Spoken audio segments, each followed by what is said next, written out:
Chapter 1, Awakening Day. On the early morning of June 5th, a space-time rift reappeared in Jingluo City, Yunnan Province, with the invading civilization being orcs, causing significant damage to Jingluo City. General Shi Chang, stationed locally, joined forces with General Chen Ang, who was passing through Jingluo City, to launch a powerful counterattack against the invading civilization. The orc civilization suffered heavy losses, the orc king fell, and 2 of our generals died in battle. From today, all within the Celestial Empire shall lower flags to half-mast for 3 days in mourning for the heroes. At the entrance of the central hospital of Nandu City, Chen Ang, with a bun in his mouth, was momentarily stunned by the broadcast. Damn! No wonder there was a surge of spiritual energy early in the morning. Another space-time rift appeared in Yunnan. The chubby boy sitting opposite Chen Ang looked panicked. It's over, it's over. 2 generals died. In an instant, those are martial, saint-level big shots. Listening to Sun Yuan's incessant muttering, Chen Ang felt an indescribable irritation. Noticing the displeased glances from those around him, he picked up a small steamed bun and shoved it into the chubby boy's mouth. Shut up. Realizing the surrounding atmosphere was off after being glared at by Chen Ang, Sun Yuan awkwardly chuckled and resumed eating his bun. Chen Ang sighed, gazing at the foggy weather outside, feeling gloomy. With 2 generals dead, even if the Celestial Empire managed to control the invasion from the orc world, it was hard to ensure that the neighboring countries, which are eyeing them covetously, wouldn't be tempted. Moreover, there were already 5 rifts existing within the Celestial Empire. Nandu City First High School. The classroom of Class 3 was noisy, and when Chen Ang and Sun Yuan entered, everyone just glanced at them before continuing their discussions about the orc invasion. Chen Ang, are you feeling better? What do the doctors say? As soon as Chen Ang sat down, his deskmate Xingtian asked with concern. Nothing serious. The doctor said Angzi might just be under too much stress, causing instability in his internal spiritual energy, and he fainted last night due to the surge of spiritual energy. Sun Yuan casually replied to his sister. Last night, Sun Xian had a breakup, and Sun Yuan thought of taking his sister out for a drink to ease her sorrow, dragging along Chen Ang, who was about to go home. But halfway through the drinks, the surrounding spiritual energy surged, and while Chen Ang was performing a little whirlwind, he suddenly collapsed as if struck on the head, startling the siblings who hurriedly took him to a nearby hospital. I was shocked last night. I thought your old problem had flared up again. Thankfully. After hearing Sun Yuan's explanation, Sun Xian felt relieved. Don't worry, Angzi has endured for so many years. We are counting on today, the Awakening Day, for him to awaken an amazing ability and turn things around. Even if he fainted, he'd probably resurrect first to awaken his ability. Sun Yuan teased from his side. Chen Ang smiled non-committally. He was an abandoned baby, raised in an orphanage, and often faced exclusion due to his orphan status after starting school. Many children from the same orphanage became silent and unwilling to communicate with the outside world after being excluded. But Chen Ang was like an anomaly unlike others. He found the so-called exclusion to be a joke. He cherished the saying often repeated by the old director, flowers attract butterflies. Through early childhood education, primary school culture courses, and martial arts and spiritual energy training in middle and high school, Chen Ang consistently outpaced his peers, silently mocking those who once excluded him. Quiet down. A refined and gentle voice came through. The chatter in the classroom ceased, and even Sun Yuan and his sister, who were bickering, hurriedly sat properly upon hearing the voice. Su Changqing, with meticulously combed hair and glasses, walked slowly to the podium. Looking at the students who had returned to their seats with straight backs, he suppressed the sadness in his eyes and nodded. Today is Awakening Day. Our high school seniors in the Celestial Empire will awaken their own abilities today, marking the culmination of their years of absorbing spiritual energy. What I want to say is, regardless of whether the abilities you awaken today are strong or weak, and regardless of your future achievements, please remember, there are still sharp blades hanging over our heads, so do not be complacent. As Su Changqing's words fell, the campus loudspeakers crackled with static, followed by a deep voice. The Awakening Day of Nandu City First High School begins. All high school seniors assemble on the playground. With 32 classes in the senior year, the number of students exceeded 1,000. Just 10 minutes after the announcement, 12 neat formations appeared in the center of the playground. No one spoke, everyone stood with their hands behind their backs, eagerly staring at the awakening platform placed at the center by the observers. Suspended above the awakening platform was a crystal continuously emitting a gentle light, specifically used for their awakening, serving as their invitation to embark on the path of cultivation. In front of Class 1's formation, Su Changqing quietly said to the students in the front row, "Perform well later, don't embarrass me." After saying that, he intentionally glanced at Chen Ang, "Especially you, kid." This kid was his prized student who had brought him pride over the past 3 years. Although they were all children who had not yet awakened their abilities, everyone on Blue Star knew that those who absorbed more spiritual energy before awakening would have stronger abilities. And Chen Ang's spiritual energy reserve was the best in Nandu City, first martial arts high school, and even the entire Yunnan province. Chen Ang said nothing but secretly retracted his hands from behind his back, giving the old man an okay gesture. As he shifted his gaze, Chen Ang saw a group of school leaders walking from distance. However, he was surprised to find that the principal, who should have been at the forefront, was now a step behind, with a middle-aged man in military uniform, his hair already somewhat gray, leading the way. Commander Lei Pei Changping, S-level lightning-type ability. The Celestial Empire's general, unmatched among martial emperor-level powerhouses on Blue Star. The martial arts classification in the Celestial Empire differs from that of countries like the United States and the Sun Never Sets Empire. In the Celestial Empire's martial arts system, martial artists start at the entry level, reaching the peak at Martial Saint. In contrast, other countries adopt the U.S. classification, starting at Black Iron and capping at King. The person standing before them, Pei Changping, was martial emperor level, equivalent to the Star Radiance level in other countries. The foremost individual below martial saint level on Blue Star. The originally orderly formations began to stir as it was evident that not only Chen Ang recognized this general. Next to him, Sun Yuan was even more excited, practically bouncing in place. His idol had appeared before him. If not for the fear of embarrassing the school, the chubby boy would have rushed forward for a selfie.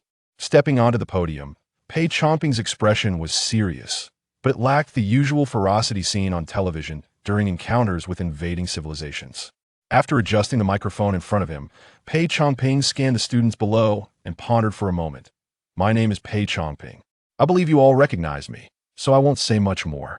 Here, I must first apologize to you all." With that, Pei Changping gently bowed. Seeing more unrest below, the principal at the back couldn't care about his confusion and quickly signaled for everyone to be quiet. Once the scene quieted down, Pei Changping spoke again. "On this important day, I should be smiling, offering some encouraging words, and welcoming your glory.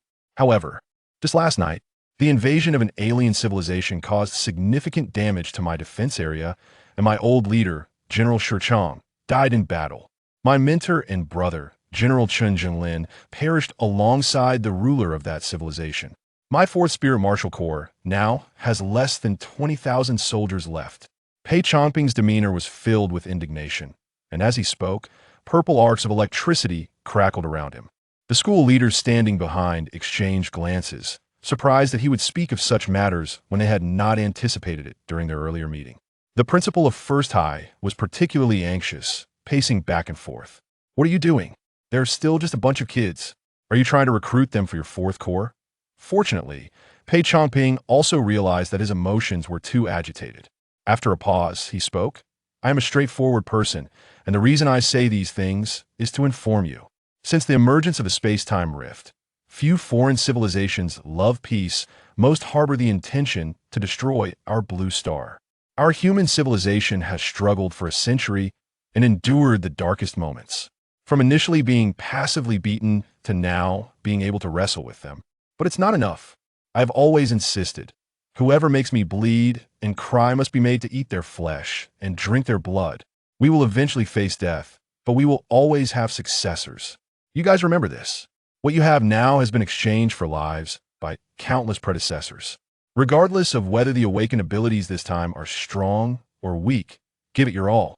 I hope that on the day I die in battle, one of you will step forward dressed in military uniform and tell me, 'Old man, go ahead and die, I will carry your burden.'" Pei Changping's hair was already graying, but his voice was deep and powerful, like a boulder striking the hearts of those below. Whoosh!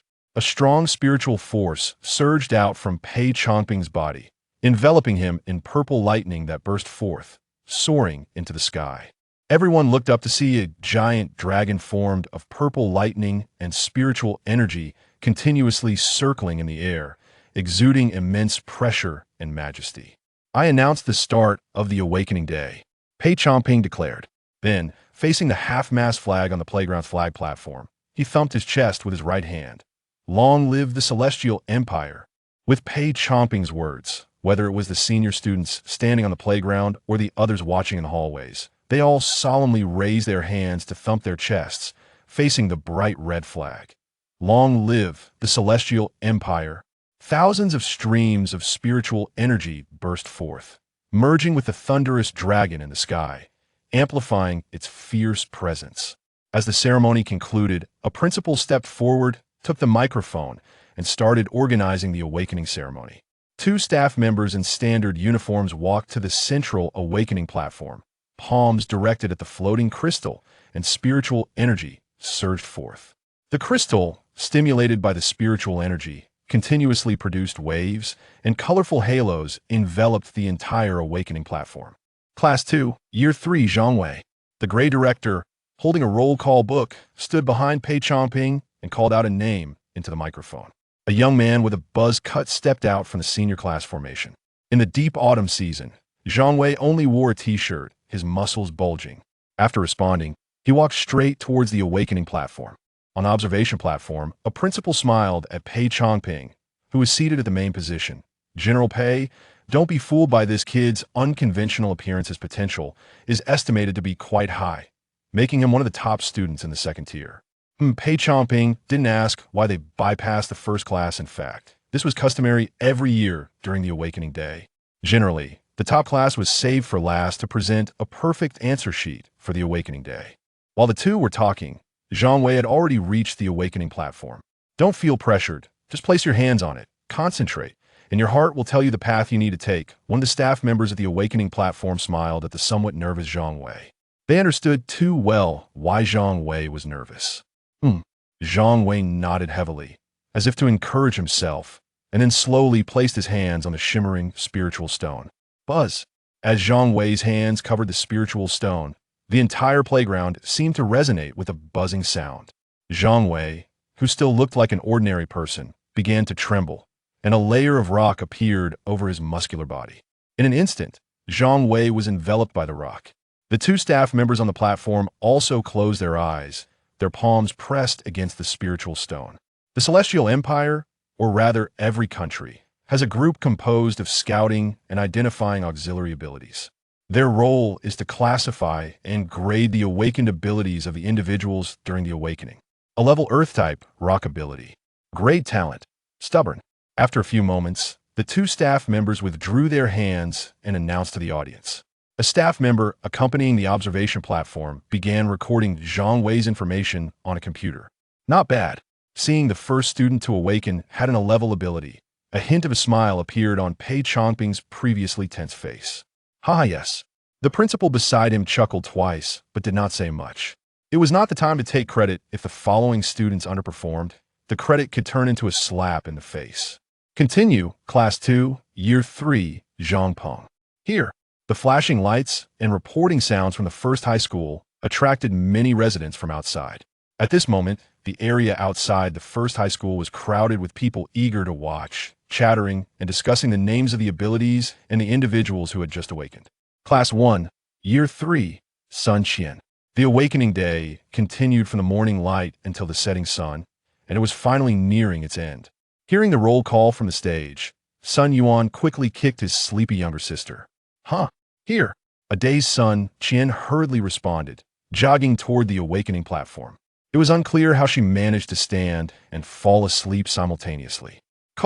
As Sun Qian placed her hand on the spiritual stone to connect with her inner self, a sharp cry echoed across the playground.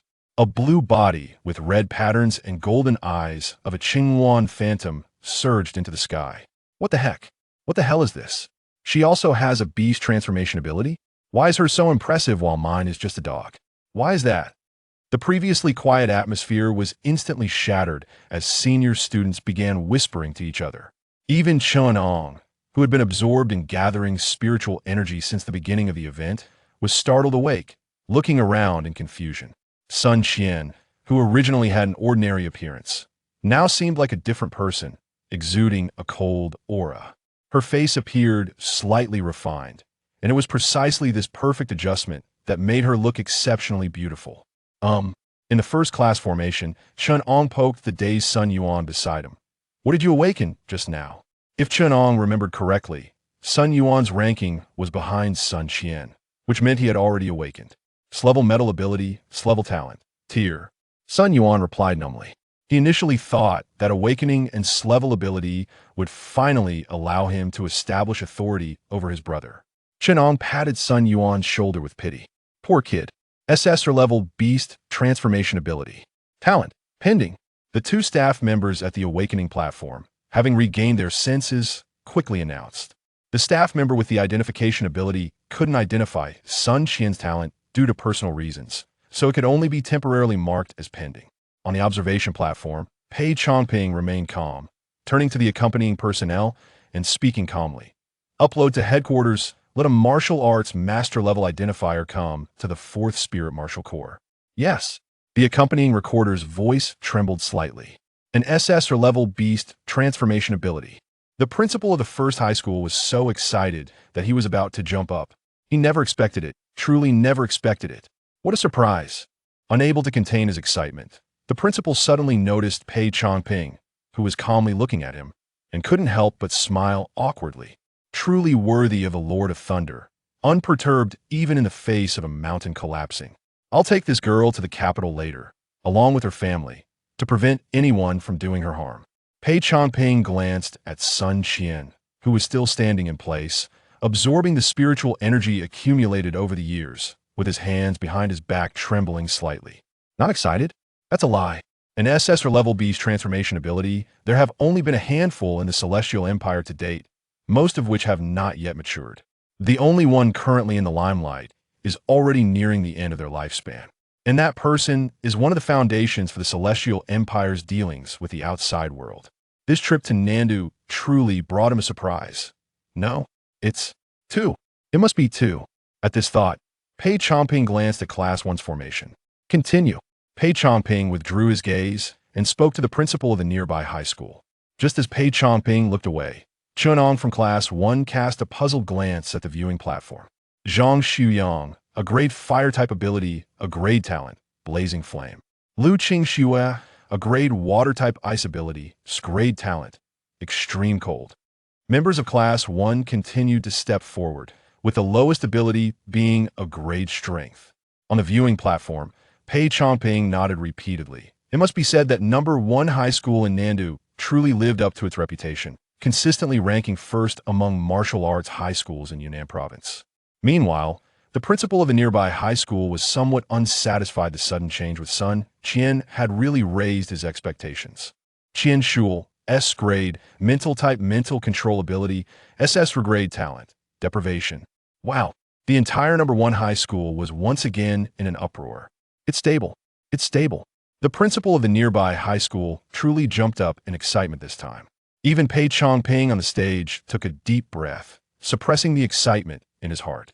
Pei Chongping steadied his mind, slowly stepped forward to take the list from the grade director's hand, and looked at the last name on the list. Chen Ang. Pei Chongping raised his head and looked towards Class 1, unable to hide the excitement on his face. In the formation, Chen Ang was also looking at Pei Chongping. Anga, go for it. Qian Shul, who had just stepped down from the Spirit Awakening platform, made a cheering gesture to Chen Ang, the true seed player of number 1 high school in Nandu. Class 1, Senior Year 3, Chen Ang. Chapter 3, SSS-level Green Emperor, shocking the entire scene. Class 1 of Senior 3, Chen Ang. As Pei Chongping's voice fell, the entire Nandu No. 1 high school erupted in a deafening cheer. Chen Ang, Chen Ang, Chen Ang. After sharpening his sword for over a decade, he had kept his brilliance hidden. But once the sword was drawn, the mountains and rivers wilted. Amidst the cheers, Chen Ang stepped out of the formation, his body trembling uncontrollably. He had waited too long for this day, and this scene had appeared countless times in his dreams. When the moment truly arrived, he realized that all the preparation he had done felt like a joke. The excitement in his heart was overwhelming, Feigning calmness, Chen Ang walked toward the Qi Ling platform. Pei Chongping on the viewing platform held his breath, intently watching Chen Ang. In front of the Class 1 formation, Su Changqing clenched his fists. At this moment, everyone's gaze followed Chen Ang's movements. Place your hands on it, don't be nervous. Chen Ang stepped onto the Qi Ling platform, and the staff beside him repeated the words they had said 1,000 times. Okay. As Chen Ang's hands covered the crystal, the softly glowing crystal began to tremble slightly. Buzz, buzz, buzz. The buzzing sound emitted by the crystal echoed throughout the venue. 1 breath, 10 breaths, 50 breaths. The trembling crystal suddenly let out a crisp sound. Crack. The prolonged silence on the playground allowed this crisp sound to clearly reach everyone's ears. What's going on? The crystal cracked? Oh no. Discussions erupted on the playground. On the Qi Ling platform, 2 staff members opened their eyes in terror. They had never seen such a situation. Not good. One of the staff members reacted quickly, grabbing the still closed-eyed Chen Ang and running away. Thunder Prison. Pei Chongping blinked and appeared in the air above the Qi Ling platform. Purple arcs of electricity bursting forth. In an instant, it enveloped the entire Qi Ling platform. The sound of the crystal shattering continued without end, ultimately exploding. Violent spiritual energy spread in the Thunder Prison and vanished after a few breaths. Outside the venue, countless teachers and students were at a loss. The crystal used for Qi Ling exploded? It exploded? Never heard of it, never seen it. Seal off Nanda No. 1 High School. No one is allowed in or out until the lockdown is lifted. Amidst the chaotic discussions, Pei Chongping's voice rang out from the sky. As his voice spread, the crowd outside Nanda No. 1 High School, who were watching the excitement, hadn't reacted yet before hundreds of people unleashed their spiritual power, shining like bright stars among them. The 4th Spiritual Martial Corps temporarily took over the law enforcement authority within a 5-kilometer radius of Nandu No. 1 High School. Unrelated personnel, retreat quickly. One after another, announcements rang out, rapidly dispersing the crowd outside Nanda No. 1 High School. How could the dignified 4th Spiritual Martial Corps be accompanied by only a handful of people? Notify the Nandu Resource Reserve Department to retrieve the highest specification Qi Ling crystals. Contact headquarters again and let the Martial Sovereign level ability users skip the 4th Spiritual Martial Corps and come directly to Nandu No. 1 High School. Yes. As Pei Chongping's orders were issued, the entire Nandu No. 1 High School went on lockdown. This. Oh my, it's still on go.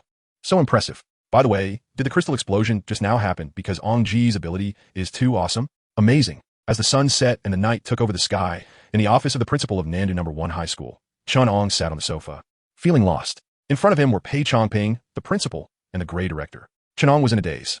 These big shots brought into the office and didn't say a word, just quietly staring at him. Aside from initially asking if he felt unwell, they hadn't spoken again. The atmosphere in the office remained silent from dawn until dusk. Who understands family? Knock, knock, knock. Just as everyone maintained the strange atmosphere, a knock sounded. Report, everything is ready. A sergeant in military uniform pushed the door open and reported to Pei Chongping, who was seated at the main position. Let us go. The usually silent Pei Chongping finally shifted his gaze away from Chen Ang and walked outside. In the office, everyone let out a sigh of relief. It was too oppressive. On the playground, the Qi Ling platform that had been destroyed was now renewed, with a crystal emitting a purple halo floating above it. The previous 2 staff members had been replaced by 2 middle-aged men, around 40 to 50 years old, dressed in uniform, standing straight and quietly. Pei Chongping stepped onto the playground, feeling several faint presences around, and smiled. Were they afraid he couldn't protect this little guy? Can we begin? Pei Chongping confirmed with the 2 middle-aged men on the Qi Ling platform. They nodded. When Chen Ang, who had come to the playground, saw Pei Chongping waving at him, he walked toward the Qi Ling platform without hesitation. He couldn't wait any longer. Speaking of which, this time, there won't be any accidents, right? On the Qi Ling platform, Chen Ang looked at the purple crystal before him and slowly placed his palm over it. Buzz. The purple halo suddenly surged, spreading across the entire Nandu No. 1 High School. In a small courtyard several kilometers away from Nandu No. 1 High School, a 7 or 8-year-old child stared in shock at his phone, fixated on the place where the purple light shone. After a moment, he turned to his father beside him and asked, Dad, do you believe in light? Inside Nandu No. 1 High School, all the teachers and students were blinded by the purple light on the Qi Ling platform. The purple light lasted for over 10 minutes before slowly dissipating. Crack, crack. The familiar sound of shattering echoed in everyone's ears again. The crystal shattered again. Fortunately, this time it didn't explode. Pei Chongping appeared on the Qi Ling platform as if he had teleported, looking at the crystal that had fallen to the ground, covered in cracks, and gasped. With a grave expression, he looked at the 2 staff members beside him. What kind of ability is this? Q. Qing Emperor. The martial sovereign responsible for investigating abilities trembled slightly. W. Why is it the Qing Emperor? There are only a handful of SSS-level abilities in the entire Blue Star, and each SSS-level ability has its own unique title. This martial sovereign had received orders to investigate a top genius in Nandu. who was very likely to add another SSS-level powerhouse to the Celestial Empire. He thought he would witness this historic moment, but instead, no, it is indeed a historic moment. But this scene is too shocking. Who was the previous owner of the Qing Emperor? Chen Ang. He was the most illustrious among the 8 generals of the Celestial Empire. As long as he was on the battlefield, the soldiers of the Celestial Empire found it hard to die. If there truly was a king of hell in this world, as long as a person wasn't completely dead, Chen Ang would dare to snatch them back, casually slapping the king of hell in the face while he was at it. Chen Ang, what the hell are you looking at? Another glance, and I'll gouge your eyes out. King of hell. Sorry, bro, sorry. The key question is, does the Qing Emperor choose a master so quickly? General Chen just died in battle, right? All right. Hearing the words of the investigating martial sovereign, Pei Changping was momentarily shocked, then repeatedly exclaimed, good. The joy was evident on his face. Isn't it? A second martial sovereign, who had been standing silently beside him, opened his mouth repeatedly, but didn't know what to say. Feeling the unusual demeanor of the martial sovereign responsible for identifying Chen Ang's talent, Pei Changping asked in confusion, what's wrong? Just say it. The martial sovereign responsible for identifying talents hesitantly spoke. His talent is different from General Chen's. It's not flourishing.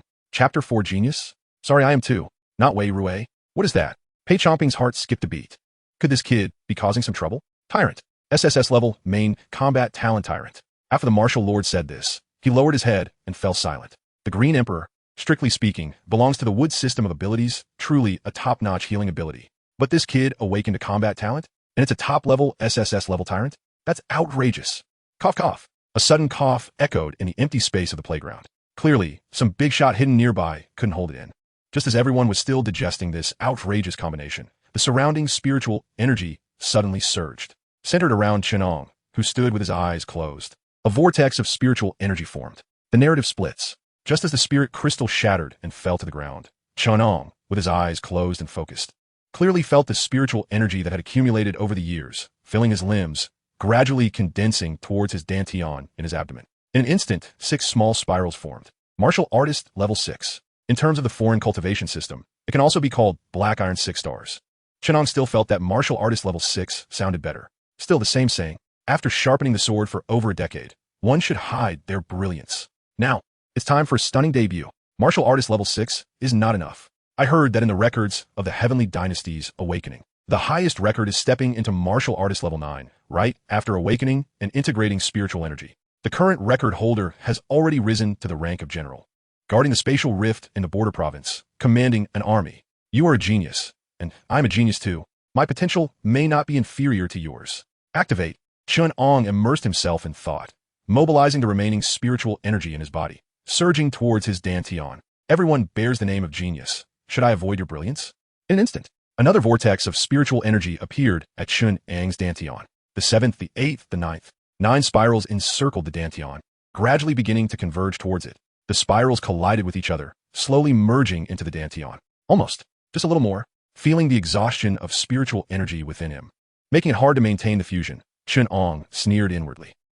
Chen Ang, a donkey. Understand? Chen Ang gritted his teeth, not stopping the progress of the spirals merging into the dantian, but instead began to operate the method taught by the school to draw energy into the body.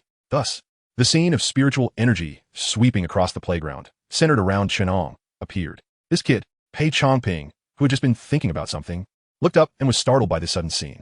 With Pei Changping's Emperor-level strength, he could naturally sense that Chen Ang was currently breaking through to the Martial Master level. Has this kid gone mad? Isn't he afraid of issues arising, harming his foundation with reverse flow of spiritual energy? Pei Changping wanted to step forward, but stopped, afraid of disturbing Chen Ang, while the 2 martial lords beside him held their breath, not daring to make any extra moves. During a breakthrough, the worst thing is for outsiders to get close.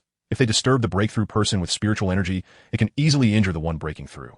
This little guy is taking too much of a risk, breaking through recklessly without any preparation. If it were that easy, the teacher back then wouldn't he have stopped at level 9. A voice rang out in the void. A man in a Zhongshan suit suddenly appeared in the arena, the aura of a superior person enveloping the entire area. The H Patrol Envoy. Pei Changping glanced at the newcomer with a calm tone. Meanwhile, a tall group of leaders on the observation platform rushed down to the newcomer as soon as they saw him. H Patrol Envoy. The newcomer, named Sui Hong, is one of the 34 patrol envoys of the Heavenly Dynasty, the head of Yunnan Province. A university president stood respectfully beside him, wanting to raise his hand to wipe the sweat from his forehead. My goodness, who can tell me what is going on here? Normally, it's hard to even meet such a big shot. Yet today they all appear in a cluster. Is there any way? Seeing Pei Changping frowning at him, Sui Hong shook his head helplessly. Regardless of how different the rank divisions are between foreign countries and the Heavenly Dynasty, they all share a unified identity: spiritual practitioners. Spiritual practitioners cannot rely on external forces to break through. Even some heavenly materials and earthly treasures that can aid breakthroughs are merely supportive. The breakthrough still relies on one's own comprehension of the next realm. But to say that these little kids who just awakened to spiritual energy have any comprehension of the martial master realm, isn't that nonsense. Just as Pei Changping was about to furrow his brow into a knot, Chen Ang, at the center of the spiritual energy vortex, suddenly let out an angry roar. At this moment, Chen Ang's eyes were bloodshot, and the originally gentle spiritual energy around him suddenly turned violent, tearing his clothes apart. What happened? What's going on? Pei Changping was startled and instinctively wanted to intervene to interrupt Chen Ang's breakthrough. In Pei Changping's view, although interrupting Chen Ang's breakthrough would hurt his foundation, the current situation had already spiraled out of control. If something really happened to Chen Ang in front of him, he could never forgive himself. Just as Pei Changping was ready to make a move, the previously agonized Chen Ang suddenly quieted down. Upon closer inspection, a faint cyan halo began to appear around Chen Ang. Green Emperor. Pei Changping was taken aback. He was too familiar with the cyan halo that appeared around Chen Ang. It was the state activated after calling upon the Green Emperor. But this kid just awakened and can control the Green Emperor already? Wei Hui. Chen Ang mumbled to himself. The voice was very soft, and apart from Chen Ang himself, even Pei Changping, who was closest to him, couldn't hear it. Only seeing Chen Ang mouthing something. Just as Chen Ang's words fell, the violent spiritual energy that had been raging around him seemed to be soothed by something, gradually becoming gentle again. Gome. Chen Ang's voice rang out again, steady yet filled with an irresistible tone. This time, Pei Changping heard it clearly. Well, not just him. After all, Chen Ang's voice was pretty loud this time. Who? The now non-violent spiritual energy surged towards Chen Ang like a loyal servant responding to its master's call. Everyone in the arena was dumbfounded by this scene. Usually, when they absorbed spiritual energy during their own cultivation, these energies were not so resistant, but they certainly didn't rush in like this. Just as everyone was still puzzled about why the spiritual energy was cooperating so well with Chen Ang, Chen Ang's calm, yet slightly excited voice rang out. From today onward, the rankings in the Heavenly Dynasty's awakening records should change. Integrating energy spirals into the Dantian, Martial Master, success. Feeling the spirals that had fused into his Dantian turned back into spiritual energy, but unlike ordinary spiritual energy, it was thick like liquid. Chen Ang was overjoyed. I did it. Ha ha ha. I really am a genius among geniuses. Humph. Where did that saying go? If you don't cultivate, seeing me is like a frog at the bottom of a well looking at the moon in the sky. If you accidentally stepped into the cultivation world that day, seeing me would be like a mayfly facing the vast sky. Ha ha ha. The excited Chen Ang couldn't help but place his hands on his hips and laugh out loud. Why does this texture feel a bit off? Is my clothing this smooth? Chapter 5. Good news. Dad is a big shot. Bad news. Dad is gone. Confused. Chen Ang looked down. I must be seeing things. Let me take another look. What the hell? Chen Ang's piercing scream echoed throughout the entire Nandu No. 1 high school. He then frantically covered himself, first the top, then realizing something was wrong, quickly covered the bottom. Wow. The students of No. 1 high school, initially shocked by Chen Ang's breakthrough to martial artist, collectively gasped. In fact, they hadn't noticed that Chen Ang's clothes had been torn apart by spiritual energy at first, because the spiritual energy around him was too dense for them to see clearly. Now that Chen Ang had absorbed all the spiritual energy surrounding him, they finally noticed. So embarrassing. Some female students in the hallway turned red in the face and quickly turned their heads, raising their hands to cover their eyes. Well, the coverage wasn't very thorough, and a few gaps were still visible.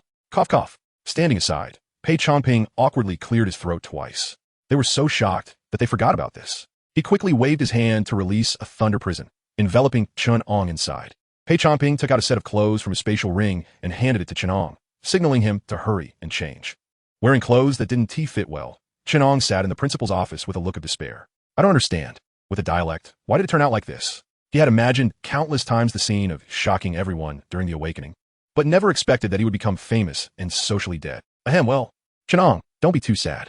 I've already informed your principal. So don't worry, this matter won't get out. On the sofa, Pei Changping coughed awkwardly twice, trying to comfort Chen Ang. Chen Ang looked up at Pei Changping, his voice filled with sorrow. You swear? Pei Changping opened his mouth, but in the end, he could only chuckle awkwardly.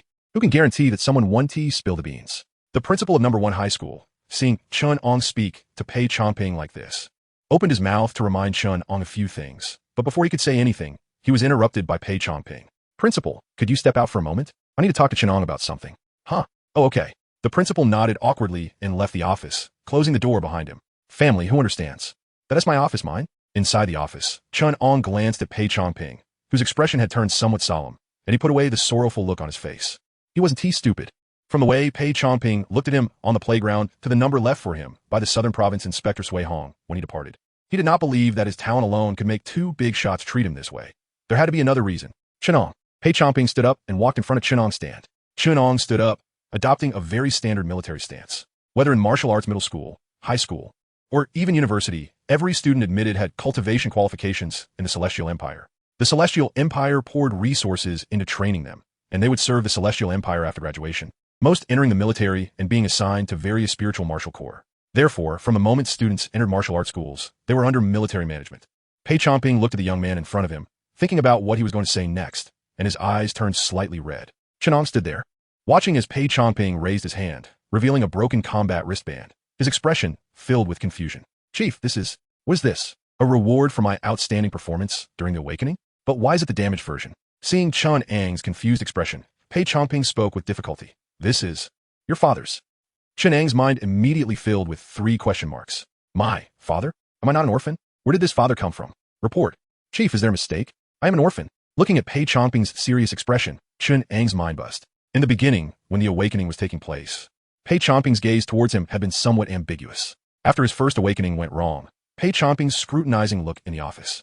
The number left for him by the Inspector Sui Hong, who had appeared out of nowhere, advising him to call if he encountered any problems. One by one, scenes flashed in Chen Ang's mind. His breathing began to quicken. He wasn't stupid.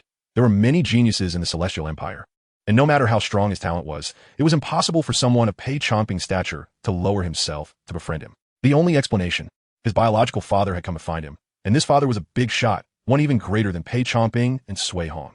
But why had such a prominent figure waited so many years to find him after leaving him behind? Chief, my father is... Chen Ang's tone was somewhat anxious. He had thought about his parents searching for him. He had even imagined that if they found him, he would have to question them. Why did they abandon him in the first place? Since they abandoned him, why seek him out again? Did they know how many years he had been mocked for being an orphan? Did they know how much he had suffered? But when this moment truly arrived, he was left confused and helpless with no other thoughts. Chen Zhenglin, your father is General Chen Zhenglin of the Celestial Empire, a hero of the Celestial Empire. Pei Chongping's firm voice echoed in Chen Ang's ears. Who? Chen Zhenglin. Pei Chongping answered Chen Ang again. Looking at the incredulous Chen Ang, Pei Chongping placed the broken combat wristband on the table. This is your father's relic. Take a look. Pei Chongping said no more. The news of the 2 generals of the Celestial Empire dying in the space-time rift had already spread, and Chen Ang surely knew. Inside the office, Chen Ang's body trembled slightly as he stared at the combat wristband on the table, several times opening his mouth but unable to speak. Pei Chongping activated the wristband with his spiritual power, and a buzzing electric sound emanated from the wristband, projecting a virtual screen in the office. A resolute face appeared on the screen, with sharp brow bones as if carved from stone. The scar slashing down from his cheekbone did not make him look ugly. Instead, it added a fierce edge to him. Chen Ang stared blankly. He had seen this face too many times, on TV, in promotional materials, and even on the hero list that hung in the school for years. The man on the screen frowned, his eyes already filled with the will to die, and spoke. I am Chen Zhenglin, commander of the 3rd Spiritual Martial Corps, currently located in the latest space-time rift. According to known information, this civilization is a beast race, rated as the highest level of danger, black. The highest combat power of this civilization is suspected to be at the martial god level. General Shi Chong has been severely injured by the leader of this civilization, and I am also wounded. We can no longer evacuate. Next, I will work with General Shi Chong to eliminate the leader of this civilization. Regarding subsequent operations, I make the following deployments. The 4th Spiritual Martial Corps station in Jingluo City will fully advance to cut off the space-time rift and ensure the safety of the rear populace. The person in charge of Jingluo City will mobilize all spiritual practitioners in the city for evacuation, and irrelevant personnel must withdraw. All military corps station in Southern Province must set out lightly armed. Drive these scum back. Buzz, buzz, buzz. On the desk, the combat wristband buzzed with electricity, and the projection in the office began to become ethereal. Just now, it was your father and General Shi Chong discovering that something was wrong after entering the beast civilization, using the combat wristband to send a warning and deployment back to headquarters. In the office, Pei Chongping's voice was somewhat choked. The following is about you. Chapter 6. Tiansu Academy below is about you. Chen Ang stood in place, somewhat dazed, as the scenes on the screen and Pei Chongping's words constantly impacted his mind. It should be painful, right? After all, it's his biological father. But in his memories, there was no trace of this father. His fragmented childhood did not have this father's companionship. Just as Chen Ang's emotions intertwined in his mind, the screen projected by the combat bracelet changed. Chen Zhenglin, who had previously looked hopeless, suddenly smiled. All right, I've finished the serious matters. It's time to talk about my funeral. This audio will be intercepted by headquarters and not distributed. Chen Ang looked up at Chen Zhenglin on the screen, and for some reason, he saw a moment of tenderness in the eyes of this general of the Celestial Empire. On the screen, Chen Zhenglin spoke. Leader, didn't you ask me the reason for my leave? My child with Xiao Feng is still alive. Back when the legal system civilization invaded, this little one was born right on the front lines. It's my fault for not being capable enough to protect them. I watched Xiao Feng die in front of me and saw the little one get sucked into a space rift, but I was powerless. The youngsters in the military say I am a true war god, suppressing a civilization with one army. But only I know that I am a coward. I try to use the blood of the invading civilization to cover up my regrets. For over a decade, I have regretted every moment. Regretted why I shouted that I would never retreat. In my life, I owe it to the Celestial Empire. I owe it to everyone. But I can only let down those two. On the screen, Chen Zhenglin's eyes turned red, and his tone gradually became somber. But in the next second, he laughed. Ha ha. A few days ago, the war eased, and I gave my little subordinates leave to visit their families. One of them is from Nandu City. That kid has the ability to detect bloodline concentration, and with this ability, he has killed quite a few of the enemy's direct descendants during these years of war against the legal system civilization. Because of his bravery in battle, I personally rewarded him many times. When his leave was over and he returned, he brought me some fantastic news. He met a little one in Nandu City who has a very high bloodline affinity with me. Out of caution, I suppressed my excitement and began investigating. Leader, do you know? That little one, whether in age or background, perfectly matches my child with Xiao Feng. He is my child. Chen Zhenglin on the screen grew more and more excited. No one knew how thrilled he was to confirm that his child was still alive. He wanted to say more, but behind him on the screen, there were continuous roars. A massive dragon-like body soared into the sky, with most of its scales shed, blood staining the sky. The overwhelming roar even made the projected image from the combat bracelet somewhat unstable. Old Chen, feed me. I can't hold on any longer. The dragon-like creature spoke human language and then shot back down to the ground while the voice echoed again. 3 minutes. I can help you hold on for another 3 minutes. No more. On the screen, Chen Zhenglin turned around, waved his hand, and a blue light enveloped the dragon body that was fighting a dark shadow in the distance. 1 minute, Chen Zhenglin said, then looked at the combat bracelet in his hand and said, Leader, we can't go back. Remember to build us a hero monument. Finally, I have one more request. I have sent you the identity information of the little one. If possible, I hope you can take care of him in the future. He has suffered too much already. After saying this, Chen Zhenglin's gentle gaze turned stern as he continued. Kid, listen to me. I don't care how talented you are. Even if you have no talent, even if you just eat and wait for death, my and your mother's achievements can guarantee you a lifetime of wealth and honor. But if you dare to commit crimes, I 1T agree. I'll put it this way. As long as you are in the right, no one in the Celestial Empire can make you bow your head. This is the last bit of confidence your father leaves for you. Lastly, Dad, I'm sorry for you. Son, both your father and mother love you very much. After saying the last sentence, the gentleness in Chen Zhenglin's eyes vanished, replaced by the murderous intent of having killed countless enemies. Chen Zhenglin turned, removed the combat bracelet from his hand, and threw it aside. On the screen, the vast blue light surged, enveloping the entire image. The thunderous roars echoed through the sky, and the image shook continuously, making it easy to imagine how fierce the battle was. A few minutes later, with 2 roars of eternal prosperity for the Celestial Empire, the image projected by the combat bracelet stabilized in the office. The mountains and rivers were shattered, and all things withered. After a long time, a large hand covered the image, and a soldier dressed in the Spirit Martial Army's attire appeared on the screen. The soldier was covered in blood, glanced at the combat bracelet for a moment, and an excited expression emerged on his numb face as he turned and shouted, It's General Chen's combat bracelet. In the office, Pei Changping's figure had disappeared, and Chen Ang sat alone in the chair, the images projected by the combat bracelet constantly flashing in his mind. When Chen Ang came back to his senses, he turned to look outside. The sky was still dark and gloomy. The scattered lights on the campus dotted the night, resembling the starry sky above. Taking a deep breath, Chen Ang stood up and exhaled deeply, as if trying to expel the pent-up frustration in his chest. He pushed open the door of the principal's office, where Pei Changping was quietly standing nearby. Feeling better? Don't blame your father. I used to blame him, but not anymore. Chen Ang interrupted Pei Changping's comforting words and smiled at him. My father is a hero, as he said. Not just me. The entire Celestial Empire thinks so. So everything he did was worth it. Pei Changping looked at the calm young man in front of him, feeling quite uncomfortable. But as a rough man, he wouldn't hesitate to kill enemies, but comforting people, he really couldn't do it. Can you tell me about my mother? There are many stories about my father's deeds, but I've never heard anything about my mother. Okay, The two figures, one big and one small, sat on the ground at the door of the office, with Pei Chongping speaking and Chen Ang listening, until a bright red light tore through the night sky, dispelling the coldness of the darkness. Chen Ang stood up, brushed off the dust from his pants, and smiled at Pei Chongping, who also stood up. Thank you.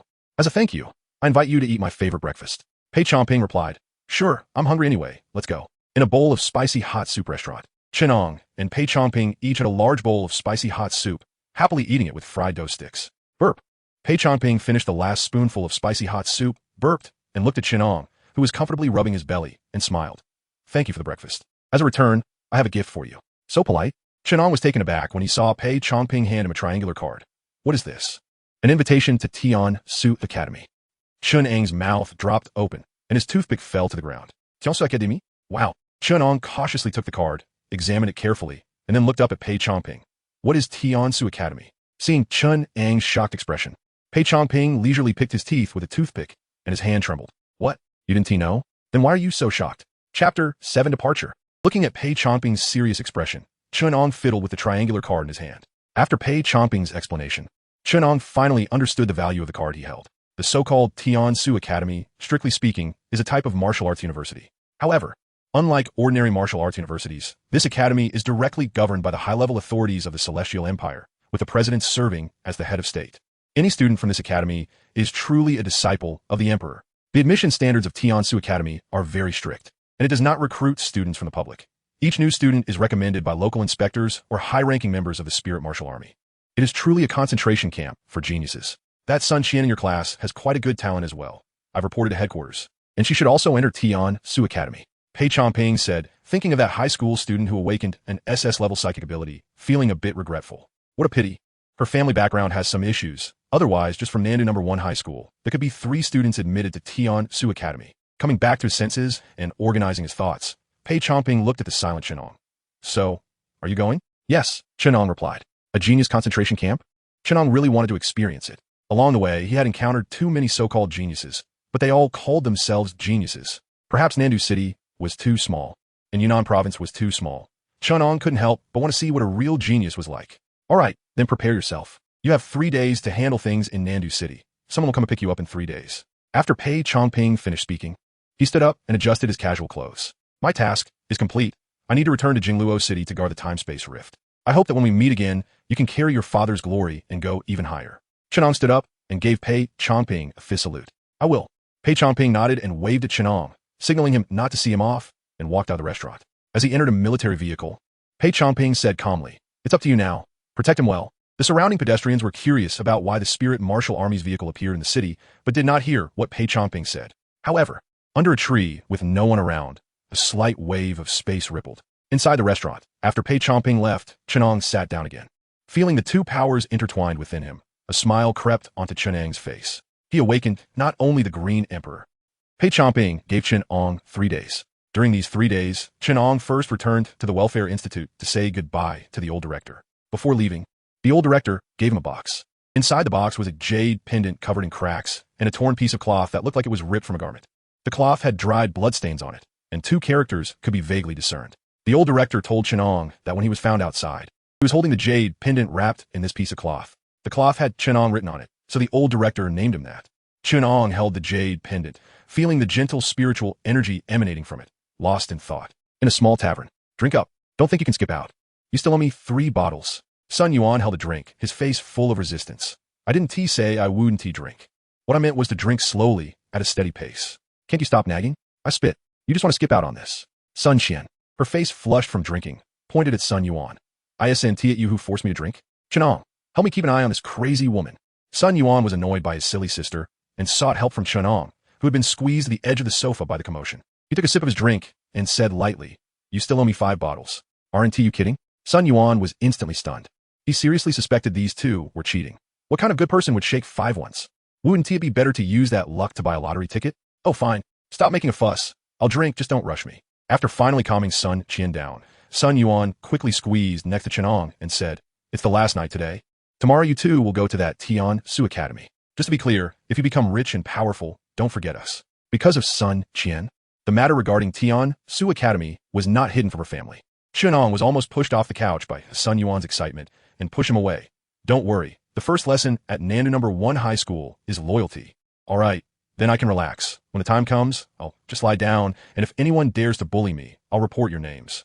Sun Yuan began to fantasize with a silly grin, only to be pushed by Sun Qian, who looked at him in confusion. What are you doing? Did you forget the second lesson?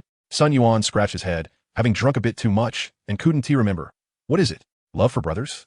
No, it's forgetting 1's roots. Damn. The three of them immediately erupted into chaos. The next day, when Chen Ang woke up, his head was pounding.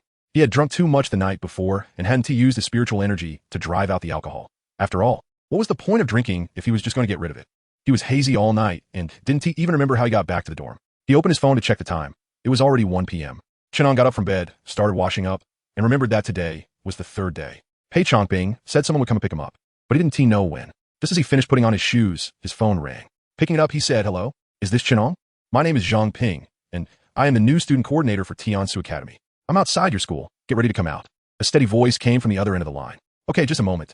Chen Ang hung up the phone, picked up his suitcase, which was already packed, and walked out of the dorm. On the road outside the school, Zhang Ping, dressed in casual clothes, waved at Chen Ang as he walked out of the school gate.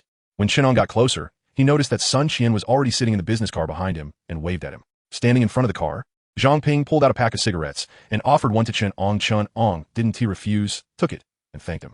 Zhang Ping didn't he seem too old, probably in his 30s, and had a somewhat carefree demeanor. "I heard your father is General Chen Jinglin?" Zhang Ping leaned against the car door, chewing on the cigarette, and glanced at Chen Ang. "Yes, what is it to you?" Chen Ang replied casually, not showing any fear. "Are you joking? Don't you want to go find out?" He is known in the underworld as the little green dragon of Nandu, known for being tough. What is the new student coordinator of Tiansu Academy to him? Just blowing smoke. TSK. Zhang Ping clicked his tongue, wondering why this kid's tone was even tougher than his. Zhang Ping then continued. "So you directly entered the Martial Master realm after awakening?" "Yes. Second level of Martial Master." Hearing Chen Ang's response, Zhang Ping inwardly clicked his tongue. Seeing it in the file was one thing, but hearing in reality was another. However, he still needed to temper this kid's arrogance, so Zhang Ping continued. "Well, that is strong. But there are 3 others in this new group of students at Tiansu Academy who are as strong as you." The expected scene of Chen Ang being stunned did not appear. Instead, after casually answering, Chen Ang finished the last puff of his cigarette and extinguished it on the ground. "Boss, when are we leaving?" Zhang Ping twitched the corners of his mouth, stamped out the cigarette butt, and cleared his throat. "Ahem, we leave now." In the car, Chen Ang closed his eyes to rest. Regarding what Zhang Ping said, that besides himself, there were 3 others who broke through to the Martial Master realm after awakening. Pei Changping had already mentioned it to Chen Ang via text. To be honest, Chen Ang was quite shocked when he first found out, but after Pei Changping's explanation, Chen Ang smiled. Chapter 8. The ambition of the wolf cubs among those 3 so-called Qi Ling, or breakthrough martial masters. Only one relied on his own ability. The other 2 actually took shortcuts. During their Qi Ling process, their elders prepared heavenly materials containing spiritual energy for them, which they consumed when condensing their Qi rotation after the breakthrough. Normally, they wouldn't be able to absorb such rich spiritual energy. But the key was that after the Qi Ling, their bodies needed a large amount of spiritual energy to condense the Qi rotation and even to maintain the Qi rotation in their dantians. Therefore, those spiritual treasures came in handy. However, it must be said that these treasures only played a supportive role. Their innate talent for breaking through to martial masters should not be overlooked. Ugh, this damn second-generation vibe. As for the one who broke through to martial master on his own, it seems, according to Pei Changping, that he forcibly broke through and damaged his foundation. But it wasn't a big deal since a healing expert helped him recover, feeling someone poking him in the waist. Chen Ang opened his eyes and looked at Sun Qian beside him. "What is up? What are you thinking so intently about? I called you several times." Sun Qian pouted and handed a small wooden box to Chen Ang. "My brother gave this to you. He said he prayed for this bracelet at Wudong Temple a couple of days ago. What stingy guy. He didn't even get one for me." Chen Ang took the wooden box, opened it, and found a string of Bodhi seed bracelets inside, along with a piece of paper. The messy handwriting on the paper confirmed to Chen Ang that it was written by Sun Yuan. "Angzi, I originally wanted to wait until your birthday to give you a gift, but since you're leaving, you probably won't be back then. I thought I might as well give it to you early, so consider it an early birthday wish. I need to trouble you with something during this trip to the capital. You know my sister's personality. She's carefree and has never been one to suffer losses.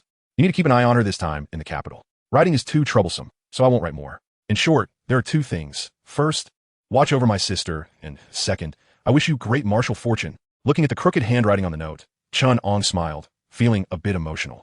Over the years, he had made many friends, but only Sun Yuan was someone he truly connected with. "What did your brother write?"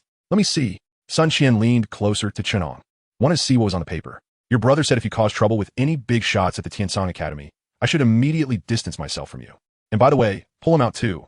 He needs to leave a way out for the old Sun family and can't take risks. Chen Ang tucked the paper away, grinning at Xingtian. Huh, is that true? That jerk. Xingtian looked bewildered, then began to angrily criticize Sun Yuan, feeling unsatisfied. She immediately took out her phone and called him, not waiting for him to speak before launching into a tirade. Chen Ang sat beside her, trying to suppress his laughter. On the way to the airport, in the World Federal Conference building located at the very center of Blue Star, a group of well-dressed spiritualists took their seats. A standard American-looking spiritualist put down a microphone in his hand and turned his gaze toward an elderly man sitting in the representative seat of the Celestial Empire. Mr. Ning, what do you think of my proposal? The elderly man closed his eyes slightly, as if he were asleep. Mr. Ning? Lysander Williams' expression darkened as he spoke again. As the nominal Prime Minister of the World Federation, Lysander William was tired of the Celestial Empire's old man always disrespecting him, which had led to him losing face in several previous meetings. This time, he finally caught an opportunity. Did this old man think he could play dead and avoid the issue? Not a chance. Huh, were you calling me? The elderly man from the Celestial Empire opened his eyes, looking puzzled at the Prime Minister sitting at the head of the table. Sorry, Mr. Prime Minister. I'm old and tend to doze off. Did you just mention something important? Lysander Williams' hands clenched tightly under the table, his expression darkening further. Since Mr. Ning did not hear clearly, I will repeat it. I heard that a space-time rift has appeared in your country again a few days ago. Considering that there are already 5 existing space-time rifts within your borders, it seems that you are short on troops to suppress the newly emerged rift. Therefore, after discussions with some council members, we propose that the United States, the Empire of the Sun Never Sets, the Cherry Blossom Nation, and the Goryeo Nation send troops to help your country suppress the space-time rifts in the provinces. This way, it will also facilitate your country in mobilizing more troops to deal with the newly emerged rift. Dressed in an expensive suit, Lysander William spoke passionately at the conference table. His words implied that if the Celestial Empire disagreed with this troop mobilization, it would be tantamount to ignoring the safety of all humanity on Blue Star and would become a sinner of Blue Star. Ahem, let me interrupt. The elderly man from the Celestial Empire, who had been listless, interrupted Lysander Williams' speech. As the old man stood up, representatives from various countries in the conference hall turned their gazes toward him. Some are mocking, some calm, some curious, and some fearful. I'll ask simply, which representatives participated in this decision? The elderly man stood up, his height barely reaching a little over 1.7 meters, with a somewhat aged face displaying a warm smile. Adjusting his tang suit, which was out of place among the representatives, the old man's murky gaze focused on Lysander William, who was somewhat displeased at being interrupted. For some reason, as Lysander William was stared at by the elderly man, his eyelids twitched a few times, just as the atmosphere in the room grew tense. An old man with a handlebar mustache slowly stood up, his stiff Celestial Empire accent resonating. What? Does Mr. Ning have any objections to this resolution? As the old man with the mustache spoke, representatives from various countries in the conference hall began to stand up one after another. They were all representatives who participated in this resolution, among whom were several serving as council members. The elderly man from the Celestial Empire fiddled with the identity card on the table in front of him, the golden characters on the card shining brightly under the conference hall's lights. Celestial Empire. Ning Zonghua. Seeing that no one else stood up, Ning Zonghua scanned the room. Xiaolei. Ning Lao. As Ning Zonghua spoke, a middle-aged man who had been responsible for recording the meeting content stood up to respond. Record the countries they represent and send it back to the country. Yes, the middle-aged man acknowledged and began to survey the representatives standing in the room. Recording the countries they represented one by one. Listening to Ning Zonghua's words, Lysander William, seated at the head of the table, frowned and spoke. What does Mr. Ning mean by this? Nothing much. I'm old, tend to doze off, so I'm leaving first. Without even looking at Lysander William, Ning Zonghua turned to leave. But after taking a couple of steps, he stopped again, his aged voice resonating in the conference hall. By the way, your words just reminded me that a space-time rift has appeared in our Celestial Empire again recently. We are now under full martial law, and the entire Celestial Empire is in a state of war. I advise everyone not to enter the Celestial Empire's borders lightly. Otherwise, you will all be treated as instigators of a national war. After finishing, Ning Zonghua turned to leave without looking back, while the recorder, named Xiao Lei, shot a disdainful smile at the crowd, his eyes full of provocation. Just as the old man and the young man were about to exit the conference hall, a loud bang echoed as a hand slapped the table. The triangular-eyed old man from the Cherry Blossom Nation shouted angrily, Baka, Ning Zonghua, the Prime Minister hasn't dismissed the meeting yet, and you're leaving? Do you still have the World Federation in your eyes? Chapter 9. When great powers meet, they must exercise tolerance. In the conference hall, the representative from the Cherry Blossom Nation glared at Ning Zonghua, who was about to leave, his voice of questioning echoing throughout the room. Sitting at the head of the table, Lysander Williams' eyes were filled with a deep gloom. It was only when the old man with slanted eyes from the Cherry Blossom Nation spoke that he turned to glance at him with appreciation. Yes, That's it. Question him fiercely. Label him. This Ning Zonghua truly deserves it. Sooner or later I will. As Lysander Williams' mind wandered, imagining how he would torment Ning Zonghua when he finally captured him, Ning Zonghua's voice, aged yet helpless, rang out. To be honest, I really am not suited for this position, but the leader insists. Just as he was about to exit the conference hall, Ning Zonghua stopped in his tracks and turned to look at the slanted-eyed old man who was pointing at him and shouting, Koichi Aikaru, I've tolerated you for long enough. You dog, who gave you the guts to speak to me like that? Your master? Ning Zonghua said, directing his gaze at Lysander Williams seated at the head. Control your dog. Baka. Koichi Aikaru, realizing he'd been questioned by Ning Zonghua, slammed his palm down on the conference table. The table, crafted from spirit wood, splintered into pieces under the force of his strike. Lysander William, caught off guard by Ning Zonghua's retort, stood up abruptly, staring at the elderly man in Tang's suit standing at the door. Lysander did not speak, but as everyone's gaze turned to Koichi Aikaru, he gave him a knowing glance. Upon receiving this signal, Koichi Aikaru charged towards Ning Zonghua like a dog responding to its master's command. Baka, Ning Zonghua, you are too arrogant. Today, I will teach you the rules of the World Federation. Koichi Aikaru's speed was astonishing, and in the blink of an eye, he was in front of Ning Zonghua. His tightly clenched fist was enveloped in a dark, ghostly light, and the space around him seemed to tear apart with his sudden appearance. Koichi Aikaru, one of the few Starry-level, Martial Emperor experts from the Cherry Blossom Nation, ranked among the top 10 representatives in the World Federation. According to Koichi Aikaru's understanding, Ning Zonghua in front of him also possessed star-level strength, but he had suffered severe injuries in the space-time rift during his youth, damaging his roots. And his strength had been stuck at star-level 8 stars without any progress. And he, Koichi Aikaru from the Cherry Blossom Nation, was star-level 9 stars. In a confrontation between star-level 9 stars and star-level 8 stars, the advantage was his. The entire conference hall fell silent the moment Koichi Aikaru made his move. No one expected him to suddenly attack. Watching Koichi Aikaru's fist, which distorted the space as it was about to strike Ning Zonghua, a flicker of pleasure passed through Lysander's eyes. But in the next second, with a smack, Koichi Aikaru found himself momentarily stunned, staring at his fist held firmly by Ning Zonghua. The next moment, decades of battle experience in the space-time rift told him that he should retreat quickly. Your realm is unstable. How did you cultivate to this level?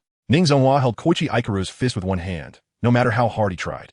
He could not pull it back. Corrosion. Realizing he could not retract his fist, a glint of ruthlessness flashed in Koichi Aikaru's eyes as he activated his special ability, aiming to incapacitate Ning Zonghua's hand that was gripping him. Feeling the sharp pain in his hand, Ning Zonghua looked at the ghostly light covering his palm and spreading up his arm, and spoke regretfully, Your ability is a good one, but it's a pity you are not worthy of it. Just as Ning Zonghua's words fell, Koichi Aikaru felt a strong, killing intent.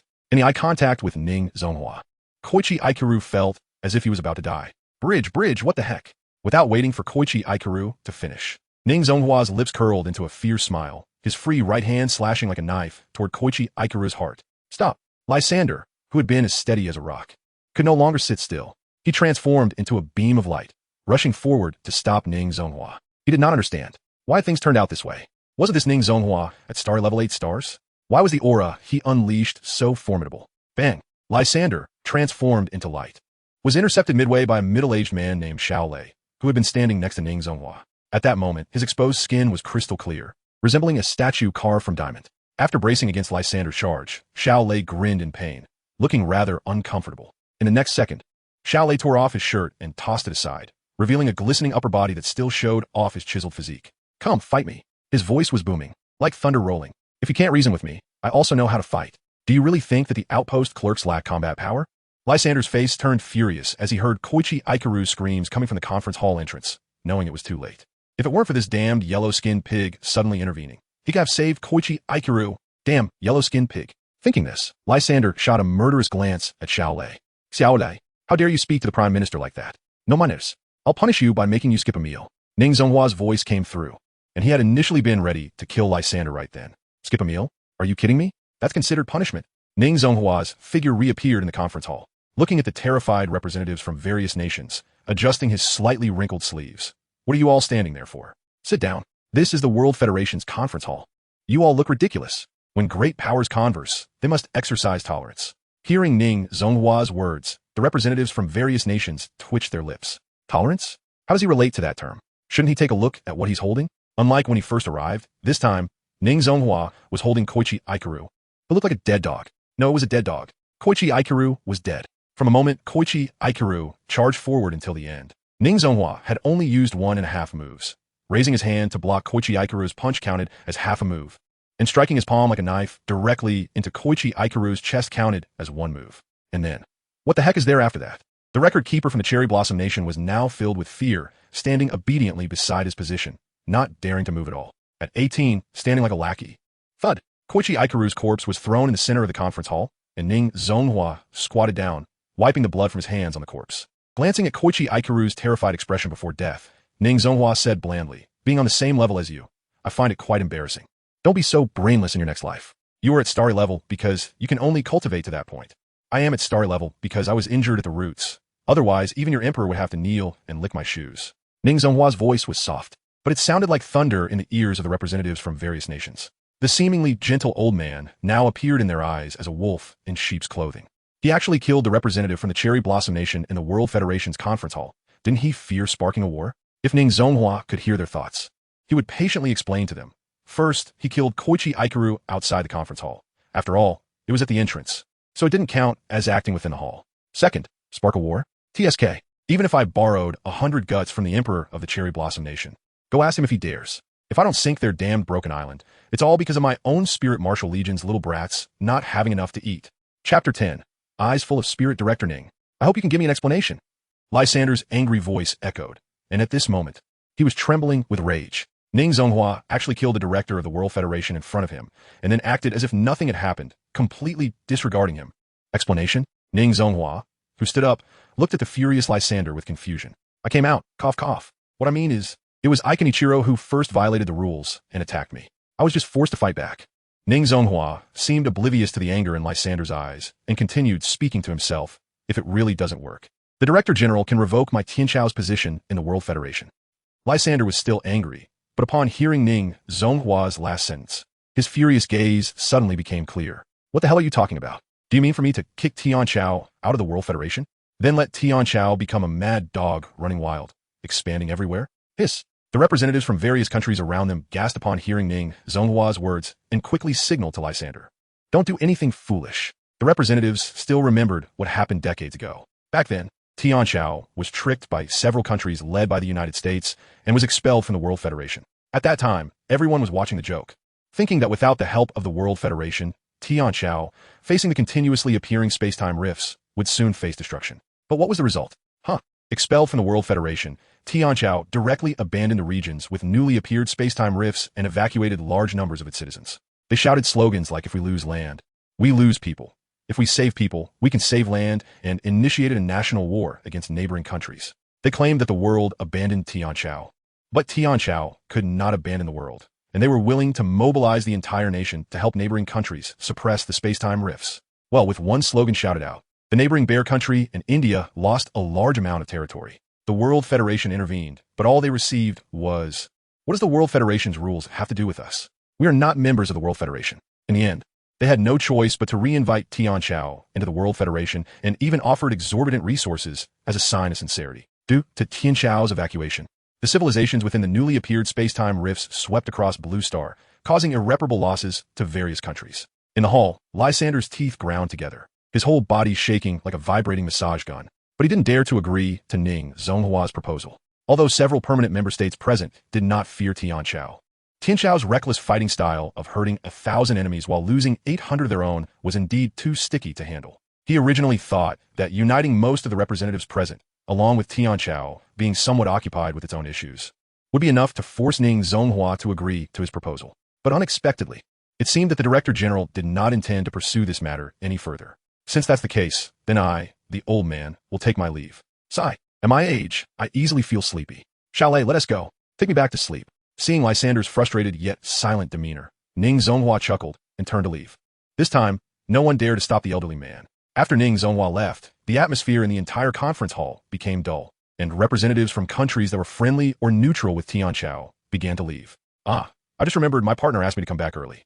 She has made my favorite soup waiting for me at home. Director General, if there's nothing else, I'll take my leave. From the bear country's director's seat, a robust man who looked like a brown bear stood up. Adjusting his suit that was about to burst, he shrugged. Still, home clothes are more comfortable. Seeing the bear country director leave without regard, Lysander's gaze darkened as he looked at him. Director Andrew, your actions really surprise me, or rather, make people look down on you. The man called Andrew stopped and looked at Lysander with confusion. I don't understand what you mean, Director General. You were present during the discussion of this proposal. Lysander wanted to question Andrew why he had not spoken the whole time. Even when the representatives participating in the discussion stood up, he did not rise. Andrew interrupted Lysander's questioning, shrugging. I did participate, but I didn't express an opinion or agree to the proposal. I was just too sleepy and fell asleep. After saying that, Andrew left the conference hall with his recorder, leaving Lysander standing in the hall, fuming. Once outside the conference hall, Andrew saw no one was paying attention and muttered in clumsy Tianqiao language. Silly money. Do you really think Tianqiao is easy to bully? Don't you think about how the last director general stepped down? Why do you never learn from mistakes? Meanwhile, in the chaotic World Federation Assembly Hall, in South City, a business vehicle steadily drove into the airport without any security personnel blocking it. Chen Ang and Sun Qian handed their luggage to the staff and followed Zhang Ping onto an airplane. This time, I'll be responsible for receiving the new students from Yunnan province. The people on this plane are the new students for this term and are also your classmates. Zhang Ping said, and Chen Ang glanced at the young men and women sitting scattered in the airplane. Not many, about 20 or so. You can get to know each other first. Next, we will fly to Jingluo City, where another new student is waiting. After Zhang Ping finished speaking, he let Chen Ang and Sun Qian find their seats as the plane was about to take off. For a moment, there was no conversation. Chen Ang and Sun Qian found a corner seat to sit down and did not talk to the other new students. Of course, mainly because the other new students did not seem to have any intention of talking to them either. Perhaps as geniuses, they all had their own pride and were unwilling to take the initiative to greet others. The upgraded airplane was very fast. Chen Ang felt like he had barely closed his eyes for a moment when it started to descend. Once the plane stabilized, Zhang Ping's figure left the airplane, and about 2 to 3 hours later, he reappeared, accompanied by a somewhat old-fashioned young boy. The boy had a faint sprinkle of freckles on his cheeks and began to look around curiously as soon as he boarded the plane. When he saw Chen Ang sizing him up, the boy grinned and waved at Chen Ang cheerfully. Chen Ang was a bit taken aback. He had never seen anyone's eyes so clear, as if his eyes contained a starry sky, full of spirit. Seeing the boy greeting him, Chen Ang also nodded friendly. As Zhang Ping urged them to take their seats, the boy glanced around for a moment and walked up to Chen Ang and Sun Qian. Hello, classmates. My name is Wang Wan. May I sit next to you? Chapter 11 after this. I will support you. Hello, classmate. My name is Wang Wan. May I sit next to you? Hearing the boy's words, Chen Ang hadn't spoken yet, but Sun Qian next to him nodded her head vigorously like she was smashing garlic. Sure, absolutely. Chen Ang looked at Sun Qian speechlessly. At this moment, Sun Qian was staring at the boy named Wang, one with sparkling eyes, resembling a big bad wolf seeing a little lamb. Wang Wan opened his mouth and finally said a thank you. He felt like he might have been a bit hasty. Wipe your drool, it's embarrassing. Chen Ang looked at Sun Qian speechlessly, wondering if this girl had developed a crush on this kid. No, I need to control her a bit, so she doesn't scare him. Hearing Chen Ang's words, Sun Qian slightly restrained herself, even raising her hand to wipe away non-existent drool. For some reason, she found Wang Wen's eyes very beautiful and particularly attractive. Perhaps this is what they call love at first sight. Chen Ang, the plane took off, and it didn't descend along the way. It seemed that the new students at Tiankai Academy in Yunnan province had already been received. During the flight, the three of them gradually got to know each other through chatting. According to Wang Wan, his awakened ability initially had a low rating. It was only an S-level combat ability called Tianjun. Of course, what he meant by low was only relative to the new students at Tiankai Academy. If placed in other martial arts universities, students with an S-level ability would still be highly sought after by various institutions. The reason Tiankai Academy admitted Wang Wan was entirely because his ability was unrecorded. This meant that his ability had emerged for the first time since appearing from Spatial Rift, and even the name of this ability was coined by Wang Wan himself. Moreover, this S-level was just an initial rating. Wang Wan's Tianjun had the potential for growth. If nurtured properly, it could even evolve into SS or even SSS level in the future. I'm the only one left in my family now. My father died in battle a few days ago in the Spatial Rift of the Beastman civilization. Wang Wan, while munching on the snacks provided on the plane, had a flash of sadness in his eyes when he said this, but it was quickly replaced by pride. My father was a commanding officer of the 4th Spirit Martial Corps. In the battle against the Beastman civilization's invasion, he killed over 1,000 beasts, sacrificing himself alongside a martial, sovereign-level beast to save his comrades. He rarely came home. Even when my mother fell gravely ill and passed away, he was still fighting in other spatial rifts. Since my mother left, he has come home even less, and every time he returns, it's because he was injured and on sick leave. My mother told me before she passed not to blame him. Honestly, I would blame him even if she hadn't said it. Our family is a military family. My grandparents served in the Spirit Martial Army, and they often said, some things are meant to be done by someone. Wang Wan said this while placing the snack bag in a designated trash bag. When I graduate from Tiankai Academy, I will also join the Spirit Martial Army, returning to the 4th Corps in Jingluo City. Sooner or later, I will avenge my father and wipe out those beasts from the Beastman civilization. Wu listening to Wang Wen talk about his family. Sun Qian was moved to tears beside him. A few students not far away clearly heard Wang Wen's words and looked back at him with admiration in their eyes. Chen Ang handed Sun Qian a few tissues, telling her not to smudge her makeup, then turned to Wang Wen. Count me in when the time comes. Reflecting on his father, whom he had never met, a hint of sadness flashed in Chen Ang's eyes. You also want to avenge your father? Uffed. Hearing Wang Wen's sudden remark, a student not far ahead, who was drinking water, choked and sprayed half of it out. Chen Ang was equally shocked by this statement and awkwardly replied, No, I also want to avenge my father. Your father died too? But, it makes sense in theory, but why does it sound so wrong coming from your mouth? Sun Qian took a while to recover. Her eyes red as she continued talking with Wang Wen, her tone slightly choked. Sigh, are all women this emotional? Chen Ang shook his head. Perhaps out of pity for Wang Wen's situation, after fully recovering, Sun Qian patted his shoulder. Don't worry, Xiao Wenzi. We'll be good friends from now on. If anything happens, Chen Ang will support you. Wang Wen, Xiao Wenzi? Are we that close now? Chen Ang, what does it matter to me? Why are you pretending to be close to me? The plane slowly descended amidst the casual chatter of the group. As the cabin door opened, Zhang Ping stood up first, facing the group of exceptionally gifted youths with open arms. Welcome to Shangjing. Tiankai Academy also welcomes you all. Get ready. The new student welcome ceremony at Tiankai Academy is already waiting for you. As Zhang Ping's voice fell, the new students who had been holding their breath on the plane gasped in surprise. There's a welcome ceremony? Is Tiankai Academy this friendly to new students? What's it about? Are there upperclassmen performing welcome dances for us? Idiot. An untimely voice rang out. The few new students who had spoken first felt insulted and turned around to glare. A boy with long hair, tied with a ribbon at the end, slowly stood up, looking quite handsome. To be honest, when Chen Ang first saw him on the plane, he thought he was a girl at first glance. What do you mean by that? One of the boys who spoke first glared at the long-haired boy. Before the long-haired boy could respond, a voice of inquiry rang out. Hey, where's the person in charge? Zhang. Everyone looked back at the spot where Zhang Ping had been standing, and it was now empty. Hello, can you hear me? The plane's intercom sounded, and a pleasant female voice echoed throughout the cabin. The kid who just shouted for the upperclassmen to dance, I remember you. Don't worry. There's no dancing by the upperclassmen, but there will be upperclassmen chasing after you. Next, I will announce the specific arrangements for the Tiankai Academy new student welcome ceremony. So you younger students need to listen carefully. In the storage box corresponding to your responsible person's seat, there is a pack of smart wristbands. Once powered on, they will show the location of the academy. You'll need to reach the academy within 7 days, where you will return where you came from. Of course, to add a bit of fun to your boring 7 days, there will be 50 upperclassmen accompanying you, and I am one of them. During this process, we will lower our strength to the first level of martial master. Be careful not to let us catch you. Otherwise, we will snatch your smart wristband, and you will lose your qualification to enter Tiankai Academy. I know there are 2 super geniuses among you who broke through to martial master right after awakening. That's impressive. Much stronger than I was back then. So, out of jealousy for your talent, when we encounter you two, we will relax our strength to the 5th level of martial master. Good luck to you. All right, I've said too much. Some upperclassmen can't wait any longer. Good luck, wooden horse. The melodious voice continually echoed in the cabin. Inside the cabin, all the new students looked bewildered. Wasn't there supposed to be a new student welcome ceremony? Damn, are you sure this isn't a battle royale? Chapter 12, Breakthrough. One of the freshmen was already trembling at this moment. He was the brave one who had asked if there were any beautiful seniors dancing at the beginning. Ignoring the confused crowd in the cabin, the long-haired boy walked straight to Zhang Ping's storage compartment and took out a black travel bag.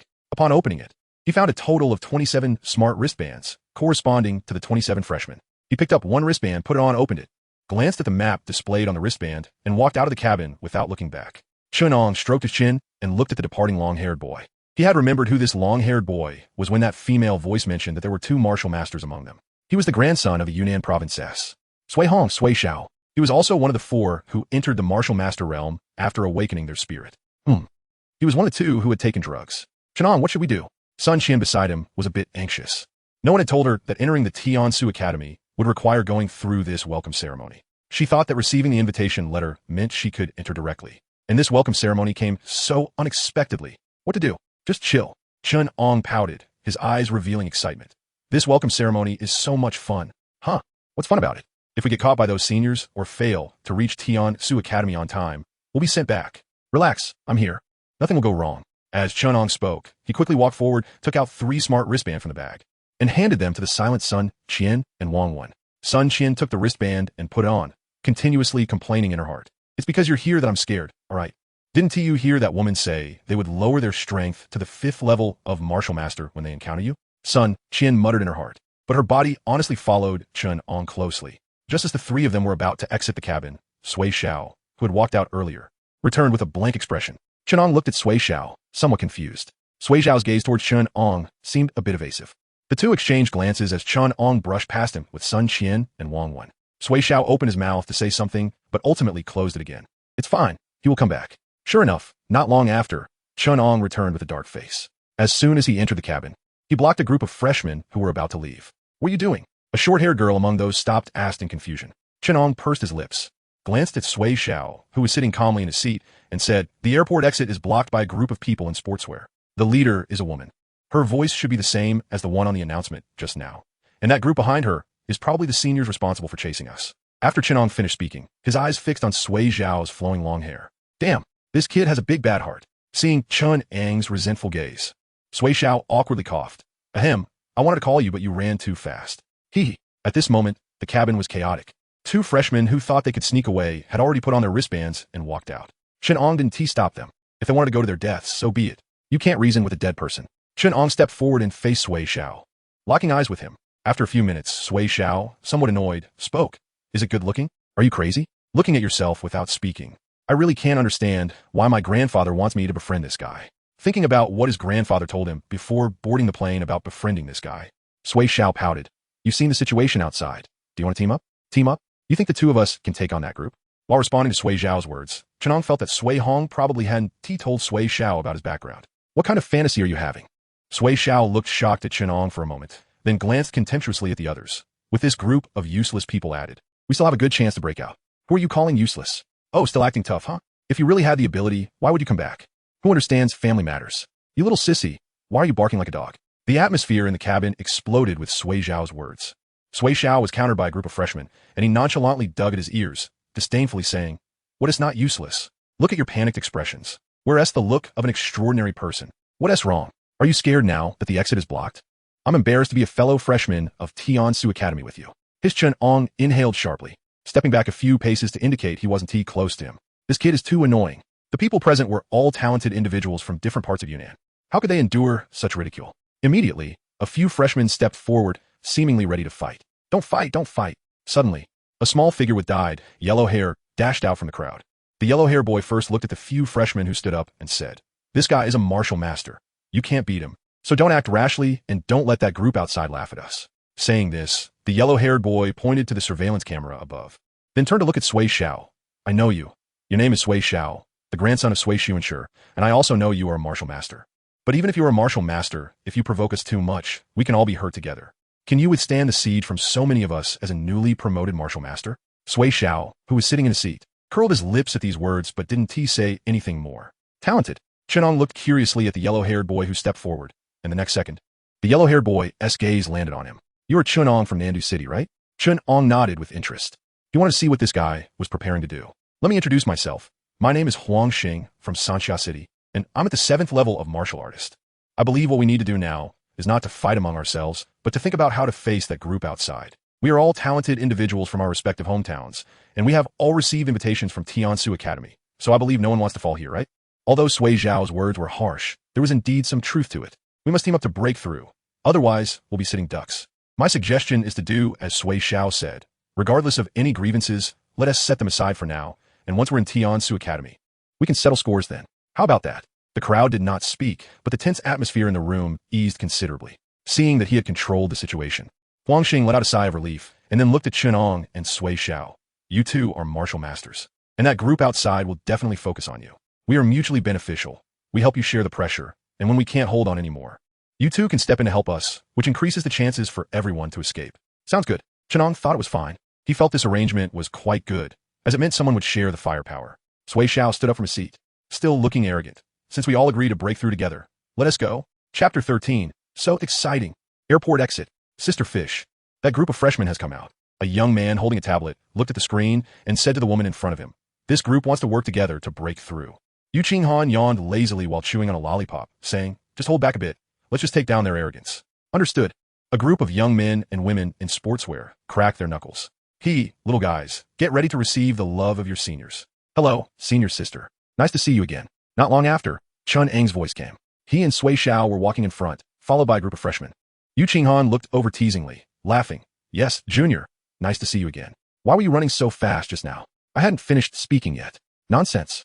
If I didn't run, I'd be an idiot. Chen Ang, standing at the front of the freshmen, muttered inwardly, but on the surface. He raised his hand and scratched his head. I forgot to grab something just now. What did senior sister want to say to me? I wanted to say. Yu Qinghan's mouth opened and closed, but Chen Ang and the others couldn't hear a word. Just as Yu Qinghan closed her mouth, a sharp voice exploded in their ears. Damn, I was careless, a sound wave ability. Chen Ang covered his ears in pain, and Sui Xiao next to him wasn't much better off. Covering his ears didn't help Chen Ang. The sharp sound seemed to resonate directly in his mind, nearly shattering his brain. In the next second, a green light illuminated from Chen Ang's body, quickly forming a shield that enveloped everyone. Oh, a healing ability? Interesting, though the reaction was a bit slow. Yu Qinghan waved her hand with a smile. Go. With her command, the young men and women in sportswear charged toward Chen Ang, and the others like arrows released from a bow. Focus on escape. Don't get caught up in battle. Take as many as you can. Huang Xing, behind Chen Ang, shouted, and yellow sand appeared around him, coalescing into a heavy armor. Just as he rushed out of Chen Ang's protective range, Yu Qinghan opened her mouth again. A familiar scream echoed in Huang Xing's ears. Before he could react, a young man in sportswear appeared beside him, throwing a straight punch that instantly turned his entire arm into solid steel, smashing into Huang Xing. Well, Huang Xing was sent flying directly into a distant wall. Based on Chen Ang's estimation, if it weren't for that wall, Huang Xing would have gone at least another 10 meters. Chen Ang was stunned, confirming that the guy who just attacked used the strength of a first-level martial artist.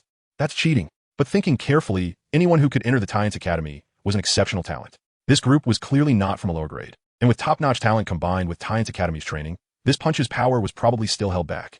Not wanting to focus on Huang Xing's plight any longer. Chen Ang saw a senior sister rushing toward him. A green light appeared over Huang Xing's fallen body, healing his injuries. Hey, Junior, do you dare to help others while fighting me? You're really looking down on me. In front of Chen Ang, a girl with a high ponytail smiled, but her attacks were even fiercer. Chen Ang wasn't paying attention and suddenly felt a sharp pain in his chest. Senior sister, do you really need to hit so hard? Feeling the pain in his chest, Chen Ang didn't care, smiling as he sent a healing light toward a fallen freshman not far away. Hey, I'm really angry now. Seeing Chen Ang helping others again, the girl's expression darkened. Come on, you're making me look useless. Just let them live. I'm not stopping you. Chen Ang shrugged, his blue light flickering. Aside from some torn clothes, his body was unharmed. I have to say, this girl really hits hard. Chen Ang, help, not far away. Sun Qian covered her arm, cautiously watching the young man in front of her with Wang Wen. The young man had somehow produced a long spear, which was now exuding cold air and sweeping toward the two. I'm not playing with you anymore. Hearing Sun Qian's cry for help, Chen Ang quickly raised his hand to block the high ponytail girl's punch, then delivered a whip kick. The girl raised her hand to block, but the next second, she was sent flying. After landing, the girl quickly got up, shocked to see Chen Ang charging towards Sun Qian. She had just used the power of a 5th-level martial artist against him. That guy isn't a healing ability user? Didn't he just break through to martial artist? Get lost.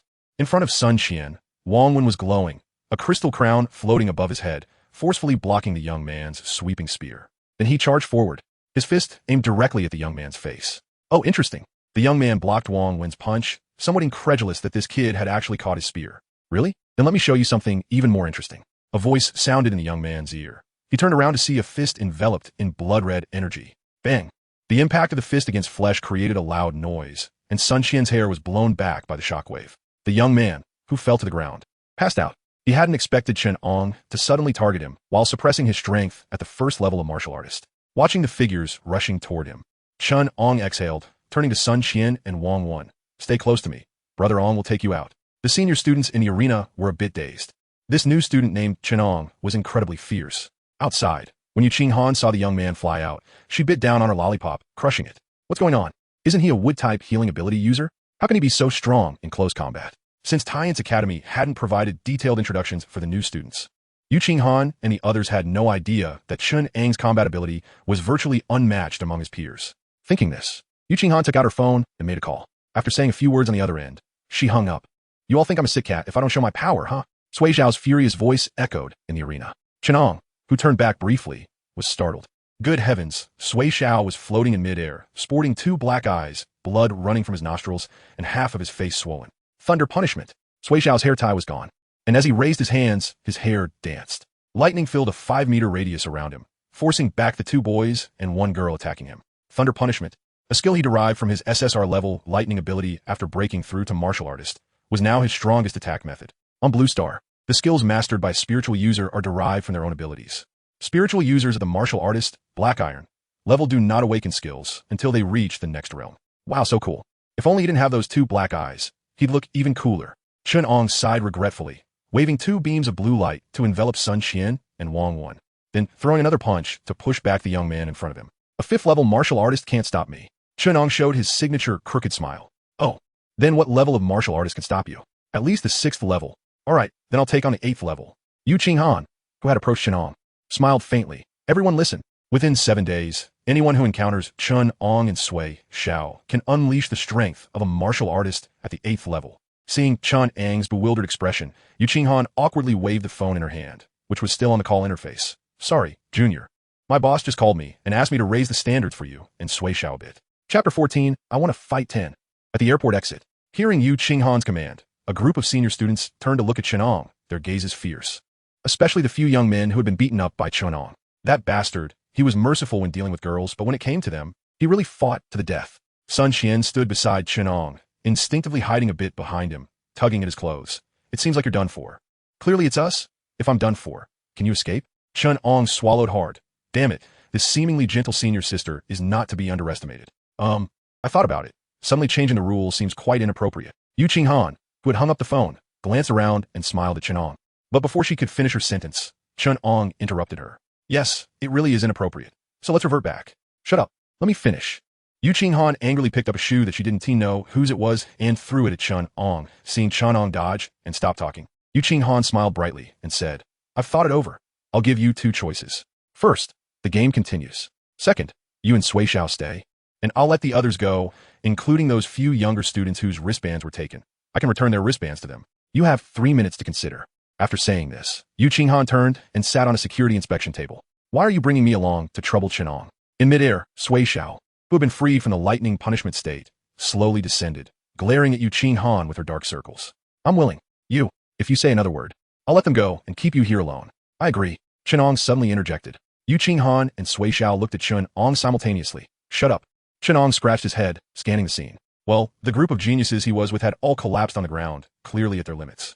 If it weren't for him occasionally giving them a boost, they might have already been lying on the ground sleeping. He heard that his dad's Qingdi could bring the dead back to life, and once that ability was unleashed, no soldier could die in his presence within 100 miles.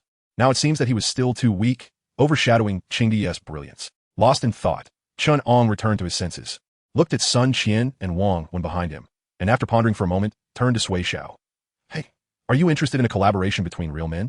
Sui Xiao looked at Chen Ang in confusion. What do you mean? Chen Ang grinned, knowing that someone so arrogant couldn't handle a little provocation.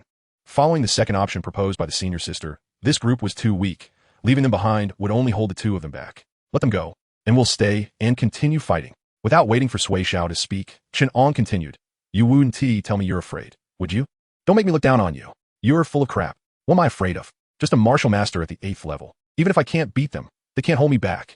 Really? Is there any benefit to lying to you? All right. Chen Ang faced Igreku Qingyan, who was watching with great interest, and said, let them go. We'll stay and play with the seniors. Clap, clap, clap.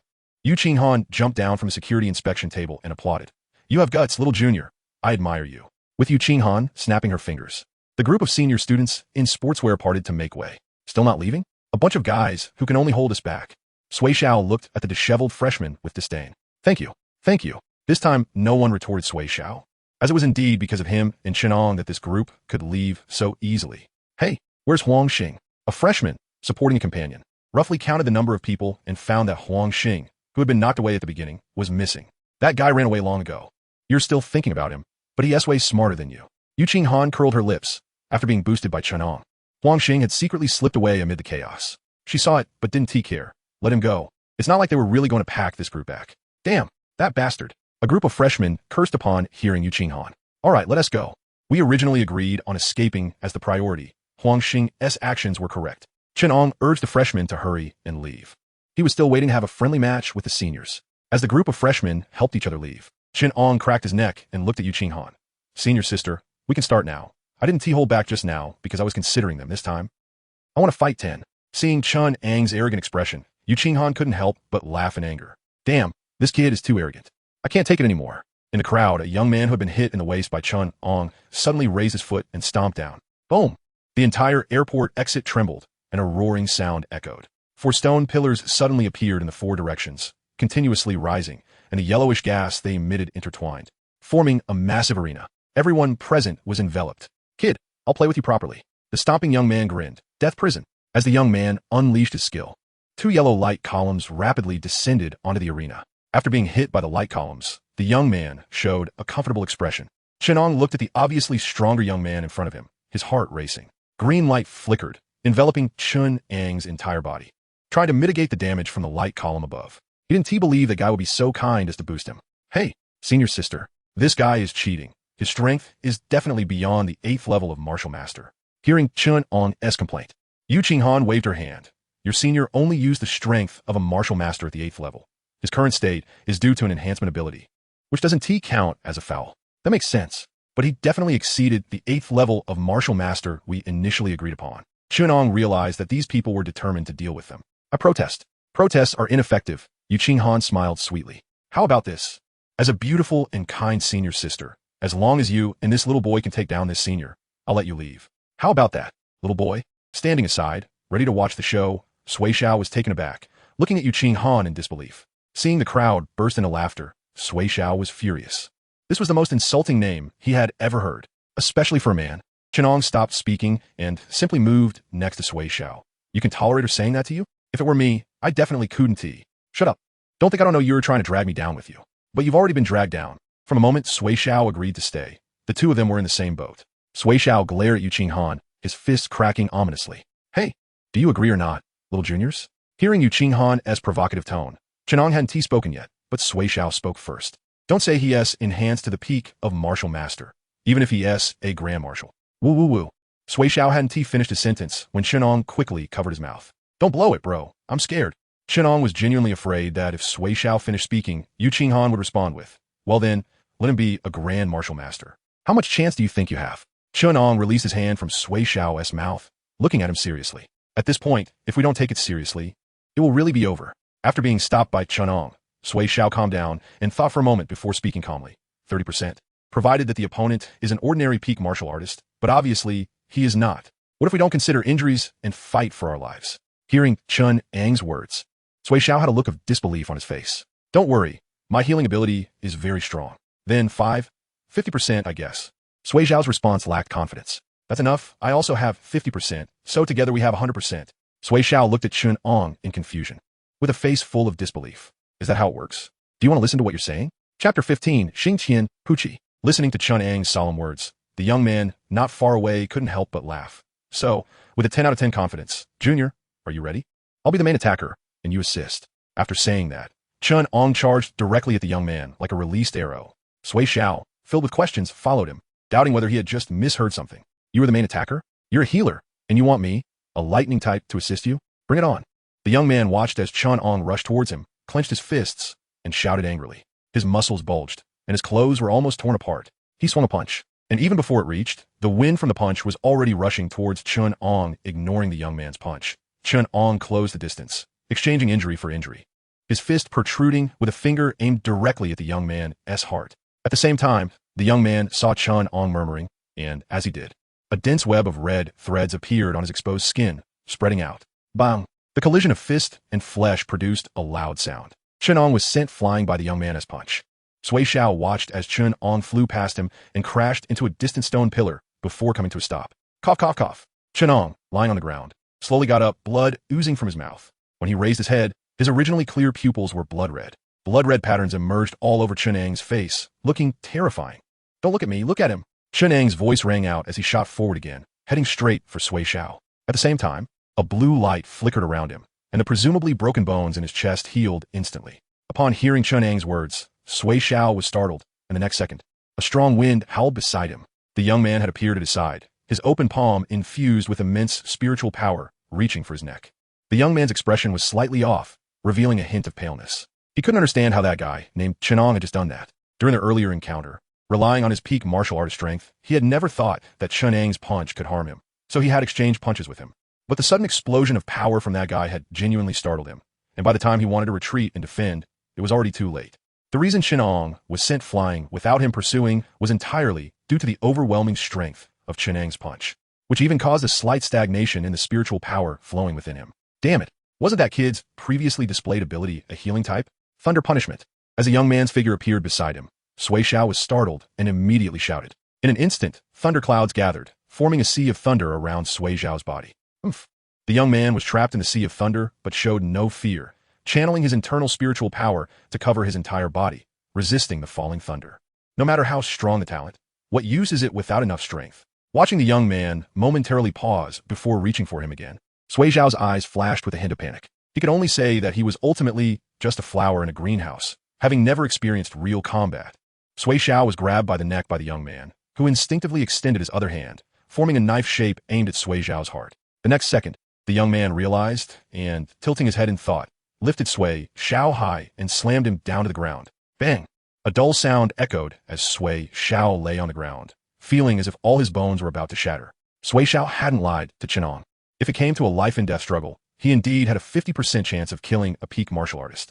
But the premise was that he had to use the life-saving trump card his family had given him, and the opponent had to be an average martial artist. Clearly, the young man was not. If he weren't exceptionally talented, how could he have entered the Tiankai Academy? The young man bent down to remove the bracelet from Sui Zhao's wrist, but in the next second, he retreated several meters away. With curiosity in his eyes, he looked at Chen Ang, who had just appeared where he had been standing. What exactly is your ability? Xingtian. Chen Ang, appearing beside Sui Zhao, helped him up, excitement evident in his eyes as he responded to the young man. Hearing Chen Ang's words, not only the young man 10 meters away, but even Xingtian and the others standing in the distance were momentarily stunned. Your ability is Xingtian. Even Sui Zhao, who was helped up by Chen Ang, looked shocked. Chen Ang shrugged, the blue glow around him intensifying, enveloping Sui Zhao as well. Now is not the time to discuss abilities.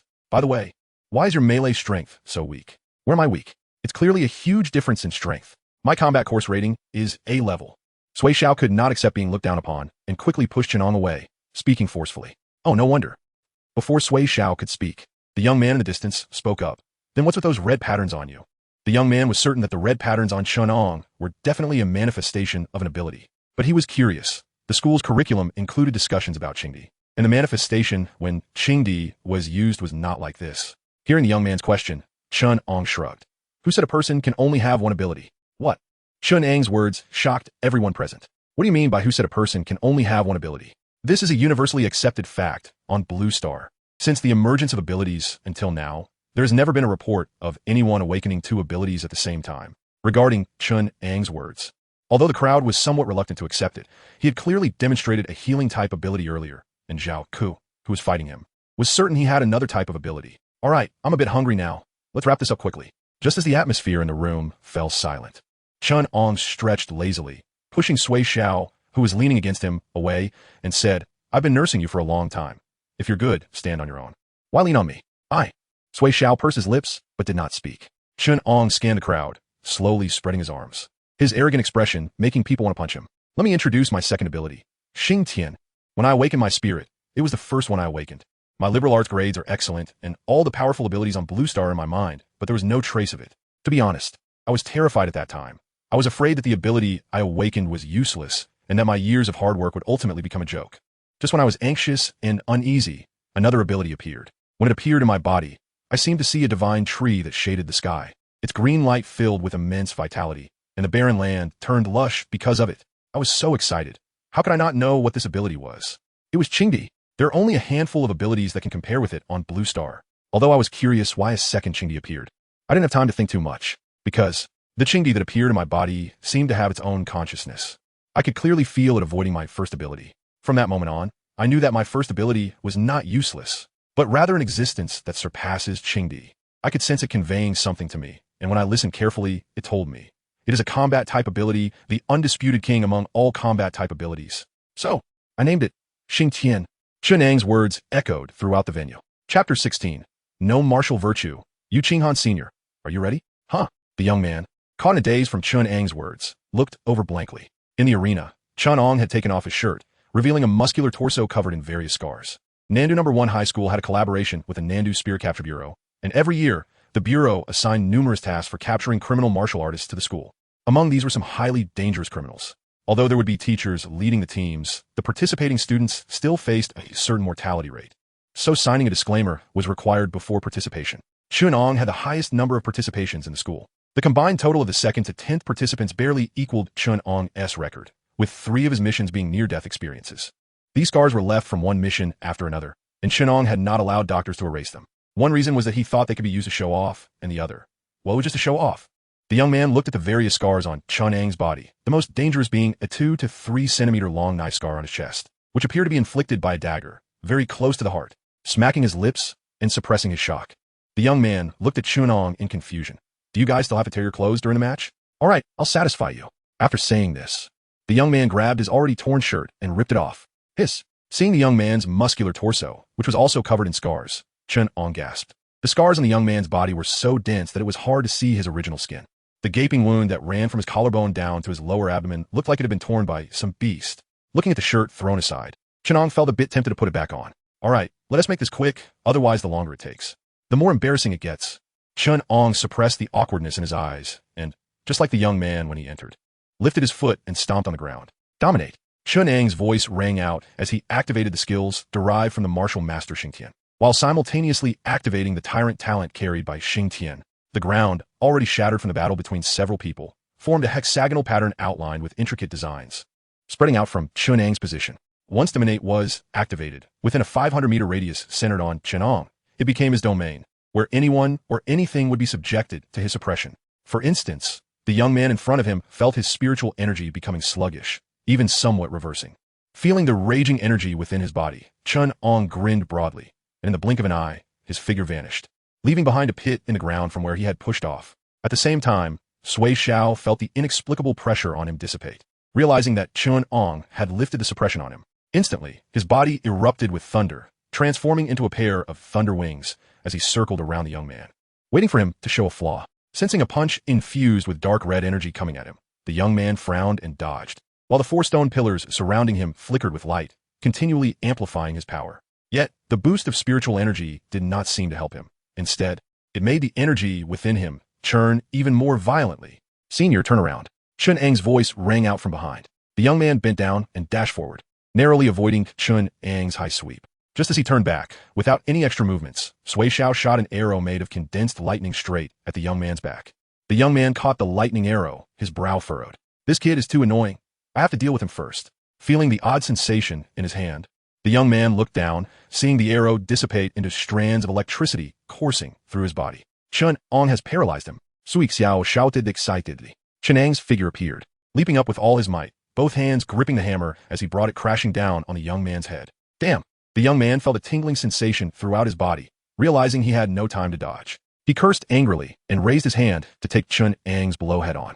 Watching the 3 fighting in the arena, a group of senior students from Tiansu Academy were dumbfounded. Is this still a person? They're really trading blows with Zhao Ke, huh? Is this the combat power of dual abilities? Zhao Ke can't lose, right? Yu Qinghan had no time to listen to their exclamations. She was focused on her phone, typing furiously. Before long, her phone began to ring with a series of notification sounds, finally receiving a call. Yu Qinghan stepped aside, listening to the chaotic voices of the academy leaders on the phone, and for the first time, she spoke seriously about the situation in the arena. Boom! After discussing with the academy leaders for about 5 to 6 minutes, a loud noise suddenly erupted from the area where Chen Ang and the others were fighting. Yu Qinghan glanced back, fell silent for a moment, and spoke into the phone. Zhao Ke lost. In the arena, Zhao Ke clutched his chest in pain as he got up from the ground. That was fast. Sui Xiao, holding a long sword made of condensed lightning, swiftly placed it against Zhao Ke's neck. Sui Xiao's long hair flowed gracefully, and he looked disdainfully at Zhao Ke. You lost. Zhao Ke stared blankly at Sui Xiao, who wore a proud expression. Wait, bro, did you really beat me into this state and act like that? Not far away, Chen Ang was enveloped in a blood-red mist, his eyes filled with fighting spirit, staring directly at Zhao Ke. Continue? This feels great. Green Emperor, paired with Xingtian, healing while fighting. Not worrying about the damage taken at all. No need, I lost. Zhao Ke looked at the spirited Chen Ang and shook his head. He raised his hand to push aside Sui Zhao's lightning sword and shot him a glance. If you keep looking at me with that expression, I'll do nothing for the next 7 days, but watch you get beaten. So infuriating. If it weren't for this guy constantly sneaking in attacks and disrupting my rhythm, how could I have lost so quickly? But to be fair, Sui Zhao's final lightning punishment was indeed quite strong, able to withstand my full force attack for over 10 seconds with his martial master level 1 strength. But that's not a reason for you to look at me with that disdainful expression. Hearing Zhao Ke admit defeat, Chen Ang secretly breathed a sigh of relief. Don't be fooled by his appearance of still having strength. In reality, he was already running on fumes.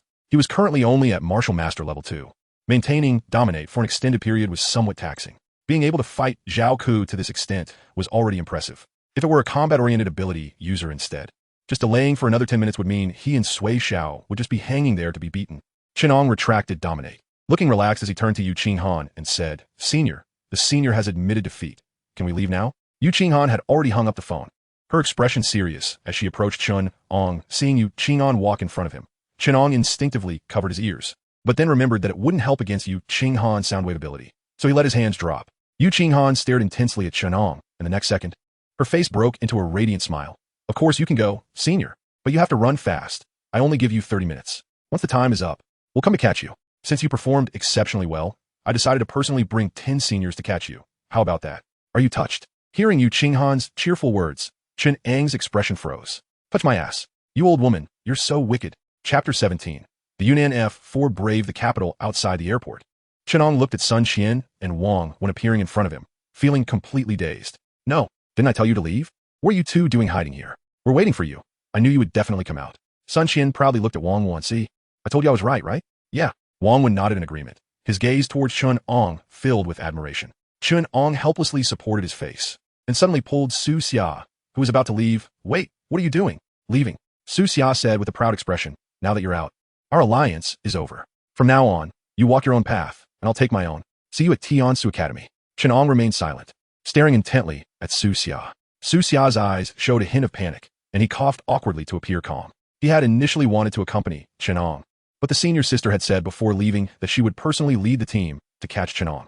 So, to smoothly enter Tiansu Academy, he decided to keep his distance from Chen Ang. As for whether Chen Ang could escape this calamity, if we two join forces, we still have a fighting chance against them. If we separate, neither of us can escape. Chen Ang continued to hold onto Su Xia's clothes tightly, not letting him leave. Mainly, he truly did not expect Sun Qian and Wang Wan to wait for him outside. If Su Xia left at this moment, he would definitely be caught quickly with these two burdens. Su Xia, so Academy means we can run? Chen Ang, no.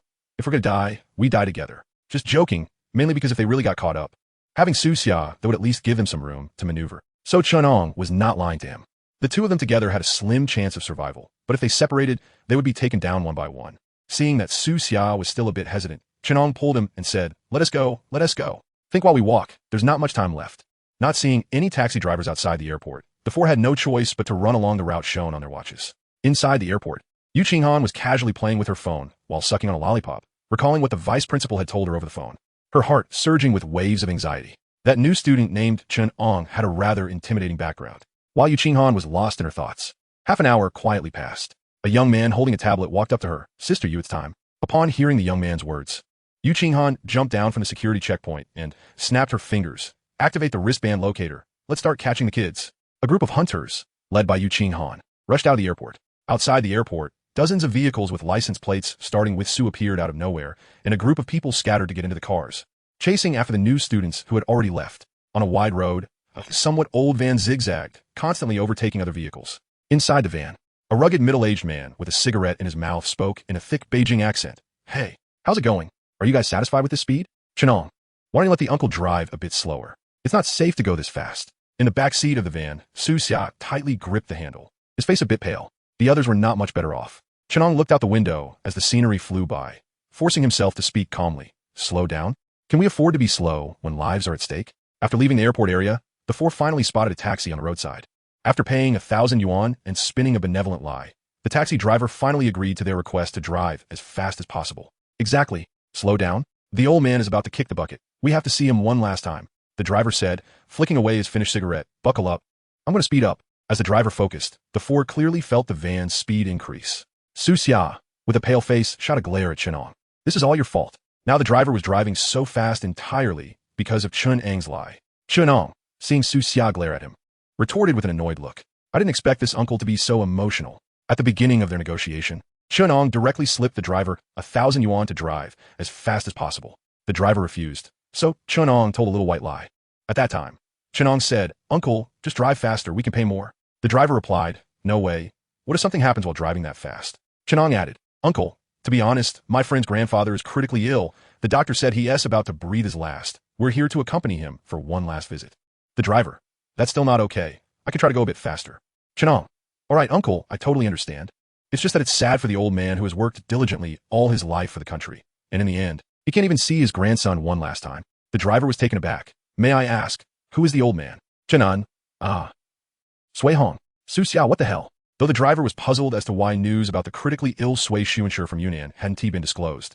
After Su Xiao's self-verification, under duress, he said nothing more and quickly let the four get into the car. As the van sped into the city of Shangjing, 2 cars from Tian Su Academy sped past on a road they had just traveled. Other drivers on the road. What the hell is going on today? Are they all in a hurry to reincarnate? Sister you. Those guys have already entered the city. Inside the car, a young man looked at the 4 red dots flashing on his wristband and said with a smirk, "What the hell? Are they riding missiles? So fast. Speed up. You can't let a van outrun you, can you?" Xingtian said to the young driver, looking at the screen on her tablet. On the screen, a van whizzed past a surveillance camera, and when Xingtian blinked and looked again, all that was visible was a trail of taillights. Sister you can doubt my abilities, but please don't doubt my title as the #1 driver of Tian Su Academy. The young driver grinned, sorry to show off. Uncle, slow down. Don't drive so fast in the city. Inside the van, Chen Ang, seeing the van narrowly miss other vehicles for the second time, could no longer maintain his calm demeanor and panicked. Even if you don't care about safety, you're speeding now. If the traffic police see us, we're done for. The driver chuckled heartily. I'm working for Sui Xuanshi. Who can check me? Who dares to check me? Upon hearing the driver's words, the 4 fell silent, exchanging glances. Su Xia, Chen Ang, look at the mess you've created. Chen Ang, why didn't he mean to? Sun Qian, how about we come clean? Wang Wen agreed. Chapter 18. Xingtian, have I become gangster? Just as Chen Ang and the others exchanged glances, the wristbands on their arms emitted a unified, alert tone. Chen Ang looked down. All new students entering the city must not disturb the urban order, must not use any means of transportation, and must not reveal their strength in front of ordinary people. Violators will be sent back. The same goes for the welcoming personnel. Looking at the information displayed on the wristbands, Chen Ang frowned slightly. Why does it feel a bit targeted? Beijing is fushed. And the location of Tian Su Academy shown on the wristband is in the far east, while they had exited the airport in the far west. Not being able to reveal their strength in front of ordinary people was one thing, but now they couldn't even use transportation, which would undoubtedly greatly reduce their speed. It's over. The academy doesn't allow us to use transportation. Sun Qian, who had also read the information, looked up at Chen Ang. This welcoming ceremony is too hardcore. Wang Wen said, somewhat speechless. I thought this was a welcoming ceremony? Sui Xiao shot a disdainful glance at Wang Wen. This is an assessment, specifically targeting us new students. What are you guys talking about? Don't worry, there's a bit of traffic in the city, but rest assured, I will definitely let you see the old man for the last time. The driver, hearing the anxious conversation in the southern Hunan dialect among Chen Ang and the others, thought they were in a hurry. Chen Ang glanced at the serious expression on the driver's face in the rearview mirror, opened his mouth, unsure of how to explain. Should I tell the driver that Sui Xuanshi's illness suddenly got better, and we don't need to go? Just as Chen Ang was racking his brains for an excuse, the van they were in suddenly slammed to a halt, and at the same time, the driver's furious voice rang out. Do you want to die? Don't drag your uncle down with you. Chen Ang and the others were almost thrown off their seats by the sudden stop, and Wang Wen even bumped his head against the window. Chen Ang shook his head, looked outside through the windshield, and then was startled. The next second, run. Chen Ang yanked open the van door, grabbed Sun Qian next to him, and dashed out. Sui Xiao, puzzled, tightened her gaze when she saw Xingtian stepping out of the vehicle blocking the van, hurriedly pushed Wang Wen, and ran out through the door Chen Ang had opened. Hey, what's the meaning of this? Do you think I'm afraid of you just because there are more of you? Do you know who was sitting in my car? The van driver got out, pointing angrily at the few young people getting out from the other vehicle, but when he turned around, Hey, where are you going, young fellows? Hearing the driver's call, Chen Ang and the others ran off without looking back, even picking up speed. When they first got in the car, Chen Ang recorded a video for the driver, explaining that the reason for the driver's fast driving was entirely his instruction. As for whether this video could help the driver resolve any issues, Chen Ang wasn't worried. After all, Sui Xiao, the little prince of southern Hunan, was also in the shot, so he should have some face, right? Behind Chen Ang and the others, after leaving 2 young men behind, Xingtian led the remaining members to chase after Chen Ang and the others. Among the young men left behind, one, a senior working at the Beijing Spirit Capture Bureau, showed the driver his ID. Don't spread what just happened. We are assessing new members who have just joined the Spirit Capture Bureau. We apologize for any inconvenience caused. Here is some compensation. While saying this, the young man took out 3 stacks of cash and handed them to the driver. The driver was still dazed until he drove away. Who understands? In Beijing, speeding not only has no penalties, but also earns you money. You're generous, giving away 30,000 yuan just like that. A young man in the van chuckled. The young man working at the Spirit Capture Bureau drove and smiled. They're all future juniors, knowing that they'll be tortured by us for the next few days. I can't bear it. This amount of money is nothing. As night fell, the neon lights of Beijing flickered, and the crowds on the streets were mostly well-dressed, but their fatigue was evident in their eyes. It seemed that as soon as you stepped into this city, time would tighten for you, just like the few young boys and girls who were sprinting down the street. Why do I always feel like they're playing with us? Sui Xiao, ignoring the puzzled looks of passersby, gasped and asked. Chen Ang, running at the back, looked back at the teasing expressions of Xingtian and the others. Did you forget the notification on the wristband? There are too many ordinary people here. They won T-Act here. But it's almost 10 o'clock. If we drag this out any longer and the number of people decreases, we'll be sitting ducks. Sun Qian's tone was somewhat anxious. That's called sitting ducks, and I've told you not to sleep in class. Chen Ang retorted to Sun Qian, then looked around, his eyes brightening when he spotted a red and blue building. Follow me. Saying that, Chen Ang accelerated to the front, heading straight for the Spirit Capture Bureau branch around the corner. Officer, help! A gang of gangsters is chasing us. Chen Ang dashed into the Spirit Capture Bureau with Sui Xiao and the others, screaming. Inside the Spirit Capture Bureau, a middle-aged officer who was sitting at his workstation trimming his nails was startled by Chen Ang's sudden entrance, causing his nail clippers to fly out of his hand. Seeing the panicked faces of the few youngsters, the middle-aged officer stood up in confusion and walked out of his workstation. What's going on? What are you doing? Officer, we're being chased by gangsters. Hearing Chen Ang's words, the middle-aged officer frowned and looked outside, immediately spotting Xingtian and her group, all dressed in matching sportswear. Sister, you this. Outside the Spirit Capture Bureau, a young man spoke with a pained expression. We're Li Xiang. Xingtian thought for a moment and felt it was inappropriate to reveal her identity. Li Xiang is the young man working at the Spirit Capture Bureau she referred to. I don't know. I'll call him now. Before the young man could take out his phone, the middle-aged officer from the Spirit Capture Bureau walked out, his spiritual energy manifesting. You, stand still and do not move. Accept the inspection in the lobby of the Spirit Capture Bureau. While the staff were stopping Xingtian and her group, Chen Ang tugged at the three who were still watching the drama. Stop watching. Let us go. Sun Qian was about to go out when Chen Ang pulled her back. Let us climb over the wall from the back. Just as Xingtian and her group were being questioned, Chen Ang and the others slipped into the backyard of the Spirit Capture Bureau. What are you guys doing? A police officer preparing to go off duty spotted Chen Ang and the others sneaking around and quickly stopped them. There's a gang of gangsters chasing us. Officer Liu asked us to come in and hide for a while. Chen Ang hurriedly put on a panicked expression. Thankfully, he had caught a glimpse of the middle-aged officer SID badge earlier. What? The off-duty officer looked shocked. Gangsters? Where did gangsters come from in Beijing? Even if there were gangsters, do they have the guts to stir up trouble at the Spirit Capture Bureau? The officer pressed the assembly button on his device, glancing back at Chen Ang and the others before leaving. You all stay here and don't move. We'll need your cooperation for the investigation later. Chen Ang and the others quickly nodded, and as soon as the officer left, they turned and ran. Chapter 19. The swollen-faced geniuses throw this broken thing away. At the corner of the Spirit Capture Bureau's wall, Chen Ang grabbed Sui Xiao, who was about to climb over, and pointed at the smart wristband on his wrist. Why? This thing has a positioning function. Ever since our van was forced to stop, I sensed something was off. Logically, we've run so far. Fish Qinghan's group shouldn't be able to track us down so accurately, right? After we jumped out of the car to escape, no matter how we tried to shake them off, we couldn't get rid of Fish Qinghan. The only explanation is that they have a way to lock onto our positions. Besides this smart wristband, it can't be satellite positioning, can it? Sui Xiao understood from Chen Ang's words and immediately took off the wristband without hesitation. Wang Wen hesitated. But didn't that senior sister you say that the wristband is related to whether we can pass the assessment? Fake, just putting pressure on us. Chen Ang sneered. He was well aware of Fish Qinghan's group strength. If they really followed the rules she mentioned, none of the new students from Yunnan province would escape. Even if Tian Su Academy's admissions were strict, they couldn't be that extreme, could they? So the truth was clear. Whether they could pass the assessment had nothing to do with this broken wristband. Fish Qinghan's actions were merely a way for the academy to suppress their arrogance. After all, they were all top talents from different regions, entering school with a sense of pride, who knows what kind of trouble they might cause. After hearing Chen Ang's speculation, Wang Wen and Sun Qian also took off their smart wristbands and tossed them aside.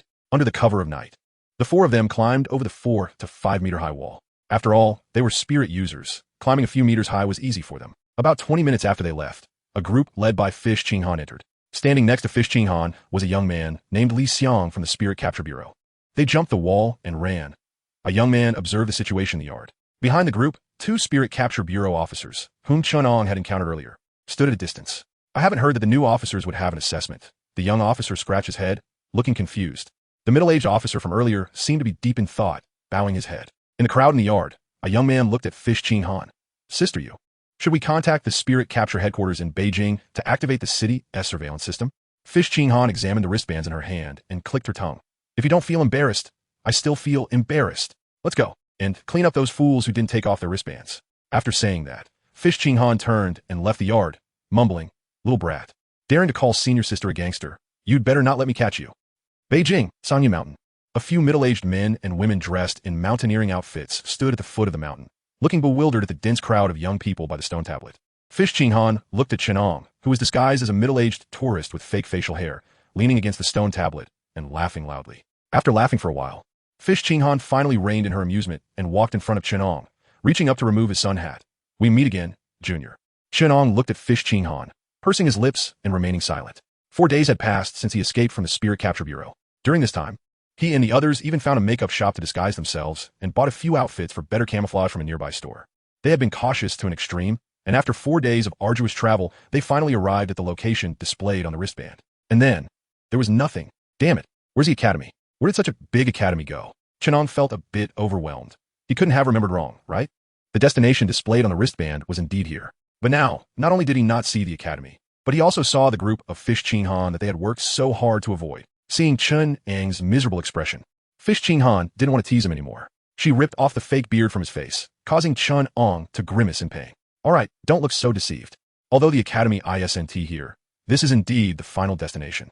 Congratulations, you are the first to arrive, in an unscathed state. Hearing Fish Qinghan's words, Chen Ang's tense emotions relaxed. So where's the academy? And what about the other new students? They haven't all been eliminated, have they? Fish Qinghan smiled and replied, guess.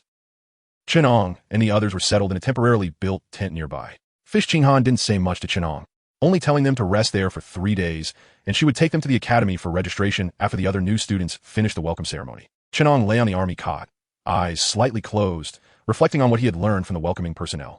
As he expected, Fish Qinghan's group had no intention of eliminating them. They merely wanted to mess with these arrogant new students. After all, in such a populous place like Yunnan province, only about 20 students could enter Tian-Su Academy. Other places could be imagined. If Fish Qinghan and her group of senior students really put in the effort, they could completely eliminate all the new students this time. What would become of Tian-Su Academy's enrollment? They might as well disband right there. So they waited for 3 consecutive days. On the 3rd day at noon, Chen Ang was busy pounding on Sui Xiao, while a group of seniors watched with great interest. There was no way. That long-haired kid was too annoying. His expression as if he looked down on everyone was unbearable even for them. During lunch that day, someone casually mentioned that if it weren't for Chen Ang at the airport, this group of new students would have been wiped out. As a result, Sui Xiao exploded. In his view, Chen Ang was indeed strong, but he wasn't bad either. If it weren't for his help at that time, Chen Ang might not have been able to defeat Zhao Ke. It was unclear who instigated it, but taking advantage of Sui Xiao's anger, they suggested he challenge Chen Ang to see who among the new students was the strongest. Sui Xiao, used to being arrogant, couldn't stand this provocation and immediately found Chen Ang, who was in the restroom, insisting on having a match with him. Of course, Chen Ang was unwilling and thought such behavior was a bit foolish. At that moment, the situation was roughly as follows. Sui Xiao. Chen Ang, I think you're not that strong. Come out and fight me. Chen Ang, are you sick? I'm taking a dump. Sui Xiao. Then wait until you're done and we'll have a match. Chen Ang, get lost. Sui Xiao. If you agree to fight me, I'll leave.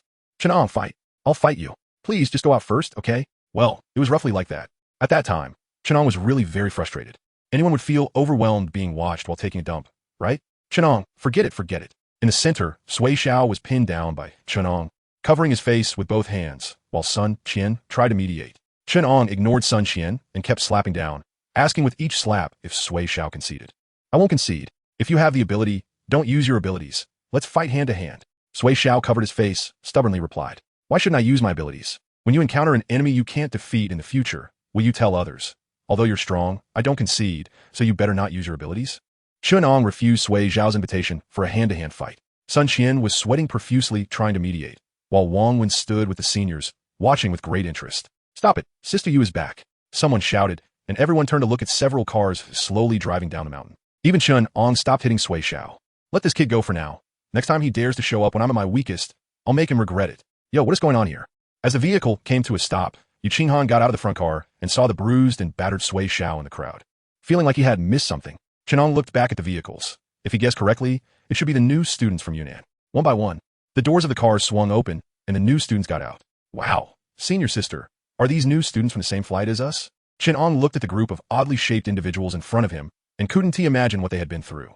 Did Yu Qinghan and his group go too hard on them? Chapter 20I. Gu Changjun, super brave.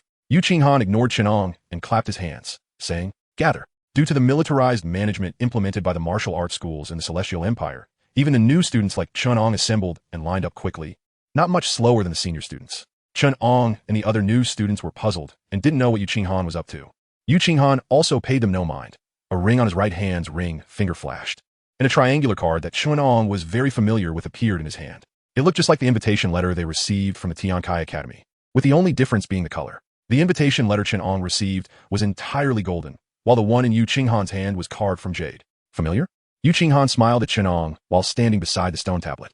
The invitation letter you have is actually also an identity card for Tiankai Academy students. After you enter the academy, the political education office will replace it for you. Remember not to lose it. It's the key to entering and leaving the academy. After saying this, Yu Qinghan brought the triangular card close to the stone tablet. The previously unremarkable stone tablet suddenly radiated a bright light, and a spatial portal appeared. Let's go. I'll take you to report to the academy. With Yu Qinghan leading the way into the portal, the senior students followed in succession, and the remaining new students slowly followed, with Chen Ang at the front. As Chen Ang stepped through the illusory spatial portal, a mysterious sensation enveloped his entire body, as if he were in the vast ocean, constantly being tossed around by the waves. Ugh! When he opened his eyes again, he found himself in front of a magnificent school gate, and he quickly mobilized his spiritual power to alleviate his discomfort.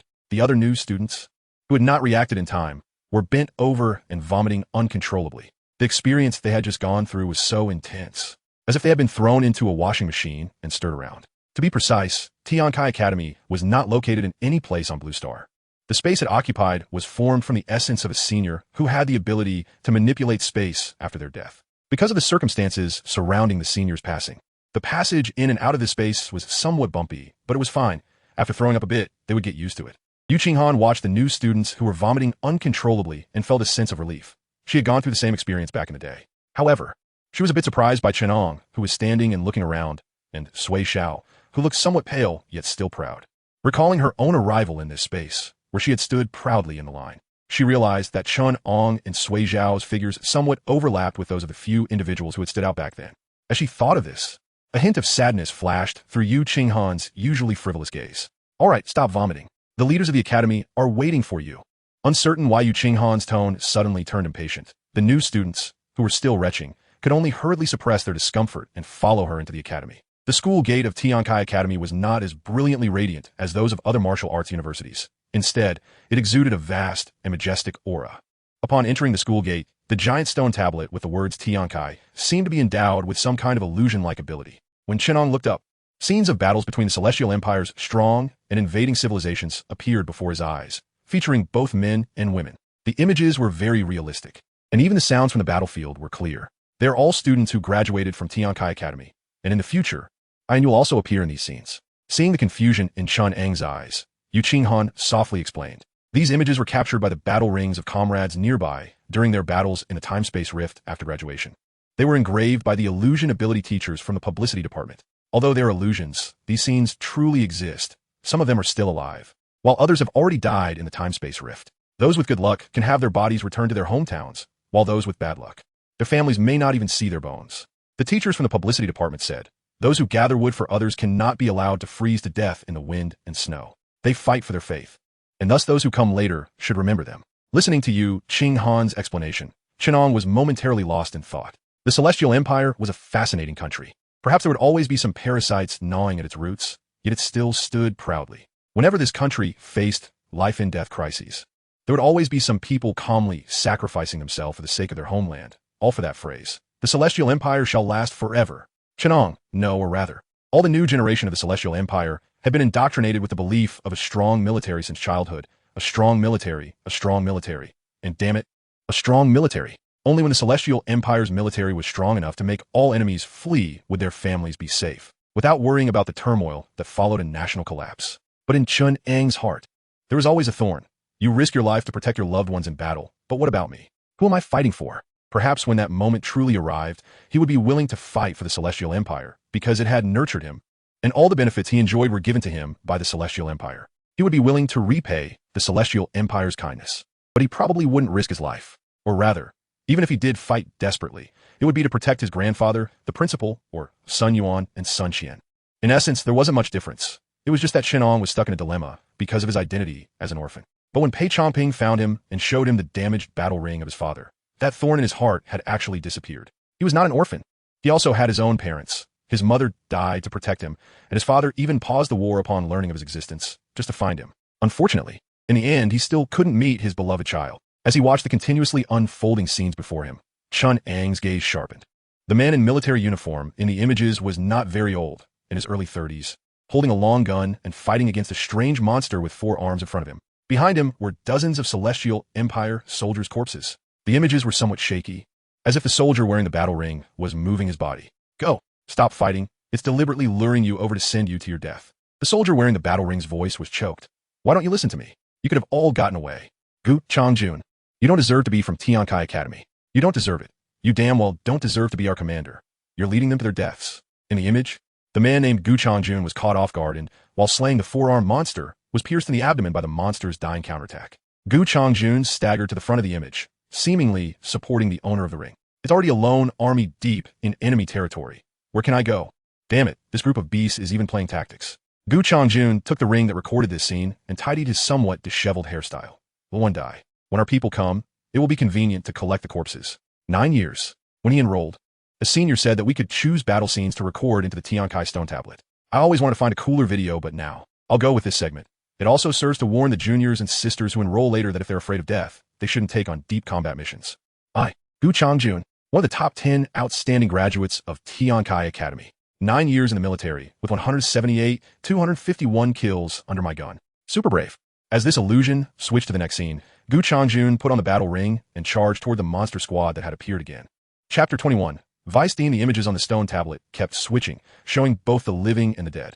Chen Ang and a group of new students even saw a scene where short-haired, dashing senior sister, trapped by a massive mech and on the brink of death, chose to self-destruct. Chen Ang dared not look any further. When the scene erupted into a large-scale battle, the overwhelming enemies continuously assaulted his mind. He even doubted whether he could survive 10 seconds on such a battlefield. All right, no more looking. Wait until your strength improves before recording their appearances. Yu Qinghan, seeing the group of new students lost in the illusion with red eyes, quickly spoke up. These guys were too weak. If they continued watching, it might hurt their spirits. After calming down the new students' emotions, Yu Qinghan led them into the academy. If he didn't know this was Tiankai Academy, Chen Ang would have thought he had arrived in some small tourist city. Tiankai Academy was vast. They walked for over 10 minutes before reaching a place resembling a square. There were already over 30 formations standing in the square, with the number of people in these formations varying. Some had around 15 or 16, while others only had 7 or 8. Among the new students being recruited this time, those from Yunnan were the most numerous, so they were the last to be called. The people in the square were all new students recruited from various provinces, some of whom had arrived over 10 days ago. Yu Qinghan stood in front of the new students from Yunnan and explained the general situation. As the person in charge of welcoming the new students from Yunnan, she would temporarily act as their teacher before they completed class assignments in the academy. With the arrival of Chen Ang and the new students, many people's gazes in the square turned towards them. So, these are the new students from Yunnan. They sure took their time coming. Who says? I've been sleeping in this square for 8 days, unable to bathe or wash my face. Now I feel itchy all over. Hey, over there. You waited for 8 days. While we from Jibei have been waiting for you for 5 days. By your logic, what does that make us? You must be able to endure hardship. Hey, what the hell? With the arrival of Chen Ang's group, the square became noisy. Shut up. A burly man in military training attire shouted from a pre-built podium at the front of the formations. A visible sound wave swept through the crowd, making the new students wince. New students, why are you yelling so loudly? Yu Qinghan, gather the new students you brought. The middle-aged man on the podium spoke again. Is this what you call genius? If no one arranges it, do you not know what to do? Sui Tudu and Xiao were displeased and looked at the man on the podium, about to speak, but Chen Ang quickly covered his mouth. Brother, don't mess around. This isn't Yunnan. He's just looking for trouble. I don't believe the new students from other places gathered by themselves when they came. Sui Xiao pushed Chen Ang's hand away, his tone full of defiance. Although his voice was not loud, the middle-aged man on the podium clearly had considerable strength. He slightly moved his ears and looked at Sui Xiao, who had long hair. The one who just spoke, are you male or female? Sui Xiao realized the middle-aged man was talking about him and widened his eyes to look at him. Report. I'm a male. All right, this kid knows to report. Yu Qinghan glanced at Sui Xiao and softly said, once you arrive at Tiankai Academy, change that arrogant attitude of yours. There are plenty of geniuses here, especially those with significant backgrounds. After saying this, she also glanced at Chen Ang. Gather. Join the formation. That long-haired one stays. The middle-aged man spoke again, his gaze fixed on Sui Xiao. I give you 2 choices. First, roll up your bedding and leave. Second, go cut your hair and come back. As they joined the formation with Yu Qinghan, Chen Ang signaled Sui Xiao to behave and not be foolish. After spending these days together, he knew Sui Xiao was genuinely proud, not very bright, but not bad-hearted. Sui Xiao stood his ground, stubbornly staring at the middle-aged man. After about a minute or two, feeling a bit sore in the eyes, he huffed. Report. Where to cut? TCH. A wave of disdain arose from the crowd. They thought this long-haired kid would choose to confront him head-on. "Shut up." The middle-aged man reprimanded the crowd, then pointed at a bald new student. "You, yes. The one with the yellow hair, you take him over." The boy pointed at by the middle-aged man grinned.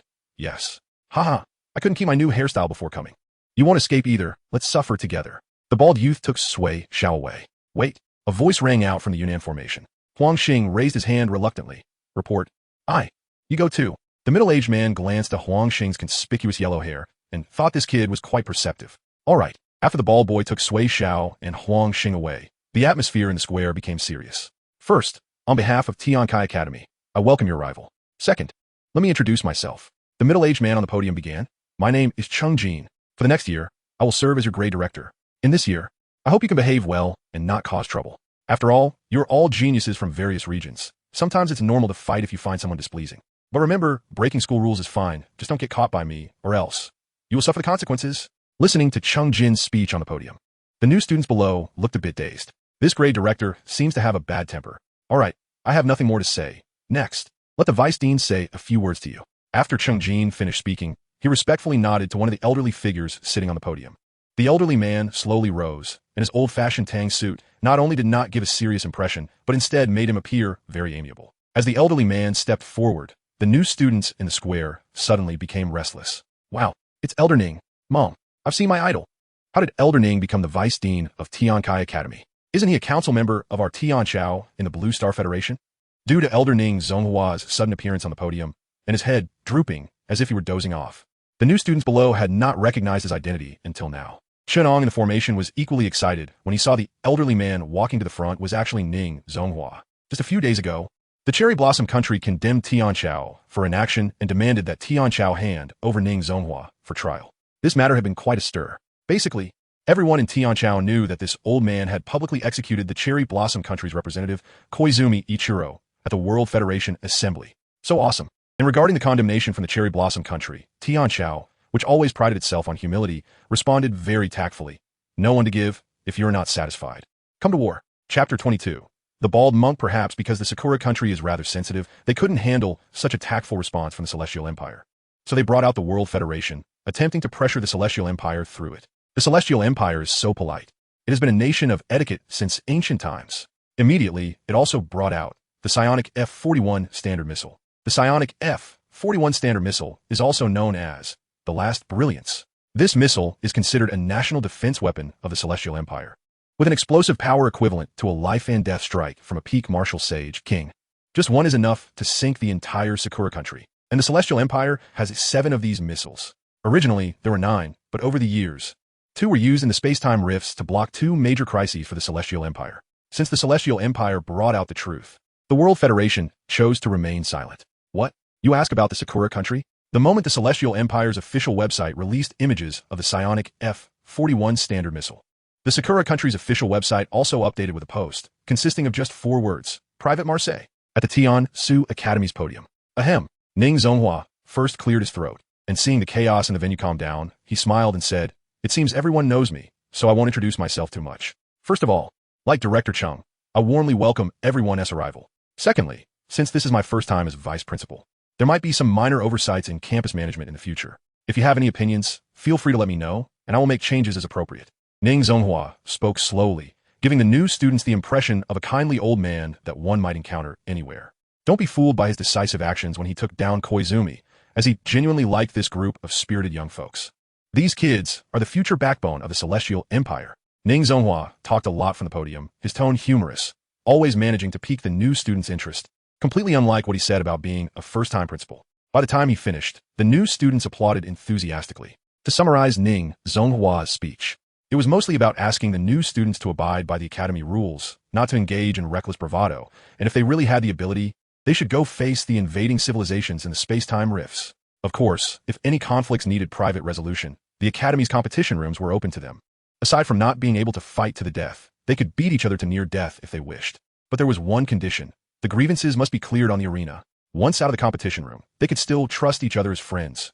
Alright, that's all for today. Next, the seniors in charge will take you to your dorms. On the podium, a leader with a big belly saw that the new students were not paying attention to his carefully prepared speech, and couldn't he help but feel heartbroken.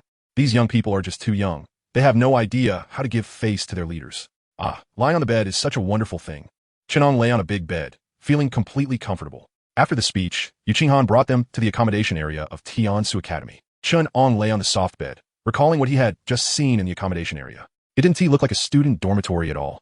If he didn't know better, he would have thought he had walked into some luxurious community. Thinking of how Xingtian had educated him and his group, Chen Ang couldn't help but exclaim, "It's no wonder it's Tiansu Academy. Every student has their own room, with a living room, kitchen, and bathroom as standard. Of course, if they didn't want to cook, they could eat at the cafeteria. The academy even has a street dedicated to student leisure, with everything available that one could find outside." Thinking of what Xingtian had said, or rather, what the principal of Tiansu Academy had said, geniuses indeed need to be tempered, but that doesn't mean their material needs should be compromised. Just because they are geniuses, they deserve to enjoy the conveniences brought by this brilliance, and this does not conflict with their training. The responsibilities they carry are no less than anyone else's. Their future could end at any moment, and if they don't enjoy life now, will they wait until they are dead to enjoy it? Chen Ang felt the principal was absolutely right. No wonder he could be the head of the Celestial Empire. Just look at this vision. What puzzled Chen Ang was whether the principal was too open-minded, because Xingtian had told him that there were even double rooms in the school S apartment building, the kind with one male and one female. As long as students on campus hit it off, they could apply to the school. According to the principal, they're all adults, not children, and free love is their right. At 8 p.m., knock, knock, knock. Chen Ang was awakened by the sound of knocking, opened his eyes, and exhaled a breath, then got up to open the door. "Hey there, handsome. Want to go to the entertainment street together?" Xingtian was wearing tight jeans and a sweatshirt, looking very fresh. "You too." Chen Ang looked at Xingtian with her arm draped over Wang Wen's shoulder, his eyes a bit strange. "Chen Ang, what the heck? Sun Yuan, come quickly, your cabbage is being hoed." "Oh," Wang Wen insisted on asking me to go shopping. "I thought it would be boring for just the two of us, so I planned to invite you along." "Aren't you the one who asked me?" Wang Wen looked at Xingtian with a confused expression.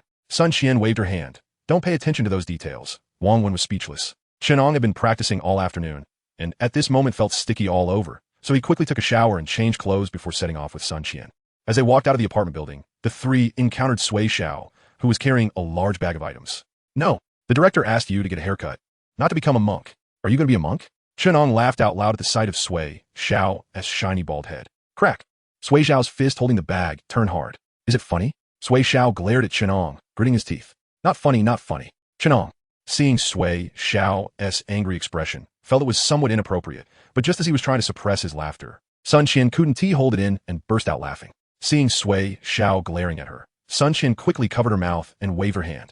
To be fair, even with Sui Xiao's bald head, he looked quite good, reminding Chen Ang of a character from an anime he had watched. A monk with a red dot on his forehead. "We're going to the entertainment street to have fun. Do you want to join?" "No." "Okay, let's go together." Chen Ang didn't wait for Sui Xiao to refuse and pulled him out. "I'm not going." Got it. Chen Ang replied, still holding on to Sui Xiao's hand without letting go. It wasn't that Chen Ang was looking for trouble.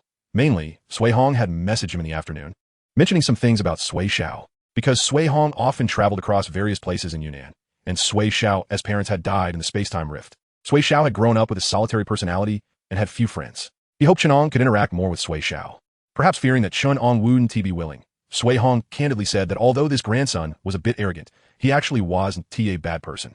Chen Ang could see this, but the real reason he was willing to interact with Sui Xiao was due to Sui Hong and Sui Xiao's parents. Not to mention Sui Hong, he was one of the few envoys of the Celestial Empire who had close ties with the military. Years ago, Xiaoshu's parents served under Chen Zhenglin in the 8th Spirit Martial Army. His father even died in a battle while delaying time for Chen Zhenglin's deployment, surrounded by the invading civilization, leaving no trace of his remains. Chapter 23, Sui Xiao. Am I some kind of toy? Entertainment Street, Xinghui Tavern. Sui Xiao's face turned red. "I won't drink anymore. You're cheating." Sitting across from her, Sun Qian slammed the dice cup on the table and glared at Sui Xiao. "You're just like my brother. Can't you handle losing?" "No, even if you two are cheating, at least be a bit discreet," Sui Xiao said, turning to look at Chen Ang, who was glancing around behind him. "I saw you signaling her in the reflection of my phone." "I'm not. I didn't. Don't make things up." Chen Ang shook his head in denial. Sui Xiao glanced at Wang Wen, who had already been knocked down by Sun Qian, and seemed to see her own fate. She decided not to play with Sun Qian anymore. "Come on, the snacks are ready." Just as Chen Ang sat back down, a staff member from the tavern brought over a plate of fried chicken. "Thank you, Lu Jia." Hearing Chen Ang's thanks, the woman called Lu Jia waved her only intact arm. "No problem. You all enjoy. I'll go make snack for others." After Lu Jia finished speaking, she turned and left, her movements brisk and full of vigor. Chen Ang withdrew his gaze and sighed. Back in the dorm, he had been curious about how the shops and staff on this entertainment street created by Tian's Academy were selected. After coming to this tavern and talking with some staff, he found out all the staff here are retired soldiers from the Spirit Martial Army, both men and women, but none of them have intact bodies. They are all retired soldiers diagnosed as unable to fight again after being injured in the spatial rift. There are many soldiers who have lost their combat abilities after being injured. If they want to stay in the military, the Celestial Empire will transfer them from the front lines to provide logistic support in the rear. If they retire, the Celestial Empire will arrange suitable jobs for them, mostly in major martial arts universities as security, chefs, or managing some shops. Junior, what are you sighing about? A familiar voice sounded, and Chen Ang turned around to see Xingtian walking towards him with a few senior sisters behind her. It's nothing. Are you here to drink too, senior? Otherwise, why would I come here to eat? Xingtian rolled her eyes and casually joined Chen Ang and the others at their table. After a while of drinking, the group began talking about the shop owners and staff on Entertainment Street. Xingtian sighed. Actually, this is already the best arrangement. Even those hegemonic countries like the US are now imitating us. I heard that in the early days of the spatial rift outbreak, the Sun Never Set's empire had almost negligible support for injured retired soldiers, which led to a large-scale mutiny among the soldiers. And they even found themselves in a situation where they had no soldiers to use. The young people's topics changed quickly, and perhaps Xingtian intentionally shifted the topic. But anyway, the conversation quickly went from national affairs to all sorts of interesting rumors. For example, a certain big shot in the Celestial Empire. Don't be fooled by how serious they look in videos. Behind the scenes, they are like this and that. Don't ask how they know. Just ask that big shot graduated from Tyne's Academy. Alcohol can always foster relationships between people who are not familiar with each other, if one drink ISNT enough.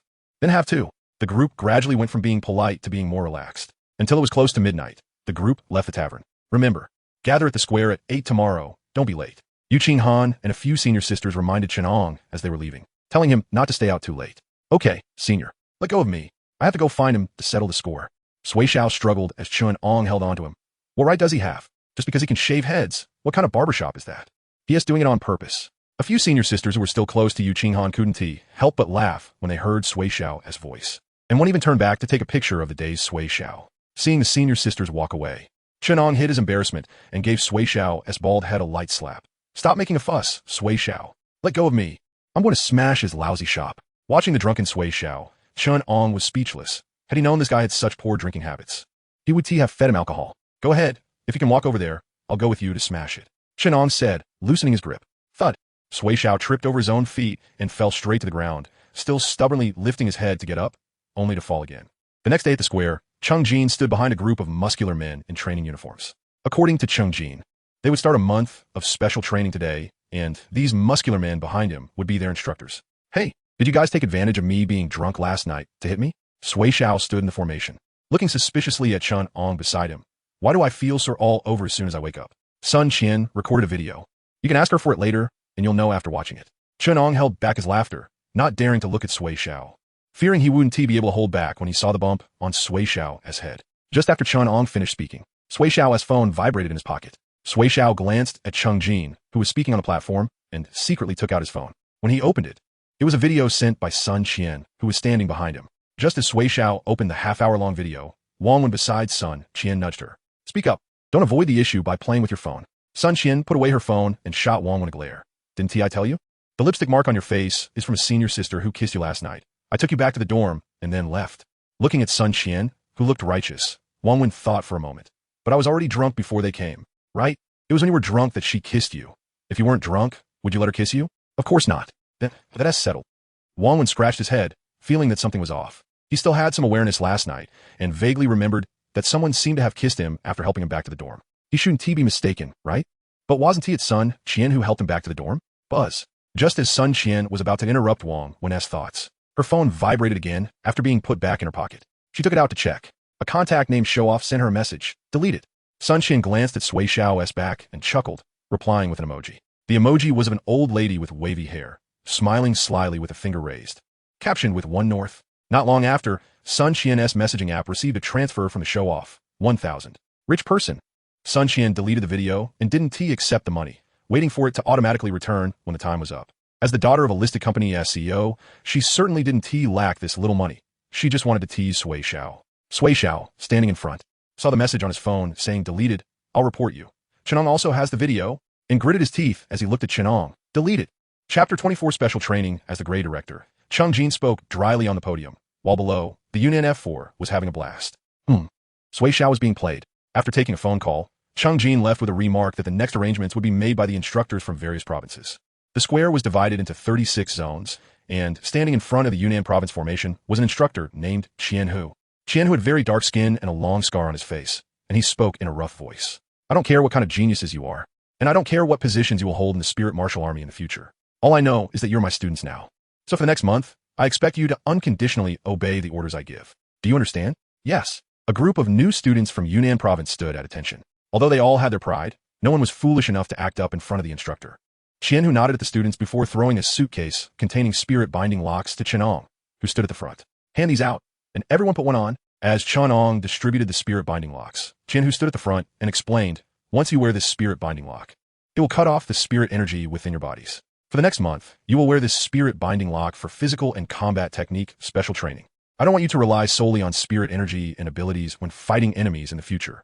Once the battle drags on and you lose your spirit energy, you will become lambs to the slaughter. Seeing that everyone had put on the spirit binding locks, a cruel smile flashed across Chen Hu's dark face. Now, run 50 laps around this square without stopping. After that, each of you will come and spar with me. Without waiting for everyone to react, Chen Hu continued, I will control my strength at the 5th level of a martial artist. You must last 30 seconds in my hands to pass. Now run. Hurry up.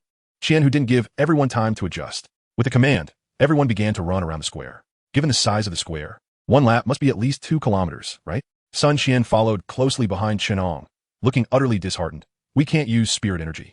And no matter how much we've tempered our bodies, running 50 laps will take half our lives. Chen Ang didn't say much. He just urged her to quickly adjust her physical state. An ordinary person can become a spirit user as long as they can perceive the presence of spirit energy and successfully absorb it. Once they become a spirit user, the spirit energy absorbed into their bodies continuously refines their physical condition. This leads to spirit users having physical capabilities far beyond ordinary people, especially when they awaken their abilities and truly step into martial arts. Their lifespans also extend with the improvement of their realms. The optimal age to perceive spirit energy is 12 years old. If one cannot perceive it at that age, the chances of becoming a spirit user are basically non-existent. Of course, there are very few ordinary people who might suddenly perceive spirit energy in middle age or even old age, but they have already missed the best time for cultivation. In order to improve their realm and extend their lifespan, these people often take some crooked paths, which is also the origin of some evil cultivation techniques on Blue Star. The new students recruited by the Tiansu Academy were not only spirit users who began absorbing spirit energy during their middle school years, but they were also among the best in their age group. Over 6 years, their bodies had been tempered by the spirit energy they cultivated. However, even so, without the use of internal spirit energy, they found it difficult to endure 50 laps. As noon approached, despite being in a spatial realm, the sun above was still blazing, but it was unclear whether the sun was artificial. Looking at the Yunnan province prodigies lying on the ground like dead dogs, Chen Hu didn't give them any time to rest. Who asked first? Hearing Chen Hu's question, the crowd turned their eyes to Chen Ang and Sui Xiao, who were sitting on the ground adjusting their breathing. Among the new students from Yunnan province, only these two seemed to be in better shape. The others could already see their great-grandmothers waving at them. Seeing that the instructor from Yunnan province seemed to have no intention of giving his students a break, the new students from other provinces looked on as if watching a show. The instructors from all provinces had already made their students run when Chen Hu spoke in the morning, so they weren't doing much better either. However, thankfully, their instructors were not as ruthless as Chen Hu and at least gave them a half-hour break. I'll do it. Seeing the new students from his province looking at him with pleading eyes, Chen Ang sighed and stood up. Yunnan province new students. There's no such thing as peaceful times. Someone has to carry the burden. Thank you, big brother. All right, then it's you. Chen Hu ignored Chen Ang, who had stood up, and pointed at Huangxing, who had a shiny bald head in the crowd. Huh? Me? Huangxing looked confused, pointing to himself. Hey, what are you doing? Huangxing stood up reluctantly, and when his eyes fell on Chen Ang shrugged. Instructor, Chen Ang just said. Huangxing wanted to argue a bit more. I have my own rhythm. Chen Hu glared. Are you the instructor, or am I? Instructor, I'm not good at martial arts. Huangxing hadn't finished speaking when Chen Hu disappeared from sight, and the next moment, Huangxing flew backward. Without spirit energy to protect himself, Chen Hu's punch showed no mercy, and Huangxing was knocked out cold. Next you. Chen Hu turned around from where Huangxing had been standing and pointed at the innocent-looking Sun Qian. Sun Qian lasted 3 seconds before being kicked away by Chen Hu, peacefully lying next to Huangxing. A few minutes later, only Chen Ang and Sui Xiao remained among the new students from Yunnan province. Students from other provinces watched in shock. Wow, is he psychopath? So ruthless? That's it. The new students from Yunnan province have such an instructor. This month will be tough. By the way, our instructor won't treat us like this, right? I swear. No way. The conversations among the other new students didn't affect Chen Hu at all. He looked at his remaining 2 students. Which of you will go? I will. Sui Xiao kicked off the ground and charged at Qian Hu. 10 seconds later, Chen Ang caught Sui Xiao, who was flying towards him, and was knocked back several steps by the impact. How much strength did he use? Chen Ang set down the already unconscious Sui Xiao and cautiously stared at Qian Hu, who was approaching him. How many seconds do you think you can last? Qian Hu asked Chen Ang with a smile on his face. Thinking about what Xingtian had said before he left, Qian Hu couldn't understand what this kid had done to provoke Xingtian, who had actually asked him to give this kid special treatment. You'll find out after you hit me. Looking at Qian Hu's meaningful expression, Chen Ang swallowed hard. He had a feeling that Qian Hu was up to no good. The next moment, just like when Huang Xing was sent flying, Qian Hu disappeared from Chen Ang's sight. Feeling the wind rushing past his ears, Chen Ang's pupils constricted, and he instinctively raised his hands to block. Bang! A massive force traveled from Chen Ang's raised arm throughout his body, and he was sent flying by Qian Hu's punch. Quick, too fast. The new students were deprived of their internal spirit energy by the spirit binding locks, while Qian Hu could use the strength of a 5th-level martial artist. So Chen Ang's eyes couldn't keep up with Qian Hu's speed. Watching Chen Ang crash into a tree and fall to the ground, Qian Hu smiled. 1 second. Chapter 25. Martial Arts Society. Did you hold back when you hit them? Qian Hu thought Chen Ang was unconscious, but just as he turned around, he heard Chen Ang's voice from behind. Confused, he turned back and was stunned. Under the tree, Chen Ang was struggling to get up from the ground. Although his expression was painful, his eyes were fixed on Qian Hu. Right? Qian Hu looked at Chen Ang with curiosity. This kid is interesting. I didn't hold back just now, and he can still stand up? Chen Ang, standing under the tree, nodded without asking further. He stomped his foot on the ground and quickly charged at Qian Hu. Qian Hu raised his hand to catch Chen Ang's incoming punch and grinned. Aren't you going to ask me why I used all my strength against you? As soon as he finished speaking, Qian Hu immediately released his grip and retreated to dodge Chen Ang's knee strike, following up with a high kick aimed at Chen Ang's face. No need. Chen Ang bent down to evade while squatting low for a sweep. I also want to know how my close combat ability compares to the experts in the military. Seeing Qian Hu evade the low sweep, Chen Ang's eyes were filled with a thirst for battle. Come on. Chen Ang became increasingly excited, launching attacks at Qian Hu, forcing him to retreat continuously. It's not that Chen Ang could trade blows with Qian Hu, who was at the 5th level of martial artists, without using spiritual power, but rather that Qian Hu was simply avoiding him and not counterattacking. The moves were fierce but too slow. Speed it up. Qian Hu watched Chen Ang continuously attacking in front of him, liking him more and more. This kid's moves don't seem like those rigid fighting techniques taught in school. If I'm not mistaken, he must have killed a lot of people, but it doesn't matter. He was just ordered to be an instructor. Why this kid kills and who he kills is none of his business. Since he could be recruited by the Heavenly Strategy Academy, it shows he shouldn't have any issues. The reason he wanted this group of kids to spar with him was to hone their close combat skills. Still the same old saying. He didn't want to see the talents painstakingly cultivated by the Celestial Empire relying solely on supernatural abilities and spiritual power once they hit the battlefield. After dodging Chen Ang's palm aimed at his throat again, Qian Hu shouted, "Too slow, too slow. Don't you want to see the killing moves honed in the military?" Qian Hu grinned and released his internal spiritual power.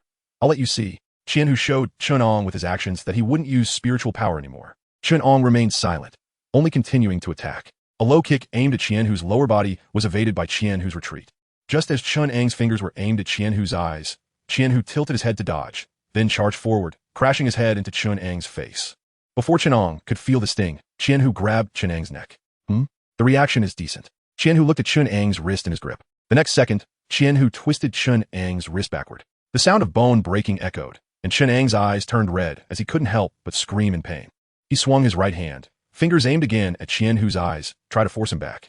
Qian Hu raised his hand, but instead of blocking, he struck with his palm like a knife, directly aiming for Chen Ang's throat. In pain and sweating profusely, Chen Ang could see from the murderous intent in Qian Hu's eyes that he clearly intended to take that eye. He was prepared to trade that eye for his life. Nearby, the newly arrived students from Yunnan province, who had already woken up, watched the scene in front of them, not daring to make a sound. Sun Qian covered her mouth with one hand, confused. Why were Chen Ang and the instructor both going for each other's lives in what was supposed to be training? Chen Ang let out an angry roar, ultimately retracting his hand that was aimed at Qian Hu's eyes, opening the hand that was about to pierce his own throat. You're scared. Qian Hu laughed loudly. If you're scared, you've lost. Your death won't even be worth my eye. Qian Hu released his grip and kicked Chen Ang in the chest, sending him flying several meters away. Before Chen Ang could get up, Qian Hu took a few steps and appeared beside him, raising his foot to stomp on Chen Ang's neck. Watching Qian Hu's Special Forces boots come down, Chen Ang painfully moved, trying to block the kick with his shoulder. If this were on the battlefield, there would be no escaping this kick, and Chen Ang's neck will be stomped to death. Crack! At the last moment, Chen Ang twisted his body and used his already disabled left arm to block the kick, the crisp sound of bones cracking coinciding with Chen Ang's scream.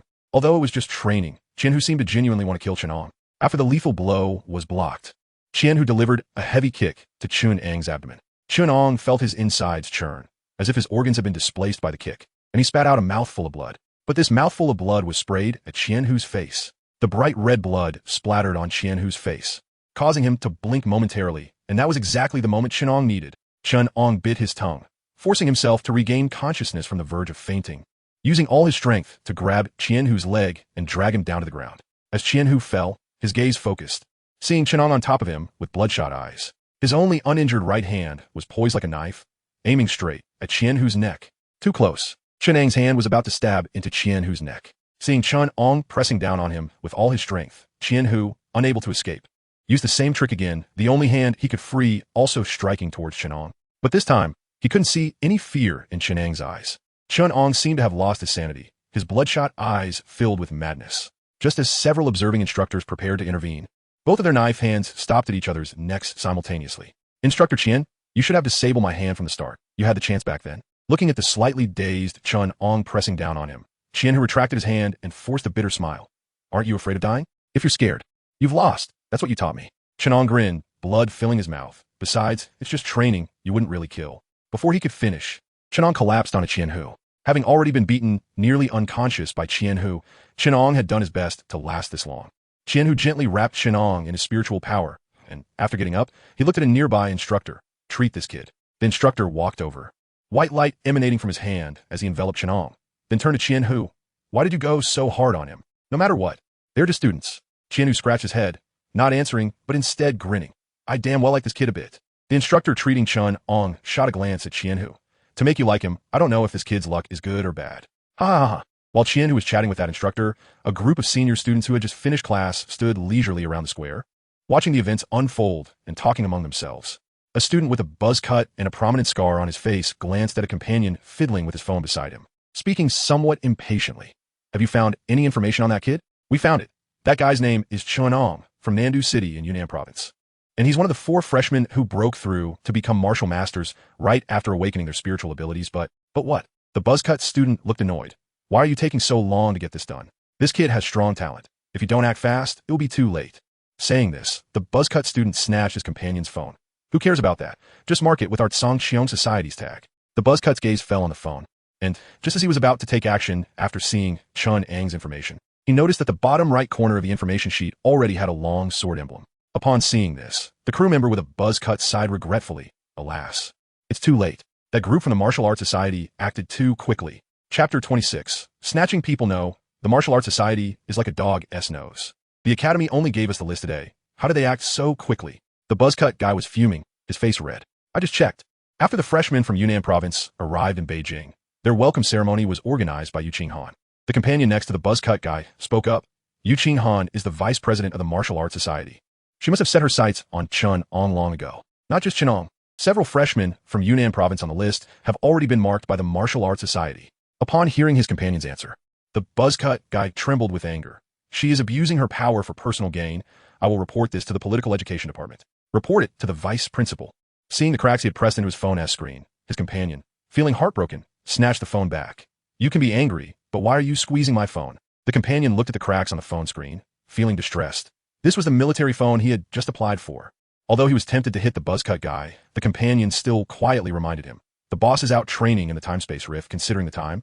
He should be back today, or should we wait for the boss? Wait for what? If we wait any longer, all the good seedlings will be snatched up. The buzzcut guy glared at his companion. It's just you, Xingtian. What are you afraid of? The companion didn't speak, just gave the buzzcut guy a meaningful glance. What are you doing? Having a muscle spasm. The buzzcut guy asked impatiently. The companion remained silent, simply blinking. Realizing what was happening, the buzzcut guy was stunned, and without needing to turn around, he exclaimed, To be honest, I respect Sister Yu the most. If it weren't for her being in the Martial Arts Society, I would have gone to reason with them. Hearing the buzzcut guy's words, Xingtian, who was standing behind him, couldn't help but laugh. Your attitude changed pretty quickly. The buzzcut guy turned around in surprise, looking at Xingtian. Sister Yu, when did you arrive? Xingtian looked at him with a teasing gaze. Since you said, it's just Xingtian, what are you afraid of? The buzzcut guy awkwardly waved his hands. Sister Yu, you misheard, all right? Our vice president called me. I have something to do. I'll leave now. Stop. Hearing Xingtian's words, the buzzcut guy reluctantly stopped. Sister Yu, I was wrong. Xingtian looked at him and waved her hand. Your Xingtian society also has someone responsible for the welcome ceremony this time. Don't tell me you didn't T-snatch anyone in advance. If you keep acting weak, I'll tell Sister Tian to have a chat with Zhao Shanhe. Oh, then let her come. As soon as Yu Qinghan finished speaking, a fierce-looking young man in military uniform approached. The young man arrived in front of them, looked at Yu Qinghan, and spoke in a steady tone. Also, remember to add senior after my name next time you call me. President. The buzzcut guy and his classmate excitedly exclaimed upon seeing the newcomer. President, you're finally back. Just got back. And I didn't even have time to change my clothes before I heard you all making a fuss, so I came to see what is going on. Zhao Shanhe replied, his tone revealing a maturity that didn't match his age. Seeing Yu Qinghan wary of their president, the buzzcut guy suddenly raised his hand. President, I report, the martial arts society is abusing their power to snatch people in advance. You're talking nonsense. Didn't your Xingtian society also pre-select several freshmen from Yunnan? Yu Qinghan glared at the buzzcut guy, then turned to Zhao Shanhe. This is an unwritten rule. Senior Zhao can't bully a junior like me just because of his identity, right? Zhao Shanhe ignored Yu Qinghan and just took the phone from the buzzcut guy as companion to browse through it. After a while, he rubbed his temples and said, each to their own ability. Which society these freshmen want to join should depend on their own wishes. Nonsense. Yu Qinghan clenched her fists and cursed inwardly. Zhao Shanhe's words sounded nice, but according to previous rules, as long as freshmen were marked by major societies, other societies would recruit them, and they would basically enter the society that marked them first. Now, that Zhao Shanhe said this, it undoubtedly meant that the marks from the major societies were useless. This time, the freshmen were claimed by their Xingtian society. There was nothing he could do. Zhao Shanhe hadn't expected to be delayed in the time-space rift. Just one day late, and more than half of the newcomers had already been divided up. He didn't care about the other newcomers, but the main issue was that among this batch of newcomers, there were actually 4 who had reached the martial master realm right after awakening their spirit. These 4 newcomers were the main reason Zhao Shanhe tore apart the unwritten rules between the major societies, because none of them were snatched by their Xingtian society. How outrageous! Not only did their Xingtian society not snatch any, but why did that crazy woman Meng Tian directly pre-select too? Too excessive. President is brilliant. The buzzcut guy and his companion were overly excited, quickly shouting praises for Zhao Shanhe as brilliance. They were the ones responsible for recruiting newcomers for the Xingtian society this time. Without the president, they would have truly become the sinners of the Xingtian society. Senior Zhao, ISNT what you're doing too. Yu Qinghan looked at Zhao Shanhe, her eyes filled with anger. But before she could finish, Zhao Shanhe waved his hand. It's settled. I will notify the other societies. I'm too tired. I need to go back and rest.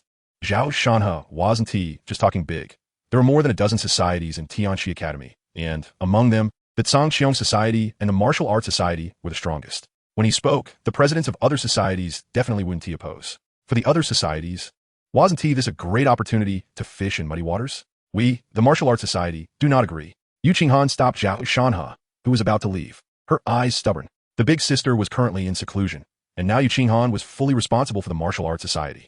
This year's recruitment of newcomers was the most successful one, and she wouldn't allow any accidents. Qinghan, just as Yu Qinghan and Zhao Shanhe were at a stalemate.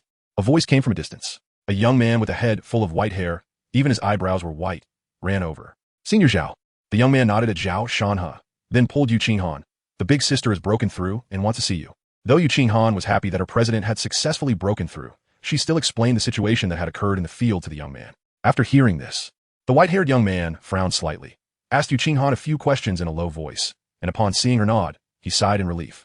Then let us go with Senior Zhao's suggestion. The president is looking for us for something. We'll leave first. The white-haired young man said in a flat tone, glancing at the slightly displeased Zhao Shanhe.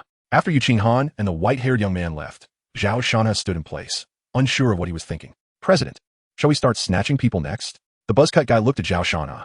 Seeing Zhao Shanhe nod, the buzzcut guy took his companion and ran towards the cafeteria. At this time, the freshmen in the square had all dispersed to the cafeteria for a meal. They needed to take advantage of the fact that other societies hadn't reacted yet and quickly make their move. Zhao Shanhe stood in place for a long time and finally let out a deep breath. What monster has she broken through to the martial saint realm this time? Chapter 27 Invitation. Wow. Young man, is there a stage play at our academy?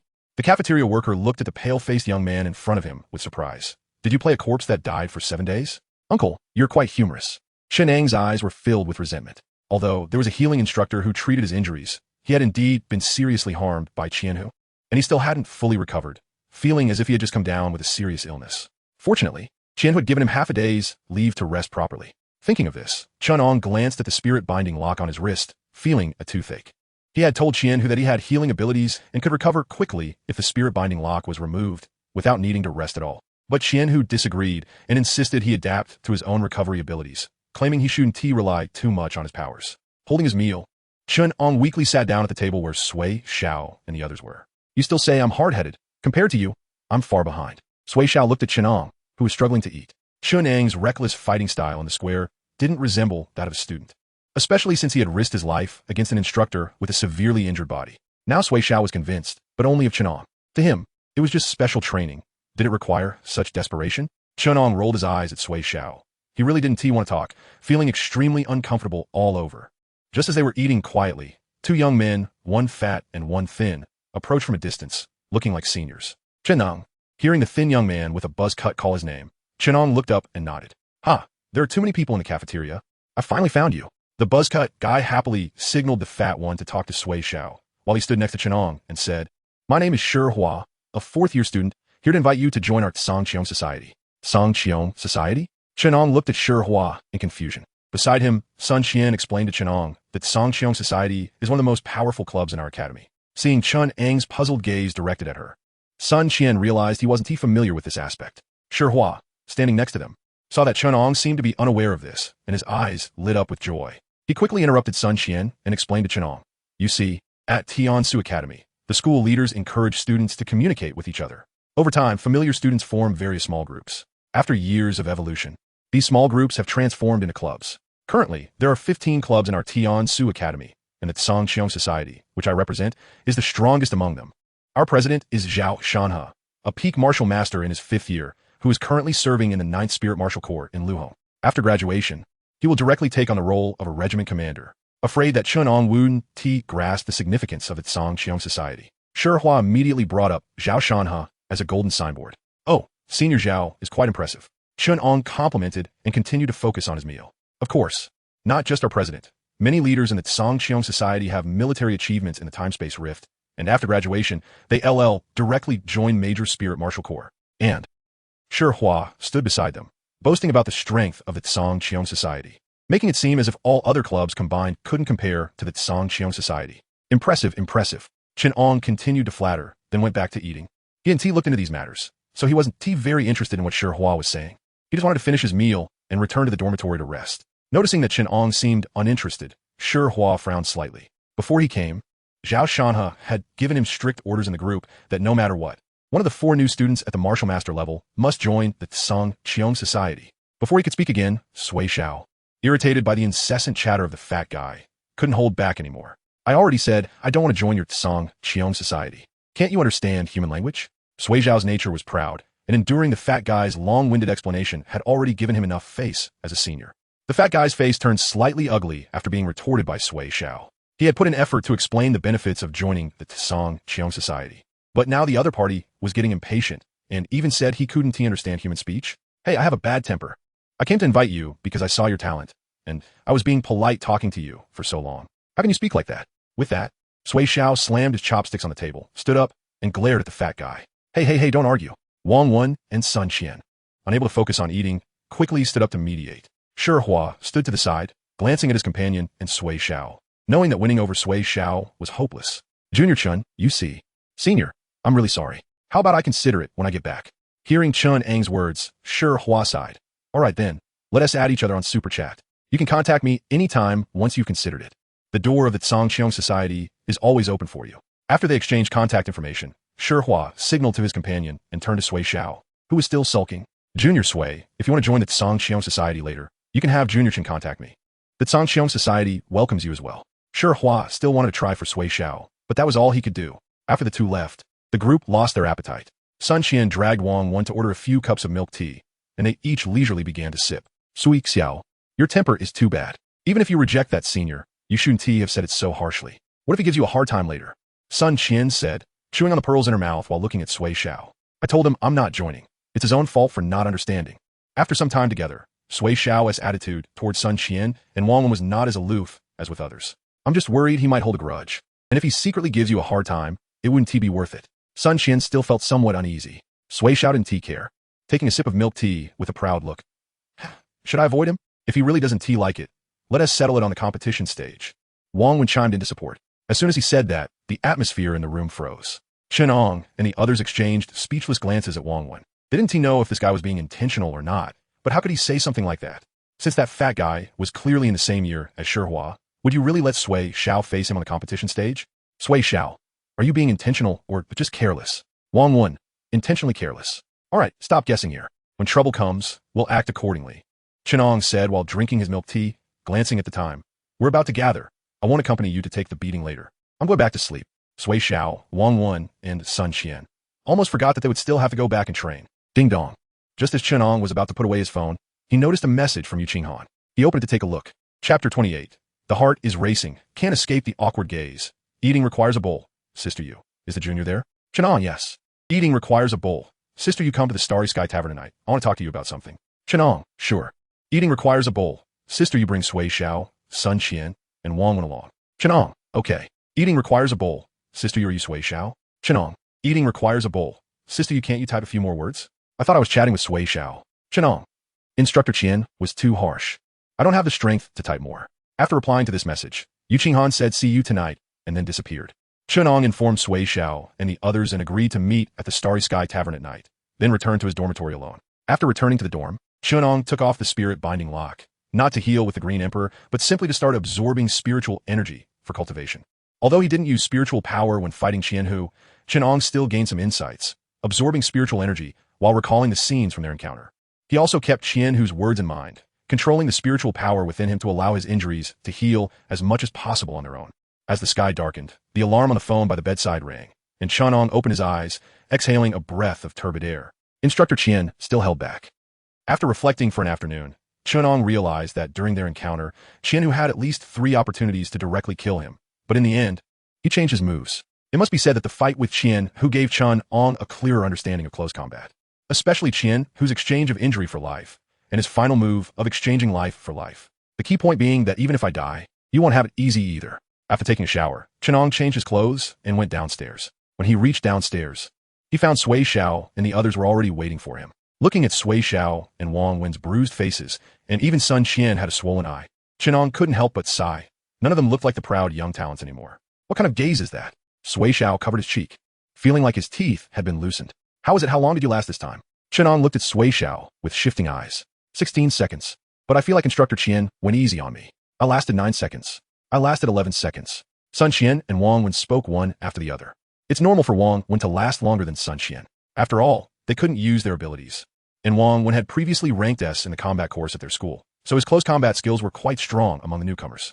The group chattered as they made their way to the Starry Sky Tavern, but before they even got inside, they saw Yu Qinghan waiting at the door. Hiss, what's going on? Did you also get hit by Instructor Qian, sister? Sun Qian looked at Yu Qinghan, whose face was swollen on one side. Before Yu Qinghan could greet them, Sun Qian's words darkened her face. No, Sister Meng broke through and was hit while practicing with her. Sister Meng? Let's talk inside. Yu Qinghan led Chen Ang and the others into the Starry Sky Tavern, which was very quiet at the moment, completely lacking the liveliness of their last visit. The big sister wants to see you guys, so she booked the whole tavern. Yu Qinghan said, lifting her chin toward the spot not far away. Looking in that direction, well, there was no need to look far, as there was only one table occupied in the tavern. As Chen Ang and the others approached, a young man with white hair stood up. Hello, juniors. My name is Do Lu. I'm in my 4th year, just like Qinghan. Hello, senior. The group greeted Do Lu. Chen Ang's gaze fell on a girl slumped on the table, with several empty bottles scattered about. Ahem. Yu Qinghan coughed awkwardly and shot a glare at Do Lu. Didn't I tell you not to let the big sister drink? I couldn't stop her, Do Lu said helplessly. Their big sister can't handle 3 bottles, yet she loves to drink despite being bad at it. Commonly known as little drunkard. Yu Qinghan shot Do Lu another glare. Should have let you wait outside. Saying that, Yu Qinghan patted the sleeping girl on the table, and seeing that the girl showed no signs of waking up, she leaned close to the girl's ear. Big sister, someone is here to fight. Whoosh. The girl who had been slumped on the table suddenly sat up, her eyes bleary. Where? Chen Ang, Sui Xiao, Wang Wen, Sun Qian. Chen Ang and the others are here. Yu Qinghan facepalmed, reminding the girl. Ah. The girl seemed dazed, still not sober, and turned to look at Chen Ang and the others by the table. Thump, thump. Just as the girl turned her head, Chen Ang felt his heart racing violently. The girl's appearance wasn't particularly stunning, even less so than Yu Qinghan beside her. She was half a head shorter than Yu Qinghan, with eyebrows that looked like they were drawn with a ruler, giving a very heroic impression. Her features were quite ordinary, yet under the tension of her jawline, she exuded a sharpness reminiscent of a sword unsheathed. In summary, heroic and spirited, a woman of great prowess. To summarize again, Chen Ang's heart raced. Can't escape the heart-fluttering gaze. After seeing the girl's appearance, Sun Qian paid attention to Chen Ang's expression, and when she saw Chen Ang unable to look away, she knew, it's over, Chen Ang has fallen. The Sun siblings had known Chen Ang for many years, and every time they asked him what kind of girl he liked, he would say it depended on fate, and after being asked impatiently, he finally revealed his ideal type. Sun Qian originally laughed at him for being single for a lifetime, but now it seems he has met someone. Inside the tavern, the girl appeared dazed, and Chen Ang was also unable to look away, creating a somewhat strange atmosphere. Xingtian and Do Lu exchanged glances. It's stable. They weren't children, naturally able to tell what Chen Ang's current situation was. It must be the big sister. Ahem. Xingtian coughed, glancing at Chen Ang. Junior, is my big sister pretty? Pretty. Cough. Sorry, sister, I was lost in thought. Chen Ang instinctively replied. And realizing it, he quickly clarified. The girl, still standing and not fully processing her thoughts, began to channel her spiritual power to dispel the alcohol in her system under Do Li's urging. Oh, it's this year's new students, I remember now. The now sober girl shook her head and reached out to Chen Ang, who was standing in front. Hello, my name is Xingtian, and I'm the president of the martial arts club. Hello, sister. My name is Chen Ang, a freshman from Yunnan province. Chen Ang and Xingtian's hands parted quickly. Liking someone doesn't mean one has to have romantic feelings. Chen Ang was still clear on this. Don't just stand there, sit down, Xingtian said, waving to the tavern staff standing in the distance. Lujia, we need drinks a lot and some snacks too. Okay. The staff member, Lujia, who had met Chen Ang and the others before, smiled and nodded. Xingtian tugged on Xingtian. Big sister, maybe you shouldn't drink? Oh, just a little. You know my alcohol tolerance, right? Xingtian waved her hand. Xingtian, it's precisely because I know that I'm worried about you. Chapter 29. Do Li's persuasion sister Lu's drinks had been served for a while, and the appetizers were almost ready, but the group at the table remained silent, with no one speaking up. Xingtian's mention of the martial arts club led Chen Ang to suspect that this invitation from Xingtian was intended to recruit them into the club. On the other hand, Do Lu stayed quiet because he was contemplating how to persuade Chen Ang and the others to join the martial arts club. Since Do Lu was responsible for the recruitment of new students for the club, neither Xingtian nor Xingtian spoke up. Xingtian looked at the drinks on the table, her mouth watering, but she was firmly held back by Xingtian. Xingtian, I want a drink. Xingtian, no way. Junior, many clubs in the academy are recruiting new members lately. I wonder if you have considered joining any club? Do Lu thought for a long time and decided that honesty was the best approach. I haven't thought about it yet. Chen Ang replied after a moment of consideration. I just learned about the clubs in the academy, and I'm not sure if I want to join one yet, but you can ask them. When Chen Ang mentioned them, he was referring to Sui, Xiao, and the others. Do Lu opened 2 bottles of wine and signaled for everyone to eat and drink, then handed a bottle to Chen Ang. I heard that Shihua from the Sky Club has approached you. Didn't he tell you about the benefits of joining a club? Do Lu said, taking a sip of his drink. Xingtian, who was drooling beside him, was clearly tempted. Chen Ang thought for a moment. Shihua had indeed shared many advantages of joining a club with him on Chao Xin. For instance, a club typically comprises students from all over the country, and when faced with tasks assigned by the school that required individual completion, other club members formed a vast network of connections.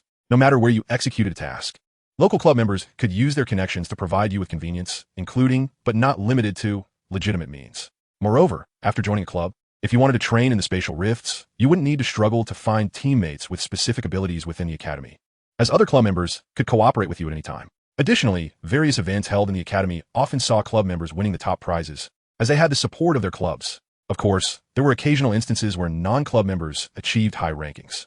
Well, I've looked into some clubs, but I'm still not sure which one suits me, Chen Ang replied, not directly declining the idea of joining a club. Upon hearing this, Do Lu felt hopeful and quickly added, in reality, there isn't a perfect club for anyone, because fundamentally, all clubs are similar. The only difference is their strength. Coincidentally, our martial arts club ranks among the top clubs, with only the Sky Club able to compete with us. If you're interested in joining a club, why not consider our martial arts club? Seeing that Chen Ang wasn't dismissing the idea, Do Lu relaxed and raised his drink to clink with Chen Ang's. Cheers. I'm just casually mentioning it. Haha. Chen Ang smiled and clinked glasses with Do Lu, not saying much more. After a while, Do Lu changed seats and sat next to Chen Ang, resting a hand on his shoulder, looking somewhat tipsy. By the way, many members of our martial arts club are from Yunnan. Oh, noticing Chen Ang's interest, Do Lu pointed to Xingtian, who was sipping from small wine glass. Our club leader is also from Yunnan, and so am I. Which part of Yunnan are you from? Sun Qian, who was curious, interjected. Jingluo City, Do Lu replied with a grin. I was the top scorer in the martial arts exam from Jingluo City back in the day. Upon hearing this, Wang Wen seemed to recall something and scrutinized Do Lu. Sun Qian nudged Wang Wen. He's from the same place as you. Wang Wen nodded excitedly. I remember now. You're the top scorer in the martial arts exam from Jingluo City 4 years ago. Saying this, Wang raised his glass excitedly towards Doulu. No wonder your name sounds so familiar. Doulu, the top scorer in the martial arts exam from Jingluo City 4 years ago, was an 8th level awakener and had awakened an SSR level beast transformation ability. Rumored to be a 6-winged, celestial tiger capable of summoning extreme cold storms. Seeing Wang Wen's excited gaze, Doulu laughed heartily. It's nothing to mention. I've heard that you awakened an evolving ability which could potentially grow into an SSS level in the future. That's far more promising than me. No, I'm nowhere near as good as you, senior, Wang Wen humbly replied. Then Doulu went on to praise Sun Qian and Sui Xiao, saying their future achievements would definitely not be low. I must say, Douli's social skills were indeed impressive. Even though Chen Ang knew he was trying to recruit them into the martial arts club, he still found himself enjoying the conversation. As they chatted, Doulu pulled Chen Ang closer and, with a mischievous glint in his eye, asked, "Do you know where her big sister is from?" Chen Ang, curious, genuinely wanted to know. "She's from the same place as you, Nandu," Doulu explained as he noticed Chen Ang's strange expression. "Our big sister was specially recruited. Even her awakening was done at Tian's Academy. It's normal if you haven't heard of her." "Tian's Academy has special recruits?" Chen Ang asked, puzzled. He had indeed been curious, as it stood to reason that given Doulu and Yu Qinghan's level of respect for Meng Tiantian, her strength must be considerable. However, he had never heard of such a formidable person in Nandu. "They do," Doulu replied, but he didn't elaborate on the special recruitment. "Junior, do you have a girlfriend?" Doulu suddenly changed the subject and looked at Chen Ang. "No." "Why do you ask, senior?" Chen Ang was taken aback by the question and instinctively glanced at Meng Tiantian. Doulu was quite perceptive. Chen Ang's glance couldn't escape him. Or perhaps he had asked that question to confirm something. Doulu chuckled. "So what type do you like?" Chen Ang felt something was off. Had their relationship become familiar enough to discuss this? "Our big sister doesn't have a boyfriend either. She's 23, and all she does is train every day, which worries us," Doulu said with a fatherly concern, glancing at the bewildered Chen Ang and quietly said, "Junior, could you help me think of a way to persuade her to find a partner? It's not good for her to just train all the time." "Huh? Me?" Chen Ang pointed to himself. Forget it. I'm asking too much of you," Doulu said, lifting his wine glass. "Cheers." After a few drinks with Doulu, Chen Ang was still confused when Sun Qian, who had been whispering with Yu Qinghan, sent him a message saying she wanted to join the martial arts club. Chen Ang glanced at the message from Sun Qian, then looked up at her, wondering what Yu Qinghan had said to her. Chen Ang nodded at Sun Qian, but didn't say anything. Sun Qian had her own thoughts, and he certainly wouldn't stop her. Plus, after chatting with Doulu for so long, he was even more aware of the benefits of joining a club. Chapter 30 Zhao Shanhe. It hurts. It hurts too much. Not long after Sun Qian sent a message to Chen Ang, Wang was also persuaded by Yu Qinghan to join the martial arts club on the spot. With that, half of the Yunnan F4 had joined the martial arts club, leaving only Chen Ang and Sui Xiao yet to agree. Seeing that the timing was almost right, Doulu gave Yu Qinghan a knowing look. Yu Qinghan understood and nudged Meng Tiantian, who was still sipping her drink slowly. "What are you doing?" "I haven't drunk much. This is what you poured for me." Meng Tiantian lifted her head and covered her drink protectively. Yu Qinghan facepalmed and whispered a few words in Meng Tiantian's ear. After listening, Meng Tiantian reluctantly put down her drink and then stood up, looking at Chen Ang seriously. "Junior, are you willing to join our martial arts club?" "Huh?" Chen Ang was taken aback. "Is it that direct?" Seeing that Chen Ang didn't respond, Meng Tiantian continued. "Before coming here, Qinghan showed me your information. You're very impressive. And I hope you can join our martial arts club. I don't like beating around the bush. If you don't want to join, then forget it. But if you do, the martial arts club will be your most reliable support. From now on, your enemies will be the enemies of the martial arts club. No matter who opposes you, as long as it's reasonable, all members of the martial arts club will stand by your side." Listening to Meng Tiantian's straightforward words, Chen Ang scratched his head. "What if I'm in the wrong?" Meng Tiantian thought for a moment and replied, "If it's an enemy, then it's fine. But if it's a member, then we will punish you according to club rules." "Aren't you trying to recruit me? Aren't you afraid I'll run away with such straightforwardness?" "Also, Sui Xiao, what I just said applies to you too." Meng Tiantian looked towards Sui Xiao, who shrugged. "I don't mind. If Chen Ang joins, then I'll join too." Perhaps because Yu Qinghan was present, Sui Xiao spoke quite politely. Hearing Sui Xiao's words, Meng Tiantian looked back at Chen Ang. Perhaps fearing that Meng Tiantian's words were too blunt, Doulu spoke up. "Junior, we truly hope you join the martial arts club. You can see our sincerity." Qinghan even brought the president over. "Although the president's words are a bit straightforward, don't worry. As long as you join the martial arts club, if anyone opposes you, I, Doulu, will be the first to disagree. Of course, even if you don't join, it's fine. If you encounter any problems, you can still contact me. With our relationship, I will definitely help you out." Listening to Do Li's words, Chen Ang's reluctance faded a bit. With Do Li's current strength at the 3rd level of martial master and being senior, Chen Ang truly didn't know how to refuse. "Junior, just join our martial arts club. The atmosphere in our club is great." Yu Qinghan also chimed in from the side. Valuing Chen Ang's talent was one reason, but she also truly appreciated this junior. Chen Ang exchanged a glance with Sui Xiao. and finally stood up to extend his hand to Meng Tiantian. Since the seniors have put it this way, not joining would seem like I'm being arrogant. Yes. Yu Qinghan happily high-fived Dolu. Don't say that. Even if you don't join, we can still be friends. Dolu patted Chen Ang on the back. Then, can I withdraw? Chen Ang looked at Dolu and suddenly felt mischievous. Sure, the withdrawal fee is 10 billion Tianchao coins. Please pay up. What the heck? A black-hearted club? Then I 1T withdraw. Chen Ang looked at Dolu in shock. Haha. Dolu laughed heartily. Let us drink. Because all four of them joined the martial arts club, Yu Qinghan was very happy and poured another glass for Meng Tiantian. Today is a happy occasion. You could drink a little more. Long live Qinghan. From a distance, Sister Lu and the tavern owner exchanged glances behind the bar, both smiling. Every time they saw this group of kids so happy, they felt happy for them too. Was their hard work all for this moment? An hour later, Yu Qinghan carried Meng Tiantian and bid farewell to Chen Ang and the others at the door. After a moment of inattention, Meng Tiantian had once again drunk too much. The next morning, Chen Ang sat under a tree in the square, doing nothing, watching a group of freshmen being beaten by instructors. He thought this was quite nice. Since his injuries hadn't fully healed, Chen had Chen Ang sit aside to observe and learn.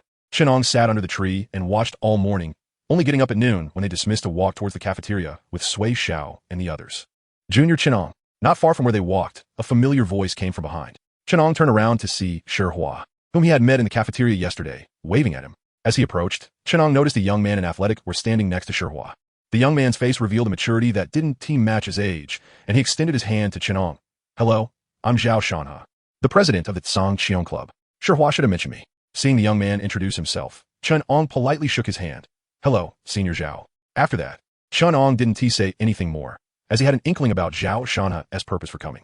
Hearing Shi Hua say that the junior hadn't joined a club yet, Zhao Shanha smiled warmly at Chen Ang. Sorry, Senior, but last night, Senior Meng came to talk to me, and we've already joined the martial arts club. Chen Ang nodded apologetically to Zhao Shanha. Then he looked at the somewhat dazed Shi Hua. Sorry, Senior, sure, it was too late last night, and I didn't have time to tell you. Join the martial arts club? How about you join the martial arts club? I even called the president over. Now you tell me you've joined the martial arts club. What should I do? Shi Hua looked at Chen Ang in disbelief. Hearing Chen Ang's words, Zhao Shanha's smile also froze. Was he? Too late? Damn martial arts club. Damn crazy woman. Did you act so quickly because you were afraid I would compete with you? Well, you didn't want to compete.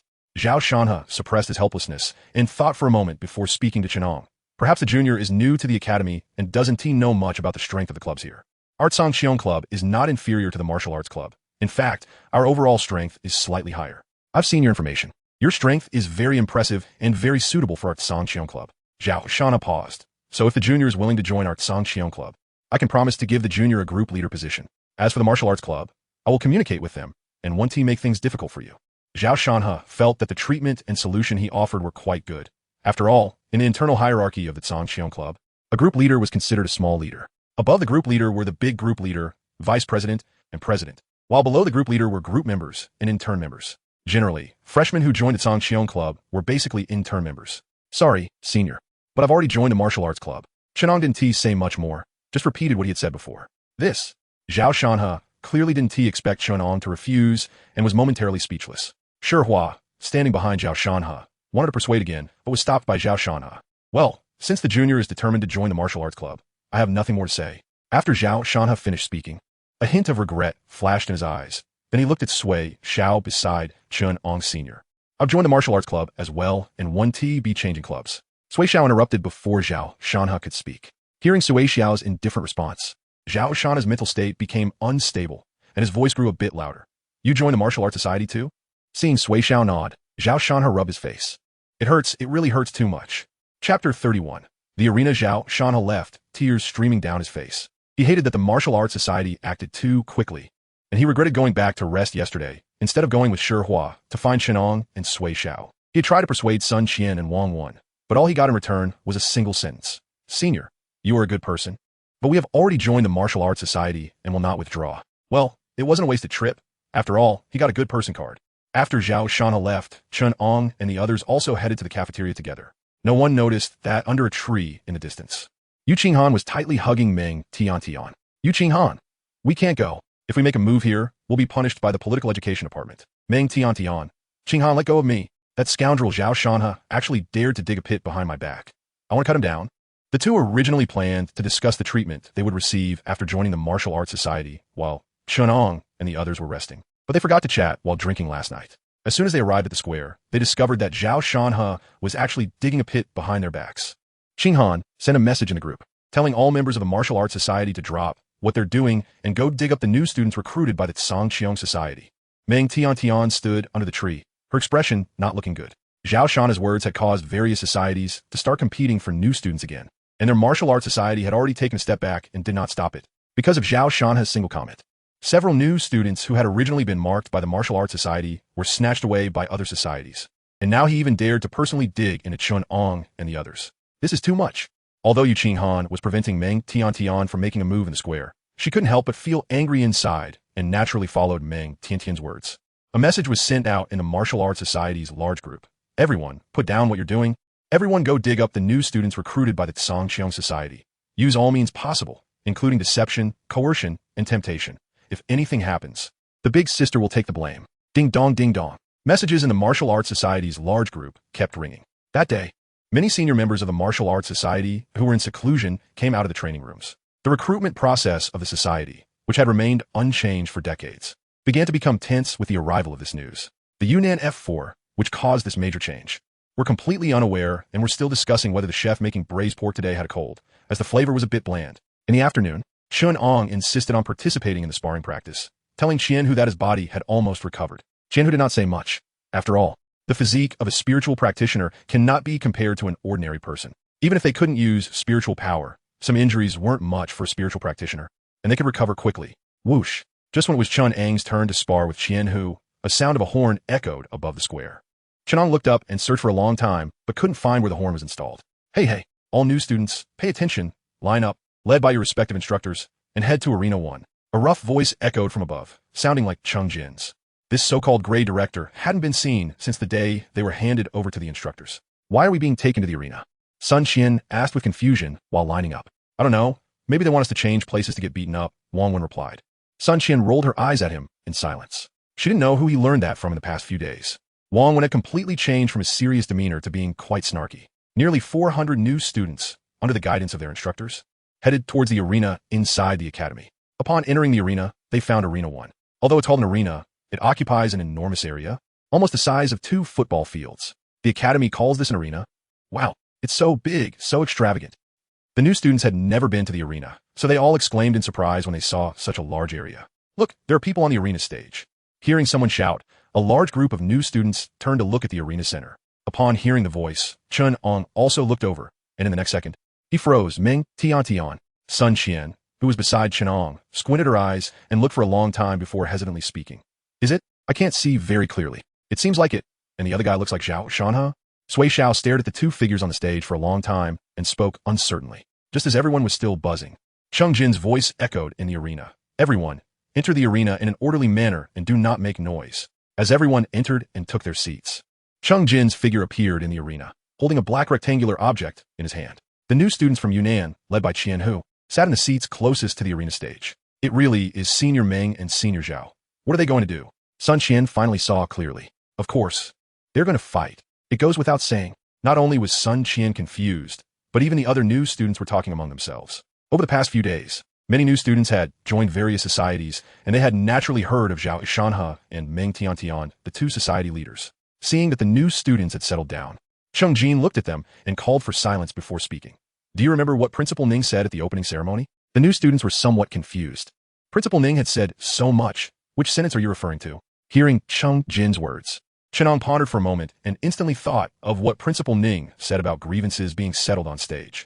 But what grievances could Meng Tiantian and Zhao Shanhe have? Did they have an unpleasant incident over recruiting members for their societies? Well, he guessed right. Although Meng Tiantian was stopped by Yu Qinghan at noon, it didn't mean she would swallow her anger. At that moment, she sent Zhao Shanhe an invitation for a battle in the arena. Could Zhao Shanhe fear her? He immediately agreed. Cheng Jin looked at the puzzled crowd and raised the black rectangular object in his hand. As he pressed a button, a semicircular transparent energy shield instantly enveloped the arena. These 2 seniors have developed grievances over some matters and applied to the school to use the arena. I called you here because both of them are outstanding in strength within the academy, and I hope you can gain some insights through this battle. At the same time, I also want to tell you that if you have any grievances, you're not allowed to fight privately. You can apply to the school, and all grievances will be resolved in the arena. In Principal Ning's words, grievances are settled on the arena, and once you leave the arena, you can still trust each other as classmates. After Cheng Jin finished speaking, he glanced at Meng Tiantian and Zhao Shanhe on stage. Do you need to prepare? Both of them shook their heads. Then let's begin. Chapter 32. The Creator. As Cheng Jin's voice fell, Zhao Shanhe on the arena felt his spiritual power surge, and he was instantly engulfed in raging flames.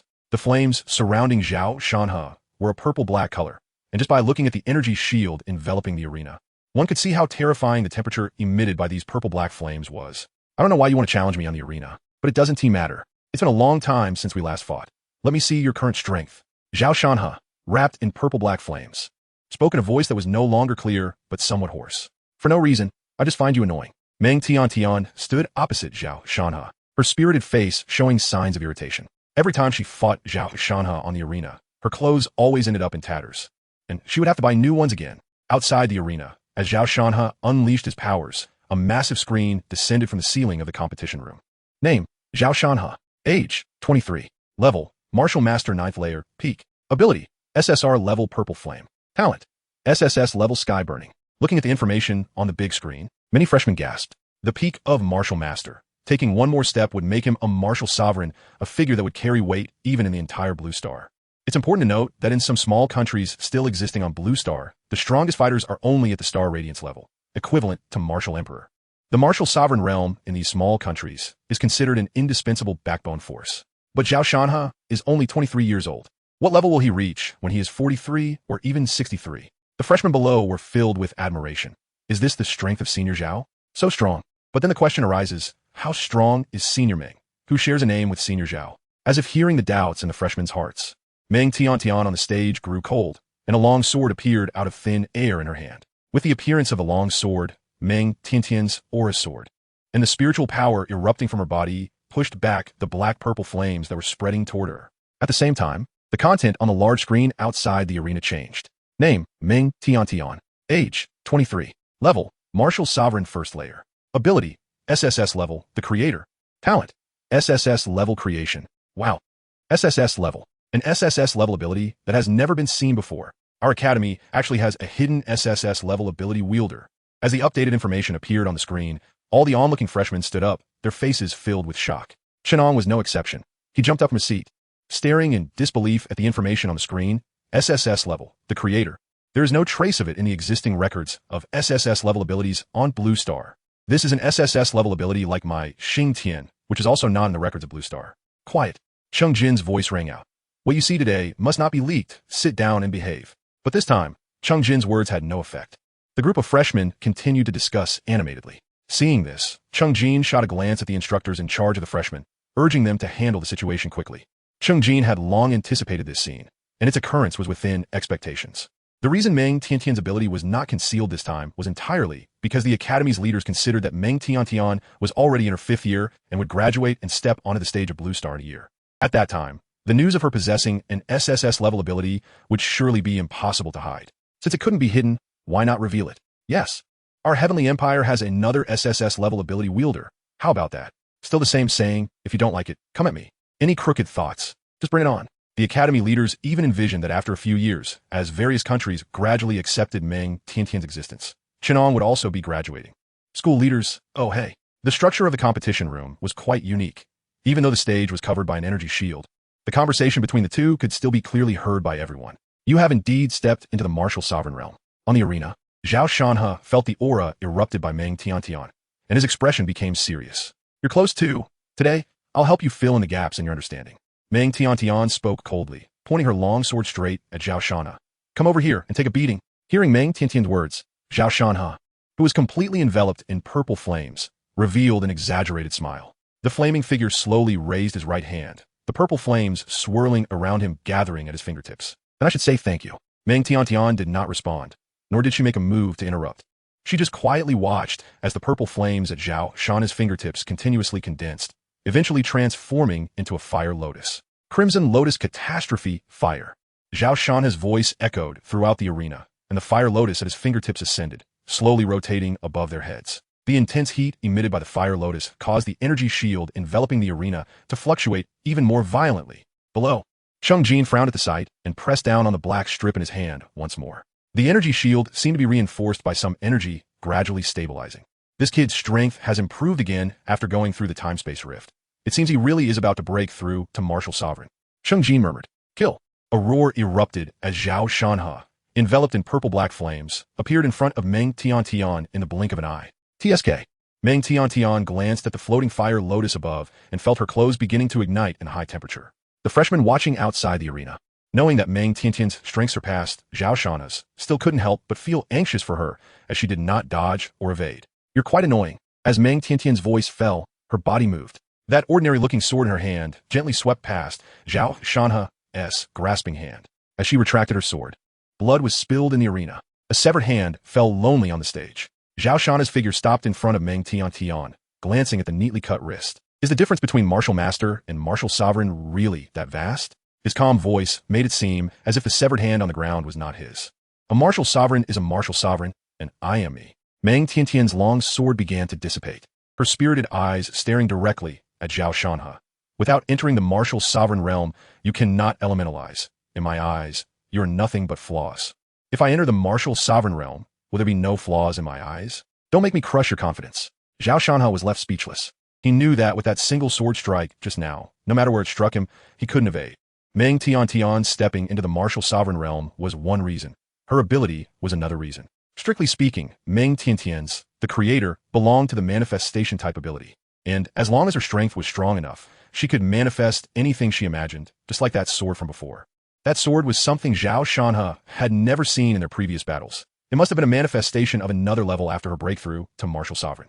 That sword just now. Hearing Zhao Shanhe's question, Meng Tiantian, whose body was already wrapped in spiritual power, calmly replied, "I imagined a sword that could cut through anything, and then it appeared." Chapter 33. The terrifying sword light. Hearing Meng Tiantian calmly speak, Zhao Shanhe's face revealed annoyance. Sometimes he really wanted to compete with you freaks who have SSS level abilities.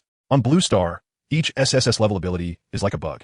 The higher the strength of the ability holder, the more exaggerated the power of the ability becomes. Listening to Zhao Shanhe's muttering, Meng Tiantian frowned. "Are you still going to fight?" Above the competition platform, the floating fire lotus continued to spin, emitting high temperatures, making Meng Tiantian a bit irritable.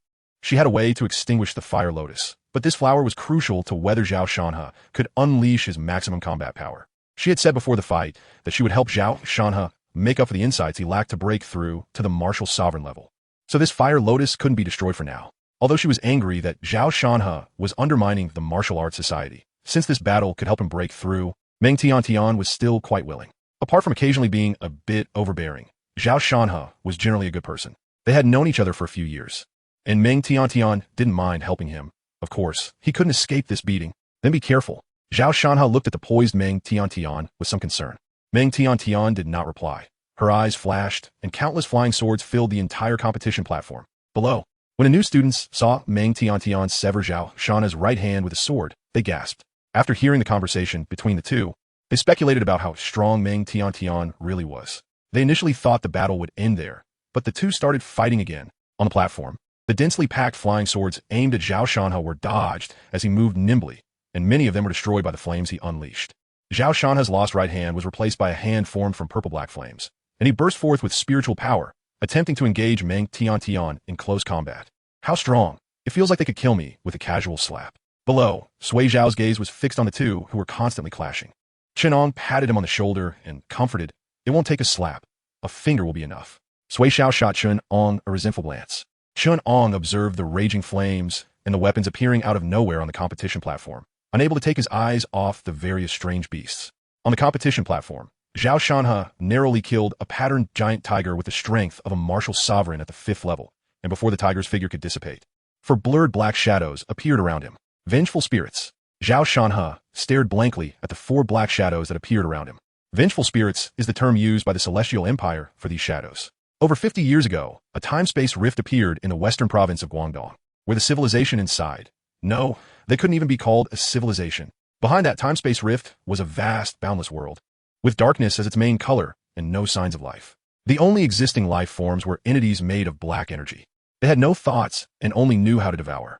The exploration soldiers sent by the Celestial Empire discovered that these life forms lacked intelligence, and anyone contaminated by their aura would gradually lose their intelligence and become mindless killing machines. Zhao Shanhe had recently gone to this time-space rift, or rather, the first time-space rift that the students of Tiankai Academy trained in was this one. because this time-space rift has now been mostly conquered by the Celestial Empire. It is considered one of the safest rifts within the Celestial Empire. Burning eyes, seeing the four vengeful spirits approaching him. Zhao Shana couldn't care less about why Meng Tiantian could manifest such life forms. As Zhao Shana's eyes ignited with fire, the figures of the four vengeful spirits began to distort, and a cluster of purple-black flames clung to them. I almost forgot. Your burning eyes are the natural enemy of energy entities. Meng Tiantian stood at a distance. Although she expressed regret verbally, she still drove the vengeful spirits closer to Zhao Shanhe. Burn! Zhao Shanhe shouted angrily. As his voice fell, the flames on the four vengeful spirits suddenly surged, engulfing them in an instant, extinguishing them. How is it? Not at your limit yet. Meng Tiantian watched Zhao Shanhe, whose face had turned somewhat pale. After activating his burning eyes, Zhao Shanhe was now panting. The strength of the four vengeful spirits was formidable, and extinguishing them had nearly exhausted his spiritual power. Not enough. Almost there, always almost there, Zhao Shanhe said, looking up at Meng Tiantian. No need to hold back. Use your full strength. Meng Tiantian nodded, calmly watching Zhao Shanhe, who was dancing strangely on the spot. What is Senior Zhao doing? Why is he suddenly dancing? The new students below kept talking, curious about Zhao Shanhe's actions. However, Chen Ang and Sui Xiao, who were closest to the competition platform, exchanged glances. Even through the energy shield, they could feel Zhao Shanhe's aura rising continuously. Boom! Boom! Boom!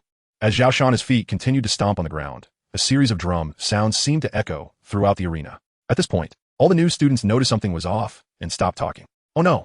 Xingtian, standing beside the competition platform, sensed the increasingly turbulent purple-black flames and quickly raised the energy shield to its maximum.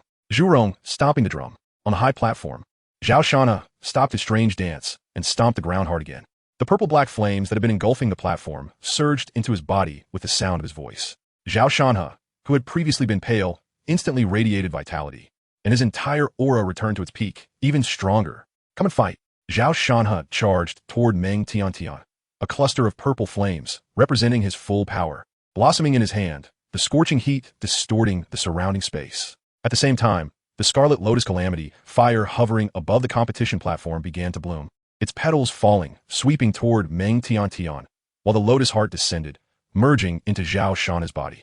Zhao Shanhe's aura soared once more, almost on par with the initial outburst of Meng Tiantian's strength. Yet Meng Tiantian, facing all this, slowly closed her eyes. In her mind, an elderly figure in military uniform wielded a giant sword, swinging it to split a massive battleship in half. In an instant, Meng Tiantian opened her eyes, her gaze sharp, pointing a finger at Zhao Shanhe. The brilliant sword light from that figure in her mind seemed to transcend time and space, appearing in the competition hall. This sword, to kill the enemy. The sword light rampaged, shattering the energy shield enveloping the competition platform, engulfing everyone in the competition hall. Break! Zhao Shanhe faced the sword light, his eyes bloodshot, not retreating even a step as the cluster of purple flames shot out. Below the competition platform, all the new students instinctively removed the spirit binding lock from their wrists, activating their respective abilities, desperately trying to block this sword. Even the instructors and Xingtian in the arena were no exception, revealing their cultivation levels to protect the new students. This sword terrified them. Chapter 34. The special training ends. A vast sword energy shattered a large hole in the competition room, and the dazzling sword light could be seen throughout the entire Tian-Su Academy. What happened? What is going on in the competition room?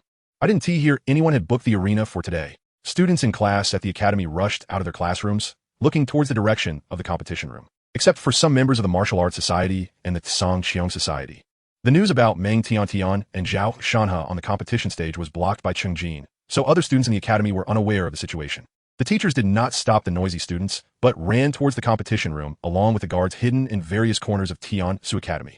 In the tallest building at the center of Tian-Su Academy, in the vice principal's office at the very top, Ning Zonghua frowned as he looked at the sword light through the window and murmured, "Isn't that the old guy's move?" Although the commotion was loud, the alarm in the academy did not sound, and the students watching the competition room from outside received a notice to return to their classrooms, each with a curious expression. Inside competition room number 1, Chen Ang was emanating a rich glow, enveloping the new students around him. At his feet, a hexagonal pattern outlined by intricate lines spread out 500 meters around him, with the lines on the pattern glowing crimson. Chen Ang, covered in fine sweat, struggled to open his eyes. He looked at himself in confusion and breathed a sigh of relief when he saw that his body was unharmed. Phew, I'm actually fine. That sword light was terrifying. It clearly aimed at Zhao Shanhe, yet we were all enveloped in it. In that moment when the sword light passed, even with all his might urging Qing Di and Xingtian, it was useless. It felt as if he was destined to die under that sword. I am okay. I'm okay, that's great. What on earth happened? The new students in the arena gradually came to their senses, all drenched in sweat. They had truly felt the breath of death just now. At this point, competition room number 1 was already in ruins. The large screen displaying Meng Tian and Zhao Shanha's information was shattered, and even the central competition platform had collapsed into ruins. Amidst the rubble, Meng Tian stood proudly, staring at Zhao Shanha, who lay motionless on the ground. I blocked it. Zhao Shanha's chest heaved, his voice hoarse. No, I couldn't block it. Why am I not dead? Zhao Shanha struggled to sit up, looking at Meng Tian with a puzzled expression. He had faced that sword directly and felt its power the most deeply. It seemed that even if he broke through to martial sovereign, he could not escape death under that sword. I said, this sword is meant to kill. Meng Tian said, turning to leave the ruins. The anger had been vented, and Zhao Shanha's understanding should have been fulfilled. After he exited, he would likely enter seclusion to break through to martial sovereign. Next, while Zhao Shanha was in seclusion, it was time to try and recruit the promising talent that the Xingtian Society had its eyes on into her martial arts society. Do you really think Sister Tian is easy to mess with? I'll vent my anger and snatch people too. After the battle between me and Zhao Shanha, this group of new students should have already seen the power of the martial arts society, right? Thinking of this, Meng Tian desperately pressed down the corners of her rising mouth. Thank you. Hearing Zhao Shanha's words of thanks from behind, Meng Tian couldn't hold back anymore, her smile becoming more apparent as she waved her hand without turning back. Meng Tian. Look, he even has to thank me. Before leaving, Meng Tian asked Xingtian if she should compensate for the damages to the competition room. Xingtian, coming back to his senses after that astonishing sword, shook his head with a complex expression, saying it was unnecessary. In Xingtian's view, the benefits Meng Tian brought to the academy this time far outweighed the loss of the competition room. Under that shocking sword, not to mention helping Zhao Shanha make up for his lack of understanding, even he at the peak of martial sovereign had gained some insights, let alone the new students who came to watch the battle. After this event, Xingtian unusually gave the new students a 3-day break, allowing them to return and reflect on the benefits this battle had brought them. Time flew by, and nearly a month had passed since the battle between Meng Tian and Zhao Shanha. On the square of Tiansu Academy, a group of new students were competing on a temporarily constructed fighting platform. Not far away, Xingtian, who had been rarely seen, appeared again, followed by the instructors responsible for teaching the new students over the past month. In Xingtian's words, today was the day to verify the results of the new student special training over the past month, and he, as the grade director, was here to inspect personally. On the competition platform, new students paired against each other were fighting hard, none wanting to bring shame to their instructor. Notably, after experiencing the sword light manifested by Meng Tian, the new students, permitted by their instructors, had removed their binding spirit locks to gain insights, and many had already broken through to a small realm. Among them, Chen Ang and a few other new students from the Martial Master realm were advancing most fiercely. Sui Xiao and a new student from Jibei province in the Martial Master realm had already stepped into the 3rd level of Martial Master. He said he was confident he could reach the 4th level within 5 days. It must be said that another new student who entered the Martial Master realm through his own strength was indeed strong. Although a forced breakthrough had injured his foundation, after being treated by a healing expert, he was already mostly fine. At this moment, he had even surpassed Sui Xiao and a new student from Jibei province, stepping into the 4th level of Martial Master, currently occupying the 2nd place among new students. What? You ask who is first? Standing in the Yunnan province formation, Chen Ang, with a bruised face, was dealing with Sun Qian, who was full of curiosity beside him. Tell me, have you been secretly eating something good behind our backs? Sun Qian poked Chen Ang. It's only been this long, and you're already at Martial Master level 5? Chen Ang swatted Sun Qian's hand away. Pained. I told you not to poke my waist. That kick from old Qian last night was too harsh, and it still hurts now. Due to his appreciation for Chen Ang, Qian who, even after training sessions at night, would pull Chen Ang to practice for an extra couple of hours, under the pretext of offering special training. This led to Chen Ang still having old injuries while accruing new ones. Sui Xiao and one would occasionally stay behind to accompany Chen Ang in taking hits. But as soon as they got Qian Hu's interest peaked, those two would turn and run, leaving Chen Ang alone to face the energetic Qian Hu. However, it must be said that after a month, Chen Ang felt his close combat skills becoming increasingly formidable, and he could even last a while against Qian Hu, who was using spiritual power. In addition, his relationship with Qian Hu was also improving. He no longer called him instructor, but directly referred to him as Old Qian. Seeing that Chen Ang's expression didn't seem fake, Sun Qian stuck out her tongue. I didn't mean to. Chen Ang glanced at Sun Qian, who looked innocent, and sighed. If you had practiced diligently after returning to the dormitory, you wouldn't still be at martial artist level 7. Wang is already at martial artist level 8. For Sun Qian, Chen Ang felt truly helpless. Having been friends for so many years, he knew her too well. Every time training ended, she either went shopping or ran to the tavern to drink with the students inside, her mind completely off cultivation. Clearly, her abilities and talents were among the top tier of this batch of new students, yet her current strength was only mediocre among them. Oh, I know. After the class division tomorrow, I'll definitely train hard. Xingtian, seeing that Chen Ang was starting to nag again, stuck her fingers in her ears. Train? What a train. Enjoying life is more important. There is no need to work hard. I have my brother, Chen Ang, Sui Xiao, and Wang Wen. I just need to hug their thighs. Why bother with effort? Even after awakening an SSR-level beast transformation ability during her spiritual awakening, Xingtian was only happy for 2 days before throwing it to the back of her mind. Chapter 35 Level 1 Alert. The battles on the fighting platform lasted for a long time, ending close to evening. After Xingtian talked about the class divisions that would take place tomorrow, he dismissed the freshmen, allowing them to engage in free activities. Among the dispersing crowd, Chen Ang stepped forward and caught hold of Qian Hu, who was about to leave. Where are you going, old Qian? Qian Hu, caught off guard by Chen Ang, gestured for the other instructors nearby to leave first, then looked at Chen Ang. What? Do I need to report my whereabouts to you now? Chen Ang chuckled. That's not impossible. Go away. Qian Hu laughed and scolded, then sighed. The situation in the mechanical civilization is critical. We'll rest for a night and head back to the front lines tomorrow. Chen Ang nodded at this. During their previous chats, Qian Hu had mentioned that he was the captain of a special squad responsible for deep combat under the 3rd Spirit Martial Corps. The 3rd Spirit Martial Corps was tasked with guarding the space-time rift located in Longjiang, and the mechanical civilization within that rift was very powerful, posing a threat to the Celestial Empire comparable to the magic civilization his father once defended. Will you come back? Chen Ang asked. Qian Hu glanced at Chen Ang and thought for a moment. If the next batch of freshmen at Tiansu Academy still lets us come for special training, we should come back. Qian Hu had one more thing he didn't say, which was that the premise was he had to still be alive. Can I treat you to a drink? Chen Ang looked at Qian Hu with eager eyes. It was impossible for Chen Ang not to feel grateful to this instructor who always gave him special attention. He didn't know when they would meet again, and he desperately hoped Qian Hu would agree to this drink. After thinking for a moment, Qian Hu smiled broadly. Next time, military orders are in place. We can't drink before the mission, but we can drink, and you can have a drink. Sun Qian interjected from his side, noticing that Chen Ang wanted to spend more time with Qian Hu.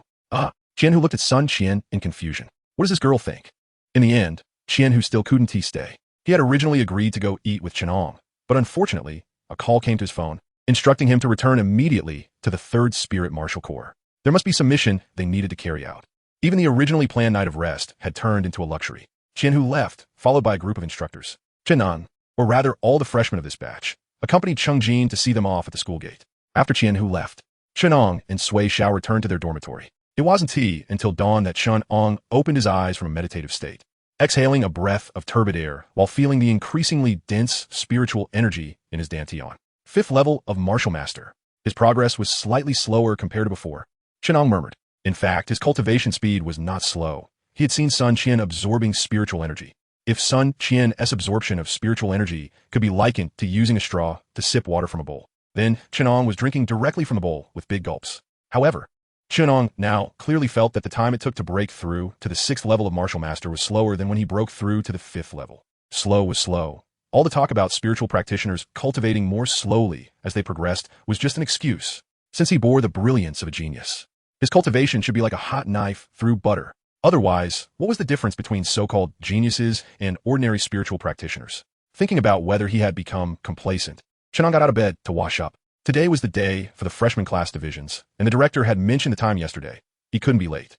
Still at the familiar square, a group of freshmen were eagerly discussing whether the class divisions would disrupt their friendships. After more than a month of contact, they had already gotten familiar with each other and did not want to be separated. Compared to adapting to a new environment, they preferred to maintain the status quo. On the podium, Xingtian held a list and cleared his throat. Ahem, everyone be quiet. Next, I will call out the names of the freshmen. Those whose names I call, please stand in the designated area. Following the direction Xingtian pointed, Chen Ang saw a section of ground that had already been marked, with numbers written on it, presumably indicating the class numbers. Fang Wei, Class 1. Zhang Xiaodian, Class 1. Wang Yu, Class 1. As Xingtian continued to call names, freshmen stepped out one after another, standing in their corresponding areas. Sun Qian, Class 8. Wang Wen, Class 8. In the area marked with the number 8, the Yunnan F4 exchanged smiles. Yunnan F4. What a coincidence, you're here too. Until Xingtian finished calling all the names on the list, the freshmen had been successfully assigned to their classes. Xingtian glanced at some freshmen who were somewhat dissatisfied with being separated. What? Are you dissatisfied with this class division? If you're dissatisfied, you can bring it up.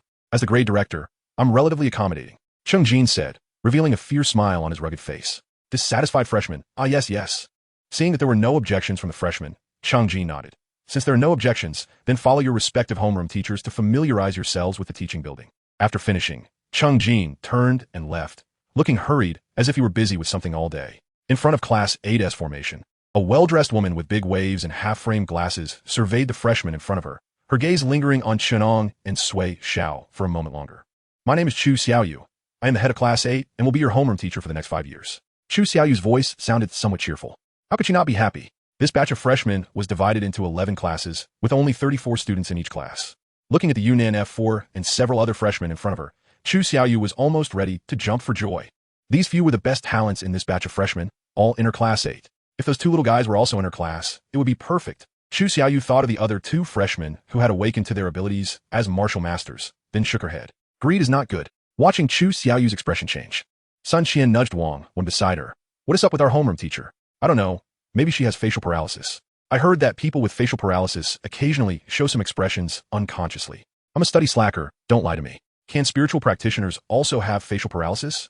Hearing the conversation between the two behind him, Chen Ang twitched his mouth, suppressing his excitement. Chu Xiaoyu pretended to be serious and cleared her throat before leading the group of students toward the teaching building. After familiarizing themselves with the teaching building and several places they would frequently visit in the future, Chu Xiaoyu created a class group to facilitate notifications for future matters. Cafeteria. It was already noon when Chen Ang and the others arrived at the cafeteria, got their meals, and sat together chatting. Chen Ang, which major are you planning to choose? Sun Qian asked while sipping her milk tea. The combat department. Our 4 abilities are quite suitable. Chen Ang replied after swallowing a piece of braised pork. ISNT, your Qing Emperor. Sui Xiao began, but stopped halfway. I forgot you have dual abilities. After Sui Xiao finished speaking, the atmosphere fell somewhat silent. Wang Wen and Sun Qian sipped their milk tea, secretly observing Chen Ang's expression. Seeing that Chen Ang's face showed no change, they both breathed a sigh of relief. Logically speaking, the talent Chen Ang had displayed was indeed terrifying, especially since he possessed 2 SSS-level abilities. If this were in other places, they would probably treat Chen Ang like an ancestor. But strangely, the leaders of Tiansu Academy seemed unaware since enrollment. They hadn't made any special arrangements for Chen Ang. Stop worrying. Eat. Chen Ang glanced at the 3 and said nonchalantly. He didn't really care about that. Did he think that if the academy paid attention to him, he could do nothing and just enjoy being trained into top-tier powerhouse? What a joke. He still had to rely on himself to cultivate. Even if he could truly take advantage of it, Chen Ang wouldn't want that. The realm achieved through some special means was completely incomparable to the one earned through diligent cultivation. While the 4 of them were eating and discussing other topics, the surveillance above them flickered with red light, capturing all their actions and behaviors. No, it should be said that it took in all the new students in the cafeteria. Burp. Wang Wen finished the last sip of milk tea and let out a contented burp. Since everyone is done eating, let's hurry and sign up for the combat department courses. Sui Xiao stood up excitedly. Let's go. Chen Ang and the others stood up. Just as they were about to leave, the entire cafeteria, no, the entire Tiansu Academy started flashing red. Buzz, buzz, buzz. A sharp buzzing sound echoed throughout Tiansu Academy. Alarm. Activate level 1 alert for the academy. All faculty and students to the assembly square. Chapter 36. The counterattack of the space-time rift? What's going on? Looking at the flashing red lights outside the academy, Wang Wen looked bewildered. Are you stupid? Didn't you hear the level 1 alert? Sun Qian pulled Wang Wen. Hurry up. We need to gather. Chen Ang and Sui Xiao exchanged glances, not bothering with their confusion, and hurried towards the square. The new students in the cafeteria, who were eating, also rushed out, ignoring their meals. Wait for me. Wait for me. A chubby boy with a chicken leg in his mouth called out to his companions, running ahead. As Chen Ang and the others rushed towards the square, they even saw many senior students with anxious expressions on their faces. Upon arriving at the square, Chen Ang immediately spotted his homeroom teacher, Chu Xiaoyu. Chu Xiaoyu waved at them, signaling them to come over quickly. Teacher Chu, what's happening at the academy? Chen Ang asked as he ran up to her. The square was already filled with people, and more students and teachers were arriving continuously. I don't know. The academy's level 1 alert means something serious has happened. Chu Xiaoyu's expression was also serious as she glanced at Chen Ang. Our class's gathering point is here. You all keep an eye on the other students and let them gather here. I need to find Director Cheng to ask about the situation. Seeing Chen Ang nod, Chu Xiaoyu hurriedly left. What on earth is happening? Sun Qian said, puzzled, and then her gaze caught a short-haired girl in the distance, waving Cici over here. The short-haired girl, named Lu Cici, was also a student of Class 8. Chen Ang called out to Huang Xing, who still had shower gel foam on his neck, signaling him to gather over here. Even Teacher Chu doesn't know. Let's just wait quietly here. Sui Xiao replied to Sun Qian, then tugged at Wang Wen beside her, indicating that he should notice a student from Class 8. Wang Wen smirked and called over the Class 8 student that Sui Xiao had pointed out. Well, Sui Xiao is still the same Sui Xiao.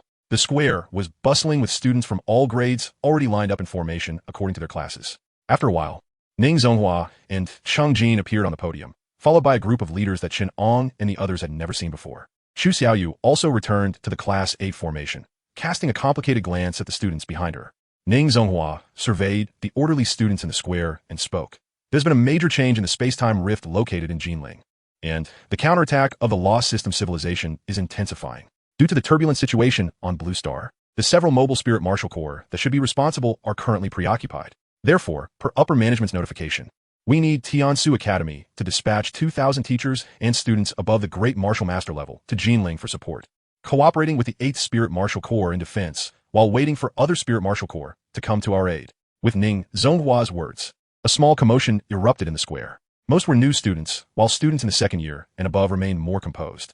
Every year, Tiansu Academy's end-of-year assessment is conducted in the space-time rift, and these students in their second year or above had at least participated in one battle against invading civilizations. What's going on? Didn't the 8th Spirit Martial Corps push the lost system civilization back 3,000 miles? Why are they counterattacking again? Wasn't it said that after General Chen's death, a military bigwig who had just broken through to Marshal Saint was sent to take charge of that space-time rift? Why is the situation still tense? Of course, that bigwig just broke through to Marshal Saint and was appointed in a hurry. So he doesn't understand the law system civilization. A group of new students debated among themselves. In the Class 8 formation, Chen Ang pursed his lips, remaining silent. The counterattack of the law system civilization? Was it because they learned of his father's death and wanted to take the opportunity to reclaim the territory that had been occupied? Quiet. Ning Zonghua spoke from the podium. As the square quieted down, Ning Zonghua glanced at Xingtian beside him, signaling him. Xingtian took the microphone, looking serious as he addressed the crowd. Due to the urgency of the situation, the Academy has made a temporary decision. First-year new students and students below the 5th level of Great Martial Master will stay at the Academy. The remaining students and teachers from all grades, as well as all members of the security department, will prepare to set out in an hour under the leadership of the vice principal to Jinling. I want to go too. A boy from the new student formation called out. Xingtian glanced at him. Did you not hear? Students below the 5th level of Great Martial Master will stay at the Academy. What would a martial artist of the 8th level do? Go to die. The new student wanted to say more, but was interrupted by Ning Zonghua. Ning Zonghua slowly stood up, looking at him. Do you know why among so many new students? Only you spoke up? The new student scanned the crowd and stood tall. Because they are timid. No, it's because you lack brains. The new students were seeing the vice principal lose his temper for the first time. Do you think you're a hero? Ning Zonghua pointed at the boy. All the students left behind are silent because they know their strength is insufficient, and going to the battlefield would only be a burden. You have courage, and I admire that, but you must think before making any decisions. As a martial artist of the 8th level, you wouldn't even have the qualifications to block a gap for the opponent on the battlefield, and your burden could even endanger your comrades beside you. After saying that, Ning Zonghua took a breath, looking at the new student who had shrunk his neck. I don't want the students who come out of Tiansu Academy in the future to be a bunch of reckless fools who only know how to be impulsive. If you want to go to the battlefield, you must first improve your strength, thoroughly understand the various battle records in the Academy library, and there will be plenty of opportunities for you to go to the battlefield in the future. Now, according to Director Cheng's arrangements, Tiansu Academy is entering a state of martial law. All students and teachers who need to go to the space-time rift should go back to prepare. You only have 1 hour. Yes. The synchronized response echoed like thunder, resounding throughout the square. On the military transport plane heading to Jinling. Old Ning, are we being a bit inappropriate doing this with a bunch of kids? Xingtian, sitting beside Ning Zonghua, had a strange expression. Aren't we just making them dizzy? Ning Zonghua, who had been resting with his eyes closed, opened them. They're all adults now, are they still kids? Besides, what are we deceiving them about? Is the counterattack of the lost system civilization a lie? Is the Academy needing to mobilize 2,000 personnel above the Great Martial Master level to assist the Spirit Martial Corps a lie? Xingtian glanced at the righteous Ning Zonghua, clicking his tongue. This old man is quite cunning. Wanted to enter Tiansu Academy ISNT easy. The so-called new student welcome ceremony is just an appetizer. The main event happens after the new students are assigned to their classes, thinking they have successfully become students of the Academy when they will undergo a trial. Those who do not meet the standards in the trial will be advised to leave Tiansu Academy and enter other martial arts universities. This time, it was supposed to proceed as usual, but coincidentally, the Law System Civilization chose this moment to counterattack while the troops of the Heavenly Dynasty were being mobilized, and the higher-ups needed the Academy's assistance. And this old man, who is experiencing being a principal for the first time, has also proposed a new trial method. TSK. Xingtian shook his head, hoping this batch of new students can withstand this old man's schemes. How are the few kids you told me to keep an eye on performing? Ning Zonghua, who had already picked up his computer to check the battlefield situation, spoke casually. Xingtian, who was lost in thought, was taken aback by the question and then reacted, a flash of excitement in his eyes. Good, very good. Especially that kid named Chen Ang. Chapter 37. Caught in the trap on the transport plane. Xingtian was continuously discussing with Ning Zonghua about the promising new students who were worth cultivating this year. Meanwhile, at Tiansu Academy, Sun Qian complained, "I'm so bored. Why don't you guys come shopping with me?" She shook Wang Wen's hand, but when he didn't respond, she started bothering Chen Ang, who was reading a book nearby. As for Sui Xiao, who was engrossed in a book titled Mechanical Civilization, Conventional Warfare Records, Sun Qian didn't dare to disturb him. Although Sui Xiao had become more approachable over time, his perpetually sour face was still quite intimidating. Chen Ang, annoyed by Sun Qian's persistence, rolled his eyes at her and said, "I told you to go to the training room to practice, but you didn't want to. You insisted on coming to the library, and now you can't even sit still for half an hour?" Sun Qian's face turned red from Chen Ang's words as she defended herself. Who knew most of the books in this library are about warfare? I thought there would be something interesting to read. Isn't this interesting? Sui Xiao looked up and raised the book in his hand with a serious tone. I didn't expect the combat methods of the mechanical civilization to be so sci-fi. Their technological development is simply too advanced. What's interesting about it? Sun Qian pouted in response. Chen Ang tapped her on the head with the book. You don't want to practice, you don't want to read. Do you want to graduate and become a drifter? Sun Qian. The group stayed in the library until evening before finally stepping outside. Before leaving, Wang Wen registered at the front desk to borrow a book titled On the Insights of Warriors Breaking Through to Martial Supremacy. Breathing in the fresh air outside, Sun Qian looked at Chen Ang with a pitiful expression. Chen Ang sighed and said, "Let's go to Xinghui Tavern and have some fun for a while." Yay! Sun Qian jumped in excitement. Chen Ang, good to see you again. Inside Xinghui Tavern, the four were enjoying their drinks when they were suddenly interrupted by a man approaching them. Chen Ang looked at the newcomer in confusion. Director Zhang? The man was Zhang Ping, who was responsible for receiving new students from Yunnan province. Since he disappeared from the plane, Chen Ang hadn't seen him again. He had asked about Zhang Ping once while drinking with Yu Qinghan and the others, and heard that Zhang Ping was from the admissions department of Tiansu Academy. He rarely showed up at the academy, mostly traveling across the country to scout for talented students. Chen Ang looked at Zhang Ping as he walked up to them. Aren't you going to Jinling with Principal Ning and the others? After speaking, he glanced at the 5 middle-aged men behind Zhang Ping. We just returned from a recruitment trip and unfortunately missed this task, Zhang Ping replied. Taking off his glasses, he asked Chen Ang if he could sit down and talk. Seeing Chen Ang nod, Zhang Ping and his companion sat down. Fortunately, there was enough space for everyone at their table. Otherwise, it might have been difficult to accommodate so many people. So, how are you all adapting since coming here? Zhang Ping opened a bottle of wine and casually poured himself a glass. Chen Ang and the others nodded in response. The atmosphere at the academy is quite good, but the initial welcome ceremony for new students was quite a hassle, Chen Ang said with a smile. Zhang Ping laughed in response. That's an old tradition of the academy, just to test your reaction abilities. With Zhang Ping and his group present, the atmosphere at the table became less lively than before. Sui Xiao, who occasionally engaged in conversation, put on an unpleasing, proud expression again. Zhang Ping spoke a lot, mostly expressing concern about how the newcomers were faring at the academy. This made Chen Ang feel a bit uncomfortable. Not that it was bad, but Zhang Ping's overly enthusiastic demeanor was unexpected. Buzz. Just as they were managing the conversation with Zhang Ping, a familiar buzzing sound rang out, quickly returning to silence. Chen Ang and the others instinctively stood up. They were all too familiar with that sound. It was the warning siren they had just heard at noon. What is going on? Sun Qian looked confused, as she was ready to run outside, but the warning only sounded twice before stopping. Let's south go to the square. Chen Ang frowned, feeling an indescribable sense of unease. That feeling intensified, and when Chen Ang's gaze fell on Zhang Ping, who was still leisurely drinking, he began to understand what that feeling was. Something's not right. Definitely something is seriously wrong. The warning sound was something even they, the new students, recognized.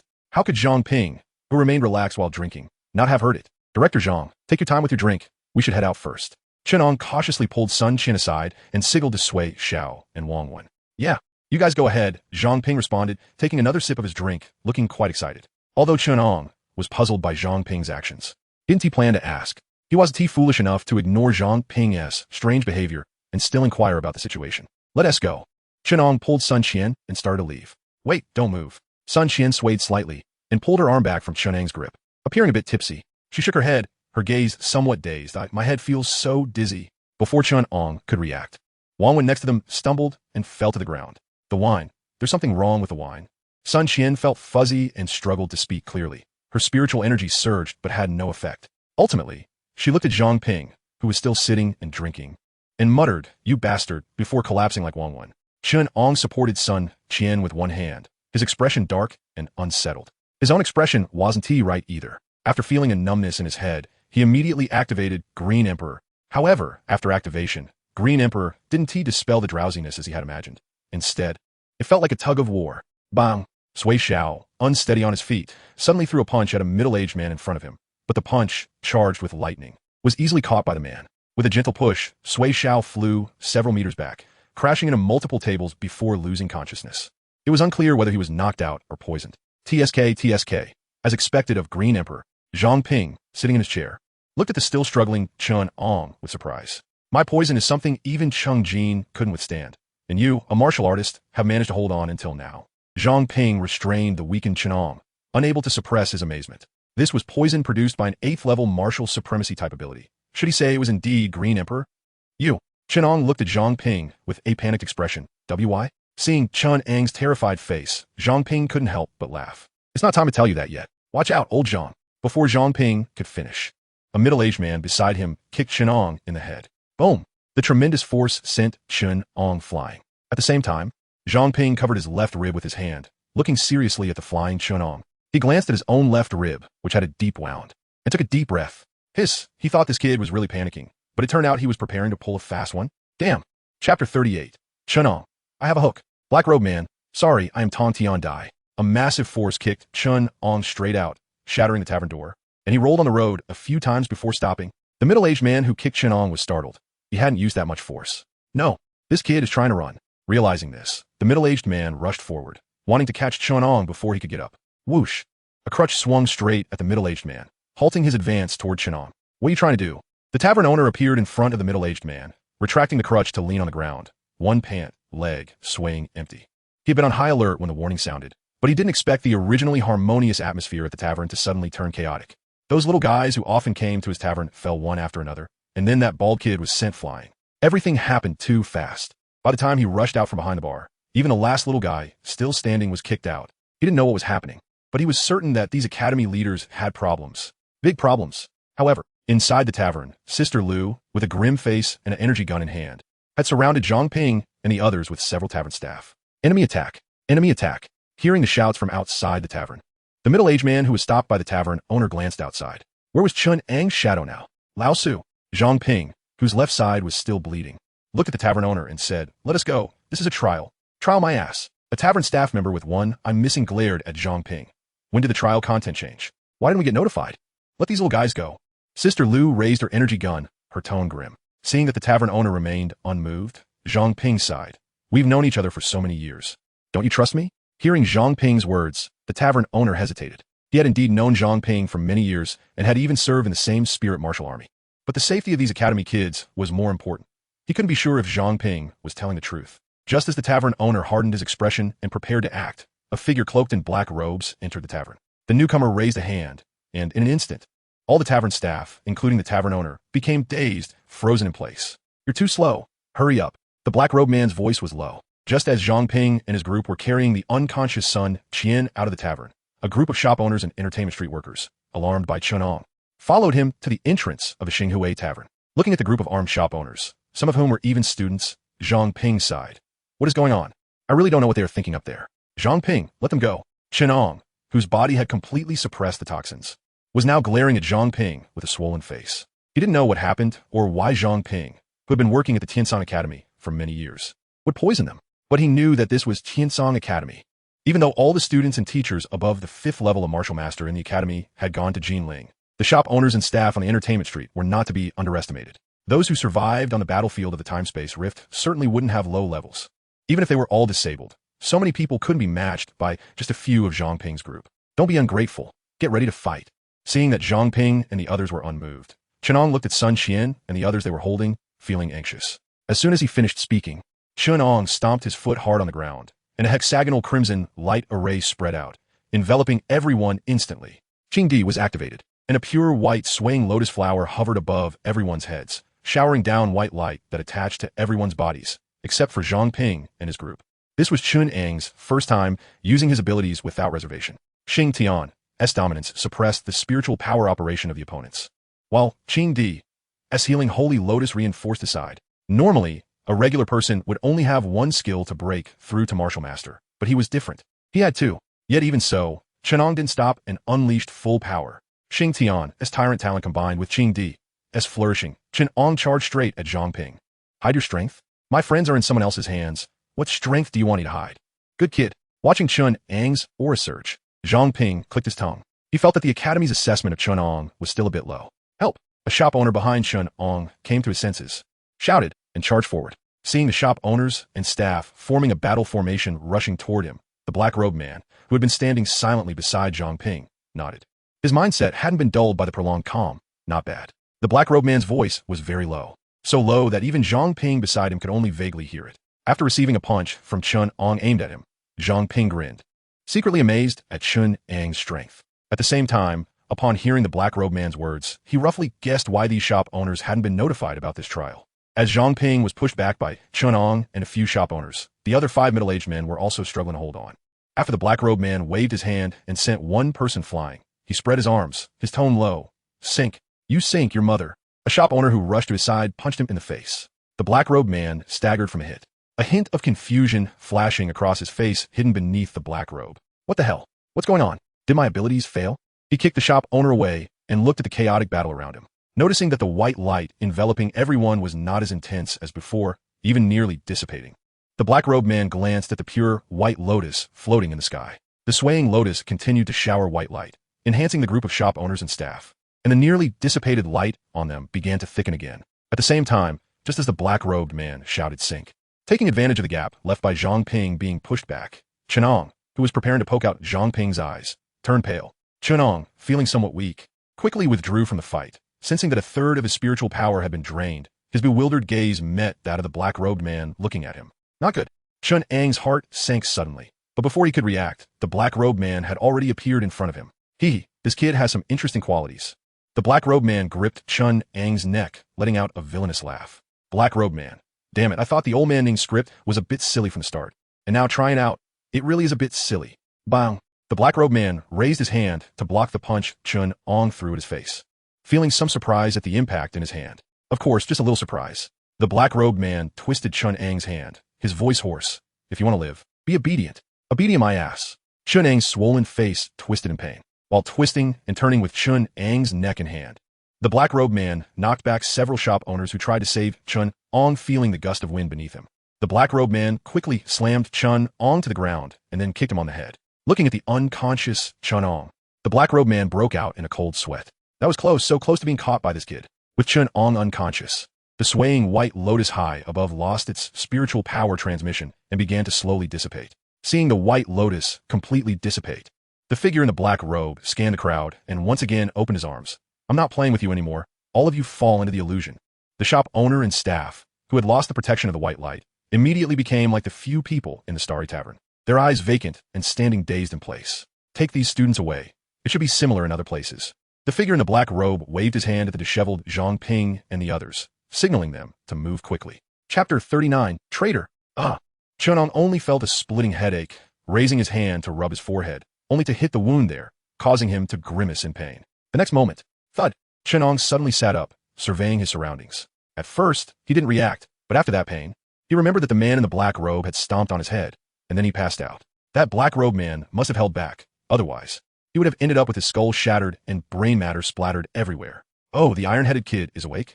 Zhang Ping's figure appeared in front of Chen Ang, a mocking expression evident on his face. This kid, if he had really run away at the beginning, it would have taken some time to catch him. But he actually dared to bring a bunch of shop owners and staff on the entertainment street back to fight, which he truly did not expect. There were even quite a few scattered students among the people he brought back, which saved them some effort. However, to be fair, if it weren't for the helpers on his side, he might really have been defeated by this kid. Sitting on the ground, Chen Ang ignored Zhang Ping's sarcasm and looked around. Surrounding him was a large open area, strewn with students from the Tian Su Academy, mostly freshmen from their current year. There were also some second-year students, all covered in blood, their faces pale. The scenery around them was completely unfamiliar. It seemed they were in a mountainous region. But there weren't such large mountains near the capital. Bang! Perhaps feeling ignored, Zhang Ping maliciously stepped on Chen Ang's head, pressing him down against the ground. How about this scene? Zhang Ping smiled as he looked at the furious Chen Ang. Not far away, Sun Qian, who had already regained consciousness, immediately stood up upon seeing this scene. The next moment, she was kicked away by a black-robed man. The black-robed man spoke with a somewhat clumsy accent of Tian Chao. Looking at the pained Sun Qian, stay still, or I'll kill you. Chen Ang laboriously glanced sideways at Zhang Ping. What exactly do you want? Zhang Ping snickered, releasing his foot from Chen Ang's head. You'll find out soon. After saying this, Zhang Ping ignored Chen Ang and turned to walk over to a short old man in the distance. After nearly half an hour, students gradually regained consciousness. After waiting a bit longer and seeing that all the students from Tiansu Academy had awakened, Zhang Ping bent down and spoke a few words to the short old man. The old man seemed somewhat reluctant to nod, then walked in front of a group of students. Clearing his throat, the old man addressed the group. Allow me to introduce myself. I am Koizumi Mitsutaka, and welcome to our Sakura country. Watching the students below become agitated by his words, Koizumi Mitsutaka waved his hand. A powerful pressure spread, causing all the Tiansu Academy students present to struggle to breathe. Chen Ang's eyes shifted. He now knew who this old man was. Koizumi Mitsutaka, known as the strongest expert under the Emperor of Sakura country, and one of the only 2 king-level powerhouses in Sakura country. He also had another identity. The head of the Koizumi family, the brother of Koizumi Aikir, who had died at the hands of Vice Dean Ning not long ago. Damn, is he here for revenge? The damn Sakura country, always playing such underhanded tricks. They just released a statement on the official website saying they would no longer pursue the matter. And now they sneak in to seek revenge, while Tiansu Academy is vulnerable. Beasts. Chen Ang cursed inwardly. If Sakura country knew Chen Ang's thoughts, they would probably be left speechless. What a huge accusation. Seeing the agitation in the crowd controlled, the self-proclaimed Koizumi Mitsutaka spoke again. This time, we have invited you all here. Sakura country has spent a tremendous amount of resources, and many experts from our country have died in foreign lands to stop the pursuit from Tianchao. Deserved it. Why didn't you die? The students in the crowd glared at Koizumi Mitsutaka with righteous indignation, wishing they could rush up and kill this bastard. Now, I represent Sakura country and sincerely invite all of you to join us. Koizumi Mitsutaka said, bowing to the students in the crowd. I'll join your mother. A second-year student couldn't hold back any longer, enduring the intense pain in his body, and stood up to point at Koizumi Mitsutaka. Swish! A sharp flash of a blade passed. The second-year student who spoke found himself instantly decapitated, his headless body collapsing to the ground, blood gushing. Boom! Watching their classmate's headless body, the students in the crowd all stood up, glaring at the black-robed man who had acted. But the surging spiritual energy dissipated under an overwhelming pressure. Koizumi Mitsutaka straightened up, coldly gazing at everyone. If you want to live, you should seriously consider my invitation, otherwise. He is next. The students suppressed by Koizumi Mitsutaka were on the verge of bursting with anger, their spiritual energy dissipating, one by one collapsing back to the ground. Let me say a few words. Zhang Ping walked up to everyone with a smiling face. You are all still young. Do not make unnecessary sacrifices. In fact, Lord Mitsutaka really hopes you can accept his invitation. After all, you are all good seedlings, and as long as you are willing to join Sakura country, not only will you not die, but you will also receive substantial training from Sakura country. Don't we in Tianchao have an old saying? Better to live poorly than to die well. Listening to Zhang Ping's words and watching his fawning demeanor toward Koizumi Mitsutaka, a second-year student spat. Traitor, I really regret that you were the one who brought me into the academy back then. It is a lifelong shame for me. What are you saying? What do you mean by that? Zhang Ping looked at the second-year student who spoke and walked up to him. I am helping you. I don't want to see you die young. Joining Sakura country would allow you to enjoy the best training and live. Wouldn't that be good? Before the second-year student could speak again, Zhang Ping regretfully reached out and snapped his neck. Damn it, beast traitor! Zhang Ping, I will kill you sooner or later. Hearing the curses in the crowd, Zhang Ping shook his head and turned to a silent young boy. Little guy, do you want to live? Zhang Ping asked. The boy he was looking at nodded. Yes. Ha ha. Zhang Ping laughed loudly, glancing at the other students glaring at the boy. See, this is what we call a wise person recognizing the times. What does that look in your eyes mean? Do you not want to live and want to stop others from living as well? After saying this, Zhang Ping pulled the boy up and patted his shoulder. Don't worry, joining Sakura country will not only allow you to live, but also receive the best training. To be honest, Sakura country is fully confident in stopping the wrath from Tianchao this time. You can be assured. The boy nodded repeatedly at Zhang Ping's words, the light in his eyes growing brighter. Zhang, leader, actually I recognize you. I am a freshman from Yunnan province at Tiansu Academy, and you were the one who brought me in. Zhang Ping nodded upon hearing this. Yes, I remember you. Your name is Huang Xing, right? Yes. Huang Xing touched his newly grown hair, looking excited. It's great that you remember me, Leader Zhang. After I join Sakura country, I will be unfamiliar with the surroundings and will rely on you a lot. No problem. Zhang Ping replied with a smile. But, I can join Sakura country, but can I make a small request? Hearing Huang Xing's words, Zhang Ping was taken aback for a moment, then thought for a while and said, sure, as long as it's not too much, I can agree to you. Chapter 40, I see your mother is still charming. So, shall I bring it up? Huang Xing asked excitedly after getting a response from Zhang Ping. Go ahead, be bold. Zhang Ping waved his hand grandly. To recruit people, one must have the demeanor of a recruiter. As long as there's an opening, who would refuse? Bah, big traitors and little traitors. Sun Qian, standing behind Huang Xing, spat. Although she usually liked to slack off and be slippery, she would never betray the Celestial Empire, even if it meant death.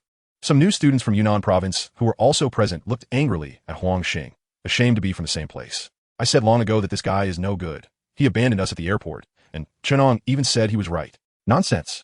A female student gritted her teeth. During the training, he always liked to use us as shields, playing tricks, and now he is even worse, a beast. More new students from Yunnan province spoke up, genuinely looking down on Huang Xing, who liked to play tricks and ran away faster than a rabbit when something happened. Go ahead. Zhang Ping looked at Huang Xing, who seemed hesitant, his brows furrowing. Is this kid feeling guilty from the criticism? So I'll say it. Huang Xing took a deep breath and looked at Zhang Ping. I heard that Leader Zhang's mother is also charming, right? Zhang Ping was stunned. His hand on Huang Xing's shoulder shook, and he had a bad premonition. Before Zhang Ping could speak, Huang Xing continued. If I could spend a wonderful night with your mother, I could die with my eyes closed. Uffed. Several people in black robes near Zhang Ping obviously couldn't hold back and laughed out loud. Seeing Zhang Ping's gaze shift towards them, they quickly stopped laughing.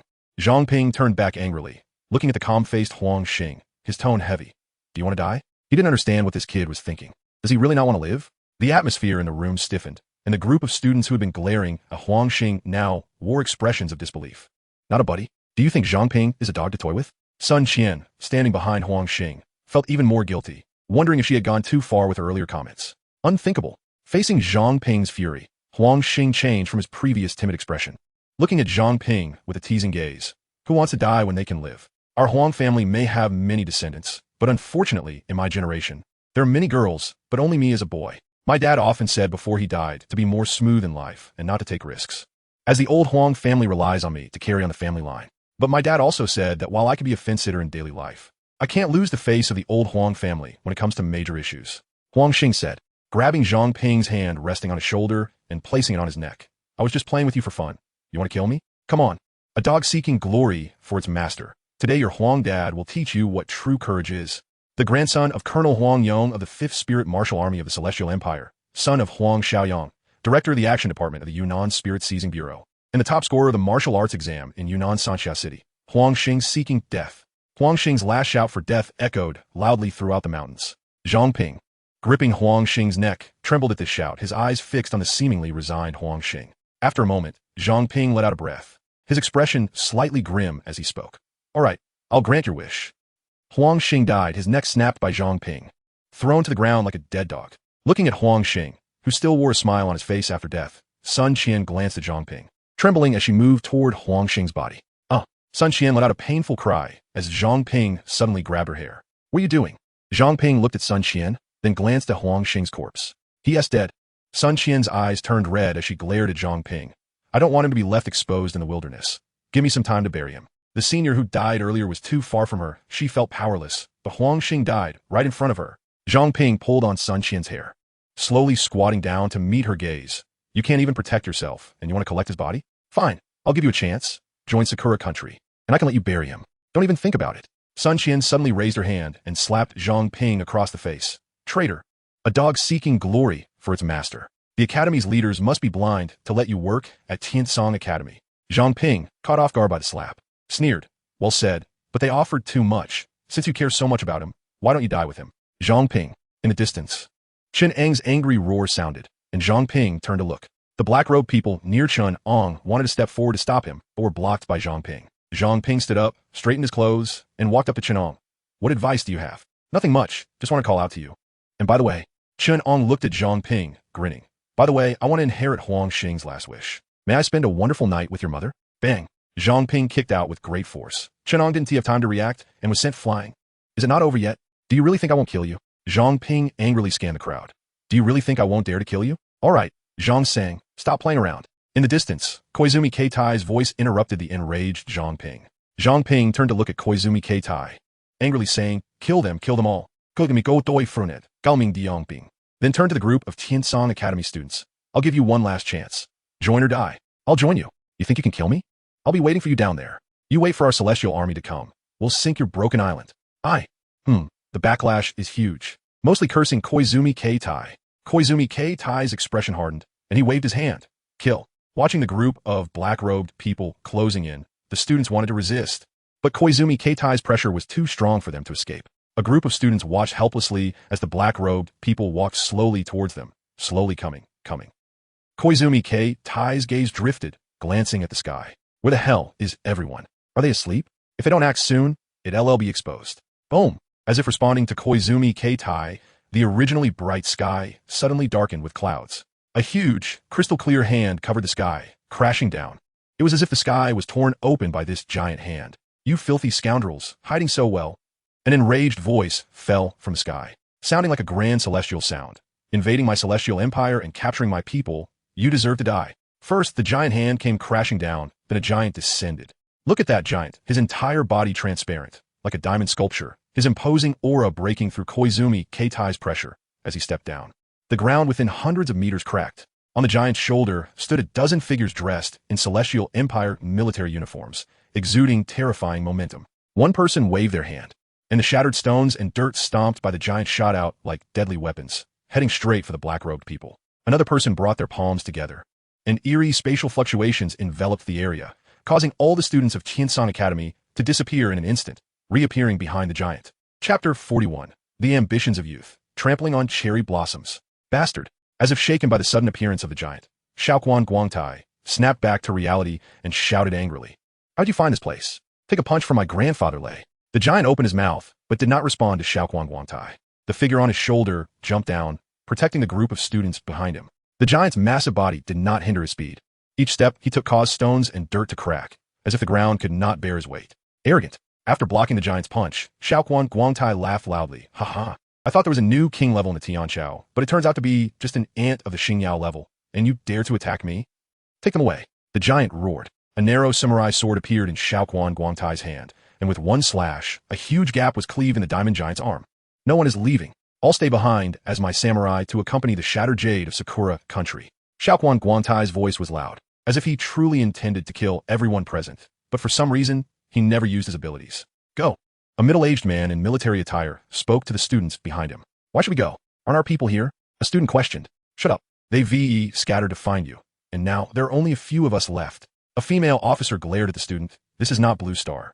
It's a special space constructed by Sakura country. After we entered, we couldn't send messages to the outside. Huh.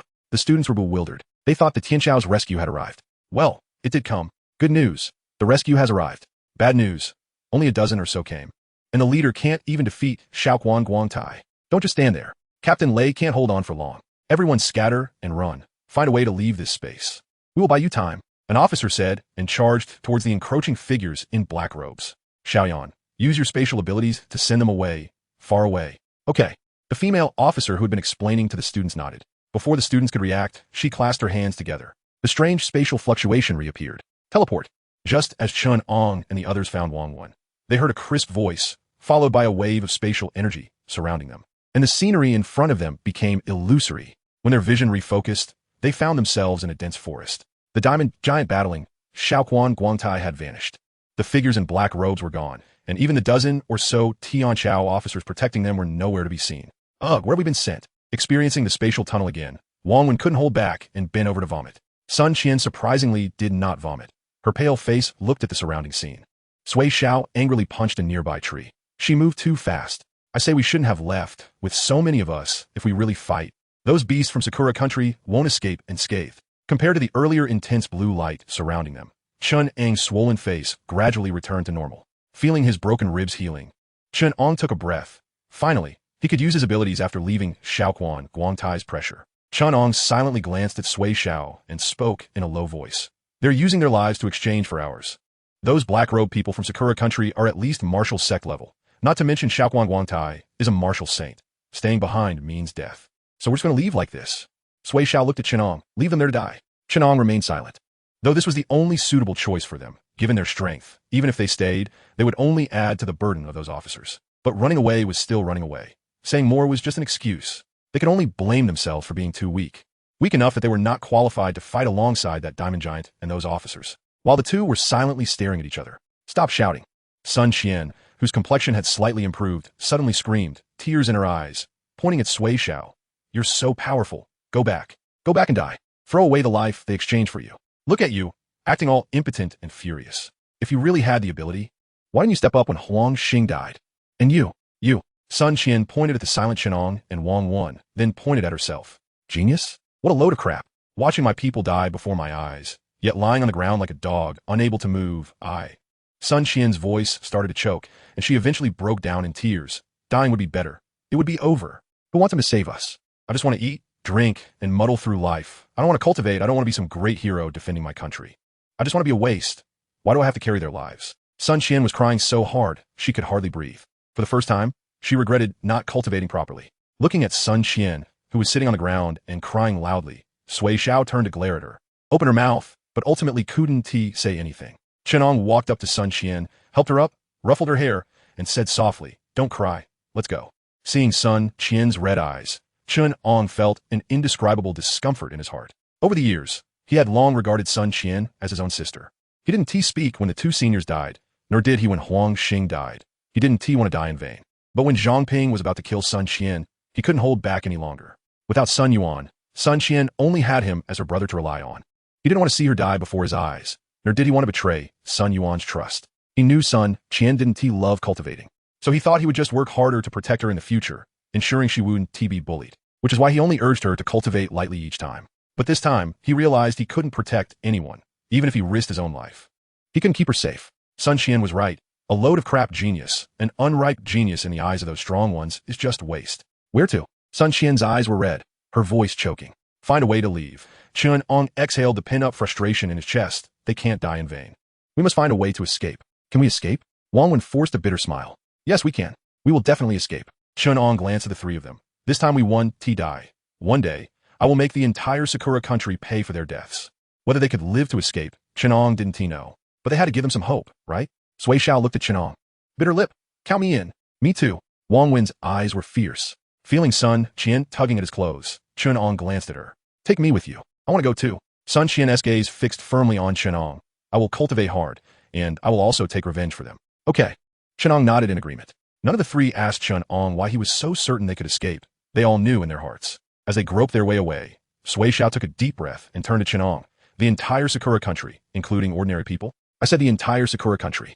What about the old, weak, women and children? Kill them. Leave none alive. Chapter 42. Is there a benefit to being weak? As the students, who were transported to various parts of the mountains, continuously groped around for a way to leave. A battle between the officers of the Celestial Empire and the figures in black robes was taking place. Rows of makeshift barracks seemed to have appeared out of thin air, set up on what was once a wasteland. A layer of transparent gauze enveloped the surroundings, resembling a mosquito net draped over a bed in summer. If someone accidentally passed by, the gauze-covered area would look like a small hill, completely obscuring the real scene inside. The barracks seemed lively, filled with the sounds of chatter and laughter. The female officer who had previously used spatial abilities to send everyone away pushed open the door of one barack and walked in. Inside the barack, there was a simple wooden table with a brass pot on it, bubbling with red broth, and the table was piled high with plates of hot pot ingredients. The diamond giant, who had previously been fighting fiercely, and Koizumi Mitsutaka were now sitting at the wooden table, holding chopsticks with fresh lamb meat just scooped from the pot. The diamond giant, having returned to his normal form, stuffed the lamb into his mouth, smacking his lips in delight. I haven't had hot pot in ages. It's delicious. Following old Ning abroad, all these years must have been tough, right? Koizumi, who had originally spoken Celestial Empire dialect with a bit of awkwardness, now spoke with a strong northern accent. It's not too bad, just the food isn't quite right. Although we have dishes from our Celestial Empire, they don't taste like the ones at home. The diamond giant scooped up another piece of lamb. If Koizumi Ikaru were still alive, he would have recognized this guy at a glance. It was the recorder who had been next to Ning Zonghua, the one who had wanted to challenge Lysander. Xiao Lei. Smack, smack. Xiao Lei chewed on the lamb in his mouth, looking very happy. Then, upon seeing Koizumi's face, he paused. Can you go back to your original appearance? I find it hard to eat with that face. Cough, cough. Koizumi, who had just taken a sip of wine, choked a bit and glanced helplessly at Xiao Lei. If you're going to act, do it properly. I still have to make an appearance later. If you can't eat, then don't eat. Leave some for me, you glutton. Then I'll keep eating, hee. Xiao Lei smiled sheepishly. But his hands were not at all shy about reaching for the meat. The other barracks were similar. The black-robed figures and officers, who had previously been stabbing each other in the back, were now acting like good buddies, drinking and eating skewers while glancing at the screen, showing the students struggling to find a way out. However, there was one person who looked unhappy, sitting at the door with a sullen expression while smoking. A black-robed figure walked out, took a cigarette from him, lit it, and took a couple of puffs. What's wrong? You don't look too happy. Would you be happy if you were in my shoes? Zhang Ping, full of grievances, rolled his eyes at the black-robed figure. Damn it. We're both pretending to be bad guys. Why am I the one getting the worst scolding? The black-robed figure chuckled. Can't deny it. You did too well. I almost wanted to kick you when I was next to you. Get lost. Zhang Ping glared at the black-robed figure. Come on, don't take it to heart. Have some spirit of sacrifice. The black-robed figure comforted. With your awareness, I should have swapped with you earlier. No way. My mom wouldn't enjoy this blessing. The black-robed figure said, laughing, but the next moment, Zhang Ping snatched the cigarette from his mouth. Smoke that, huh? You better keep one eye open and one eye on guard while you sleep tonight. Don't let me catch you slipping, or you'll be stuck for life. All right. I know I was wrong. Ping Ge. Hurry up and eat, and let's leave quickly. By a manually dug, smokeless stove, Chen Ang threw the bone in his hand into a small pit he had dug. Xingtian, not caring about her image, took a big bite of meat, getting grease all over her face. The few of them groped their way forward, not knowing their exact location. According to their discussion, since this was a special space, as long as they kept moving forward, they would eventually reach the end. The range of artificially created special spaces couldn't be too large, just like the space at the Tian Su Academy, which had been transformed by a deceased spatial martial saint, covering an area of about 30 square kilometers, equivalent to a district size of a county-level city in the Celestial Empire. As for this space, to speak disparagingly of Sakura country, even if they used some special means to create this space, it wouldn't be too vast. Who would have thought there were wild chickens in this space? Could they be raised by Sakura country? Wang Wen said, throwing the bone he had finished gnawing into the small pit. Chen Ang and Sui Xiao were handling the site to prevent detection by Sakura country's people. Who cares if we don't eat it? It's a waste. Just consider it a boost of energy. Chen Ang buried the pit well and stood up. Let's go, hurry, and leave. No kidding, Sui Xiao seems cold and indifferent. But the chicken he made is quite delicious. Strangely, even though they had been walking for a while, the time in this space seemed unchanged. The sky above remained clear. Their figures weaved through the dense forest, running at high speed. According to Chen Ang's estimate, they should reach the edge of the space soon. Wait, Chen Ang, leading the way, suddenly stopped and pulled Sun Qian, who couldn't halt in time. Sun Qian looked at Chen Ang in confusion. What's wrong? Chen Ang didn't respond, cautiously scanning the surroundings. Sui Xiao took a few steps back to shield Wang Wen. It seems like someone is fighting ahead. Chen Ang and Sui Xiao, being martial masters, had sharper senses than Sun Qian and Wang Wen, and they could vaguely hear the sounds of battle in the distance. Huh? Sun Qian immediately lowered her voice. Could it be that students from our academy have been discovered by those Sakura country people? That can't be right. Wang Wen's muscles tensed. Those black-robed figures are not weak. If they were our academy students, they shouldn't be able to hold them off. So how could a fight break out? Chen Ang stood at the front, hesitating for a moment before speaking. Sun Qian, you and Wang Wen stay nearby and hide well. Sui Xiao and I will sneak over to take a look. No way, if you go, I go too. Wang Wen stepped out from behind Sui Xiao. You two are too weak. If something unexpected happens, Sui Xiao and I might still be able to escape, but how can you run? Chen Ang shot Wang Wen a glare. It's settled. You two find a place to hide. Sui Xiao patted Wang Wen, speaking lightly. Little weaklings should act like little weaklings and stay put. You all don't need to go. Sun Qian suddenly spoke up. I'll go. Chen Ang, Sui Xiao, Wang Wen, on what basis? Have you forgotten my abilities? Sun Qian looked at the confused faces of the three and smiled. I can beastify. Just right, I'm weak, and the beastified Qing isn't very big, perfect for scouting. Without waiting for the three to react, Sun Qian dashed into the nearby dense forest, even turning around to glare at them. No peeking. Seeing that the three didn't look her way, Sun Qian began to take off her clothes. Due to the particularity of her beastification ability, Sun Qian was afraid that she would ruin her clothes when she transformed. This incident happened suddenly, and she hadn't brought spare clothes. So, she had to take off her clothes before beastifying. Chapter 43, Spicy and Barbecue. Chen Ang and the other two looked at each other, somewhat puzzled as to why Sun Qian, who was clearly the weakest among the four, had now become the most suitable candidate to scout ahead. Chirp! An ethereal voice echoed in the ears of the three, and a small blue bird with red markings and golden eyes flew out from behind the large tree where Sun Qian was hiding. The Qingwan was not small, with a wingspan of 3 meters and 9 tail feathers behind it, each end floating with vague cloud patterns and runes. The Qingwan flapped its wings and flew to the side of the group, the runes at the end of one tail, feather flickering as its body began to shrink, and the mysterious aura around it vanished, making it look like an ordinary bird. Wait for me here. I'll go see what is going on. The Qingwan spoke human language and flapped its wings to fly forward. Sun Qian didn't dare to linger. Her current strength was too low, and she couldn't maintain her beast transformation for long. Fortunately, since the task was primarily reconnaissance, a smaller beast form would be better for her, saving her a lot of spiritual energy to maintain the transformation. Chen Ang looked in the direction Sun Qian had left and still felt a bit uneasy. As the three anxiously awaited Sun Qian, she, taking advantage of her speed, had already approached the area where the battle fluctuations were occurring. Disguised as an ordinary bird, Sun Qian landed steadily on a branch and observed the scene before her. A familiar middle-aged military officer was engaged in a fierce battle with 2 figures in black cloaks. With spiritual energies surging, cold winds howling, and sand and stones flying, That officer was one of the group of over a dozen who had come to rescue them earlier. Not far from where the middle-aged officer was fighting the black-cloaked figures, there was a young girl with short hair, her hands pressed against the ground. Dark energy swirled around her as she fixed her gaze intently on the two black-cloaked figures. Whenever the middle-aged officer struggled against the coordinated attacks of the black-cloaked figures, the dark energy around the girl would surge violently. At the same time, black, tentacle-like, eerie objects resembling octopus tentacles would burst from the ground, disrupting the attack rhythm of the two black-cloaked figures. "Damn it! I'll hold him off. You go kill that girl." One of the black-cloaked figures shouted angrily as he broke free from the black tentacles wrapping around him. Without a word, the other black-cloaked figure charged toward the girl in the distance. "Get back here!" the middle-aged officer shouted, and a sharp ice spike suddenly appeared in front of the black-cloaked figure, trying to escape the battle, forcing him back again. "Xiao-Qi, let's go find the other students." The officer grabbed the wrist of the black-cloaked figure in front of him, an extreme cold rapidly spreading upward, intending to freeze the black-cloaked figure. The short-haired girl in the distance did not respond. The dark energy around her was swirling and growing denser. In an instant, several thick tentacles burst from the ground, ensnaring the black-cloaked figure attempting to ambush the officer. The tentacles intertwined and constricted. She answered the middle-aged officer with her actions. The black-cloaked figure fighting the officer glanced back and said softly, "Another stubborn one." A smile appeared at the corners of his mouth. "Be serious," the middle-aged officer chided, but a hint of relief flashed in his eyes. Not far from the battlefield, disguised as an ordinary bird, Xingtian stood on a branch, taking everything in. Her eyes anxiously turned back to the direction she came from. "Why aren't they here yet? This fight can be won."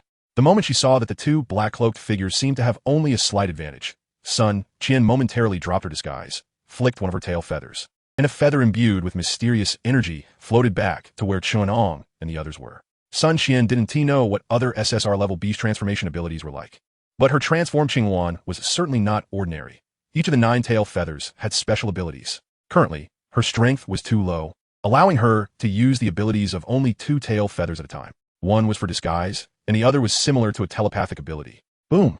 A loud noise pulled Xingtian's attention back to the battlefield. The black tentacles that were constricting and squeezing exploded, and the black-cloaked figure trapped inside emerged. His cloak slightly disheveled. Although his face was covered by the cloak, everyone present could clearly feel the black-cloaked figure's gaze fixated on the short-haired girl in the distance. "Damn it! Sure not!" A straightforward exclamation in Japanese fell as the black-cloaked figure charged toward the short-haired girl. The middle-aged officer's face turned red, and frost descended around the battlefield, causing the temperature to plummet. "Leave her to me." Hearing the officer's roar, the black-cloaked figure in front of him waved his sleeve, and yellow sand swirled, forming a tornado that enveloped the two. "Inoue-kun, kill her," the black-cloaked figure provocatively said to the officer. "You can't stop me." As the yellow sand completely condensed into a tower, the middle-aged officer and the black-cloaked figure suddenly halted. Standing inside the tower, the two could clearly see the scene outside, while those outside could not see inside the sand tower. Inside the tower, the two who had been exchanging attacks now stood side by side. "A few little ones have come," the middle-aged officer chuckled. The black-cloaked figure, sensing the faint spiritual energy fluctuations, nodded. "This batch of new students is indeed surprising. Every single one is tough. Not only do they know there are enemies here and don't change direction to avoid them, but they also dare to approach. I remember there's only one beast transformation ability user in this batch of new students, right?" The middle-aged officer frowned at the dove that had already flown down from the branch in the distance. "I think her name is Xingtian. After transformation, she becomes a Qingwan." The black-cloaked figure reached into his hat pocket and rubbed his chin. "That should be her. Although I don't know how a Qingwan ended up becoming a dove. It must be some special ability. After all, it's an SSR-level beast transformation ability." Just as the two were discussing, the black-cloaked figure that had reached the short-haired girl extended his arm, his original flesh having turned into steel. The steel hand of the black-cloaked figure reached straight for the girl's neck. No one doubted that if that claw landed, the short-haired girl would be decapitated. Even the girl facing this claw did not doubt it. A flash of panic crossed her resilient eyes. Perhaps she wasn't afraid of death, but when truly facing it, no one could remain calm. Screech! Just as the black-cloaked figure's steel hand was about to tear through the tentacles erupting from the ground beneath the girl's feet and rip her neck apart, a sharp cry rang out. Feeling the whoosh of air beside him, the black-cloaked figure seemed startled and hurriedly retreated to avoid it. Bang! The sound of a sharp object drilling into it echoed. It was none other than Xingtian, now revealing her true form as a Qingwan. Her ethereal bird beak striking heavily into a nearby thick tree, creating a large hole in the ancient tree that could accommodate 5 people. What should have been an extremely domineering scene was, however, inside the sand tower. The middle-aged officer instinctively rubbed his eyes, his face filled with disbelief. Watching the Qingwan, flapping its wings and trying to pull its beak from the ancient tree, The black-cloaked figure also fell silent. Is this appropriate? Xingtian, who was flapping her body in distress, felt like crying without tears. Damn it, I was too eager to save someone, and I used too much strength. Xingtian, help me, save me. Chapter 44. Narrow victory. Looking at the struggling Xingtian, the black-robed man, startled by the sudden appearance of Xingtian, seemed to regain his senses and slightly lowered his body, seemingly preparing to strike again. Observing the black-robed man's movements, the short-haired girl quickly shielded Xingtian behind her, her surroundings thick with dark energy as tendrils flew out. The black-robed man sneered coldly, effortlessly tearing apart and ripping the tendrils before him. Thunder punishment. A cold shout echoed from afar, and in an instant, dark clouds gathered in the sky, lightning wreaking havoc within. Looking up, a young man bathed in the light of thunder faced off with a cold glare, resembling a king of thunder. He raised his hand, pointing at the black-robed man. A lightning bolt that seemed capable of destroying everything descended, striking in the direction the young man pointed. Before the black-robed man could react, a scarlet light array spread beneath his feet, causing a brief chaos in his internal spiritual power. At the same time, the healing holy lotus appeared in the air, swaying as it scattered creamy white light. The unprepared black-robed man was struck by the descending thunder, his black robe obliterated in the lightning's glow. The black-robed man, now completely transformed into steel, was still emitting arcs of electricity. Feeling the numbness coursing through his body and the turmoil of spiritual power within, the black-robed man suddenly turned around. He saw a youth with an illusory glazed crown atop his head, clad in armor formed from condensed spiritual power, appearing by his side. With a punch thrown, a magnificent aura seemed to emanate from his fist. The black-robed man raised his hand to block, but was sent flying backward by the punch. Damn it, you insidious celestial people. Do you only know how to sneak attack? Stabilizing himself after landing, the black-robed man almost let slip his words, but quickly changed his tone. These kids were too treacherous. His internal spiritual power was in turmoil, and his body felt numb, making it impossible for him to unleash even half of his strength. It was unbearable. Isn't it good to use it? A deep voice responded, and the black-robed man was taken aback as he turned around. Behind him, Chen Ang, with crimson eyes, had appeared at some point, throwing a punch that surged with murderous intent. At the same time, several figures rushed in, observing the young man surrounded by raging thunder. A long spear of lightning condensed in his hand aimed directly at the black-robed man's head. Looking at the youth's crown under the oppressive aura, it seemed as though he was about to wield the power of life and death over the black-robed man. And then there was the girl, like a ghost, with swirling black mist, her tendrils forming a forest that sealed off any escape route for the black-robed man. Above, the Xingtian chirped, its wings unfurling, nine-tail feathers dancing and whipping toward the black-robed man with a mysterious aura. The black-robed man struggled to defend himself, his steel-like body clashing with a resounding clang. The dominating presence on the ground continuously flashed scarlet, suppressing the spiritual power within the black-robed man.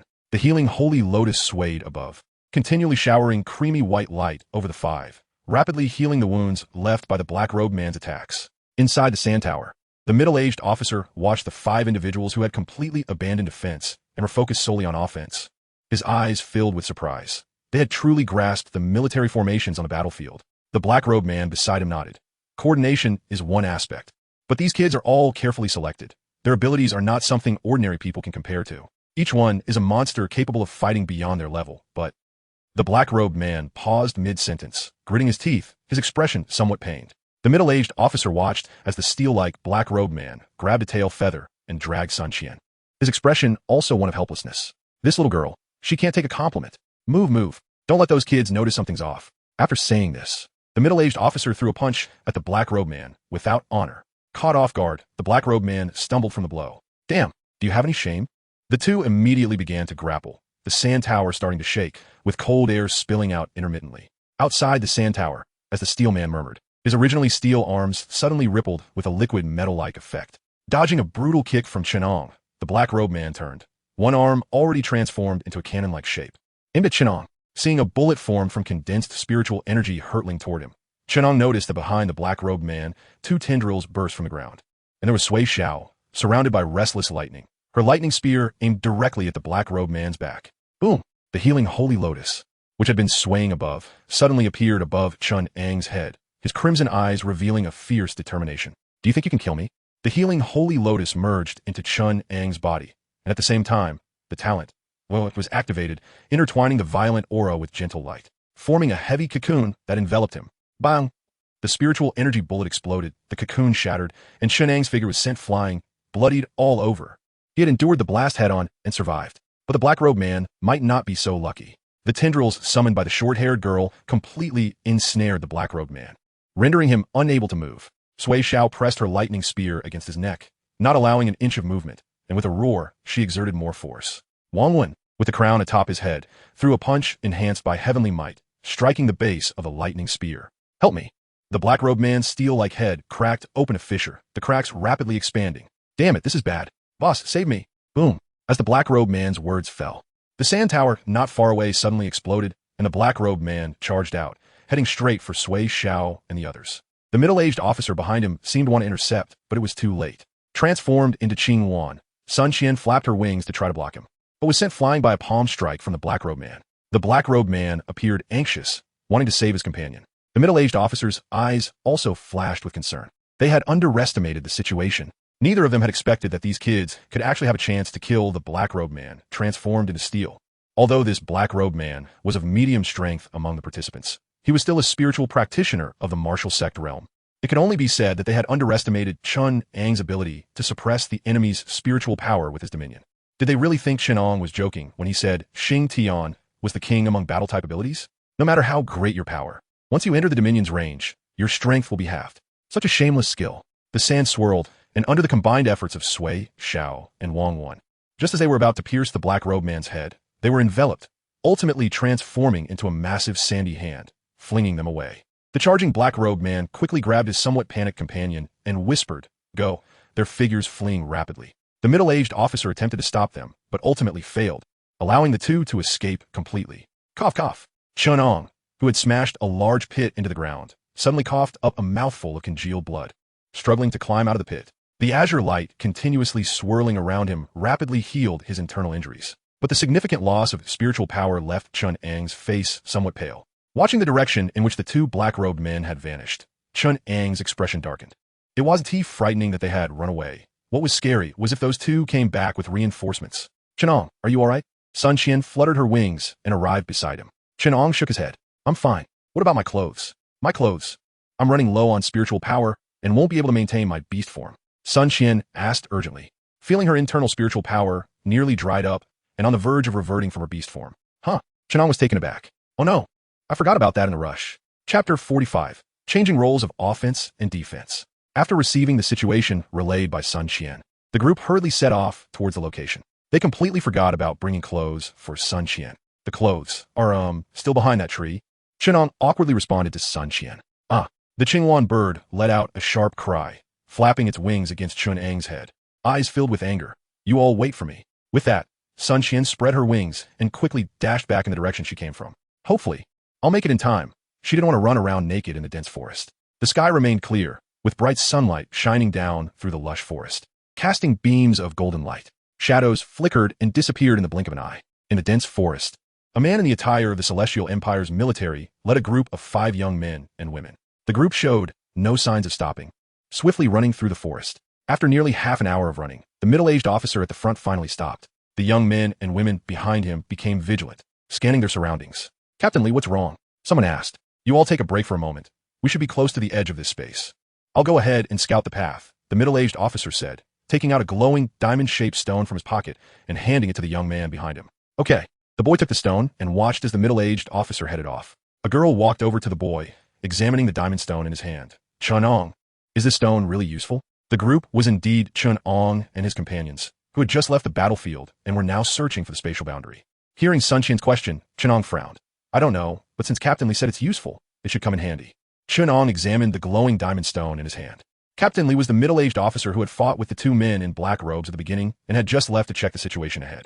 The diamond stone in his hand was snatched from one of the black-robed men during that encounter. According to Captain Lee, this stone might be a medium to leave this space, similar to how they needed their triangular identity tokens to enter and exit the Celestial Strategy Academy. However, the identity tokens at the Celestial Strategy Academy required spiritual energy for communication and activation through unique spiritual patterns. While they had no idea how to operate the diamond stone's spiritual energy, the short-haired girl glanced at the stone in Chen Ang's hand a few times, her expression not looking good, and said, if Captain Lee's guess is correct, then this diamond stone can only allow one person to leave. The group fell silent. Chen Ang looked at her. Lin Xiaoqi, a freshman from Yizhou province, that stubborn genius who risked damaging her foundation just to step into the martial artist realm. It was said that, Like him, she was an orphan? So far, aside from Chen Ang himself, he had seen two of the other top talents in this year's Celestial Strategy Academy, with one named Ning Yu yet to be seen. However, that Ning Yu seemed to rarely show up. Even during the month of special training, he hardly heard anything about him. Shaking his head, Chen Ang pushed those irrelevant thoughts aside and tossed the diamond stone in his hand, smiling. Then let's just grab a few more. Hearing Chen Ang's words, the others looked at him in shock. Bro, do you even hear what you're saying? Do you really think those black-robed men are pushovers? Not long ago, you got blasted into a bloody pulp. Seeing the expressions of the crowd, Chen Ang put away his frivolous demeanor and said solemnly, Didn't Captain Li say? When they entered, they observed the black-robed men present. Not everyone is strong. Nearly half of them had spiritual energy fluctuations at the silver level, on par with our great martial artists from the Celestial Empire. Although we don't know what the Sakura country is thinking, this could be an opportunity for us. Aside from Captain Li, the other rescue officers have also come out to search for us. And that small from the Sakura country has been trapped by that Minister Lei using the military's newly developed Iron Curtain. He won't be able to get out for at least a few days. Chen Ang spoke rapidly, and then, seeing the puzzled looks on the others' faces, a fierce smile crossed his face. In other words, with Captain Li around, we can completely target those black-robed men looking for us for a quick kill. As long as we don't run into strong ones or groups of black-robed men, we can pick our prey. Yeah, Wang Wen, realizing, clapped his hands. That way, we can grab enough diamond stones. And as long as we figure out how to operate the spiritual energy in the stone, we can escape. Sun Qian scratched her head beside them, looking at Wang Wen in confusion. I can understand why they're excited, but why are you excited? With our strength, aren't we just here for show? Wang Wen was taken aback and then rolled his eyes at Sun Qian. I don't know who else, just here for show. Even flying up in the sky can get someone dragged down. Wang Wen, Sun Qian yelled angrily. Chen Ang watched Sun Qian and Wang Wen bickering. And seeing the atmosphere relax, he casually found a tree to lean against and sat down, his eyes somewhat lost. He recalled when he had just arrived in the capital, fleeing in embarrassment from Xingtian and his group during the so-called freshman welcome ceremony. He thought of the fear he felt when he first entered the Celestial Strategy Academy. Overwhelmed by the war scenes depicted on the Celestial Strategy Monument, he remembered the month of special training being beaten down by Qianhu. He also recalled being casually crushed by that black-robed man at the tavern entrance. In this space, even the pressure radiating from Shaoquan Guangtai was enough to keep him from standing up. Chen Ang's fists tightened more and more. He could indeed fight above his level. With his current strength at the 5th level of martial artist, if he risked his life, he even had confidence he could take down a lower-level great martial artist. But since arriving in the capital, he hadn't encountered a single opponent below the martial sovereign level. The true suppression of realms is not something that so-called talent or skills can compensate for. What are you thinking about? Sui Xiao walked over, looking at Chen Ang, whose expression was somewhat grim. Chen Ang looked up at him, then lowered his head gloomily. I was thinking, am I too useless? Ever since I came to the capital, it's been nothing but getting beaten, and now I might die if I'm not careful. Sui Xiao's mouth twitched after hearing this. And after a moment's thought, he sat down beside Chen Ang.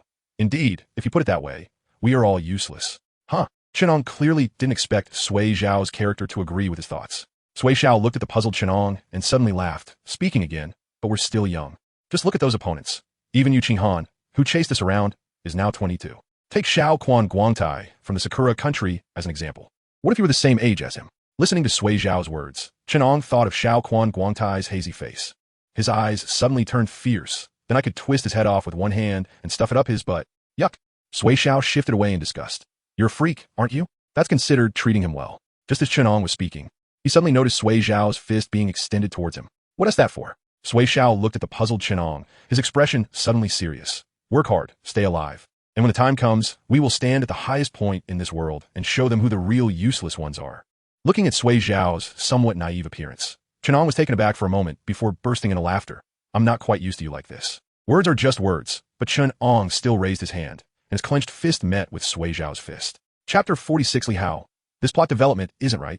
Can you include me? Just as Chen Ang and the other's fists collided, Lin Xiaoqi, who was walking by, smiled and spoke up. I want to join too.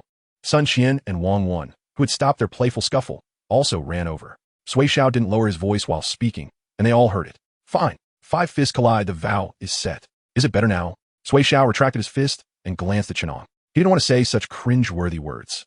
Although he truly thought that way, saying it out loud would be completely at odds with his aloof persona. If it weren't for Chen Ang's unusual expression and the dejected tone of his words, he wouldn't have done this. What's better? Chen Ang looked at Sui Xiao in confusion.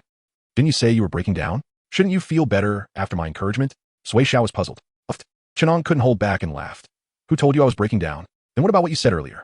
Oh, that was my self-created mental pressure technique, which can more effectively help me increase my motivation for training. Chen Ang, haha, After waiting for a while, Captain Li finally returned. During this time, Chen Ang and Sui Xiao had even played a friendly match. Captain Li, how is it? Chen Ang stepped forward to ask. Liu, whose military uniform was stained with some blood, took out 2 diamond-shaped stones from his pocket and handed them to Chen Ang, then said, if you go about 8 kilometers further, you'll reach the boundary of this space. There are 5 people in black robes guarding it. 2 of them discovered me, and I killed them while they were chasing me. These are the diamond-shaped stones from them. Chen Ang examined the 2 diamond-shaped stones in his hand, which are similar to the one he had before. That basically confirms that these diamond-shaped stones should be the identity tokens for leaving this space. Close enough. Li Hao nodded. Moreover, those black-robed people seem to be guarding 2 intertwined trees, which look very much like a door. I suspect it might be the passage to leave this space. Upon hearing Li Hao's speculation, Chen Ang pondered for a moment and then spoke. Captain Li, how strong are those black-robed people? Li Hao was momentarily taken aback by the question, but still answered. The 2 I killed were probably at the 7th or 8th level of a martial sect, while the 3 remaining are too far away for me to sense clearly. 2 of them seem to be only great martial masters, but the other one is very strong. I can't handle him in a short period. A bit risky, Chen Ang murmured softly. Li Hao asked in confusion what? Chen Ang recounted his initial thoughts that he had shared with Sui, Xiao, and the others to Li Hao. After listening to Chen Ang, Li Hao looked at him with a strange expression. Are you serious? Chen Ang scratched his head. Is it unfeasible? No way, he thought this plan was pretty good. It's not that it's unfeasible, it's just... Li Hao found himself at a loss for words. According to the director team's plan, this diamond-shaped stone segment was meant to test whether this group of students would betray each other for a chance at survival. After all, in the face of life and death, human nature is hard to withstand the test. The willingness to die rather than betray one's country might be due to various factors. But when there's an opportunity to survive that doesn't carry the burden of treason and allows one to enjoy praise afterward, it becomes the greatest test of human nature. As a result, Li Hao wanted to slap himself. Why did he let slip the information that Xiao Quan Guangtai couldn't act for the time being? What? Chen Ang looked at Li Hao and asked. Seeing the eyes of the others all on him, Li Hao gritted his teeth and said, with your strength, this approach is a bit too risky. Li Hao was still steaming. But if we don't do this, there won't be enough diamond-shaped stones for all of us to leave. Not to mention, we also need to catch a tongue to know how to activate the diamond-shaped stones. Sui Xiao explained from the side. Captain Li, there are quite a few students captured this time. If we don't take advantage of the moment when Xiao Quan Guangtai can act to seize the diamond-shaped stones, once he frees up, we will all die. Lin Xiaoqi chimed in. Seeing the looks in Chen Ang and the others' eyes, Li Hao knew he couldn't advise them any further, lest they discover something unusual. Since that's the case, fine, Li Hao said, turning to Chen Ang. The idea was yours. Do you have any thoughts? Chen Ang thought for a moment and spoke. Captain Li, can you contact other officers? No, Li Hao replied decisively. Then quickly added, the equipment on us lost function after entering the space. It's a joke. One unexpected situation is enough, but if Chen Ang's thoughts get spread out, then this segment of the test would be wasted. Listening to Li Hao's explanation, Chen Ang felt somewhat regretful. He could only hope that other students would think along the same lines once they encountered the rescuing officers. Captain Li, it might trouble you to go again. This time, we'll follow behind you. If you can take the chance to kill a great martial master in black robes, then we can be sure to hold down the other one. And when you kill the strongest black robe person, come back to help us. How about that? To be safe, Chen Ang decided to let Li Hao take action first. If Li Hao could take the chance to kill a great martial master in black robes, then there would be a 90% chance of keeping all 3 of them. Sure, I'll do my best. Li Hao nodded. Then he turned and walked toward a nearby tree. Let me go to the bathroom first. Li Hao took a bit longer in the bathroom. Just when Chen Ang thought something had gone wrong, Li Hao finally emerged from behind a tree, pulling up his pants while mumbling. How could I have diarrhea? Chen Ang and the others were a bit stunned. Didn't Captain Li say he was at the 2nd level of the Martial Sovereign? Can Martial Sovereign also have diarrhea? Let's go, let's go. Li Hao called out to the others as he walked over. Stay close behind me. Be careful. The 6 of them rushed toward the boundary of space. But this time they didn't use their spiritual power, saving it for a big showdown with the 3 black-robed people. Wait a minute. My stomach is starting to hurt again. Give me a moment. No. The direction is a bit off. No, my stomach doesn't feel good again. Wait for me to go to the bathroom. Or we might have problems when it starts to get messy. Clearly only 7 or 8 kilometers away. It took the 6 of them over half an hour to run and still hadn't arrived. In a grove, less than a kilometer from the boundary. Sui Xiao and the others looked at an ancient tree not far away with strange expressions. Behind the tree, Chen Ang looked at Li Hao, whose face was red as he loosened his belt, and calmly said, Captain Li, could you move aside a bit? I'm also having a stomachache. Liu, who was standing there bare-bottomed, blushed. I'm not used to going to the bathroom with others. Why don't you go somewhere else? I studied feng shui, and the feng shui here is good. Let's just do it here. If it really doesn't work, we can face away from each other. After a flurry of nonsense, Chen Ang directly took off his pants and squatted down. A few minutes later, Captain Li, why aren't you done? I'm just brewing it. I've gone too many times, and there is nothing left. A few more minutes passed. Captain Li, are you still not ready? Damn, unable to take it anymore. Li Hao suddenly stood up and pulled up his pants. Forget it. I can't get out, so it'll have to be like this. Then wait for me. I'm not done yet. Chapter 47, The Eccentric Li Hao. After solving a major life issue, Chen Ang returned to the team and remained silent while looking at the leader, Li Hao. At this moment, Li Hao felt somewhat uneasy. He always had the impression that Chen Ang seemed to have noticed something. Could Chen Ang not have noticed? Not to mention Chen Ang, even Sun Qian, who often struggled to think, felt that something was off with Li Hao. Which family's martial honor could have such severe stomach issues and be directionally challenged, leading them astray several times? During the journey, Chen Ang had used a healing sacred lotus on Li Hao, but it was of no use. Li Hao still claimed his stomach was uncomfortable, possibly due to injuries sustained during the earlier confrontation with the Black-Robed Man. However, the feedback from the healing sacred lotus in Chen Ang's consciousness indicated that Li Hao was clearly uninjured and in excellent health. Buzzing, an awkward-sounding voice rang in Li Hao's ears. I have arrived. The voice was very faint, and aside from Li Hao, no one else reacted. They didn't hear a thing. If they had looked closely at Li Hao's left ear, they would have noticed a sesame-sized, translucent dot inside it. Cough, cough. Li Hao suddenly coughed, breaking the strange atmosphere. Sorry, it's my fault. It affected the progress of our plan. Chen Ang looked at him. It's okay, Captain Li, we understand. Understand my foot. Chen Ang was now suspicious of Li Hao. He felt that this Captain Li was not quite right. Captain Li, we are not far from the spatial boundary. Should we act now? Sui Xiao spoke up. Act. We must act. Li Hao glanced at the others. You all stay here and prepare. I will go take down a cherry blossom dog to open the situation for you.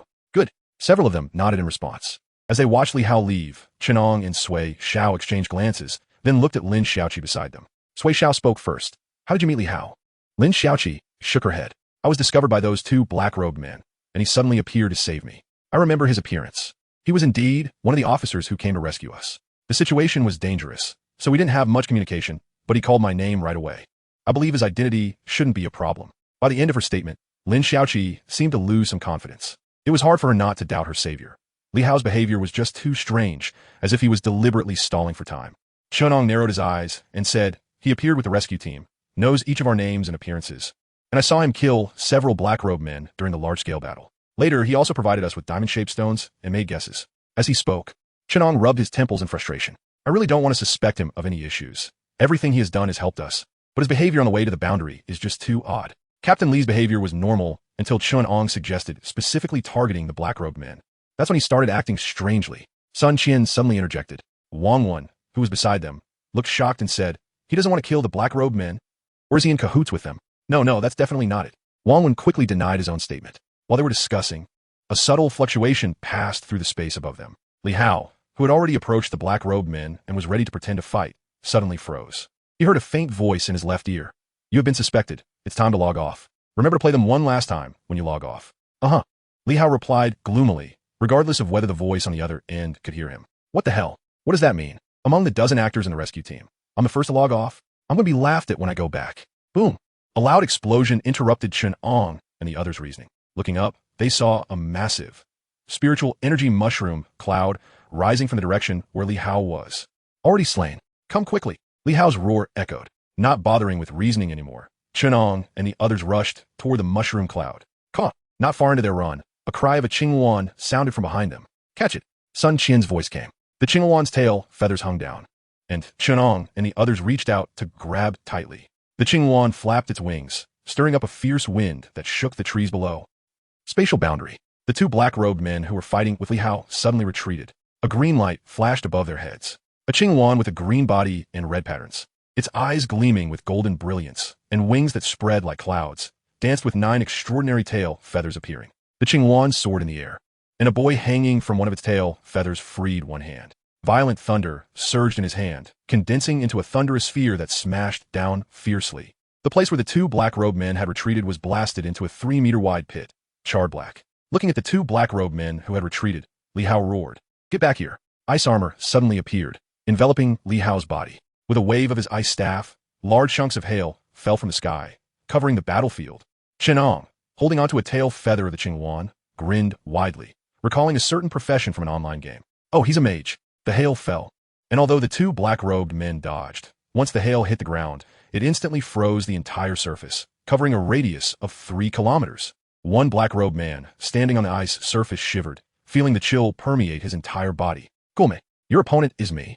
Li Hao shouted coldly, his ice staff vanishing, and a cold ice long sword materializing, heading straight for one of the black-robed men. Seeing Li Hao block one of the black-robed men, the Qingwan in the air screeched and dove toward the black-robed man who was emanating cold air all over. As the Qingwan flew low, its iron-like claws left a bloody mark on the shoulder of the black-robed man. Noticing that his attack did not deal significant damage to the black-robed man, the Qingwan soared high, and with a flick of its tail, feathers for figures descended, surrounding the black-robed man. Thunder punishment. Abyssal tentacles. In midair, thunderclouds rolled, and bolts of lightning flickered. Tentacles broke through the ground below, writhing and entangling. Seeing Sui Xiao and Lin Xiaoqi both unleash their skills, Wang Wen, who had not yet developed any abilities, awkwardly shouted, "Imperial might." A glazed crown appeared, and overwhelming heavenly might enveloped Wang Wen's body. The group? Huh? Seeing that several of them were momentarily stunned and looking at him, Wang Wen awkwardly smiled. It's a talent effect. The group? Talent? What are you shouting about? We thought you suddenly broke through and awakened a skill. Wang Wen, just wait. Once I break through to a martial master, I will also have skills. As for now, I'll have to make do with my talent. After all, everyone else is shouting. If I don't shout, won't that make me look low? Huh? Wang Wen was taken aback. The number of skills didn't seem right. Whereas Chen Ang s. Just as he thought of this, he looked over at Chen Ang, who had a sinister smile on his face. Today, I will take your life to prove our genius name, so that you cherry blossom dogs know that without the old dog backing you up, even if you're at a much higher realm than us in our eyes, you're just a bunch of worthless chickens and dogs. While speaking, Chen Ang's actions did not stop. The sacred lotus floated in the air, shimmering and pulsating, while the blood formation spread, a constant flow of murderous energy. Bathing in the light of the sacred lotus, everyone exchanged injuries for injuries, risking their lives for their lives. The black-robed man, standing in the blood formation, had his spiritual energy thrown into chaos, unable to protect himself. Mysterious tentacles wrapped around his limbs, preventing him from advancing an inch.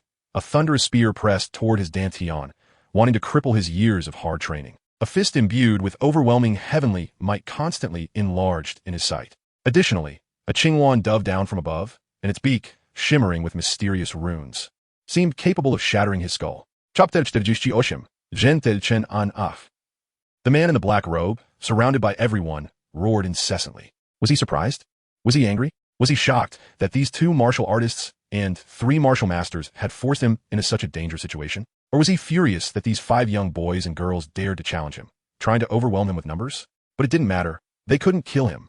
The face hidden beneath the hood of the black robe was filled with rage. In an instant, his body swelled, his robust muscles tearing through the black robe, and his 3-meter-tall frame became covered in fur. As he bared his teeth, 2 sharp fangs were revealed in a vicious display. With his transformation, the tentacles that had wrapped around his limbs were shattered, and a spear and a fist were firmly grasped in his hands.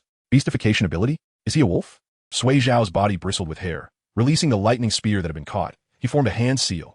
Explode. The lightning spear detonated. Countless arcs of lightning akin to cow hair drilled into the black-robed man's body, briefly paralyzing him. Wang Wen seized the opportunity to retract his arm. 2 more tentacles emerged from the ground, not to attack, but to wrap around Sui Xiao and Wang Wen, pulling them out of the black-robed man's attack range. The black-robed man, transformed into a wolf man, had crimson eyes, and saliva dripped from the corners of his mouth.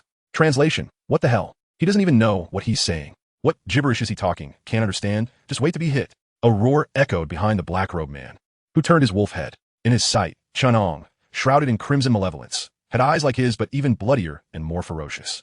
Countless red threads spread across Chen Ang's entire face, as if carving some bizarre talisman on him. A fist wrapped in crimson malevolence swung out, crashing heavily onto the wolfman's head. Bang! The sound erupted as if it would shatter eardrums, and the beastified black-robed man's skull was crushed in by Chen Ang's punch, sending his body flying.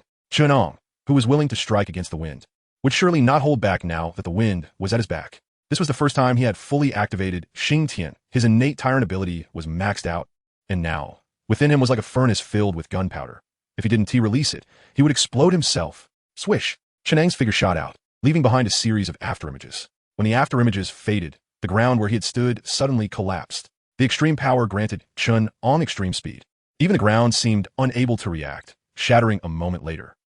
Just as the beastified black-robed man, who had created a large pit in the ground, staggered to his feet, Chen Ang's voice exploded above him. The violent, malevolent energy wrapped around Chen Ang's fist. Look at the wolfman raising his hand as if to prop up the sky. Look at the tentacles breaking through the ground. Look at the sea of lightning rolling into view. Look at the azure phoenix dropping its sharp feathers from the sky. Look at the young man enveloped in heavenly might delivering his punch. The wolfman's arm, propping up the sky, was bent as it was struck his legs, which he tried to move, were entangled by tentacles. His whole body was drenched in blood from the lightning explosions, and several azure feathers pierced deep into his bones. While the boy's forceful punch caved in his chest. Who is the prey? Answer me. Seeing the wolfman's blood splattering begin to coalesce, his momentum subtly trying to rise. Chen Ang stomped hard on the ground, and a hexagonal crimson light array spreading 500 meters across rapidly contracted, ultimately projecting a dazzling red light beneath the wolfman. The spiritual energy within the wolfman surged backwards, his vitality roiling, and his breath instantly weakened, spitting out a mouthful of blood. I didn't let you use skills. Chen Ang roared, and his fist slammed down fiercely. In the distance, Li Hao, who was engaged in combat with the black-robed man, merely glanced in Chen Ang's direction and was instantly dumbfounded. Is this the fighting power of the strongest talents from the Tian Su Academy this year? It's a bit ridiculous. ISNT it, 2 martial artists, 3 martial masters, and the strongest among them is only at the 6th level. Yet they're suppressing a 5th-level martial master now. Realizing this, Li Hao wiped the cold sweat from his brow. Fortunately, he had brought this big shot over. Otherwise, the beastified brother would have truly died at the hands of his own people. The few people currently beating the beastified black-robed man had no idea what Li Hao was thinking, nor did they care. All they had in mind now was to either kill this black-robed man or be killed by him. Obviously, the black-robed man couldn't manage that. At this moment, he was already on the brink of death from being beaten by several people. He couldn't understand, just as Li Hao was shocked, why a 5th-level martial master like him had been beaten to such a state. Looking at the dazed black-robed man, Chen Ang suddenly reached out, turning his wolf head to make him look directly at him. Did you ever think that when you killed us, you could also die? Did you? Answer me. At this moment, Chen Ang's face was filled with ferocity. Seeing the confusion in the wolfman's eyes, he suddenly laughed, a loud, twisted laughter. Ha ha, hee hee. Do you want to live? The beastified black-robed man had already been beaten into a daze, merely wanting to nod in confusion. But his head was firmly held by Chen Ang, feeling the strength in Chen Ang's grip. The ferocity on Chen Ang's face grew even stronger. Good. I'll give you a chance. Raising his empty left hand, the healing sacred lotus swayed in the air and landed steadily in his hand. Aimed at the wolf head, make sure to absorb it well. After saying this, Chen Ang smashed the healing sacred lotus directly onto the beastified black-robed man's face. As if a fish entering water, the lotus was pressed into the black-robed man's brain without any obstruction. Chen Ang did not retract his hand. On the contrary, a milky white glow spread from his hand. It seemed he was genuinely healing the beastified black-robed man.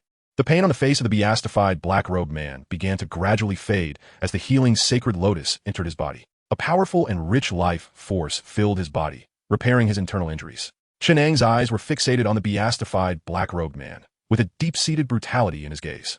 Chen Ang never considered himself a good person. Against enemies, he could go to any lengths. At that time, under the pressure of Koizumi Mitsutaka, he watched as 2 seniors were dismembered and saw Huang Xingtoi with Zhang Ping and ultimately die. Just because he didn't T-speak doesn't mean he forgot. On the contrary, he remembered it very clearly. Now, it was time to collect interest, as Chen Ang continuously infused spiritual energy and the nurturing of the healing sacred lotus. The beastified black-robed man gradually recovered. Feeling the injuries within him being repaired, the beastified black-robed man suddenly grinned, baring his canine teeth, and smiled at Chen Ang. He didn't know if this kid had lost his mind, actually treating the injuries of an enemy. However, he felt it was necessary to teach this kid a good lesson. The robust, beastly body of the black-robed man suddenly began to struggle, as if about to bite Chen Ang's neck at any moment. But, watching the struggling beastified black-robed man, Chen Ang smiled gently. Be good, don't move. Cooperate with the treatment. Looking at Chen Ang's smile, the beastified black-robed man's fur stood on end. No, this isn't right. His injuries had clearly healed, and this kid clearly didn't have the power to forcibly suppress him, but why? Why couldn't he move? Chapter 49 then. Fight. You. What have you done to me? The beastified black-robed man spoke in stiff Mandarin, his eyes filled with fear. He could sense the killing intent hidden behind Chen Ang's smile. I'm helping you heal, Chen Ang replied with a smile. But in the next second, the milky light in Chen Ang's hands began to dim, and his face turned pale. Chen Ang frowned. I'm running low on spiritual power, but it's fine, I have my ways. In the next moment, as Chen Ang chanted a spell, a green light surged from his body. A vortex of spiritual energy appeared nearby, with Chen Ang at its center, greedily absorbing the influx of spiritual energy into his body. Just like the scene back at Nanu No. 1 High School, as Chen Ang continuously channeled spiritual power into the healing holy lotus within the beastified black-robed man, the black-robed man's expression changed drastically. No, stop, it's too much. The black-robed man could feel the healing holy lotus inside him continuously nourishing him, even causing the spiritual power within him to start going haywire. It was like a closed bucket with a pipe continuously injecting water into it. Eventually, either the pipe would burst or the bucket would break. The beastified, black-robed man's body swelled again, the spiritual power surging violently through his meridians. Shoo, be quiet. You need to be calm during the treatment. Chen Ang smiled as he looked at the black-robed man, whose skin was being torn apart by the escaping spiritual power, blood flowing from his 7 orifices. Chen Ang's bizarre state made Sui Xiao behind him frown. Sun Qian looked at Chen Ang with concern, but did not step forward to stop him. In the distance, Li Hao's expression changed dramatically at this scene, and he hurriedly spoke to the black-robed man in front of him. Act now, or that kid will ruin him.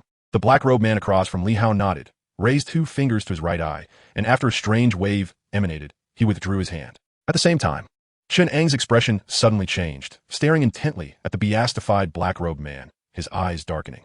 As Chen Ang continuously infused spiritual power into the healing holy lotus within the black-robed man, it seemed that at a certain moment, the black-robed man's body reached a critical threshold.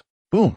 The healing holy lotus inside the beastified black-robed man exploded, and the black-robed man's body followed suit, shattering into pieces. Before dying, his eyes reflected a sense of relief. The remains of the beastified black-robed man were scattered everywhere, and the nearby Sui Xiao and others activated their spiritual power to form a shield, blocking the blood and flesh. However, Chen Ang did not, at this moment. His expression was dark, covered in splattered blood and flesh, resembling a demon crawling out of hell. He picked up a relatively intact piece of flesh, holding it up to his eyes and examining it closely. Chen Ang. Sun Qian, still in her beastified state, stepped forward, worriedly raising her wing to wipe the blood off his face, but was stopped by Chen Ang. Chen Ang held the piece of flesh in his hand, paused for a moment, and opened his mouth. Chen Ang, are you crazy? Sui Xiao hurriedly stepped forward, trying to pry the piece of flesh out of Chen Ang's mouth. But after struggling for a while, he couldn't open Chen Ang's mouth, and instead, Chen Ang spat the piece of flesh out himself. It's fake. Chen Ang's tone was grim. What fake? What are you talking about? Sui Xiao suspected that Chen Ang had really gone mad. What normal person eats human flesh after killing an enemy? It's fake. Chen Ang suddenly turned around and shouted at the black-robed man who was fighting Li Hao. It's you?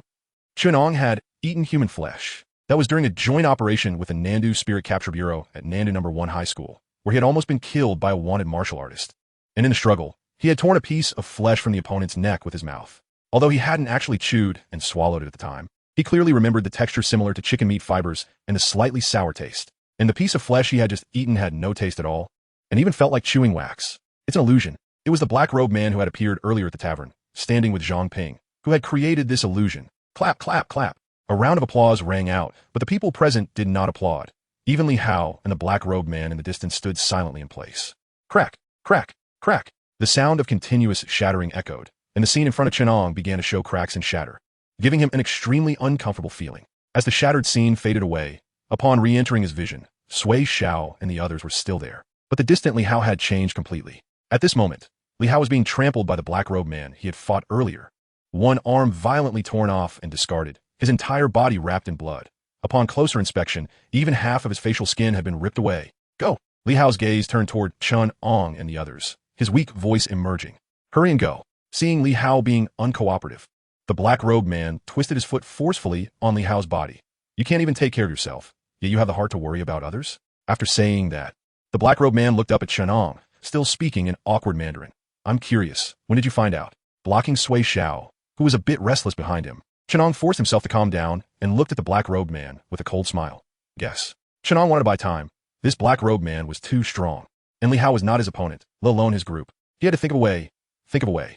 But the black-robed man didn't seem to want to give him that chance. With a forceful push of his foot, Li Hao suddenly let out a painful scream. The crisp sound of a break echoed as his spine was brutally crushed by the black-robed man. Answer my question. Otherwise. The black-robed man raised his foot and slowly placed it on Li Hao's head. Stop. Chen Ang hurriedly intervened. Looking at the aura emanating from the black-robed man, Chen Ang had no doubt that he would crush Li Hao's head in the next second. I realized something was wrong the moment we fell into the illusion, Chen Ang said, turning his gaze to the wolf man lying next to the black-robed man. Your illusion is very realistic. I don't know how you managed to imitate my healing holy lotus, but fake is ultimately fake. After you took him away, I could sense that there was something wrong with the healing holy lotus in that fake body. The real healing holy lotus is still inside him, brought out of the illusion with him. As he spoke, Chen Ang pointed at the wolf man next to the black-robed man. Now, I can still control the healing holy lotus to explode, and he will die too. I also have a hostage. Chen Ang looked at the black-robed man. wanting to use the wolfman's life to hold him back. He wasn't sure if this would work, but he had no other choice.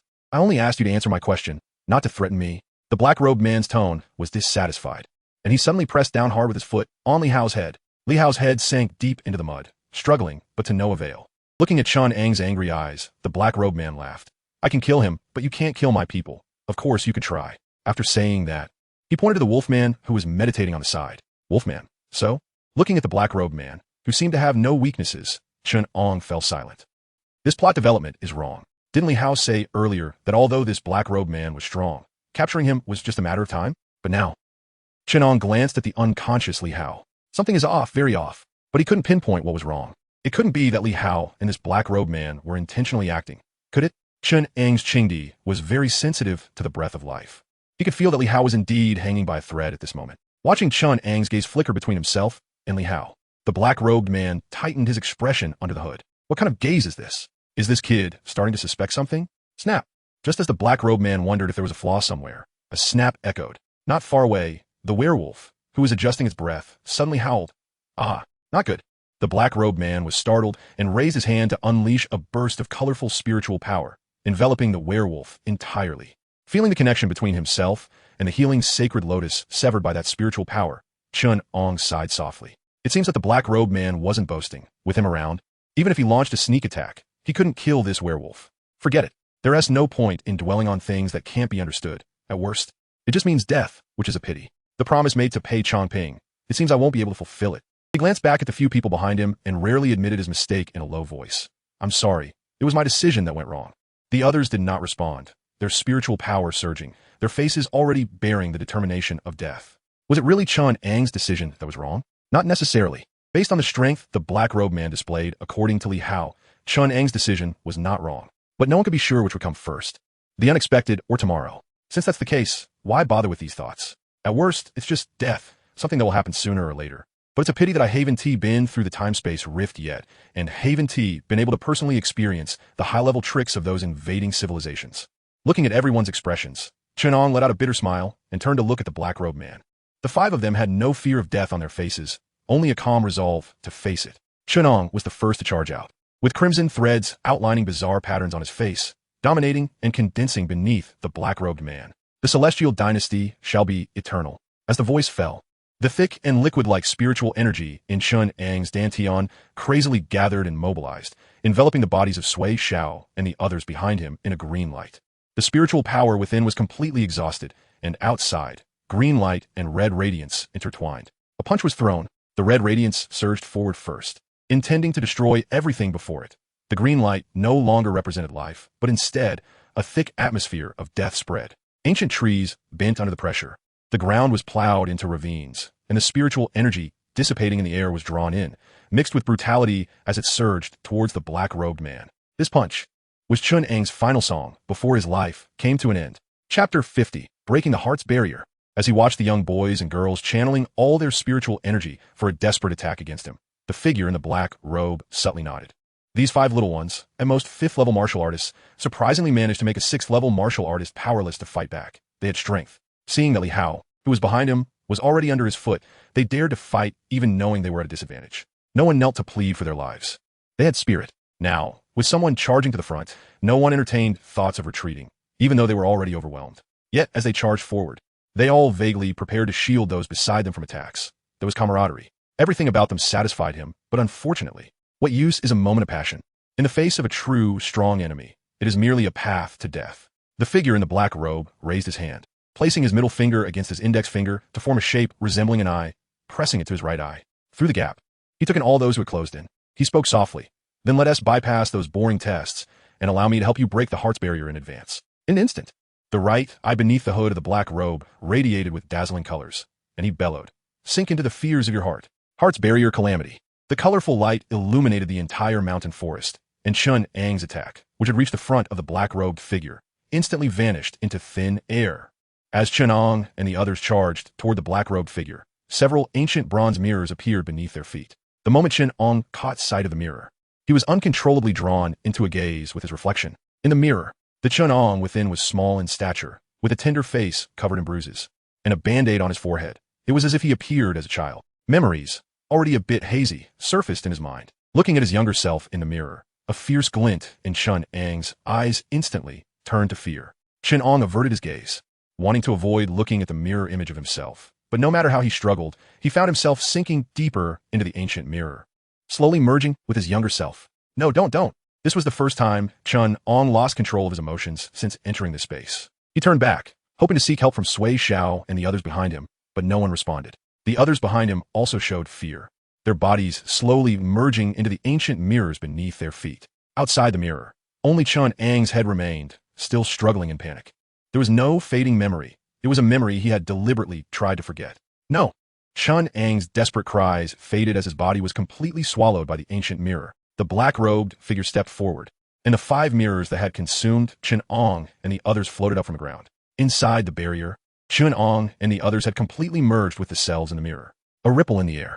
A black-robed figure suddenly appeared on the scene, striding directly toward the gruesome sight of Li Hao, picking up his severed arm and helping him up. A gentle light enveloped Li Hao's body, aligning the severed arm with the stump. As the black-robed figure treated Li Hao, he turned to the black-robed figure staring intently at the mirror. Do you enjoy peeking at other scars so much? The black-robed figure casting the ancient bronze mirror didn't turn around. That's my older brother who bumped his head on the ground. His child is my own nephew. He can't see it, so I have to see who inflicted such a great injury on my nephew. I didn't want to look, but when he was pulled into the heart's barrier calamity, I saw the look in his eyes, panic, despair. He was about to cry. Whether the other children raised in the welfare home experienced the same despair was none of my concern, but he couldn't. My brother is kind-hearted. He might not do anything extreme upon seeing this scene, but I am different. I will personally seek justice for him. These people must die. The black-robed figure speaking suddenly became agitated, his tone dark. Calm down. The other black-robed figure treating Li Hao advised. You still have disciplinary actions against you. If you do anything extreme, the military can't protect you. What? Can they execute me? The black-robed figure staring at the ancient bronze mirror scoffed. The high-level spiritual practitioners of the Heavenly Dynasty are counting on me to slay the heart demons. My special ability is a death exemption. I have made great contributions to the Heavenly Dynasty.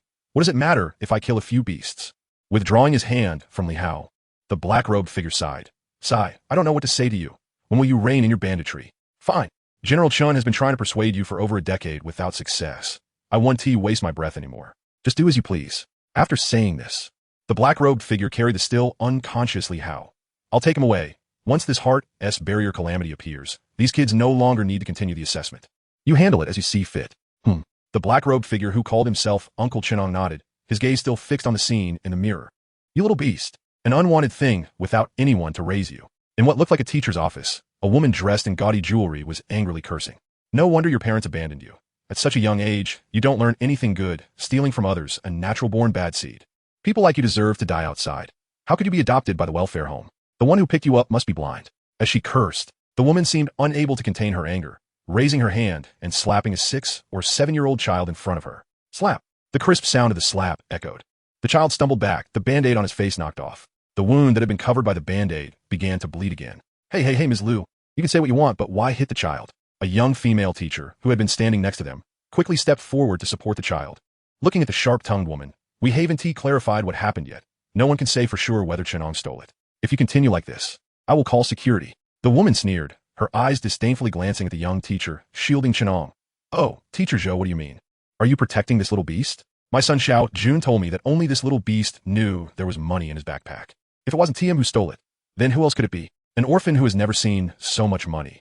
Seizing the opportunity to steal it when my son wasn't around. Doesn't that make sense? I didn't. Chen Ang, protected behind a female teacher, suddenly leaned forward, tears welling up. I didn't steal his money. I don't even want his money. Seeing Chen Ang still having the guts to argue, the woman extended her finger, adorned with a large diamond ring, pointing at Chen Ang. Then tell me, why were you still in the classroom when everyone else went out to play after class? It was Ma Xiao Jun who asked me to watch his backpack in the classroom. He said he wanted to use the restroom and was afraid someone would steal his money, and he asked me to, before Chen Ang could finish. A little boy standing behind the woman shook his head, his little braids swinging, pointing at Chen Ang, mimicking his mother's action perfectly. I asked you to help me watch my backpack because I was afraid someone would steal my money, but when I came back, the money was gone. It was you who took it. You even threatened me not to tell the teacher, saying if I dared to tell the teacher, you would hit me. After Ma Xiao Jun finished speaking, his eyes flickered, and he quickly said to the female teacher before Chen Ang could speak, Teacher, you can check the surveillance. It must be him who stole it. Check if you want. I didn't take it. Hearing Ma Xiao Jun's words, The female teacher's expression turned a bit ugly. The surveillance was broken by Zheng Boyong. We can't view it. Oh, so it's a group crime? The woman, hearing this, was so furious she wanted to hit Chen Ang again, but was stopped by the female teacher. That Zheng Boyong and Ma Xiao Jun play together every day. how could he possibly steal Ma Xiao Jun's money with Chen Ang? Bang, bang, bang. Just as the office was in chaos, a knock sounded on the door. Come in. The door creaked open, and an elderly man with a slightly hunched body walked in. Grandpa Dean. Upon seeing the old man, Chen Ang burst into tears and ran to hug the old man's leg tightly. Chapter 51, The Truth Buried by Power. Grandpa Director, I didn't steal Ma Xiaojun's money. I didn't. He's framing me. Young Chen Ang clung to the old man's leg and cried loudly. Crying? Even crying is something you stole. It's useless to play the pity card. The woman glared at Chen Ang, then turned to the old man. You're the director of the welfare home that raised this little beast, right? The old man, stooped and frail, bent down with his rough hands to wipe Chen Ang's tears. Hearing the woman's words, he looked up at her with a hoarse voice. Madam, the child is still young. There's no need to call him a little beast. It only shows your lack of quality. After speaking, the old man looked down at Chen Ang's bruised face, blood seeping from a cut, and said with concern, Little Ang, tell Grandpa, Director, what happened to your face? It was him. He met me at the school gate this morning. I told him I had informed my mom that he stole my money, and that I would forgive him if he returned it. Ma Xiaojun behind the woman quickly interjected, but he not only didn't return it, he also tried to hit me. My friend saw it, and we all fought him together. After saying that, Ma Xiaojun pointed to the bruise on his own face. He hit me too. This is from him. You're talking nonsense. Chen Ang dodged the old man's hand, trying to wipe his tears, glaring angrily at him. It was you who found me, saying that you discovered your money was missing when you got home last night, accusing me of stealing it, and then you hit me first. I only fought back. It's you who stole it. You're the thief. Ma Xiaojun kept pointing at Chen Ang, repeatedly shouting, Thief, thief. Teacher Zhou, did you hear that? Isn't this clear enough? The woman glared at the old man. Am I wrong in saying you lack quality? Isn't this a bad seed? The old man glanced at the woman who was making a scene, but did not argue back. He simply turned to Teacher Zhou. Teacher Zhou, I believe little Ang wouldn't lie. This matter will trouble you to investigate further. Teacher Zhou sighed. She also didn't believe Chen Ang would do such a thing. The child had always performed well in class. She spoke up. Don't worry, Director Wang. I will take this seriously and won't wrong the child.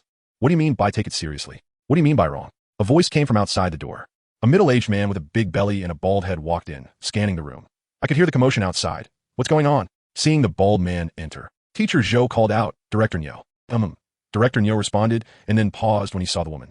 You are Mrs. Liu? Who are you? The woman glanced at Director Niu. Seeing that the woman did not deny it, Director Niu clapped his hands, his greasy face filled with flattery. Oh, Mrs. Liu, you forgetful noble. We met when I visited Director Ma a while back. My name is Niu Huanshu. Just call me Xiao Niu. Watching Director Niu fawn over Ma Xiaojun's mother, Teacher Zhou felt a pang of unease. Director Wang, holding Chen Ang's hand, also looked somewhat unnatural. The woman looked at Niu Huanshu, tried to remember who he was. After all, she met many people visiting her husband daily, but that didn't stop her from speaking. Oh? It's Xiao Niu. You're the director of this school? Yes. Mrs. Liu, what can I do for you? Well, there are some matters that need your resolution. The woman recounted the story of Chen Ang stealing her child's money to Niu Huanshu.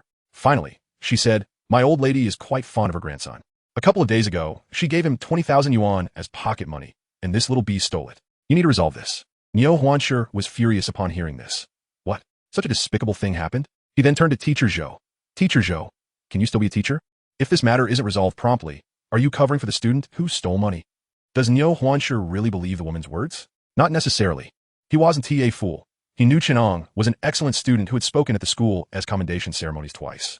As for the boy behind the woman, he was known in school for being a troublemaker, stealing, and bullying classmates. But does that matter? Not at all. He originally wanted to leverage his connection with Deputy Director Ma to get transferred to the Cultural Bureau, and now an opportunity had presented itself. This had to be handled well and efficiently. Director Niu, Teacher Zhou wanted to say something, but was interrupted by Niu Huanshu. Niu Huanshu first silenced Teacher Zhou, then turned to Chen Ang, who was standing behind the old director. The situation is clear. If you have evidence proving you didn't take it, show it. Clearly, I didn't steal it. Why should I provide evidence? Chen Ang stubbornly looked at Niu Huanshu. Niu Huanshu looked at him with disdain. What? Are you saying someone is framing you for no reason? Why wouldn't they frame someone else instead? What can a 6 or 7-year-old child understand? How can he argue against a seasoned old hand? Chen Ang's face turned red with anger, tears streaming down without wiping them away, glaring hatefully at Niu Huanshu. The old director patted Chen Ang's head and looked at Niu Huanshu, who was bullying others. Director Niu, do you think this is how you should conduct yourself as an educator? Niu Huanshu glanced at the old director. I'm just speaking based on the facts. If there is evidence proving that the money wasn't stolen by him, then I certainly want to pursue it. How will you speak based on facts? The old director's chest heaved with anger. People like you don't deserve your position. I believe this money wasn't taken by Little Ang. I'll return your words to you. If you can provide evidence that he stole it, then we will definitely return the money. I will find a way to transfer the child. With someone like you in this school, I cannot trust my child here. After saying this, the old director took Chen Ang and left. Thief! Thief! Ma Xiaojun continued barking behind them. Ma Xiaojun's mother watched the old man leave with the child and glanced at Niu Huanshi. I have an appointment for a manicure, so please handle this matter quickly. Okay. Mrs. Liu, you can rest assured. On behalf of the school, I apologize for this matter, and I will definitely handle it properly, Niu Huanshi assured her. The woman nodded and left the office, glancing back at Teacher Zhou with a strange tone. Teacher Zhou is so responsible. It's really a waste for you to be a teacher. Niu Huanshi's eyes flickered. Back in his office, Niu Huanshi kept making phone calls, contacting acquaintances from other schools. On the other end, the woman, who had finished her manicure and returned to an ordinary community, looked at a message sent by a friend labeled Xiao Feng on her chat app. Sister, I've checked. The welfare home in the west of the city hasn't produced any big figures. Those within the system are just small fries. The woman looked at the message and scoffed, exited the chat app, and made a phone call. Hello, Brother Zhang. I need to trouble you with something. Chapter 52. The Speed of Power. Be obedient, eat first. If you starve, you won't grow tall. Listening to Grandpa Dean's words, little Chen Ang sat on the stool, looking at the dinner specially prepared for him by Grandpa Dean, and pouted. I can't eat. Remembering the blatant corruption of Director Niu during the day, his grip on the chopsticks turned pale. The old man glanced at him and chuckled. At such a young age, you have quite a temper. Not eating? Not hungry. Shaking his head helplessly, the old man looked outside at a few pairs of small eyes peeking in. Instead of studying well, you're sneaking in to eavesdrop. You all have to finish these dishes and not leave a single bite. Bang! The door was pushed open, and several children rushed in. The leading little girl grinned. We know we were wrong, Grandpa Dean. As she spoke, her hands were busy, one hand holding a plate of food, making a face at the frowning Chen Ang. If you don't eat, we will. Grandpa Dean's cooking is the best. The children ran out with the food, laughing as they went. Brother Ang is going to starve. The old man watched the little ones run out helplessly, reminding them, remember to share with your younger siblings and study after eating. Got it. The children hurriedly responded, eager to share the delicious food without looking back. Sighing, the old man shook his head and turned to the oldest child in the courtyard. Grandpa often teaches you to calm down. You're the best at it. So why can't you calm down when something happens? With a snap, little Chen Ang slammed his chopsticks on the table, his small face fuming. They colluded together, bullying others and distorting the truth. The old man was taken aback, teasingly looking at little Chen Ang. Oh, look at how angry my little Ang is. Even pulling out idioms, haha. Grandpa Dean. Chen Ang looked at the old man, who still had the leisure to joke, feeling a bit unhappy. The old man chuckled, got up, walked over to a nearby cabinet, rummaged around, took out a bottle of medicine and a cotton swab, patiently squatting in front of little Chen Ang to clean his wound. All right, Grandpa knows they wronged you. My little Ang could never steal from others. It's okay. Grandpa will think of a way to transfer you to a school without bad teachers. Okay? Little Chen Ang nodded. Not knowing if it was out of grievance or because the medicine hurt too much, his small eyes filled with tears. But I clearly did nothing wrong. Why did he wrong me? The old man didn't answer, just carefully cleaned little Chen Ang's wound, and as if performing a magic trick, pulled out a pink band-aid from behind his neck. He slapped it on little Chen Ang's face. Little Chen Ang, feeling wronged. It's too pink, I don't like it. The old man chuckled. This is manly pink, only real men can have it. Don't you want to be a man? Hearing the old man's explanation, little Chen Ang pouted, fine. After chatting with little Chen Ang for a while, the old man finally made the boy sleepy, carrying him back to his small room and covering him with a blanket. After stepping out, the old man took out his phone from his pocket. Seeing it was still early, he thought about contacting an acquaintance to ask about the transfer. Ding, ding, ding. Just as he clicked on the phone book, a call came in. Seeing the call from Director Fong, the old man answered with confusion. Hello, Director Fong.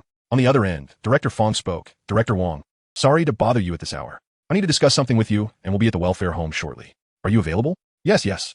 The old man nodded in response. After hanging up the phone, the old man arrived at the entrance of the welfare home. Although he was puzzled why someone from the Bureau of Civil Affairs would visit suddenly, he still needed to follow the proper etiquette. Speaking of which, this year's relief welfare funds should be allocated soon. Could it be related to this matter?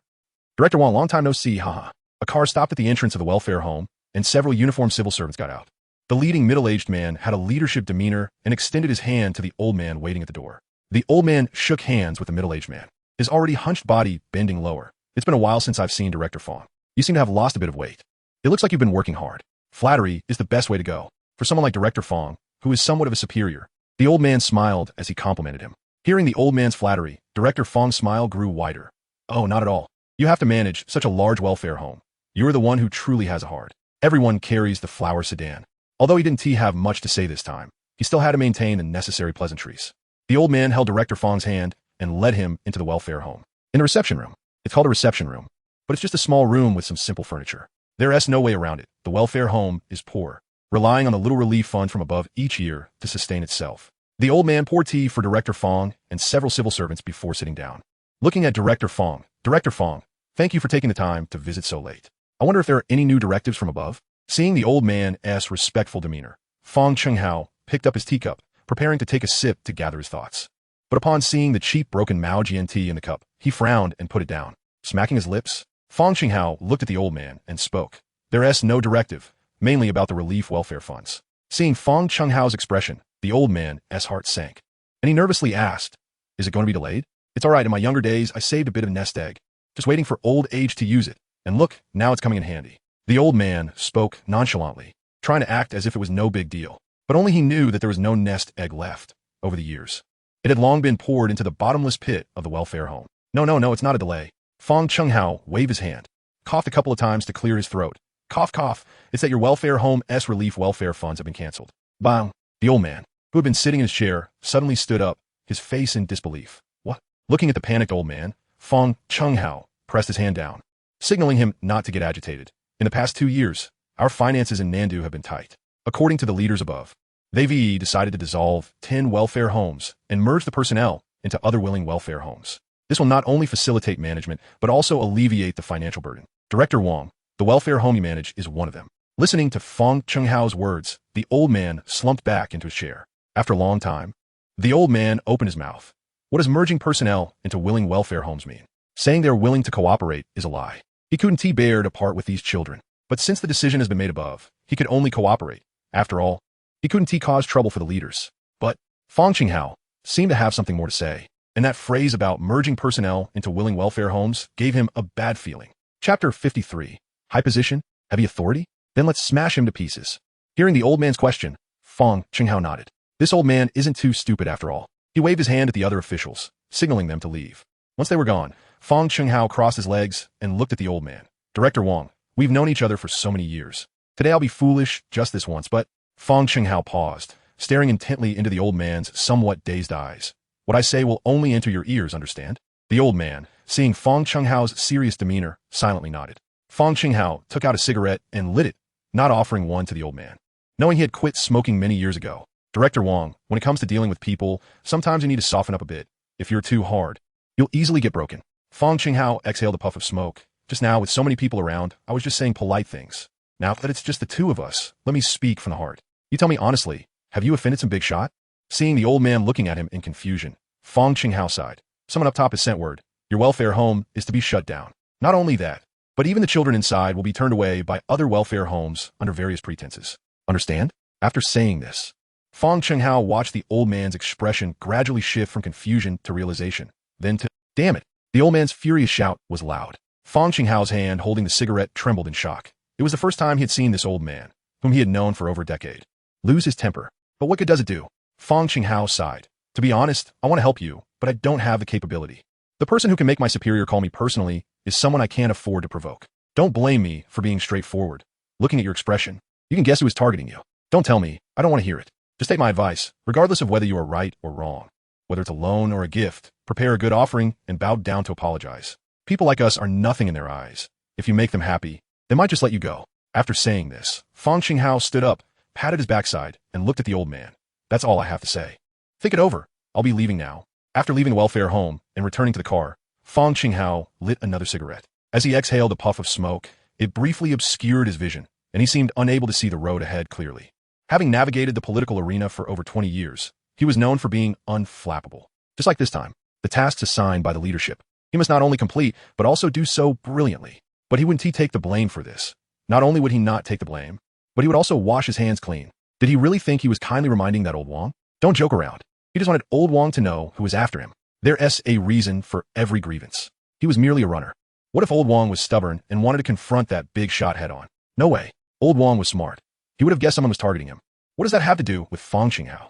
Fong Chenghao understood old Wang's character. He had a group of children relying on him, so he had to bow his head. Several cars slowly drove away from the welfare home, stirring up clouds of dust. Through the rear window, the light bulb at the entrance of the welfare home still flickered with a dim yellow glow. Inside one of the rooms of the welfare home, a small hand pushed aside the blanket. Little Chen Ang rubbed his sleepy eyes, his stomach growling. He got out of bed, slipped on his shoes, opened the door, and walked toward the kitchen, mumbling to himself, "I'm so hungry. I should have eaten earlier. Let's see if there's any leftover food in the kitchen." As little Chen Ang walked toward the kitchen, he suddenly stopped halfway, looking at the lights still on in Director Wang's room. He wondered, did Grandpa Director forget to turn off the light while sleeping? Saying this, he shuffled his shoes toward the old man's room. All right, thank you, Xiaoming. When I have time another day, I'll treat you to a meal." Inside the room, the old man was on the phone, speaking politely to the other party. After hanging up, he stared at the phone, lost in thought for a long time. These little ones weren't like this when they were in the welfare home. They were such good kids back then. How did they become so distant now? The old man flipped through his phone book, his gaze fixed on the last number. He silently prayed that it would work out. Other matters could wait. But little Ang's transfer had to be arranged quickly, or it would be difficult once the other side made their move. Beep beep. The phone rang twice before it was answered, and a slightly hoarse voice came from the other end. "Hello, old director?" The old man's brow furrowed at the voice on the phone. "Xiaoji, didn't I tell you to smoke less? Look at your voice. What a mess." The person on the other end fell silent for a moment before chuckling. "I haven't smoked at all. I quit long ago. I just caught a cold recently. How could I forget your instructions?" The old man huffed. "It better be that way." After that, there was a long silence. In the end, it was the old man who spoke first. "Xiaoji, I need your help with something." The other end was quiet for a while before asking, "Is it about transferring a brother named Chen Ang?" The old man opened his mouth but didn't speak. He knew it was too late. After a while, it seemed that the sound of a lighter clicking came from the other end. "Xiaoji."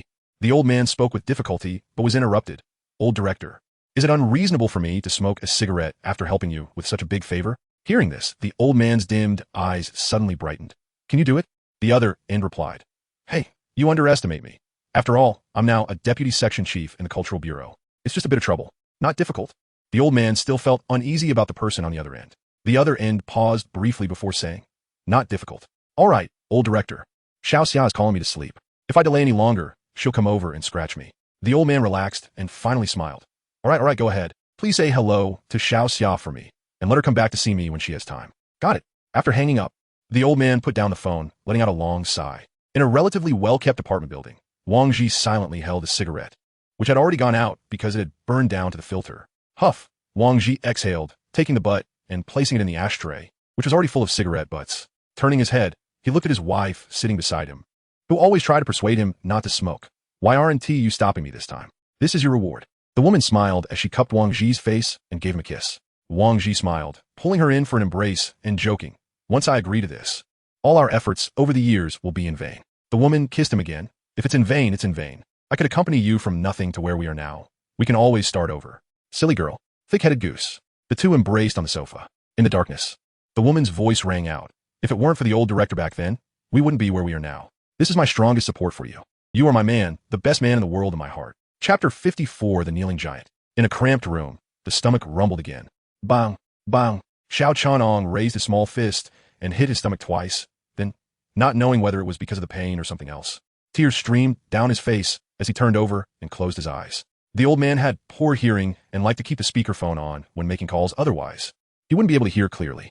His conversation with the person on the other end of the line was transmitted verbatim into Xiao Chen Ang's ears as he prepared to turn off the light for him. Only after the last call was finished did Xiao Chen Ang hurriedly run back to his room, afraid of being seen by the old man. He knew that Grandpa Director was busy finding a school for him, but except for that last brother, the previous calls were all evasive words, and some even showed undisguised disdain. Xiao Chen Ang thought and thought, slowly falling asleep, without wiping the tear stains on his face. In the old director's room, it was pitch black. The old man sat quietly on the worn-out sofa, looking out the window, his murky eyes making it hard to discern his thoughts. The next morning, Xiao Chen Ang got up early, just like on a regular school day, tutoring his younger siblings in front of him who were still sniffling with addition and subtraction in a slightly larger room. The orphanage was as usual, with the old director and two aunts who came to help preparing the 3 meals a day, occasionally supervising the children returning from school to review their homework. Time passed quickly over 2 days. Some children asked Xiao Chen Ang, "Brother Ang, why aren't you going to school anymore? Did you get spanked by the teacher for not behaving?" Xiao Chen Ang always replied with a smile, "Yes, my studies are not good. The teacher won't let me go anymore. You all have to study hard, or you might get kicked out by the teacher too." Some children also asked the old man, "Grandpa Director, do you stay up late playing and not sleep well?" "Yeah, Grandpa Director looks like a giant panda now."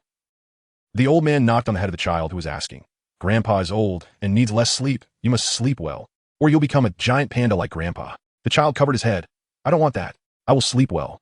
The third morning, Chen Ang sat on the bed, looking at the old man who woke him up. Grandpa Director, what's wrong? The old man couldn't hide the smile on his face. Get up quickly. The sun is about to shine on your butt. Chen Ang glanced at the alarm clock on his bedside with a puzzled look. Isn't at only 6 o'clock? The old man didn't care whether Chen Ang was willing or not, and skillfully helped him get dressed. After the clothes were on, the old man pulled Chen Ang out the door, casually saying, Grandpa found a good school for you. It's a bit far. We need to get there early. Huh? You found it? Chen Ang asked excitedly. He hadn't heard any news for the past 2 days, and thought no school would want him, and had already prepared not to go back to school. Yes, you have to thank a big brother for helping you. Which big brother? I'll take you to meet him later. You must thank him properly.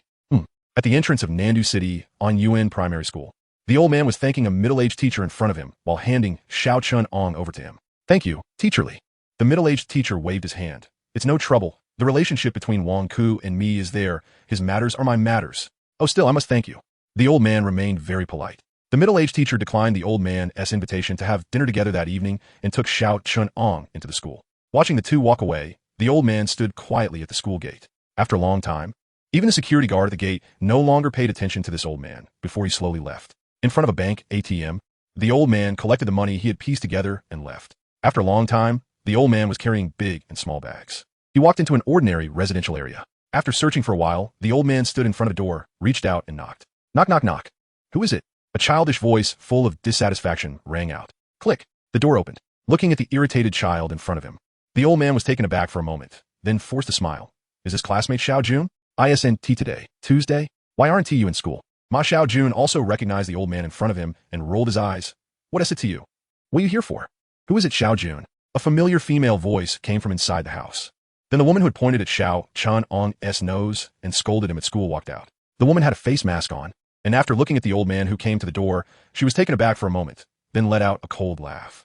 Oh, isn't this Director Wang? Mrs. Liu. The old man's eyes were bitter, but he still spoke humbly. Mrs. Liu, I'm here to apologize for Xiao Ang, and also to apologize for my previous rudeness. The woman glanced at the big and small bags in the old man's hands and at his feet. Her tone softened. Come in. In the living room, the lady casually sat on the sofa, tilting her head back and pressing the mask with her hands. Ma Xiao Jun was playing a game on his phone. No one paid attention to the somewhat restless old man. Mrs. Liu, the old man spoke, reaching into his pocket and taking out an envelope, placing it on the coffee table. The money inside is to compensate for classmate Xiao Jun's loss, and the rest is a token of goodwill. Hearing the old man's words, Ma Xiao Jun, who was playing the game, brightened up, threw his phone aside, and reached for the envelope on the table. Slap! The woman slapped her son's hand away and glared at him. She then looked at the old man. What is the matter? Director Wang, have you figured it out? Seeing the old man not speak, the woman coldly laughed. I said from the beginning that it was that little brat who stole it. Didn't Director Wang protect him? The old man slightly lowered his head, pursed his lips. The matter hasn't been clarified, but we are willing to compensate for classmate Xiao Jun's loss. He is indeed here to apologize, but that only represents himself. The old man believed that Chen Ang did not steal the money. He would not take on such an unfounded accusation for the child. This was his final bottom line. Hearing the old man's words, the woman peeled off the mask, her eyes looking at him as if she were looking at a dog in a miserable state. Since it's not clarified, what are you compensating for? Go back and investigate. When you clarify it, come back to compensate. After saying that, she picked up the envelope from the coffee table, paused for a moment, and threw it back to the old man. The woman sneered inwardly. Pauper, with this thickness, it's at most 30 to 40,000. This doesn't even show an intention to apologize. The old man hurriedly caught the envelope and looked up at the woman who was looking down at him, his eyes bitter as he spoke. Mrs. Liu, we are compensating for this money. Please have mercy. After saying that, the old man picked up the gift box he had placed aside. I heard Director Ma likes wine culture. These are 2 good bottles of wine I got through connections. And there are also some snacks inside. Before the old man finished speaking, Ma Xiao Jun interrupted first, pointing at the old man. Old man, are you here to apologize to me or to my dad? The matter of Chen Ang stealing my money hasn't been resolved. What are you sending wine to my dad for? The woman beside him looked at her son with appreciation, thinking her son was smart, knowing to leverage one matter against another. In fact, Ma Xiao Jun didn't understand anything. He just simply thought this old man had a problem with his head. Since he was here to return his money, why send wine? Wouldn't it be better to just give him the money, so he could keep a little extra for himself later? Yes, Director Wang. We're discussing the matter of that little brat from your orphanage stealing my Xiao Jun's money. What are you doing? The woman, while preparing to open the gift box, spoke without even glancing at the old man. The old man got up, lowered his head, and simply repeated, I kindly ask Mrs. Liu to show mercy. Liu glanced at the old man and thought his attitude wasn't bad. As the clasp on the surface of the gift box opened, Liu dismissively said, it's not a big deal. Her voice trailed off as she stared blankly at the 5 stacks of red bills pressed under the wine bottle inside the box. Huh. Luli was so angry that she laughed. What does this mean? Is this how you send off a beggar? Bang. The gift box containing the wine was thrown onto the coffee table by Luli. She looked at the old man in front of her and said, as long as the sentiment is there, you can take the things back. My family's old ma follows the rules and doesn't accept gifts. It's not accepting small gifts, right? Upon hearing this, the old man's trembling hands hung down. This was already the biggest gift he could offer. Seeing the old man standing there in a daze, Luli irritably spoke up. I have something to do later. If Director Wong is fine, then you can leave. Oh, and take these things back. Don't break the rules. The old man stood alone in place, looking at the casually discarded gift box, feeling a mix of bitterness and anger inside. He was angry at Li's aggressive stance, leaving no room for others. He was bitter about his own powerlessness and had to lower his head. In the end, the old man made a firm decision in his heart, bent his legs. Thud! The sound of his knees hitting the ground was loud. Li and Ma Xiaojun looked at the old man kneeling before them in silence. The old man's eyes were slightly red, and his aged face was already etched with deep wrinkles. They're still a group of children. Without the orphanage, their lives would be completely ruined. The old man's pleading voice rose again. I beg Mrs. Liu to show mercy. Liu Li, startled by the old man's sudden kneeling, hadn't yet spoken. Meanwhile, Ma Xiaojun, with a glint in his eye, secretly picked up the phone tossed on the sofa, turned on the recording, and positioned it to capture the old man. Chapter 55. Uncle, what is Director Wong doing? Why can't I understand what Director Wong is saying? Liu Li looked disdainfully at the elderly man kneeling in front of her, feeling increasingly annoyed. This old man is already half in the grave. Doesn't he have any sense? Is it kneeling that I want from you? With this effort to play the victim, why doesn't he think more about whether he hasn't worked hard enough over the years and hasn't made enough money? Now, asking for help reeks of poverty. Testing cadres with this kind of thing? Which cadre can withstand such a test? Ding-ling-ling. As dusk approached, the bell signaling the end of school rang throughout on Yuan Primary School. Xiao Ang, how did it feel to audit classes today? The middle-aged teacher who had met the elderly man in the morning asked Chen Ang with a smile. Chen Ang nodded happily. It was great. The teachers are very responsible. Thank you, Teacher Li, for letting me come to this school.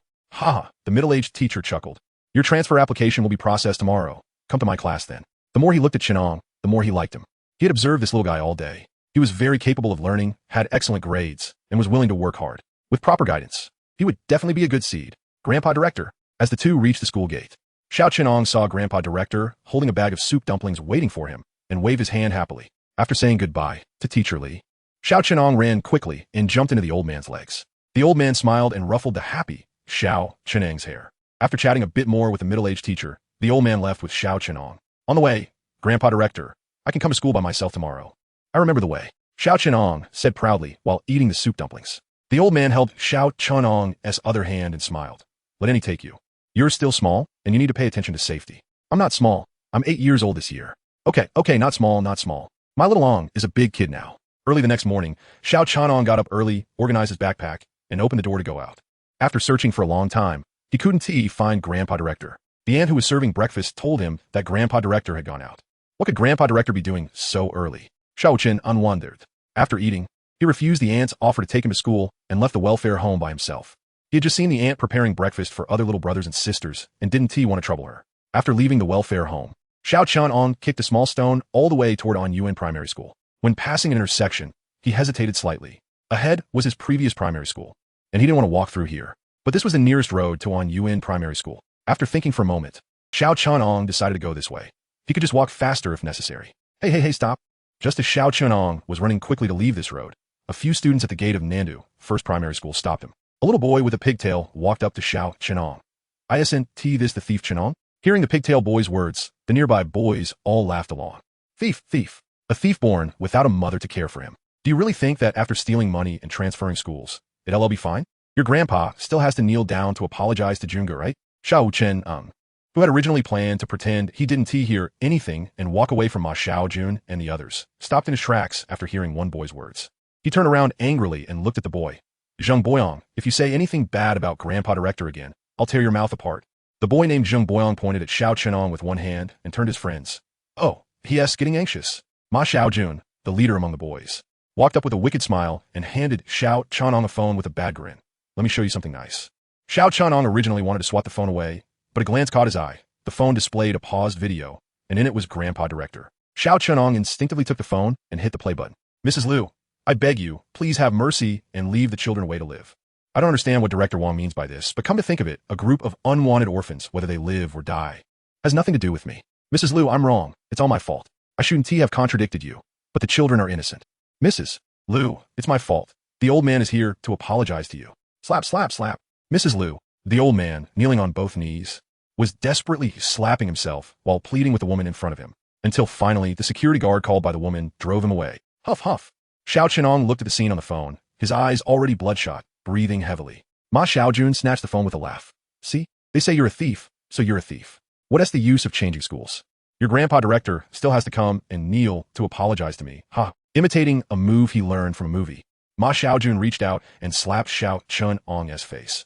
Your grandpa not only paid me money but also has to kneel and slap himself. You little beggar. You think you can compete with me? Before Ma Xiaojun could finish his words, he saw a tightly clenched fist getting bigger in front of him. Bang! Chen Ang's fist solidly hit Ma Xiaojun's nose, knocking him to the ground. Ma Xiaojun covered his nose, took a while to react, and when he saw blood all over his hands, he finally realized what had happened. Well, crying out in pain, he sobbed to his companions behind him. He dared to hit me. Kill him. Kill him. Hearing Ma Xiaojun's cries, the other boys finally reacted, rushing to fight Chen Ang. What are you doing? The two security guards in the security room at the school heard the commotion and ran out to pull apart the fighting group. Let go of me. Let go of me. Chen Ang, pulled away by one guard, struggled continuously, his eyes filled with ferocity. The other children, seeing Chen Ang being pulled away by the guard, couldn't help but breathe a sigh of relief, feeling the stinging pain on their bodies. The other children inevitably felt some fear toward Chen Ang and stood behind Ma Xiaojun one by one. Chen Ang, you wait. Just wait. Ma Xiaojun, supported by a guard, pointed at Chen Ang and shouted. The guard pulling Chen Ang looked at Ma Xiaojun's bloody appearance and showed a hint of disgust in his eyes. He recognized who this kid was. He was notorious in school for being a troublemaker, forming cliques at a young age and causing trouble. The guard looked at his other colleagues and said, take them to the infirmary first and notify their teachers. Watching Ma Xiaojun and the others being taken away, Chen Ang struggled hard against the guard. Don't go. Have you made enough trouble? The guard yanked Chen Ang and sternly reprimanded him. You're the kid who transferred a few days ago, right? Seeing Chen Ang still stubbornly staring in the direction where Ma Xiaojun and the others had gone, the guard sighed. I don't know what grievances you have with them, but now that you've hit someone, you can't leave for the time being. Come with me to the security room. No need to go to the security room. I'll take him away. Just as Chen Ang turned back to argue with the security guard, a somewhat hoarse voice entered their ears. Both of them turned to look and saw a person shrouded in a black cloak walking over. The security guard frowned upon seeing the newcomer's appearance. This guy didn't look like a good person, so he spoke up. Who are you? As the security guard spoke, he was about to press the intercom in his hand. The cloak person noticed this, and a glimmer flashed in his right eye beneath the hood. At the same time, the security guard, who wanted to press the intercom, was horrified to find that he couldn't move at all. The cloaked figure stepped forward, reached out, and grabbed the fleeing Chen Ang. He glanced back at the terrified security guard and said, I am his second uncle. Chapter 56. Whatever you think, nothing is impossible. Whatever you take, nothing will be denied. At the entrance of Nandu First Primary School, as the man in the black robe left, a group of students who had been immobilized suddenly found they could move again. Panic spread, and a group of students cried and rushed into the school. The security guard at the entrance, who had faced the black-robed man, felt his legs go weak and sat down heavily on the ground, gasping for breath. Even though he wasn't a spiritual practitioner, he had clearly sensed the killing intent emanating from the black-robed man. It felt as if he wanted to devour someone. The walkie-talkie in his hand crackled to life. Evidently, the leaders in the school security room had noticed something was wrong and were inquiring about the situation. The guard suppressed his fear and reported what had just happened. You, who are you? On the top of a still unfinished building. Chen Ang looked fearfully at the black-robed man. Why did you bring me here? What you're doing is illegal. As he spoke, Chen Ang's tone weakened. This was because the black-robed man had removed the hood that covered his head, revealing a face that would give any child nightmares. The black-robed man looked at the trembling Chen Ang and grinned. His face, lacking any good flesh, appeared even more sinister, with a hollow left eye socket as if the eyeball had been gouged out. The only intact right eye of the black-robed man gazed at Chen Ang with a gentle look. He softly spoke, Didn't I tell you? I'm your second uncle. Chen Ang wanted to retort, You're talking nonsense. But unfortunately, his upbringing didn't allow him to curse, and mainly, the man's appearance was too frightening. Seeing Chen Ang shivering in fear, the black-robed man found it amusing and reached out to ruffle his hair. This action made Chen Ang tremble even more. You kid, don't look at all like someone who was so generous about facing death earlier. Hearing the black-robed man's strange words, Chen Ang pursed his lips, tears already welling up at his eyes. He didn't understand what he had done wrong or why everyone bullied him. Ma Xiaojun framed him. Director Nyo forced him to drop out, and just when he finally changed schools, he was stopped on the way by Ma Xiaojun. The video showed Grandpa Dean kneeling in front of Ma Xiaojun and his mother, seemingly begging for something, yet still being insulted. Now suddenly, a man who looked like a bad person appeared and brought him to this desolate place, speaking strange words. He didn't even doubt that this guy might throw him off the building in the next second. As he thought about it, tears streamed down his face. Seeing Chen Ang burst into tears, the black-robed man panicked. He stopped rubbing his head and hurriedly wiped his tears with his hands, speaking in a flustered tone. Hey, why are you crying? Don't cry. I really am your second uncle. I'm not a bad person. All right, the black-robed man's face was already frightening, and now, in his panic, his tone became a bit heavier, causing the child to completely break down. Wow, uncle, please don't kill me. Grandpa Dean will be worried if he can't find me. Woo, I'm a good kid. I've never done anything bad. Please let me go. I won't tell the Spirit Capture Bureau uncles to catch you. I swear. The black-robed man squatted in front of Chen Ang, flusteredly wiping his tears. I want to kill you. I want to kill you. Stop crying. I really am your second uncle. How could your second uncle kill you? After a bit of struggle, Chen Ang gradually calmed down, although he now believed that this black-robed uncle wouldn't kill him. His voice was still choked. Are you really my second uncle? Really, I'm not lying to you. Although I'm not your biological second uncle. I'm a good brother who bumped heads with your dad. I'm his second eldest, so you have to call me second uncle. Then why are you here to find me? Where's my dad? Looking at Chen Ang's hopeful eyes, the black-robed man was somewhat at a loss for words. After a few seconds, he reached out and ruffled Chen Ang's hair, speaking gently. Your dad is guarding the space-time rift and couldn't come. So he sent me to find you first. Do you know what a space-time rift is? I know. Chen Ang suddenly stood up from the steps, his eyes bright with excitement. I know about the space-time rift. Teacher, Zhou told me about it. I also know that the one guarding the space-time rift is the Spirit Marshal Corps. The black-robed man smiled and pulled Chen Ang closer. You know so much, that's impressive. After all, he was just a child. After receiving praise, Chen Ang completely forgot his initial panic and looked at the black-robed man, saying, So, my dad is in the Spirit Marshal Corps? Yes, not only is he in the Spirit Marshal Corps, but he is also a major leader in the Spirit Marshal Corps. Wow, then my dad is a bigger hero than the big heroes, right? Looking at the admiration glowing in Chen Ang's eyes, the black-robed man pressed his lips together. Yes, he is a great hero. With the black-robed man's affirmation, Chen Ang became even more excited. He had a dad, and his dad had not abandoned him. Now he had sent his second uncle to find him. His dad was a great hero in the Spirit Marshal Corps, a high-ranking official. Then, Chen Ang, who was dancing with excitement, suddenly stopped, uncertainly asking the black-robed man, how big of an official? The black-robed man was taken aback, then laughed. How big do you want? Chen Ang thought for a moment. Is he bigger than Ma Xiaojun's dad? He wasn't foolish. He remembered that Director Nyo mentioned Director Ma when talking to Ma Xiaojun's mother, so it seemed that Ma Xiaojun's dad was the one. That Director Nyo must have falsely accused him to curry favor with Ma Xiaojun's dad. Hearing Chen Ang's question, the black-robed man burst out laughing. Haha, you really underestimate your dad. Chen Ang looked at the black-robed man in confusion. The black-robed man restrained his laughter and said, not to mention the chief executive of Hernandu City. Even the inspector of Yunnan province would have to stand up straight and greet your dad. Originally puzzled about why the black-robed man was laughing, Chen Ang now understood, and he was so surprised that he couldn't speak. After a long pause, he cautiously looked at the black-robed man. Second uncle, you're not lying to me, right? My dad is that amazing? The black-robed man smiled without answering. Then, second uncle, can you help me with something? Chen Ang didn't know how high-ranking his dad was, but he knew he had something very important to do. Just as Chen Ang was about to speak, he saw the black-robed man wave his hand, looking at him seriously. Ang, remember, you are my GAO's nephew. Let's not talk about other places. Just in Blue Star, as long as it's something you want to do, something you want to accomplish, don't use the word help, just tell me, and the rest will be taken care of by your second uncle. Chen Ang looked at his domineering second uncle, and the words he wanted to say suddenly got stuck. No one had ever said such things to him before. This was different from what Grandpa Dean taught him about being kind and reasonable in everything. These words seemed to allow him to act without restraint, with someone always backing him up. To be honest, this statement brought a heavy blow to his young heart, and he was even a little excited, wanting to give it a try. The black-robed man looked at Chen Ang. The brutality in his eyes softened by warmth. This is what they owe you. They are gone, so let me fulfill it. Whatever you think, nothing is impossible. Whatever you take, nothing will be denied. Chapter 57. Come on, second uncle will take you to experience true power. Whatever you desire, nothing will be denied. Whatever you take, nothing will be withheld. Although GAO's words were not heavy, they thundered in Chen Ang's ears. How much favoritism must one have to utter such words?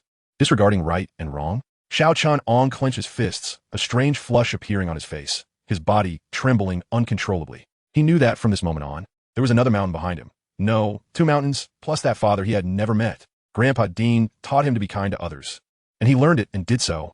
Grandpa Dean told him to reason with everything, and he listened and did the same. But the experiences of the past few days had made him see some things clearly. Being kind is not wrong. Reasoning is not wrong. But when kindness and reasoning collide with high power and authority, everything becomes unimportant. Since he was not wrong, and Grandpa Dean was not wrong, then who was wrong? It's hard to guess. But from now on, everything has changed. Since Grandpa Dean's methods are ineffective, then let's try second uncle's. Thinking of this, Chen Ang looked directly at Gao. Ha ha! Seeing the serious look in Chen Ang's eyes, Gao laughed. His laughter echoing throughout the entire building area. The laughter drifted away with the wind, and the sky over Nandu City began to darken. Stopping Chen Ang from speaking, Gao pulled him to sit beside him. Don't say anything yet. I know what you want to say. Since we're going to be evil, we must be thoroughly evil, or second uncle will be disappointed. First, let's look at something. After saying that, Gao waved his hand in front of Chen Ang's puzzled eyes. A large mirror with bright silver edges appeared before the two. The mirror rippled, revealing an image. In the image, several children were huddled together, discussing something. One child spoke up. I have an idea. We can find a scapegoat. Then, Jungu, you just say that the money was stolen and pin this incident on him. Another child replied, Zhongboyang, it's easy for you to say. What if we get found out? The first child rolled his eyes at him. Are you stupid? We can plan it out in detail. The key now is to find someone to be the scapegoat. The group of children chattered together in discussion. After a while, a boy with a small braid made a decision. All right, let's do it this way. We'll leave the money behind, and I'll take you to the amusement park. Jungu is awesome. The first child exclaimed, then continued. As for the scapegoat, let's use my desk mate. He's just a bookworm who only knows how to study and is an orphan. I've never liked him. Jungu is smart. Exactly, he's an orphan. Even if he finds out something, he can't do anything about it. TCH, what's the use of studying well? I just can't stand those who study well. The group of children echoed in agreement. The image in the mirror rippled again. In a plain decorated living room, an elegantly dressed woman was on the phone, laughing, and decided the fate of the welfare home where Chen Ang was located. The mirror's images flashed continuously, and Chen Ang, sitting beside Gao, had already stood up. He stared at the scene in the mirror with red eyes. The earlier scene of him being coaxed to sleep by Grandpa Dean appeared. He watched as Grandpa Dean welcomed the leaders, then later learned that the welfare home was to be disbanded, followed by that leader's kind reminder. And that furious outburst. Damn it. Standing there, Chen Ang was gasping for breath, feeling a surge of blood. He wasn't stupid. Looking at the scene in the mirror, he had realized why Grandpa Dean had gone to apologize. Even Gao forcibly pulled him down, holding him in his arms. His tone still gentle. Watch until it's over. The images shifted. An elderly person came to visit with gifts only to be humiliated. An elderly person who turned over day after day, yet still waited for the demolition team at the welfare home. Responsible personnel disregarded the elderly's pleas and forcibly expelled the brothers and sisters from the welfare home. Chen Ang, held by Gao, even saw himself in the mirror. He had stepped forward to reason with the elderly after encountering forced demolition after school, only to end up with bruises on his face and body. The demolition workers, emboldened, beat people and left behind a wrecked welfare home. The elderly did not seek justice from certain departments, but silently led a group of children to various welfare homes. In the end, they only received the response. Sorry, the receiving personnel are full and can't take any more.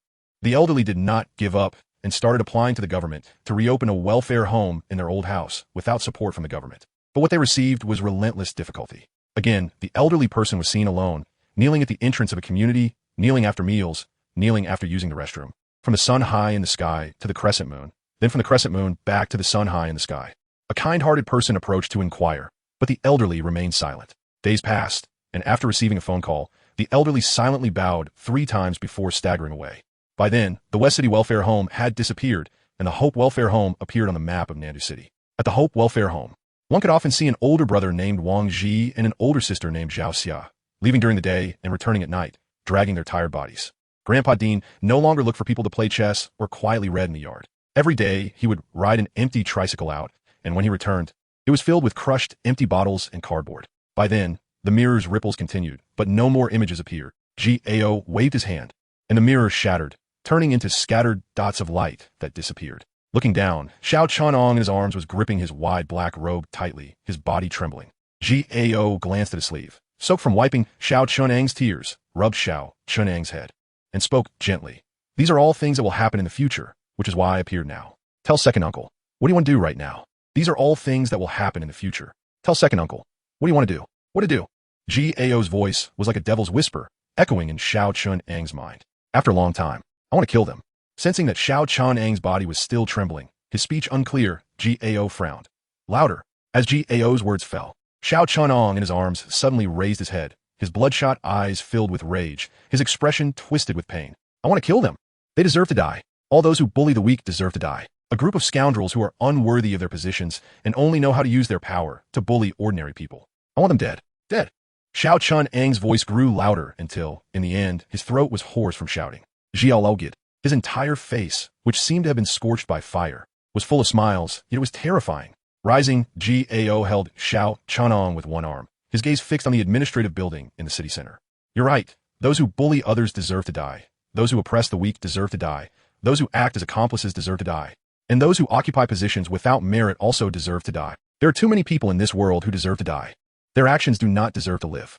Ang, remember what you said? You must remember. Gao said, his remaining right eye fixed intently on Chen Ang. Do you know what they used to call second uncle? Chen Ang shook his head. They call me Tianlu. Gao's eyes revealed killing intent. But it was not directed at Chen Ang and his arms. But the Gao who carried out divine punishment 20 years ago is already dead. Now I am General Gao of the military department of the Heavenly Empire with real power. Chen Ang looked at Gao with some confusion, but saw Gao speak. From now on, you will be Tianlu, the one who enacts heavenly punishment. Chen Ang didn't understand, but he liked this title. So he nodded.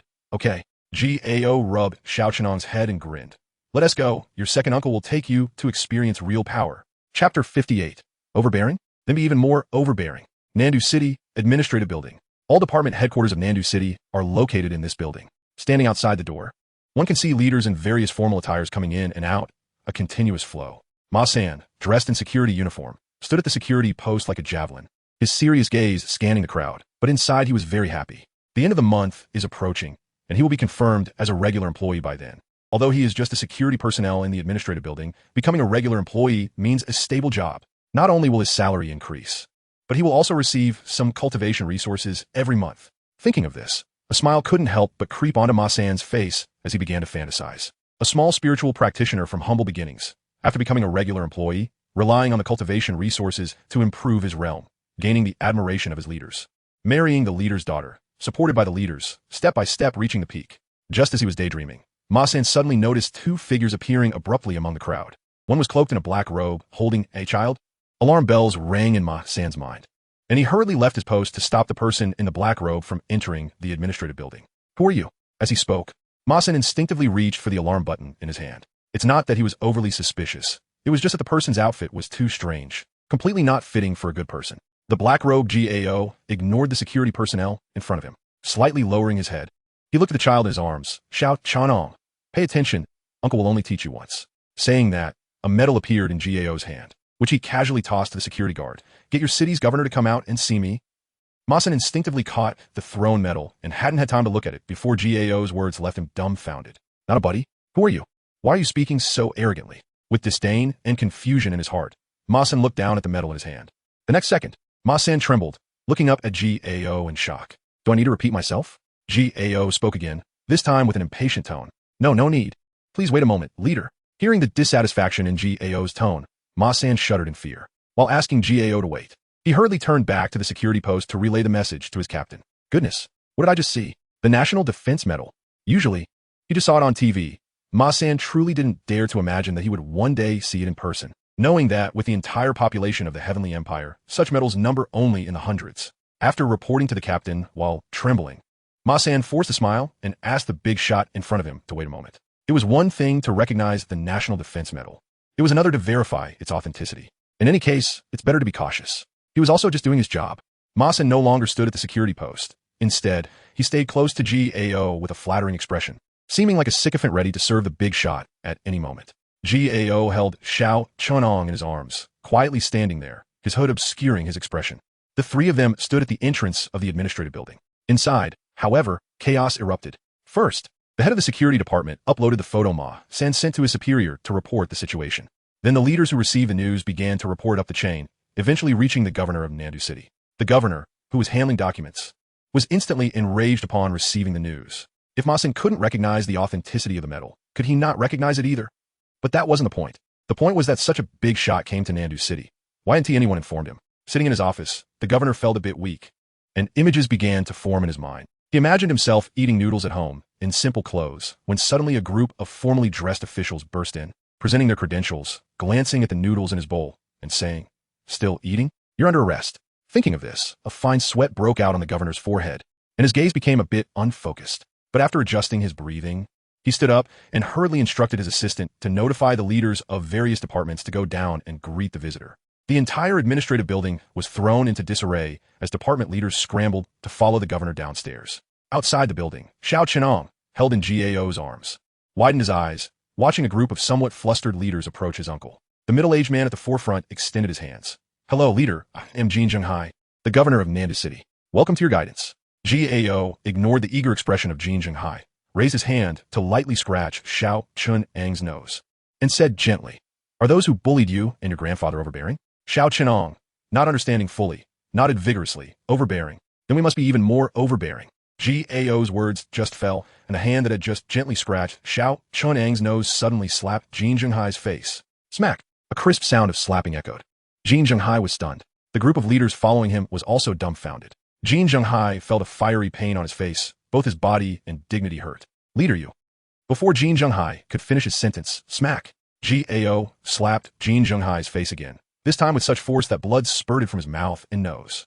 "I am GAO, a division commander under General Chen Ang of the 8th Spiritual Martial Corps of the Heavenly Empire, with the rank of Major General," GAO declared, removing his hood, his remaining right eye contemptuously gazing at Xingtian. "Do you have any objections to me slapping you twice?" With blood oozing but not daring to wipe it away, Xingtian lowered his head. "No objections." GAO ignored Xingtian, scanning the group of leaders behind him. "Who is Ma Guochang?" As his words fell, a balding man timidly stepped forward from the group. The balding man approached GAO and weakly replied, "Leader, I am Ma Guochang." Upon hearing this, Chen Ang looked at Ma Guochang with anger. "Nice name." GAO's terrifying face broke into a smile. The nervous Ma Guochang, hearing this, forced a smile, just about to speak. Smack! The familiar sound of a slap rang out. Ma Guochang was sent flying. Xingtian stood by, staring blankly at this scene until Ma Guochang crashed against a nearby security post and fell, finally reacting. With a mix of confusion and anger, he stared at GAO. "General G, what do you mean by this?" Clearly, he couldn't hold back anymore. Anyone would be bewildered to receive 2 inexplicable slaps. And now, watching his subordinate being knocked out cold, he couldn't contain himself. "You can't act so unreasonably, no matter how high your rank is. Even if your military power is great, you can't hit our political department's people for no reason." GAO looked at the dissatisfied Xingtian and grinned. "It's nothing special. Just want to kill someone." The moment GAO said this, all the leaders from Nandu City were dumbfounded. "What did you say? Want to kill someone? Who? It can't be us, right?" Clearly, GAO answered them with actions, and they guessed correctly. He raised his hand, spiritual power surging forth, pulling the unconscious Ma Guochang from a distance into his hand. Crack! The sound of bones cracking echoed as GAO broke Ma Guochang's neck. Chapter 59. The shattered mirror of all things looking up. One can only see the moon shining alone. "What are you doing with the potion?" Watching as Ma Guochang lay lifeless beneath GAO's feet, everyone present felt a jolt in their hearts. "Isn't he a buddy? Did he really kill him?" GAO. With a reaction, Xingtian roared, pointing at GAO in front of him. "You killed a colleague for no reason. Do you want to go to the military tribunal?" As the finger nearly poked GAO's nose, he frowned. "Damn it. No matter where this heart realm tribulation takes him, he just can't control the characters that appear within it. Although the more vivid the characters are, the more they help in breaking the heart realm, but you're just too vivid." GAO hated being pointed at more than anything else in his life. Yet he had often been pointed at while helping others break their heart realms. Damn!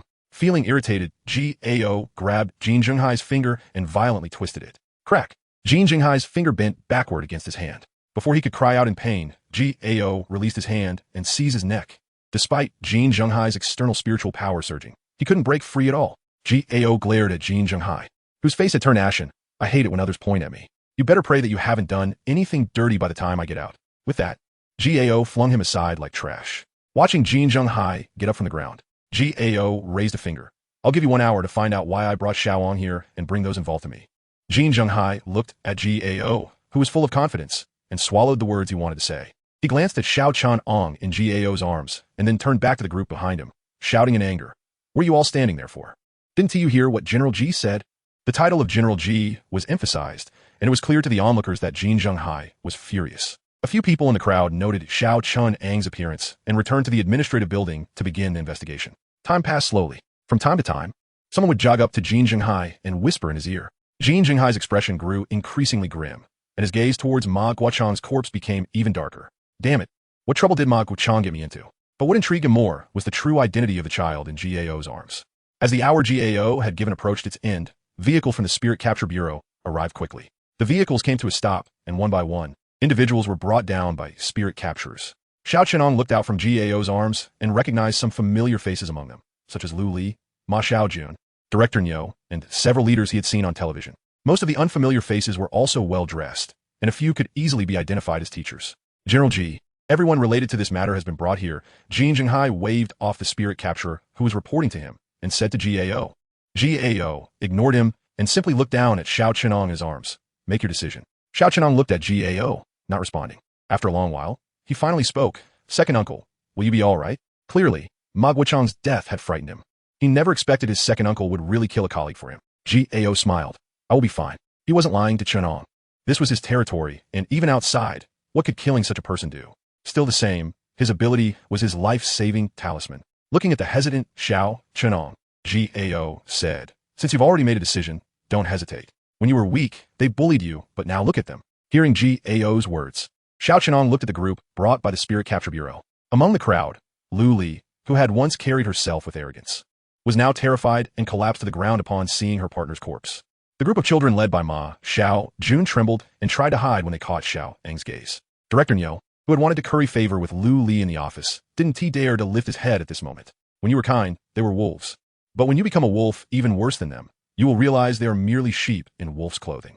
GAO's voice echoed in Chen Ang's ears. Think about what you said before you came here, and don't let your second uncle down.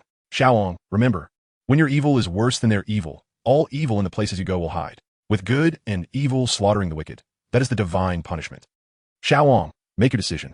GAO smiled and set the child down. You point, I kill. Standing on the ground, Chen Ang's chest rose and fell rapidly. GAO's words echoed in his mind. Finally, he trembled as he raised a small hand and slowly pointed at the dazed woman in the crowd. It was her. She forced Grandpa Dean to kneel and drove his younger siblings to despair. Thinking of this, Chen Ang's trembling little hand gradually stopped and became resolute. Just at the moment his fingers steadied, GAO moved. In the next second, blood sprayed as the woman's head was severed by GAO and tossed carelessly to the ground, rolling. Watching the bloody scene before him, several women among the brought individuals screamed in terror. The men weren't faring any better, each panicking and trying to flee, but they were stopped by the spirit capturers on guard.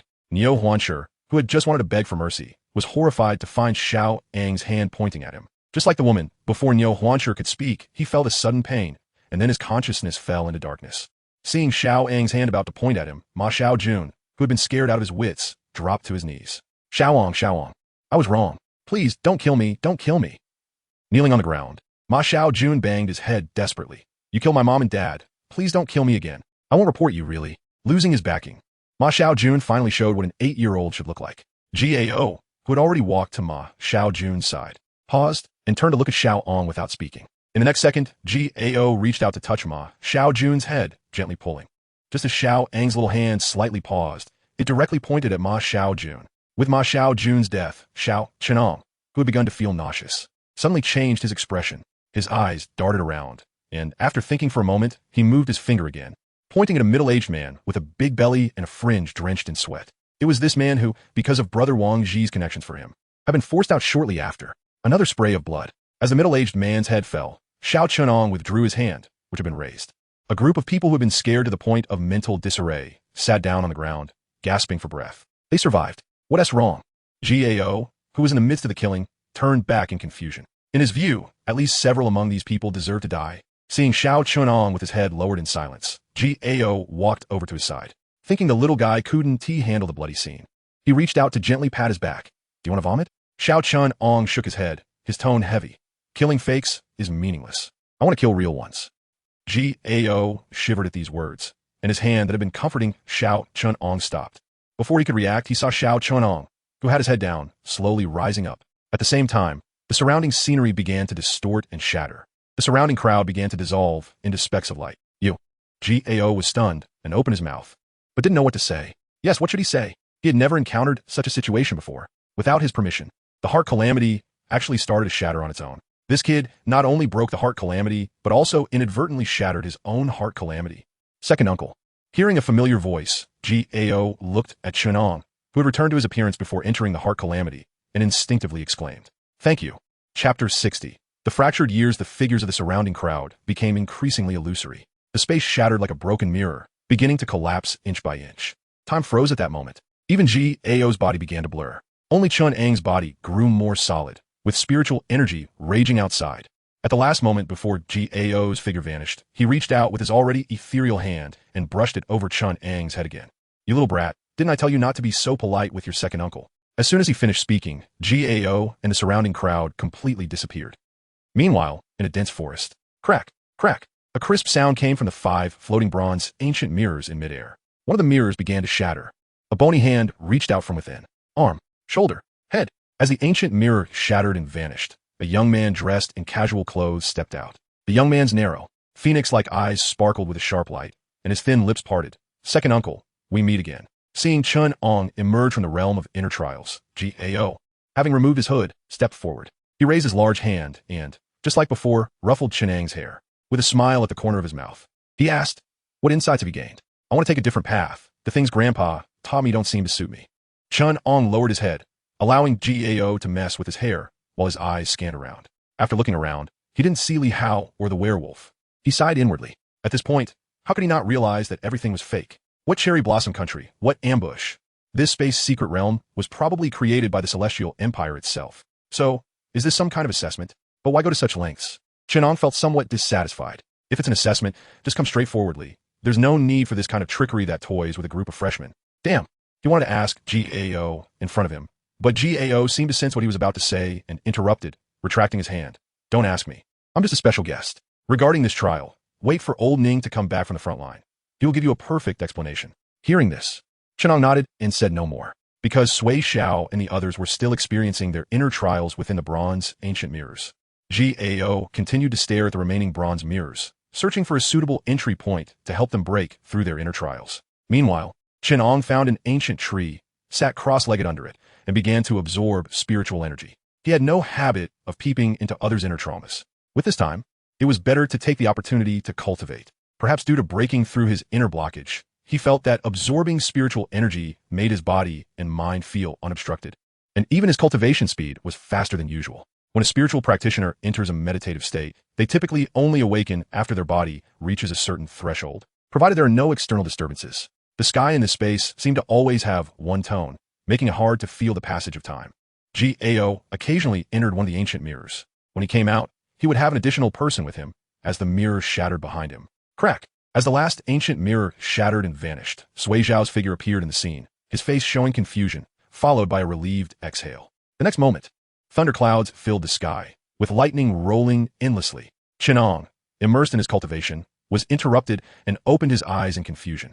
What met his gaze was Sui Zhao's signature bald head, paired with his angry face, resembling a furious Buddhist deity. Damn it! Sui Zhao took the initiative to speak, elegantly yet politely greeting everyone. The crowd, awakened by Sui Zhao, looked bewildered. "Whoever wants to enter the Tiansu Academy can go. I'm done. I want to drop out." Damn it! Am I being treated like a cherry blossom person? Sui Zhao angrily raised his hand, wanting to point at someone to vent his anger. But after scanning the entire scene, he couldn't find a suitable target. In the end, he could only raise his head and roar, releasing the anger in his heart. After Chen Ang and the others emerged from their inner trials, they all noticed the problem. How could Sui Zhao not realize it? With his personality, how could he endure such a trial that felt like a joke? Seeing the furious Sui Zhao, Chen Ang exchanged glances with the others. Ultimately, it was Chen Ang who stepped forward to calm Sui Zhao's explosive emotions. Though this trial was somewhat ridiculous, there were still benefits, such as the inner trials they had just experienced. Isn't there a saying, shedding the old shackles, only then do I know who I am today? Once the inner trial was broken, and he looked up to see the bright moon, at least Chen Ang felt that this breakthrough was quite beneficial for him. After a long effort, Chen Ang finally calmed Sui Zhao's emotions. Taking a breath, he felt somewhat helpless. Why does Sui Zhao throw tantrums like a child? Seeing that everyone had awakened from their cultivation state, Sui Zhao stopped causing a scene. Gao, who had been quietly standing to the side, finally clapped his hands. As everyone turned their attention to him, Gao spoke. "Xiaoyan, take them out." Xiaoyan? Chen Ang suddenly remembered the space-based female officer who had appeared at the beginning. Sure enough, as Chen Ang was recalling, the woman in military uniform appeared abruptly. The female officer merely glanced at Gao with helplessness, said nothing, and raised her hands together. In the next moment, strange spatial fluctuations once again enveloped Chen Ang and the others. When Chen Ang's eyes refocused, he was standing on a solid cement floor. and not far ahead was an observation platform that was too familiar. This is the Tiansu Academy Square. Chen Ang continuously surveyed his surroundings. There were already many new students on the square. Some had grim faces, as if someone owed them millions. Others were beaming with joy, chatting with those around them. From a distance, Chen Ang didn't carefully listen to what they were discussing. The appearance of Chen Ang and the others attracted quite a few gazes. "Hey, over here!"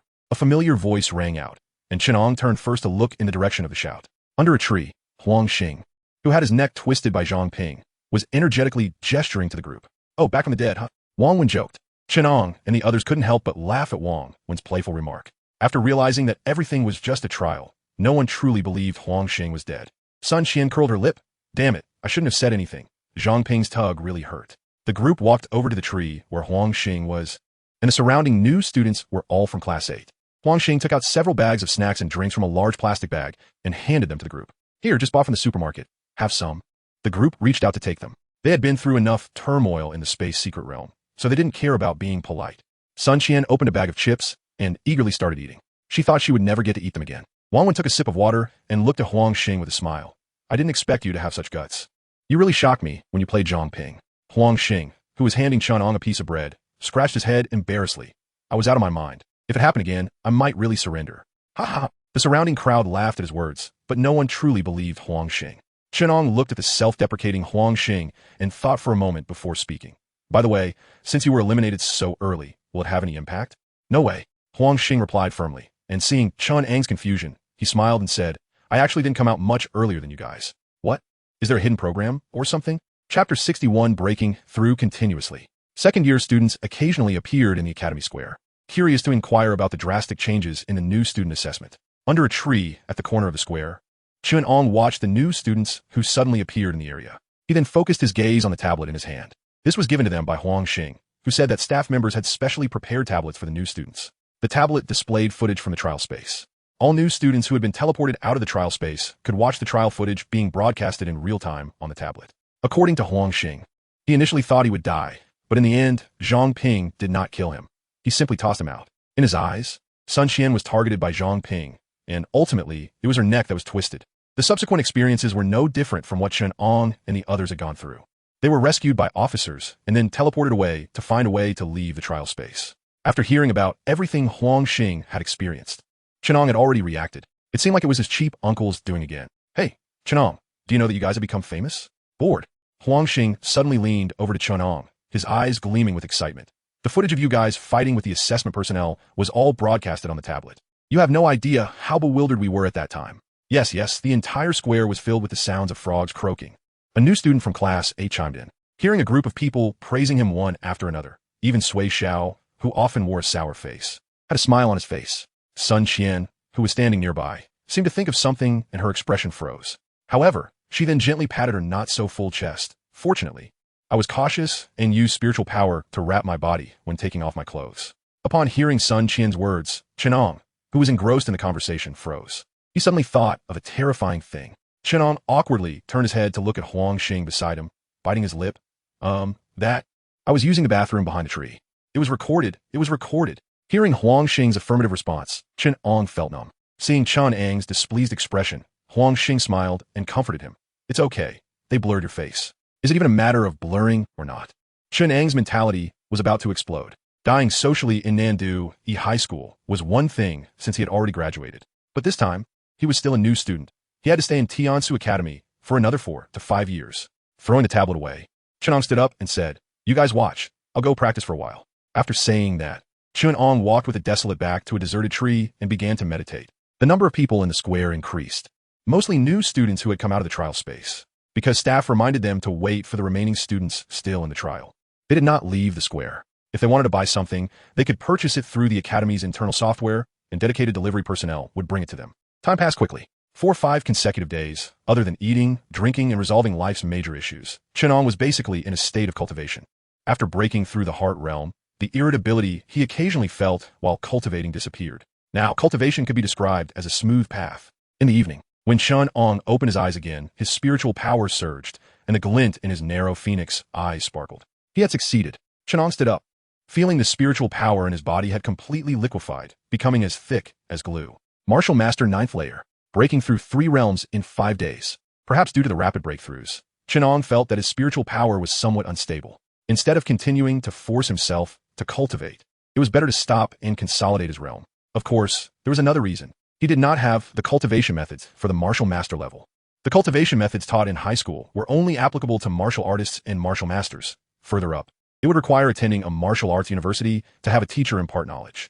As for those cultivation methods circulating in the outside world, Chen Ang had no interest at all. Simply put, they were just some street vendor goods. How could they compare to the Xinhua Winda, compiled by the Celestial Empire over hundreds of years? Organizing his thoughts, Chen Ang walked towards the tree where Sui Xiao and the others were gathered. "You're awake?" Sui Xiao glanced at Chen Ang. He no longer wanted to ask anything. Over the past few days, Chen Ang's speed of breaking through realms was like he had turned on a cheat.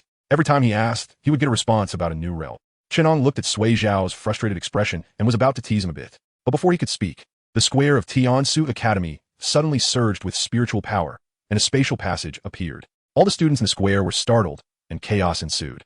Chen Ang looked at the spatial passage, estimated the number of students in the square, and understood in his heart. It seemed that the trial had ended. As Chen Ang expected, the spatial passage gradually stabilized, and figures began to emerge from it. There were people in black robes, rescue officers, and a few scattered new students who looked disheveled. When a rugged-looking middle-aged officer and an elderly man stepped out of the spatial passage, the passage began to close and disappear. In the evening, it was still the Tianxi Academy Square, still the familiar formation. Chen Ang stood at the front of Class 8's formation. Since the class teachers were not present at the academy, a strange elderly man on the podium asked each class to select a representative. Chen Ang was chosen as the representative of Class 8. On the stage, the elderly man looked at the students below, pondered for a long time, and then spoke. "First, I want to clarify one point. This hated trial method was proposed by your principal Ning. While the old man is clever, starting off by deflecting blame, the group of students below felt a bit exasperated. Secondly, I'm not very satisfied with your performance this time. You showed enough bloodiness, but unfortunately, not many of you have good brains. Some students even chose to return to the battlefield after being teleported away." The old man said this, and he was almost amused by his own words. In a real battlefield, your behavior would be extremely foolish and would only increase casualties. Blind passion will only push you into an abyss of no return. As the old man's words fell, many students in the crowd lowered their heads. The elderly man spoke at length about the situation during the trial. The summary of the trial lasted nearly 2 hours. In the end, it concluded with the expulsion of 17 new students from Tiansu Academy. The 17 expelled new students had issues, but they weren't serious. Tiansu Academy was not that ruthless. They had already matched them with suitable martial arts universities. They would be sent away the next day. Time flew by. 3 days had passed since the trial summary. At the registration office of the combat department of Tiansu Academy, after Chen Ang and the others completed their registrations, they received a combat department exclusive identity token. Chen Ang held the token, feeling a bit of a headache. They had registered, and they had the token. So how were they supposed to attend classes? Although there had been frequent reports of victories on the front lines regarding the lost system civilization these past few days, the team sent to support from Tiansu Academy still showed no signs of returning. Those who participated in this trial had already withdrawn 2 days earlier. His second uncle, Gao, had only left him a number, telling him to contact him anytime if he needed anything. Then he went in Nandu City, and when Chen Ang asked what he was going to do, he wouldn't say. Chapter 62. The legal system civilization retreats another 500 miles. Wang Wen had previously borrowed the book Thoughts on Breaking Through from Martial Artist to Martial Sovereign from the library, and it was nearly worn out after being flipped through by Chen Ang and a few others. For a whole half-month, the entire Tiansu Academy was in a relaxed state. The classrooms and training rooms were empty, while the entertainment street was crowded with people.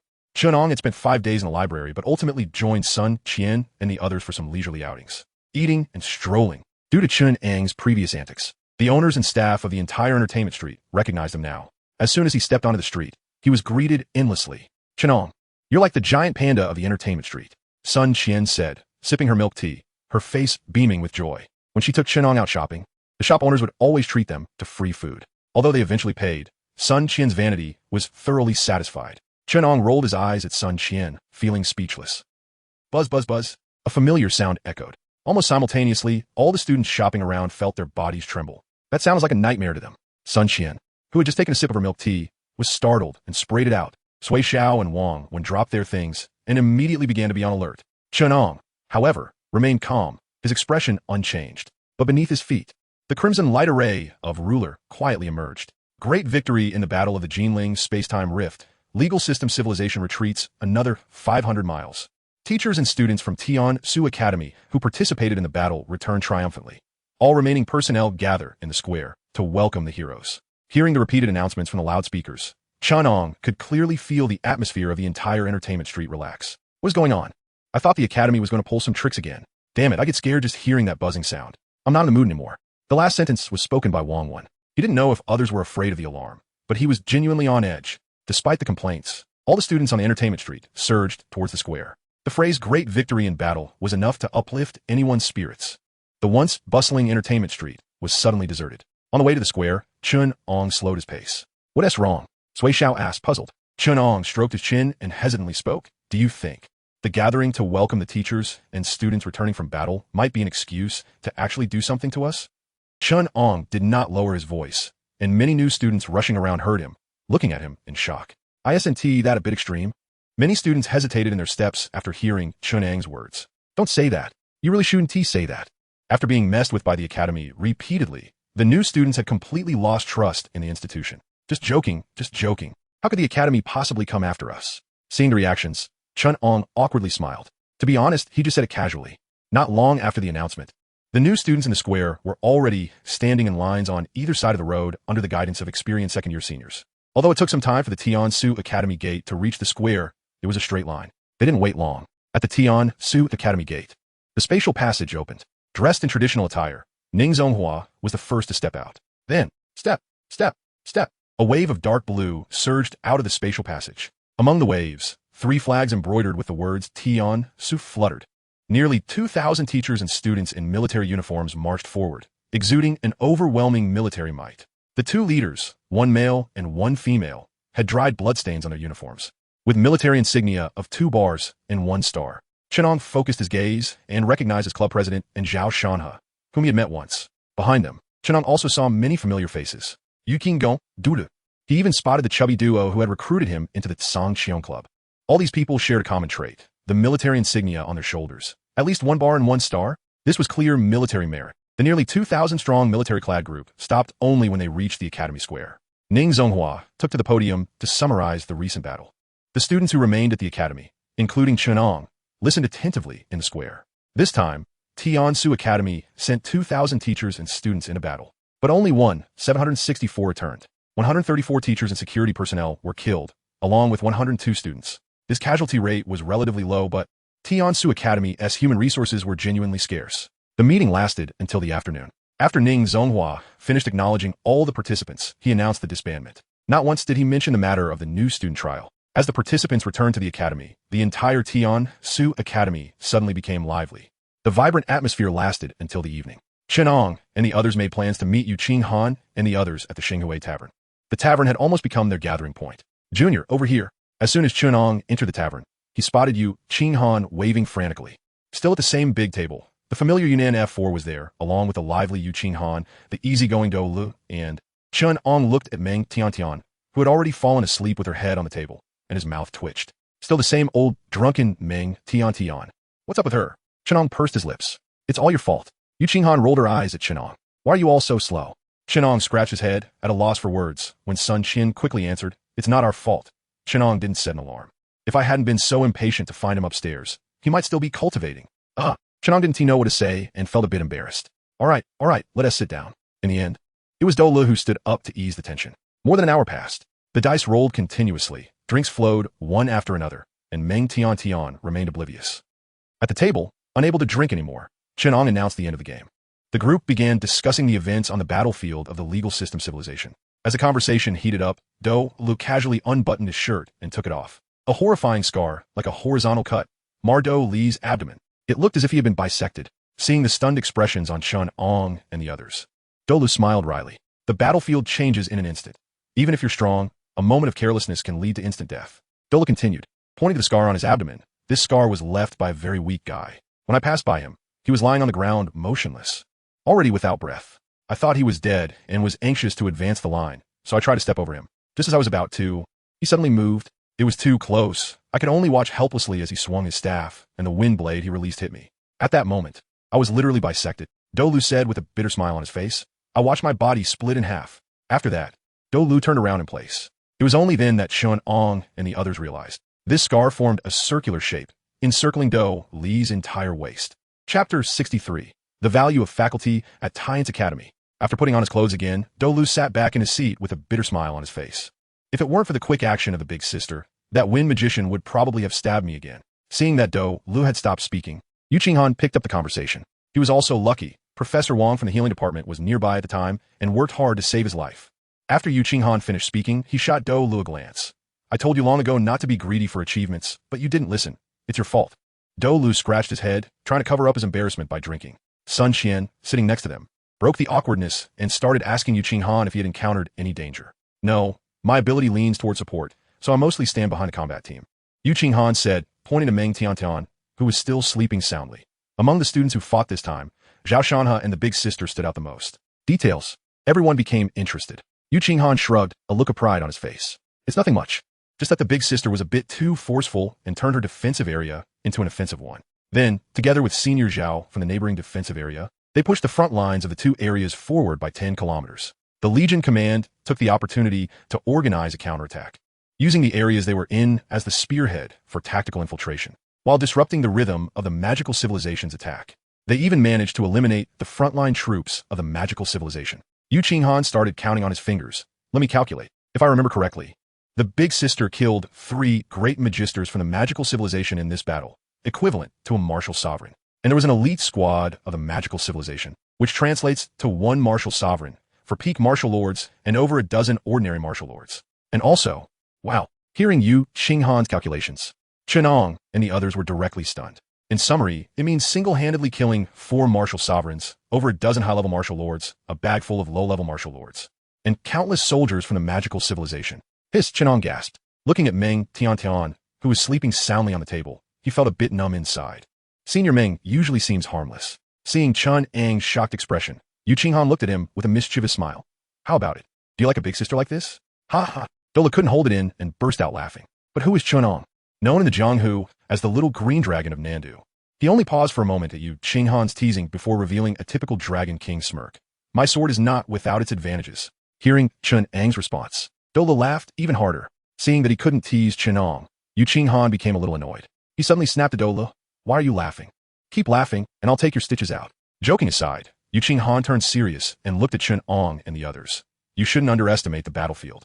You must have the necessary vigilance. According to the Academy's tradition, you will definitely enter the time-space rift for your grade graduation assessment next year. So keep your eyes open. I don't want you to go out in military uniforms and come back wrapped in white cloth. You might not even need the white cloth, Do Lu interjected. Smack! Yu Qinghan slapped Do Lu on the head. Are you trying to get yourself killed? The previously serious atmosphere was immediately shattered by Do Li's words. Chen Ang took a sip of his drink and looked at Yu Qinghan. Will we have military uniforms even if we don't join the military? Yes. Yu Qinghan thought for a moment, as if considering how to explain it to Chen Ang. Before heading to the assessment in the time-space rift, the Academy will assign you to the Spirit Martial Legion stationed there. Your performance in the time-space rift will not only be recorded in the assessment rating, but the military will also calculate your military merits based on your combat performance. Listening to Yu Qinghan's explanation, Chen Ang nodded thoughtfully. Sun Qian's eyes lit up. So your military rank is based on the assessment for previous years? Yu Qinghan nodded. Pretty much, besides assessments, I occasionally take on tasks assigned by the Academy. Taikula. Sun Qian excitedly downed a large cup. Well, not too much. Just enough to get Meng Tiantian drunk. Sun Qian had already become infatuated when she saw Yu Qinghan in military attire and the dazzling rank on her shoulder. This was the first time she desperately wanted to do something. Imagining herself graduating from Tian's Academy, wearing a military uniform adorned with medals, returning home to see her father, who always dressed like a successful person, standing up nervously and saluting her. The dutiful daughter, Sun Qian, let out a silly laugh. He. At Tian's Academy, Combat Department Building, Chen Ang rushed into a classroom in a hurry. Seeing that the instructor hadn't arrived yet, he finally breathed a sigh of relief. Here, Sui Xiao, who had already chosen a seat in the classroom, waved at him. Looking at Chen Ang sitting next to him, Sui Xiao asked curiously, why are you in such a hurry? Don't mention it. Chen Ang replied helplessly. After I got back last night, I thought there was nothing to do. So I wanted to practice for a bit, but when I opened my eyes again, it was already bright outside. Chen Ang said, pulling out his phone from his pocket and shaking it at Sui Xiao. Look, I forgot to charge my phone, and it's dead. Hearing Chen Ang's explanation, Sui Xiao was speechless. Fine, I won't ask you more. Sui Xiao realized that to stop Chen Ang from being overly competitive, he couldn't let him stay alone. If he didn't keep an eye on him, he would start competing, as if he would die if he didn't practice for a day. Chen Ang also noticed Sui Xiao's intention and smiled without saying anything. Over the past few days, Chen Ang could feel that his previously somewhat unstable realm had solidified completely. with just the mental method behind Xinhua Winda. He was confident he could break through to great martial master. While Chen Ang and Sui Xiao were discussing their insights on cultivation, the classroom gradually filled with students. Sun Qian arrived just in time for class. She had just sat down when a somewhat balding old man appeared at the classroom door. The old man scanned the students in the classroom, but said nothing. He went straight to the podium and began reviewing the materials in front of him. The materials contained the information of all first-year combat department students. Watching the old man at the podium, the students in the classroom exchanged glances, unsure of what was happening. For a moment, the large classroom felt somewhat oppressive. After a long while, the old man seemed to finish reviewing the materials. He then turned around and entered his identity code on the presentation screen. Then, a series of information appeared on the big screen. Name, Yang. Identity, Honorary Major General of the Heavenly Dynasty Military, Deputy Minister of Invasion Civilization Analysis Department, Honorary Chief of Staff of the 3rd Spirit Martial Corps, Honorary President of Qingmu Martial Arts University, Guest Professor of the Combat Department at Tian's Academy, Martial Arts Realm, 7th Layer of Martial Emperor, Teaching Category, Analysis of Weaknesses in Otherworldly Civilizations, Hiss. As the old man's information appeared on the big screen, a chorus of gasps filled the classroom. What the heck? Is this the value of the faculty at Tian's Academy? This level of big shot is actually just a guest professor in one department. Chapter 64 conflict begins. As you can see, my name is Yang Guozhong. I can't be bothered with pleasantries. I only have one requirement for the students in my class. Be obedient, and damn it, be obedient. Do you understand? At the podium, Yang Guozhong faced all the students with a loud voice. Understood. The crowd responded. Who the hell would dare not understand? With such a big shot personally teaching, which fool would think of jumping out to make trouble? Haum Yang Guozhong no det. He signaled the students to turn on the holographic projection screens on their desks. As you just saw, I'm responsible for teaching you analysis of otherworldly civilizations' weaknesses. Yang Guozhong said as he began to operate on the podium screen. As the images on the screen rotated, Chen Ang noticed that the holographic projection on his desk also changed, synchronized with the large screen at the podium. It finally settled on one image. In the image, a person with pointed ears and a slightly hooked nose appeared. Dressed in a long robe, he held a staff high, seemingly murmuring something. Bang bang. Yang Guozhong tapped the screen on the podium. Once everyone looked up at him, he spoke. Given that the Tian's Academy has just returned from the time-space rift of the magic civilization, today I will use the magic civilization to teach you. The military structure of the magic civilization consists of apprentice magicians, beginner magicians, intermediate. They are adept at communicating with elemental forces, often using long-range magic bombardment to clear paths in combat. Up close, their threat will be significantly reduced. Yang Guozhong spoke eloquently at the podium. Chen Ang and the group of students below were frantically taking notes. They couldn't keep up. It was impossible to jot everything down. By the end of the class, Yang Guozhong had basically summarized the main combat methods of the magic civilization and their various pros and cons. When the time was up, Yang Guozhong left the classroom after saying dismissed. After Yang Guozhong left, the classroom immediately became noisy. A group of students was not in a hurry to leave and began discussing Yang Guozhong's identity. This class had been quite a build-up for them. Senior, you asked if we were done. Beside Chen Ang, Sui Xiao highlighted the chat page. Senior Meng has something to find us at the club office building. Chen Ang glanced at the chat page, smirking. Don't they practice every day? So free? The course schedule at Tian's Academy varies by department, with only one class per day, after which students are free to move around. Chen Ang originally planned to visit the healing department to see if he could sneak into a class. Ding dong. Chen Ang looked at Sui Xiao's phone. On the chat interface, Yu Qinghan sent a meme. A white-haired person, looking nonchalant, stared wide-eyed. With the caption, read but didn't he reply? Seeing this meme, Chen Ang smiled helplessly. Let us go. Club office building. Chen Ang and a few others stood downstairs. This was Chen Ang's first time here, and the only impression the club office building left on him was its grandeur. Chen Ang led Sui Xiao and the others into the lobby of the office building. Upon entering, a huge electronic screen displayed the locations of various clubs. Chen Ang glanced and found the floor where the martial arts club was located. Ding! As the elevator doors opened, Chen Ang saw a big face appear right in front of him. Hello, Junior. Zhao Ku, wearing athletic gear, greeted the dazed few. It seemed he had been waiting for them at the elevator door. Senior Zhao. Chen Ang wanted to ask something, but Zhao Ku grabbed his arm. Hey, save your questions for later. Let us go to the meeting room. The club's officers are all here, just waiting for you. As Zhao Ku pushed open the heavy oak door of the meeting room, Chen Ang was hit by the fragrant smell of pine wood. Inside the spacious meeting room, a large mahogany conference table was placed in the middle. Many young men and women were seated on both sides. As Chen Ang and the others entered, all eyes turned towards them. At that moment, the Xingtian within Chen Ang activated instinctively. Feeling the continuous warnings from Xingtian, inside him, Chen Ang's heart trembled. With the improvement of Chen Ang's realm, Xingtian had developed a sense of danger. Given the current situation, Chen Ang roughly understood the high-level combat strength of the martial arts club. Ridiculous. Why are you just standing there? Sit down. At the head of the conference table, Meng Tiantian, munching on a baked sweet potato, spoke indistinctly. Chen Ang and Sui Xiao remained relatively calm under the gaze of the crowd. Wang Wen and Sun Qian, however, felt a bit uneasy. Seeing this, Yu Qinghan, sitting below Meng Tiantian, chuckled and said to the group of club officers staring at Chen Ang and the others, "What are you all looking at?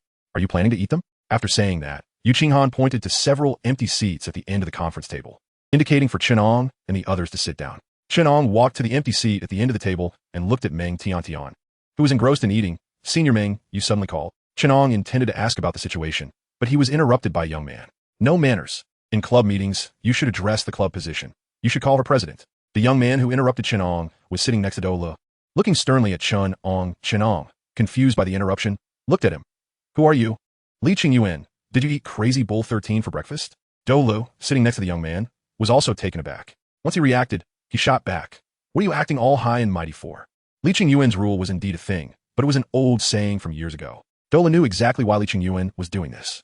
He and Li Qingyuan had a conflict due to the previous election for vice president, and they didn't get along. Now, Li Qingyuan was trying to provoke Chen Ang, probably knowing that these few were close to him and wanted to take the opportunity to suppress him. After being rebuffed by Do Lu, Li Qingyuan's face turned a bit ugly. "Am I bothering you by teaching newcomers the rules? I'm just C." Do Lu didn't give Li Qingyuan any leeway, starting off with C language. "Stop." A crisp voice rang out, and the meeting room fell silent. Do Lu glanced at Meng Tiantian, seated at the head of the table, and swallowed the words he was about to say. "If you two want to argue, go outside. Don't embarrass yourselves here." Meng Tiantian's expression was somewhat unpleasant. Even refusing the tissue Yu Qinghan offered her. Do Lu and Li Qingyuan exchanged glances and ceased speaking. However, Do Lu still took the opportunity to give Chen Ang a reassuring look. "Do Lu, don't worry bro, I got your back." Chen Ang returned a smile, temporarily suppressing the beautiful phrases brewing in his mind.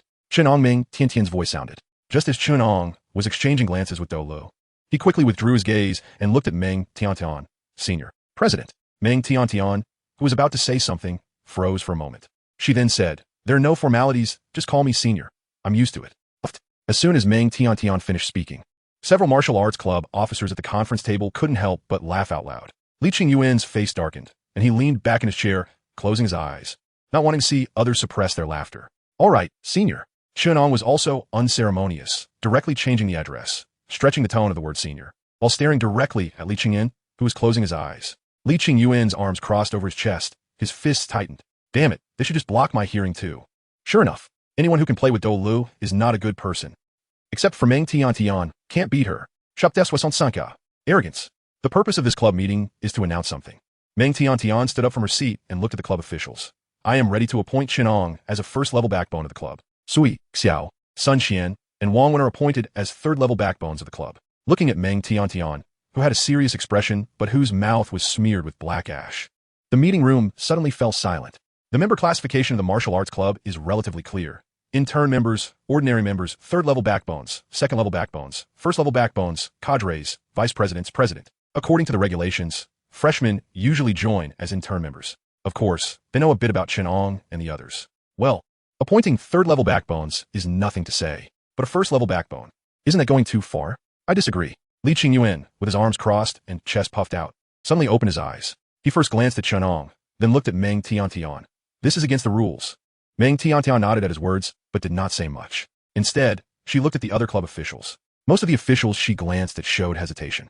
Finally, Meng Tiantian's gaze landed on Chen Ang, and she asked, "What do you think? Do you accept?" When Meng Tiantian asked this, all eyes in the room turned to Chen Ang, sitting next to Chen Ang. Sun Qian sighed helplessly. "Senior Meng, why did you have to ask Chen Ang's opinion?" As the saying goes, Sun Qian knows Chen Ang too well and has already guessed what he would say next. It would just be something like starting as an intern member and listening to the club's arrangements. "Senior, you know me, I have never been good at refusing." Just as Sun Qian was thinking about what answer Chen Ang would give, his voice rang in her ears. Hearing Chen Ang's response, Sun Qian suddenly turned her head, looking shocked. What the hell? Has this guy been possessed? Humble? Stubborn? Single-minded? Chen Ang saw Sun Qian's expression and coldly smiled inside. Did they really think he was naive? He said he would take a different path, so he would take a different path. Just as Sun Qian was still in daze, Sui Xiao suddenly stood up from his seat. "I agree." His voice was full of energy, successfully attracting everyone's attention. Ahem. Yu Qinghan couldn't watch it anymore and reminded Sui Xiao. "What are you agreeing to? Your third-level backbone status hasn't even been confirmed yet. Sit down." "Oh." Sui Xiao sat back down, looking a bit embarrassed. In his eagerness to speak for Chen Ang, he forgot that his own status was still uncertain. No wonder they say Do Lu is the big brother. While the other officials remained silent, Do Lu was the first to stand up. I agree to appoint Chen Ang as a first-level backbone of the club. I agree too. Yu Qinghan followed up with his opinion. Seeing that both vice presidents had voiced their opinions, the group of club officials could no longer pretend to be dead silent. Agree. Agree. Disagree. In the end, there were 13 votes in favor, 4 votes against, and 3 still pretending to be silent. Li Qingyuan cast a dissenting vote. The other 3 opposing officials were also relatively close to Li Qingyuan. Otherwise, they wouldn't risk offending the president and the 2 vice presidents by voting against. I will say it again, I disagree. Seeing that the number of votes in favor had exceeded half, Li Qingyuan spoke with a gloomy face.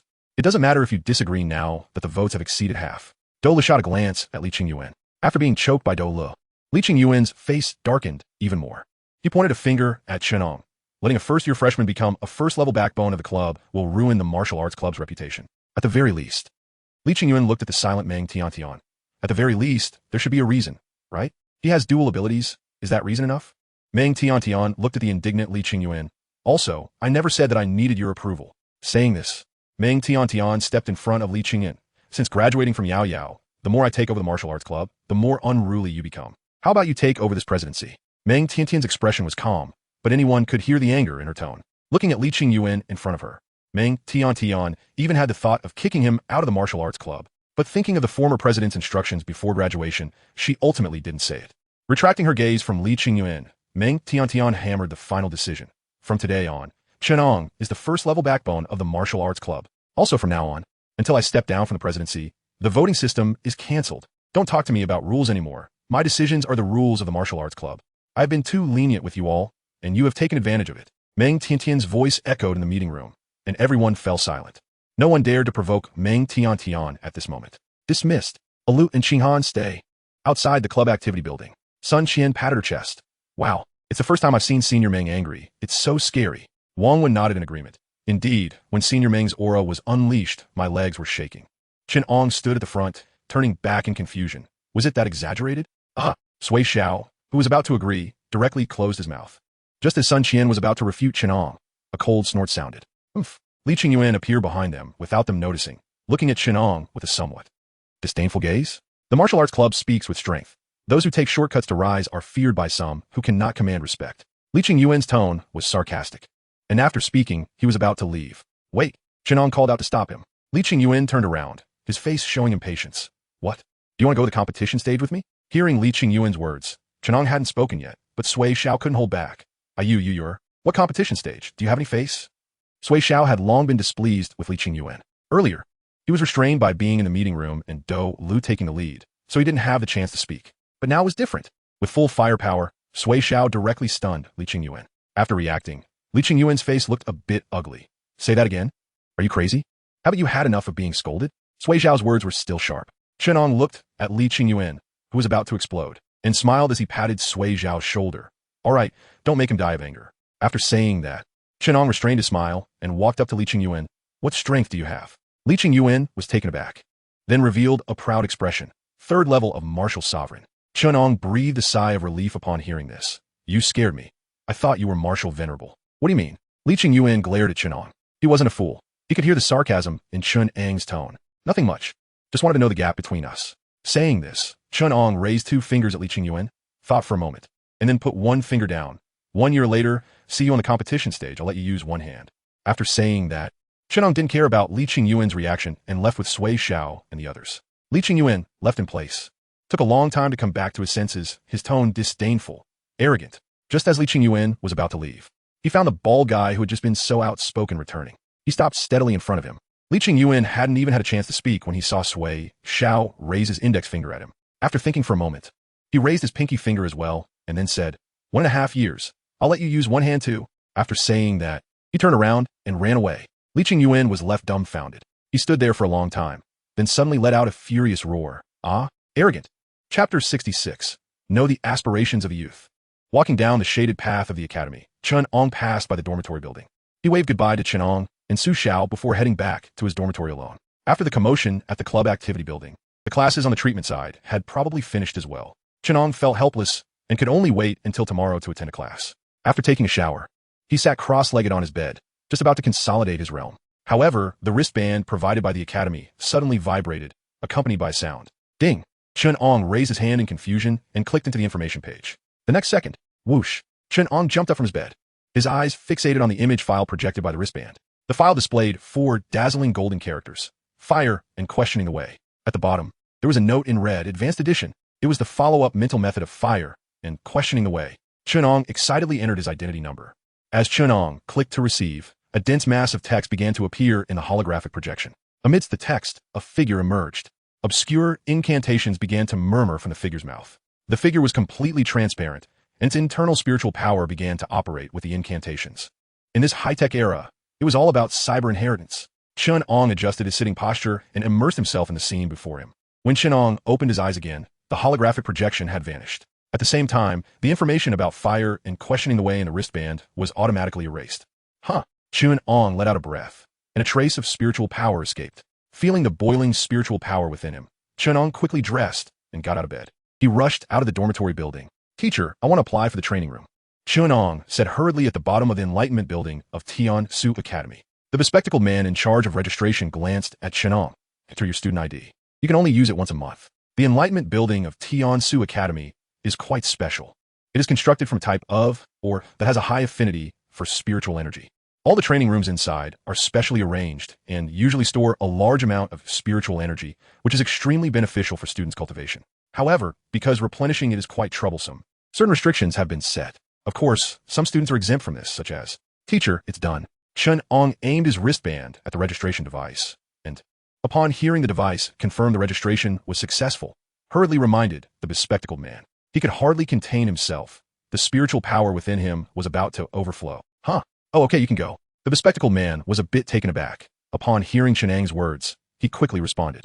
After Chen Ang entered, the bespectacled man looked blankly at the registration screen. On the screen, 5 big words: "No usage limit." Inside the Enlightenment building, Chen Ang couldn't find an empty spot on the first and second floors. It wasn't until he reached the end of the 3rd floor that he discovered a training room with a green light at the entrance. What a coincidence. Just as Chen Ang's wristband scanned the door that seemed like iron but wasn't, the adjacent training room opened, and Zhao Shanha stepped out. Stretching lazily, Zhao Shanha caught sight of the flushed Chen Ang and couldn't help but exclaim in surprise. "Junior, what are you doing in the training room? And why is your face so red?" Chen Ang glanced at Zhao Shanha and replied, "Because I'm full of energy."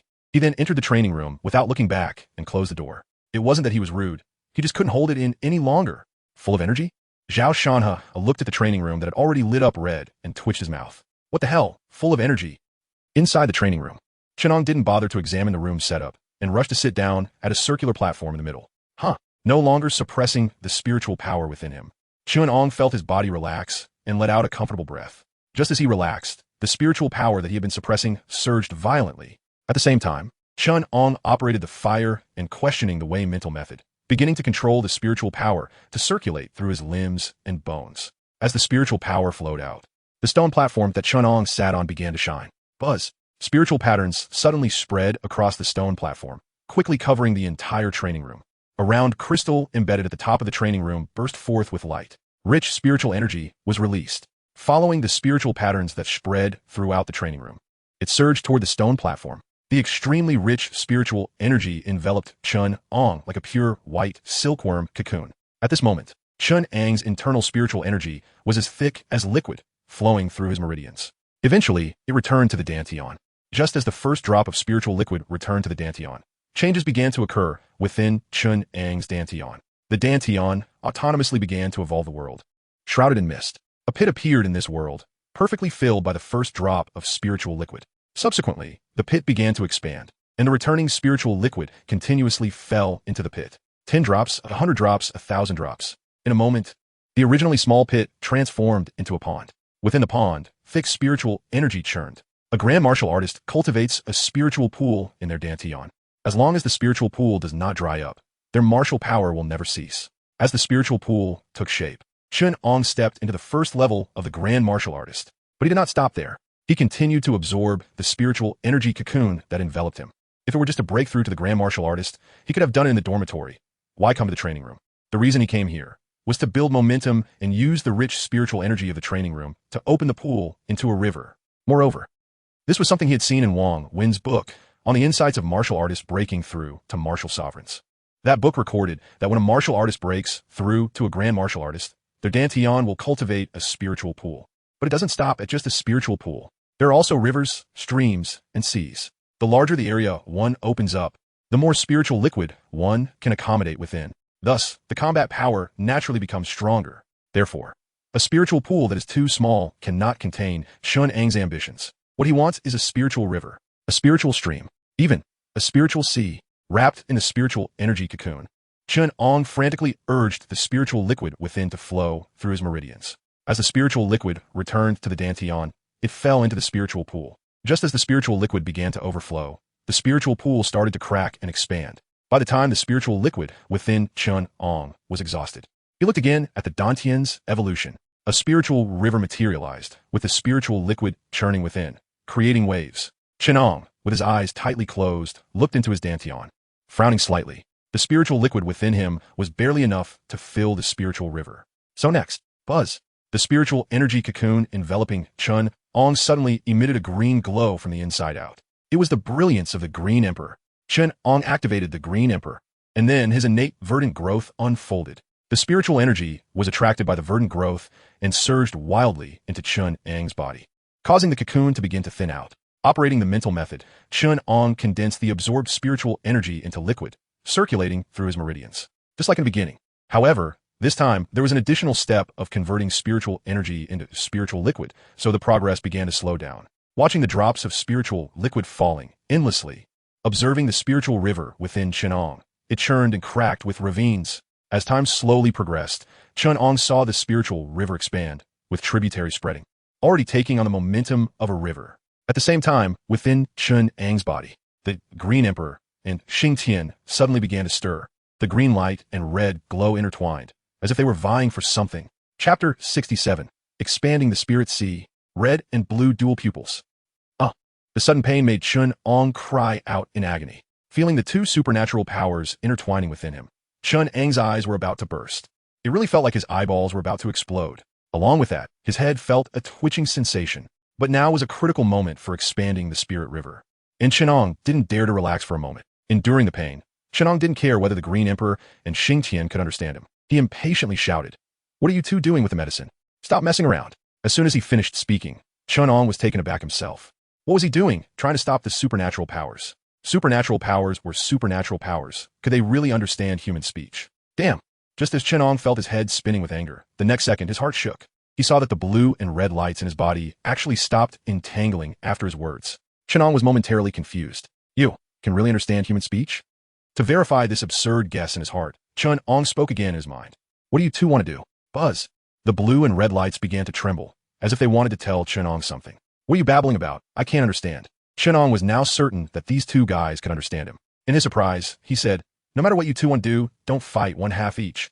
Got it. Buzz. The blue and red lights trembled again. Chen Ang didn't know what they were trying to express, but he assumed they understood. Just as he was about to focus entirely on creating the Spirit River, suddenly, whoosh, the blue and red lights moved. The two beams of light charged toward Chen Ang's eyes with clear division of labor. A pain even more intense than before surged over him. And Chen Ang even had the thought of wanting to gouge out his own eyes. Huffing and puffing, Chen Ang gasped for breath, his body slightly trembling. Although he was still in an introspective state, he could clearly feel liquid flowing down his face. The intense pain nearly caused Chen Ang to faint. He bit his tongue, already cursing the two rebellious supernatural powers mercilessly in his heart. He had guessed that these two guys might be the supernatural powers evolved after he became a grand martial artist. But couldn't you two assess the situation? Chen Ang was helpless. Fortunately, the spirit river in his body was nearing completion, and the intricately intertwined tributaries were almost filled with spiritual liquid. Feeling the atmosphere in the training room, he realized that the spiritual energy had thinned to less than half compared to the beginning. Chen Ang frowned again.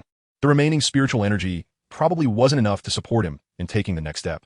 The gap between the spirit river and the spirit sea was too great. But Chen Ang was not discouraged. He could sense that although there were some cracks in his Dantian, it might still withstand his expansion of the spirit sea.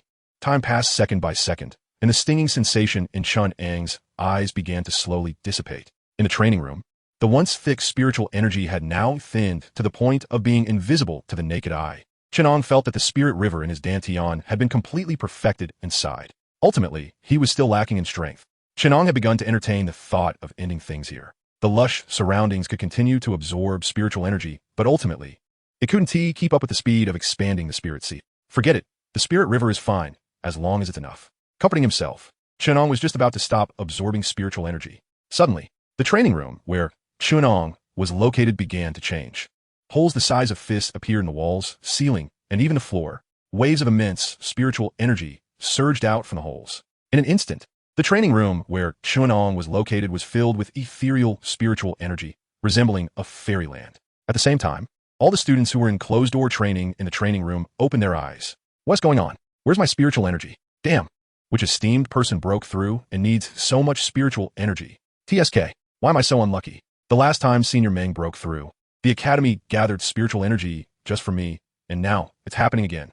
Sigh. In Enlightenment Building, one training room after another opened. Students, both male and female, mostly from the 4th and 5th years, poured out.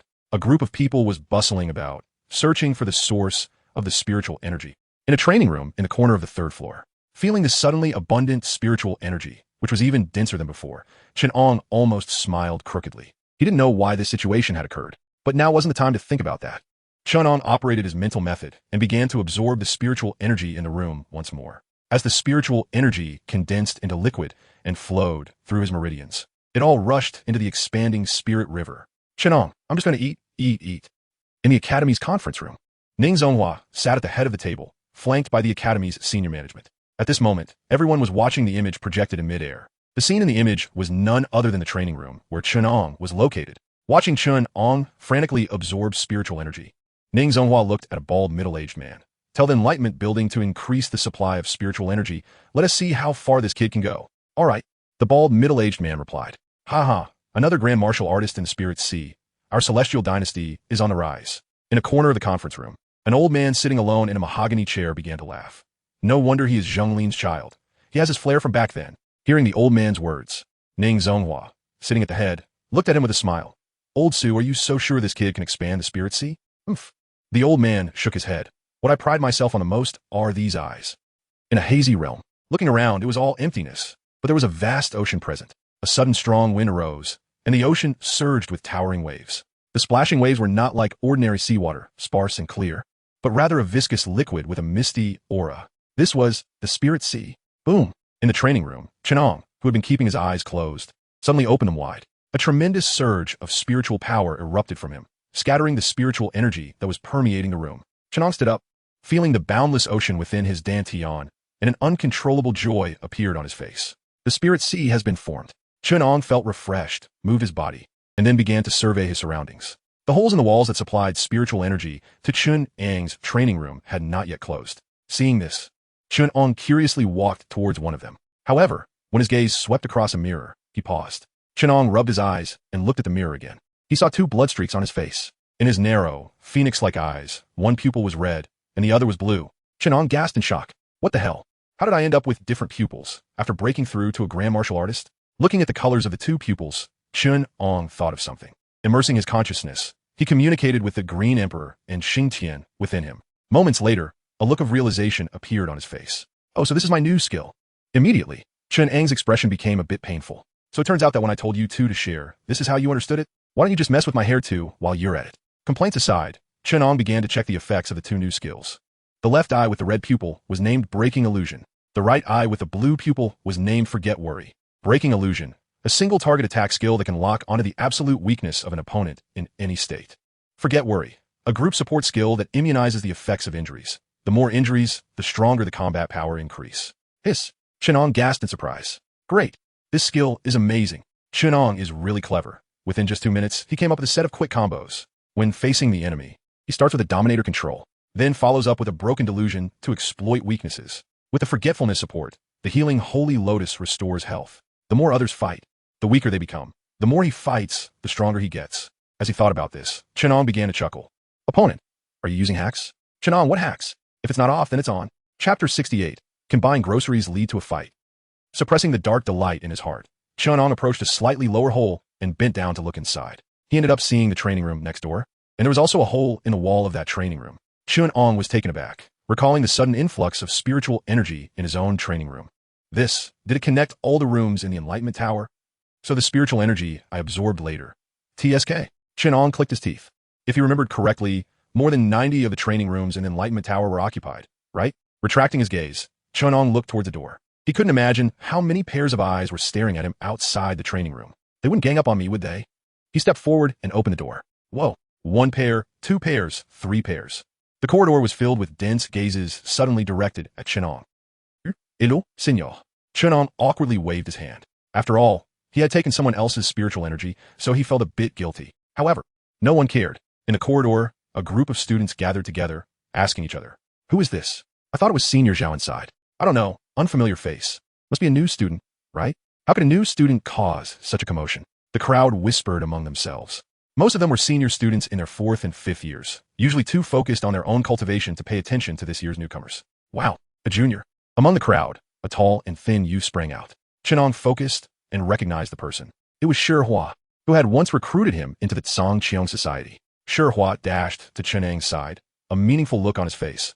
"I remember the president was around here, and when I came over, I thought it was him causing the commotion, but it turns out to be you." Chen Ang scratched his head. Senior Zhao was next door, and he just left when I arrived. Speaking of which, Chen Ang took advantage of the conversation with Shi Hua to slowly squeeze out of the crowd.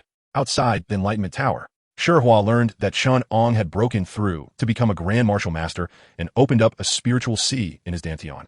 Just as he was shocked and wanted to ask more, he spotted Dou Lu and Yu Qinghan in the distance. Junior, I have something to do, so I'll leave first." After saying that, Shi Hua ran off without looking back. After Shi Hua reported Zhao Shanhe to Yu Qinghan last time in front of her, she had invited him to the competition stage many times. Now, seeing Yu Qinghan, Shi Hua looked like a mouse that had seen a cat. "Junior, what was Shi Hua talking to you about?" Watching Shi Hua flee in a panic, Yu Qinghan approached Chen Ang with narrowed eyes. She suspected that Shi Hua was trying to dig a hole for him. Chen Ang looked at the wary Yu Qinghan in front of him. "Nothing much. Just caused a little commotion in the Enlightenment Tower. Thanks to Senior Shi for helping me out." "A little commotion?" Yu Qinghan was taken aback, then quickly realized. Her tone surprised. The spiritual energy supply of the Enlightenment Tower this time was caused by you. Chen Ang was stunned. From Yu Qinghan's tone, she knew. Spiritual energy supply? It was quite an apt description. Dou Lu, standing nearby, also heard Chen Ang's words and started pondering with a frown. The reason he and Yu Qinghan came to the Enlightenment Tower was to watch the excitement. 3 hours ago, their grade group chat had exploded. A bunch of people were asking who had broken through in the Enlightenment Tower. As a result, the Enlightenment Tower intercepted the spiritual energy from other training rooms and directly opened a separate spiritual energy supply. Now, Dou Li's wise eyes lit up as he looked at Chen Ang. "You broke through to Grand Martial Master?" "Yeah, I'm now at the first level of Grand Martial Master." Chen Ang replied with a smile. "You expanded your spiritual pool?" Dou Lu asked hesitantly. Other than expanding the spiritual pool, he couldn't think of any other reason that would lead the academy to grant Chen Ang a dedicated spiritual energy supply. You have to know, draining the entire Enlightenment Tower's spiritual energy isn't something that can be used up just by breaking through to a Grand Martial Master. Spiritual Sea. Chen Ang grinned. If he didn't use it to show off, then wouldn't his spiritual sea have been open for nothing? What the heck? Dou Lu was taken aback. He even doubted if his ears were malfunctioning. He looked at Chen Ang in confusion. Spiritual what? Say that again. Chen Ang stood with his hands on his hips. Spiritual sea. Hiss. Upon hearing the clear answer, Dou Lu and Yu Qinghan gasped sharply. Counting all the students in Tiansu Academy today, thousands of exceptional talents. After breaking through to Grand Martial Master, only 3 could open a spiritual sea. One is my big sister, another is Zhao Shanhe from the Xingtian Society, and one more. Thinking of that scruffy guy in his memory, Yu Qinghan shivered. Now, there's an additional Chen Ang. Ha ha ha ha ha. Dou Lu burst into laughter. Startling Chen Ang, Dou Lu excitedly patted Yu Qinghan's shoulder, saying, "Yes, we got it. We got it." Looking at the ecstatic Dou Lu, Chen Ang was confused and turned to the equally excited Yu Qinghan. "What do you mean got it? What's going on with you two?" Yu Qinghan brushed off Dou Li's hand and smiled at Chen Ang. "It's nothing. Just that after Dou Lu and I became vice presidents, we set a small goal. We plan to make the Martial Arts Society the most powerful association in Tiansu Academy before we graduate, and it looks like it's stable now." Dou Li Gaimding. Chen Ang looked at the two of them high-fiving each other, feeling inexplicably. In this state, who would believe these two are martial sex? Ding dong. A notification sound came from a phone in his pocket. Chen Ang casually took it out and opened it. Big greedy girl. Chen Ang. Not good. Sui Xiao is going to compete against Ningyu. Looking at the message sent by Sun Qian, Chen Ang was dumbfounded. Ningyu? Besides him and Sui Xiao, another awakening martial master? How did Sui Xiao end up clashing with him? Just one word. Location. Send it to me. What is going on? Chen Ang asked Sun Qian for the location, and after telling Yu Qinghan and Dou Lu he would treat them at dinner later, he dashed off. As for who would treat, don't ask. After running all the way to the location Sun Qian sent, Chen Ang stopped. Looking at the arena he had been to during training, he found Sun Qian waiting outside for him. At this moment, Sun Qian looked anxious, Hurry, hurry. Sui Xiao and the others have already gone in. After saying that, she pulled Chen Ang and ran towards the arena. On the way, Chen Ang asked in confusion, "What is going on?" Chen Ang shouldn't have asked. As soon as he did, Sun Qian exploded. Blah blah blah. As Chen Ang listened to Sun Qian's description, his brows furrowed. Today, after the academy distributed the advanced mental method for the fire of inheritance, Sun Qian and Sui Xiao, along with Wang Wen, were discussing going to the supermarket to buy ingredients, preparing to cook a meal in the dormitory that evening to celebrate. However, after buying everything, when Sui Xiao waited for a long time in line to check out, someone cut in. That's right, someone cut in. With Sui Xiao's explosive temper, could she tolerate that? Absolutely not. She immediately started to curse at the guy who cut in. The guy who cut in got furious and called his older brother, who was Ningyu. Ningyu was also someone who protected his own. Without thinking twice, he directly confronted Sui Xiao. And then it escalated to the current situation. Chen Ang listened in bewilderment. He couldn't understand how buying groceries could lead to this. However, Chen Ang pushed open the door of the competition room and strode inside. Ningyu was a protective person. Was Chen Ang not the same? Helping relatives over reasoning. Huh? Alright, then let's see whose fists are bigger. If Sui Xiao wins, everything is easy to say. But if Sui Xiao loses, then he will show Ningyu what it truly means to help a friend without considering the principles. Chapter 69. Fine wine and nightlight cups. Barking dogs let you fly. Pushing open the door to the number 8 arena, Chen Ang and Sun Qian walked straight in. Unlike the spacious number 1 arena, the No. 8 arena was only about 1/3 the size. There's also no screen displaying the strengths of the combatants above the central fighting platform. As Chen Ang entered, he glanced around the venue. Although the number of spectators was not as high as before, there were still about 100 to 180 scattered about. Most of them there to enjoy the show, as indicated by the snacks in their hands. Brother Ang, Wang Wen, who had been watching the entrance, stood up and quickly approached Chen Ang. Xiaogo is going to fight. I know, Sun Qian already told me. That guy's Ningyu? Chen Ang interrupted Wang Wen, nodding towards a dark-skinned youth beside Su Xiao. Yes, they're already signing the agreement, and they will be on stage soon, Wang Wen said anxiously. Hearing Wang Wen's tone, Chen Ang was puzzled. Why do you sound worried? Su Xiao is already at the 7th level of a martial artist. Are you afraid he will lose? Upon hearing Chen Ang's words, Sun Qian, who was standing behind him, slapped her forehead. Oh no, I forgot to tell Chen Ang about Su Xiao's situation. She quickly spoke up. No, Su Xiao is now at the 8th level of a martial artist. He didn't tell us at first. Chen Ang was taken aback, thinking that this was even better. But after seeing their expressions, he sensed something was off. What's going on? Wang Wen said anxiously. Xiao Ge was too eager and broke through without solidifying his foundation. Now his spiritual power is still in a chaotic state. He was afraid we would laugh at him, so he didn't tell us. He only mentioned it when he got to the arena. Listening to Wang Wen, Chen Ang was filled with question marks, looking blankly at Su Xiao, who had just finished signing the agreement. At that moment, Su Xiao also turned to look at them, giving Chen Ang a reassuring look before heading onto the stage without looking back. Did you find out what level Ningyu is? Chen Ang asked Wang Wen as he sat down near the closest spectator seat to the fighting platform. 7th level of a martial artist. Wang Wen replied, his gaze on Su Xiao on stage filled with concern. This was also the reason for his and Sun Qian's anxiety. Despite Su Xiao being at the 8th level of a martial artist now, his spiritual power was chaotic. In this situation, he might not be able to defeat Ningyu. On the fighting platform, after getting on stage, Su Xiao and Ningyu glared at each other, continuing to exchange insults.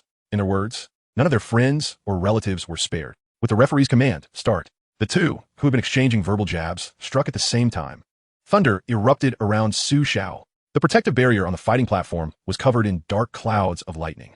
The originally large-scale destructive ability became even more formidable due to the confined space. At the same time, Ningyu, in the center of Su Xiao's attack, had his clothes begin to emit white smoke. They then became charred, tattered, and melted. Fire-type ability, magma. Watching as Ningyu's skin cracked and magma began to flow from his body, Su Xiao thrust his palms forward and clapped. With a crackling sound, a pair of hands made of lightning materialized, mirroring Su Xiao's movement. However, just as they were about to strike Ningyu, there was a moment of dispersion. In the audience, Chen Ang narrowed his eyes. Seeing Su Xiao's face suddenly turn pale, he realized that something was wrong with the connection of Su Xiao's spiritual power. Boom! A massive ball of magma shot through the raging thunder surrounding the arena, aiming directly at Su Xiao. Ningyu, who had been enveloped in lightning, had already escaped. Orange-red magma flowed from his body, following closely behind. He reached out. The molten lava surged. His hand blade, wrapped in a wave of heat, sliced towards Su Xiao's neck. Su Xiao's face turned pale as he barely managed to gather a lightning blade to split the incoming ball of magma. Through the split magma ball, Ningyu's hand blade, flowing with lava, grew larger in his eyes. Almost instinctively trained by Qianhu, Su Xiao sidestepped while kicking up with his leg, aiming directly at Ningyu's lower body. Watching the two on stage exchange blows, Chen Ang's expression darkened after several minutes. It was obvious to anyone that Su Xiao was struggling with each use of his ability, and his abnormal pallor was even more evident. As for Ningyu, he was completely toying with Su Xiao. He could easily take advantage of Su Xiao's weakness and defeat him in one go. Yet, he was deliberately holding back, only using moves that were within Su Xiao's capacity to endure. Meanwhile, he continued to taunt Su Xiao with his trash talk. Ningyu is amazing. A voice rang out. Chen Ang suddenly looked towards the person who shouted. Wang Wen beside him also looked over, then turned to Chen Ang and said, "It's him." He cut in line at the supermarket and even called Ningyu over. Hearing this, Chen Ang's gaze turned cold. In the arena, unless one party admitted defeat, the match would not be paused unless there was a life-threatening situation. However, Chen Ang stood up from his seat. His sudden movement drew many eyes in the arena towards him. The boy who had shouted earlier also looked over, only to find Chen Ang walking towards him. The supervising teacher glanced at him and then continued to focus on the fighting platform. In the arena, Chen Ang had already approached the boy who shouted. Looking down from above, "Do you like shouting?" "W what?" Lu Yu, who always considered himself Ningyu's most loyal follower, stuttered. Being from the same class, he naturally recognized Chen Ang. But after a brief moment of panic, Lu Yu steadied himself. "So what?" "There's no rule against it in the arena." Slap. A crisp sound echoed. The entire arena fell silent. Originally, many people were already paying attention to the situation due to Chen Ang's abrupt stand-up. Now with this slap, it was exceptionally clear. Everyone was drawn to the scene. Sun Qian and Wang Wen, who until had time to stop it, were stunned. Everyone present was bewildered. Even the supervising teacher, hearing the sound, turned to look and was stunned. The supervising teacher looked at the surrounding scene in disbelief. This was indeed in the arena. What did that kid want to do by hitting someone? Didn't he know the academy's rules? Didn't he understand that the academy established the arena precisely because they prohibited private fighting? Fighting privately, still in the arena, and right in front of him as the supervising teacher. What was the difference from committing a crime right now? Boom! The peak aura of a martial artist erupted, and the supervising teacher's spiritual power surged. "Stop fighting, pause." With his words, the protective barrier on the fighting platform disappeared, and Ningyu, who had been toying with Su Xiao, halted. Ningyu and Su Xiao stepped back, looking curiously towards the outside of the arena. It wasn't he that he wanted to stop, but the supervising teacher's spiritual pressure had already descended upon him. At the same time, Chen Ang, who had raised his hand again and was ready to strike, paused. He felt the spiritual pressure enveloping him. As the supervising teacher approached, Lu Yu, who was still dazed from the slap, finally came to his senses. He jumped up angrily, pointing at Chen Ang. "You damn. They were all geniuses from different places. Who could endure such humiliation?" Moreover, it was Chen Ang who violated the academy's rules by taking action privately. Lu Yu thought, his anger surging in his eyes. But just as his hand reached out toward Chen Ang, he saw a flash of blue light erupted from Chen Ang, and the already weak spiritual pressure instantly dissipated. Chen Ang reached out and grabbed Lu Yu's finger that was pointing at him. His tone was impatient, echoing with the voice of Gao in his mind. "I hate it when others point at me." Crack. Chapter 70. The Abstract Hanyu. Extra update for Xiao Nan Idaba. Crack. The sound of finger bones breaking echoed. Lu Yu watched helplessly as Chen Ang grabbed his finger. He then watched helplessly as his finger was twisted and pressed against the back of his hand. "Ah!" Lu Yu cried out in pain, wanting to pull his hand back, but unable to move. "Stop it!" The voice of the supervising teacher sounded, and a more intense spiritual pressure rushed towards them, pinning Chen Ang in place. At this moment, beads of cold sweat had already begun to form on the forehead of the supervising teacher. He had just thought to let it slide with a little pressure and hadn't exerted much spiritual pressure. But he didn't expect this kid in front of him actually dared to make a move. Does this guy even regard him, the supervising teacher, as anything? Stepping forward, he looked at the restrained Chen Ang. "Do you know what you're doing?" Chen Ang glanced at him, then turned his gaze to the competition stage. There, Sui Xiao was in a sorry state, his originally handsome face swollen and bruised, looking at him with the only eye he could barely open. Only then did Chen Ang withdraw his gaze. He knew very well what he was doing. Violating the rules of the Tiansong Academy. So what? Compared to violating the Academy's rules, he didn't want to see Sui Xiao being toyed with by Ningyu like a monkey on the stage. As for advising Sui Xiao to admit defeat, what a joke. Sui Xiao had been beaten into a bloody mess and hadn't even said he would admit defeat. Why should he make decisions for Sui Xiao? Moreover, he truly found Lu Yu unpleasant to the eye. No matter how talented you are, how loyal you are to the country, or how you would never betray the empire, what does it have to do with me? Today, you dare to cut in line with your own people. Tomorrow you might dare to harm your own people. Moreover, Lu Yu had cut in line for Sui Xiao's team. Like to help friends over reason? Then bring it on. The more it came to this, the more Chen Ang felt that what his second uncle taught him was right.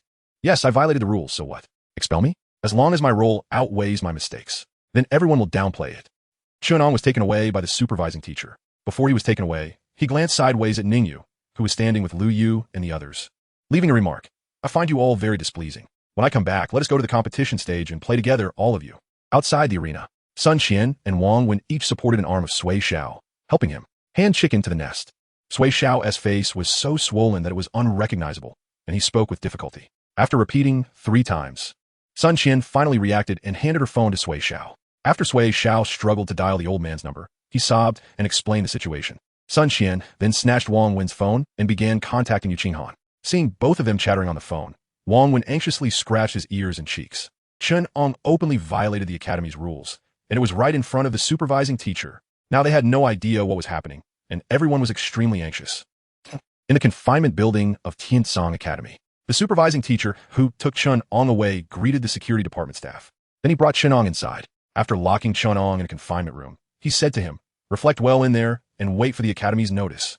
"Okay, goodbye, teacher." Chen Ang, locked in the confinement room, maintained a normal expression and even politely said goodbye to the supervising teacher. Once the supervising teacher left, Chen Ang sat down on the only mat in the confinement room. Hitting Liu Yu was to help Sui Xiao and also to vent his anger.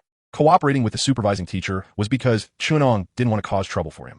The supervising teacher had worked diligently on the competition stage for so many years, yet he happened to encounter a variable like him. It was quite unfortunate for him. Suck, a sound interrupted Chen Ang's meditation.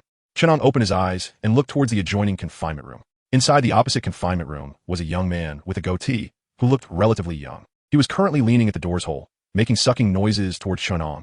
Chen Ang frowned and walked to the door, looking at the young man and speaking. "Are you sucking your mother-s?" Not knowing other customs, but in Chen Ang's hometown, sucking sounds are generally used to call dogs. The young man in the opposite confinement room was stunned by Chen Ang's insult. After reacting, he wasn't angry and smiled, saying, "Junior, you look unfamiliar. What year are you in?" Looking at the expression of the goateed man, Chen Ang frowned. Wasn't this guy doing it on purpose just now? Thinking of this, Chen Ang softened his tone. "First year. Oh, a little dumpling from the first year?" The goateed man exclaimed in excitement. "Not bad.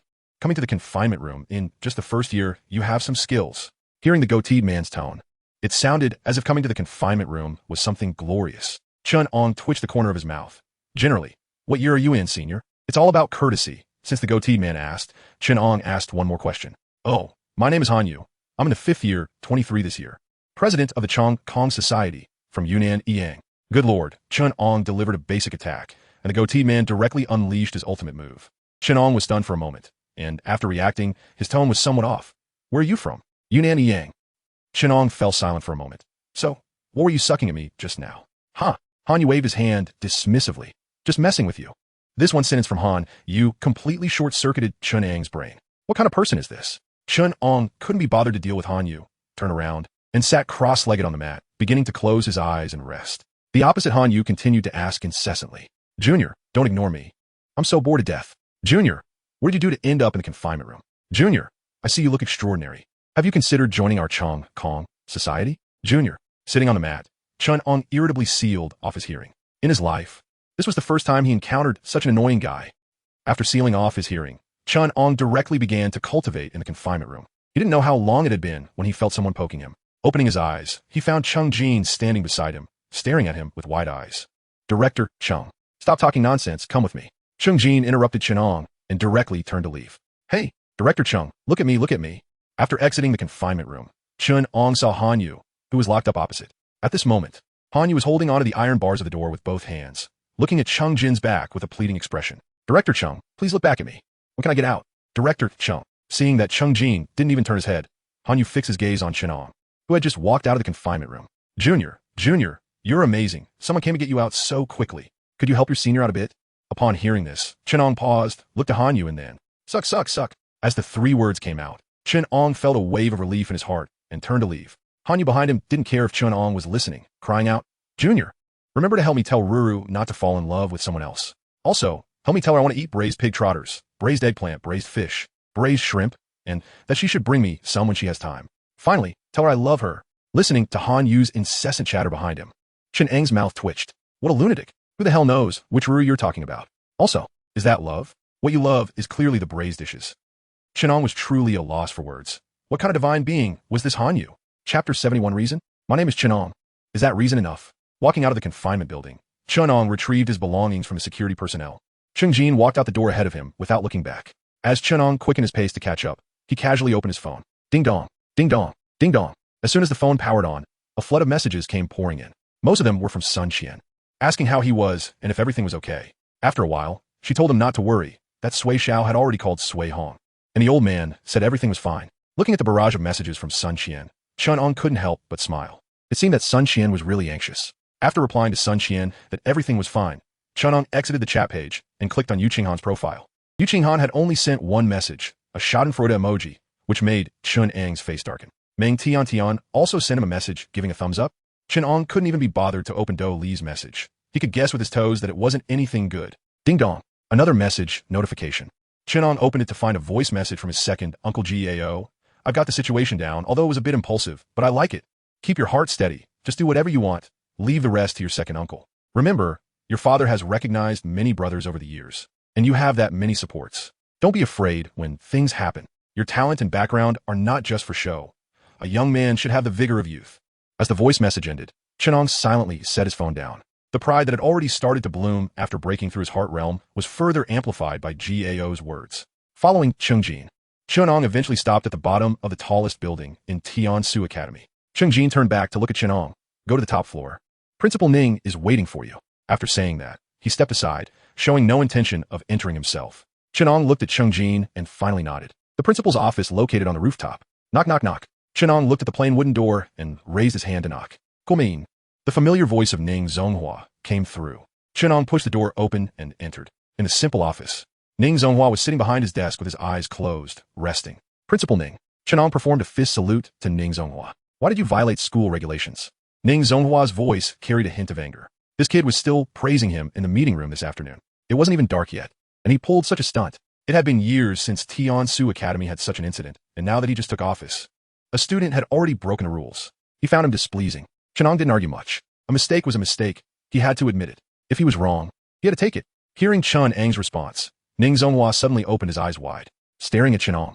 You find me displeasing? If you find me displeasing, go to the competition stage. Why did you have to fight privately? Did I waste my words at the opening ceremony? Or do you think my words as an old man are just nonsense? Good heavens. Ning Zonghua's scolding was so intense that saliva nearly sprayed all over Chen Ang's face. Chen Ang awkwardly touched his nose. I couldn't hold it back. Before Ning Zonghua could respond, Chen Ang quickly explained, I didn't mean to argue with you. I was just expressing my true feelings at that moment. He. Ning Zonghua was so amused by Chen Ang that he pointed at him for a while, but couldn't get a word out. The atmosphere in the office fell silent. After a long time, Ning Zonghua sighed. You kid, I somewhat regret letting Gao participate in the trial now. Chen Ang's file had been thoroughly reviewed by the higher-ups of Tiansu Academy since he revealed his dual abilities. As the vice principal, how could Ning Zonghua not understand Chen Ang's temperament? He was afraid that something had gone wrong during Gao's Heart Realm trial. Since the trial ended, this kid hadn't seemed quite right. Hearing Ning Zonghua's words, Chen Ang spoke softly. I'm quite grateful to my second uncle. He showed me a different perspective. Ning Zonghua glanced at Chen Ang and waved his hand. Give me a reason. What? Chen Ang was puzzled. Ning Zonghua calmly sat back in his office chair. The academy has strict penalties for students who violate regulations, especially for someone like you with such severe circumstances. The usual punishment is expulsion. So, give me a reason to keep you. After saying this, Ning Zonghua fixed his murky eyes on Chen Ang. There was no way they could expel this kid. But the academy had to give the students an explanation. Since the issue was caused by Chen Ang, he should solve it himself. This was also the result of discussions with the management of the academy. Expulsion was impossible, but they had to let this kid learn a lesson. A reason? Chen Ang stood in the office, lowering his head in thought. Ning Zonghua didn't interrupt, just quietly waited, until the old-fashioned clock hanging in the office moved its hour hand halfway around. Chen Ang slowly lifted his head. Have you thought it through? Ning Zonghua looked at the expression on this kid's face and felt something was off. But he still spoke. Then go ahead and say it. My name is Chen Ang. Is that reason enough? After saying this, Chen Ang stared intently at the somewhat dazed Ning Zonghua. The Ning Zonghua sitting behind the desk was now a bit confused. Your name is Chen Ang? What kind of reason is that? Do we not know your name is Chen Ang? Ning Zonghua was once again amused by Chen Ang. On what basis do you think this reason will keep you? Just because my name is Chen Ang, an 18-year-old spiritual sea grandmaster, the owner of the SSS level Green Emperor, and the never-before-seen SSS level Xingtian dual abilities. Chen Ang stood tall, his words filled with pride. His voice echoed throughout the office. Ning Zonghua, sitting behind the desk, clenched his hands under the table. Got it. Then what? Why are you yelling so loudly? Do you think we don't want to expel you? I'm asking you to solve the problem, not to flip the table. Ning Zonghua's lips twitched, and for a moment he didn't know how to respond. To refute, Chen Ang was right. If it just let it go, wouldn't the ball just bounce back? Seeing that Ning Zonghua was silent, Chen Ang was also taken aback. Isn't this enough? Thinking, Chen Ang spoke. My dad bled for the Tian dynasty. My mom contributed to the Tian dynasty, my second. Stop. Seeing Chen Ang getting more and more outrageous, Ning Zonghua quickly reached out to stop him. Good heavens, you've got your parents' achievements all figured out. Chen Ang was interrupted and didn't say anything, just stood quietly in place. Ning Zonghua rubbed his temples, feeling a bit annoyed. All right, you can leave for now. Wait for the academy to handle the notice. Hearing Ning Zonghua's softened tone, Chen Ang nodded, understood. After saying that, he turned and left. Once outside the principal's office, Chen Ang let out a sigh of relief. Despite appearing so strong just now, he was still a bit uncertain inside. After all, this was the first time he was being so unreasonable. Taking out his phone, he sent a message in a small group of 4 to gather at the usual place. Then Chen Ang went downstairs, striding out. At this moment, in the principal's office, Ning Zonghua was getting angrier by the minute, also taking out his phone and dialing a number. As the call connected, a voice came from the other end. Ning Yu's voice. "Old man, what's wrong?" Listening to the nonchalant voice on the other end of the phone, Ning Zonghua was furious. "What's wrong? Don't you know what you've done? Still asking me what's wrong? I told you to make more friends, not to stand up for others without knowing right from wrong. Get your ass over here, and I'll teach you how to deal with people properly," without caring about the confused Ning Yu on the other end. Ning Zonghua directly hung up the phone. He then started rummaging through his office. Chapter 72, Storms Are Rising. Xinghui Tavern. Come on, everyone. Let's raise a glass to celebrate Chen Ang's breakthrough to the Spirit Sea Grandmaster and his successful release from prison.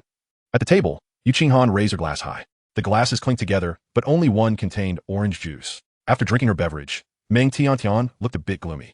She opened her phone and typed in her notes. September 29th, 312 of the Heavenly Dynasty. Qinghan has once again blocked me from tasting wheat juice, this time even worse. Directly swapping my wheat juice for orange juice. I will never hang out with her again. After typing, Meng Tiantian looked up and shot Yu Qinghan a fierce glare.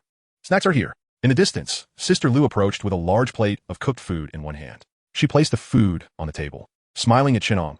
Your Uncle Su sent this, saying congratulations in advance. You're about to become famous in the academy. Ah! Chen Ang forced a bitter smile. The news of his breakthrough to Spirit Sea Grandmaster had only spread in a small circle. However, the incident of him publicly confronting classmates in front of the supervising teacher had already caused a stir throughout the academy. The key point was that after the incident, Chen Ang only stayed in the confinement room for a few hours, and the academy hadn't issued any punishment notice against him. This was a bit absurd. Now, Chen Ang was quite the center of attention, with students in the entire academy discussing the matter. After Sister Lu set down the food, she left to serve snacks to other students. Feeling the curious gazes from other students in the tavern, Chen Ang shrugged at the others. The next morning, Chen Ang got up early. After washing up, he left the dormitory building.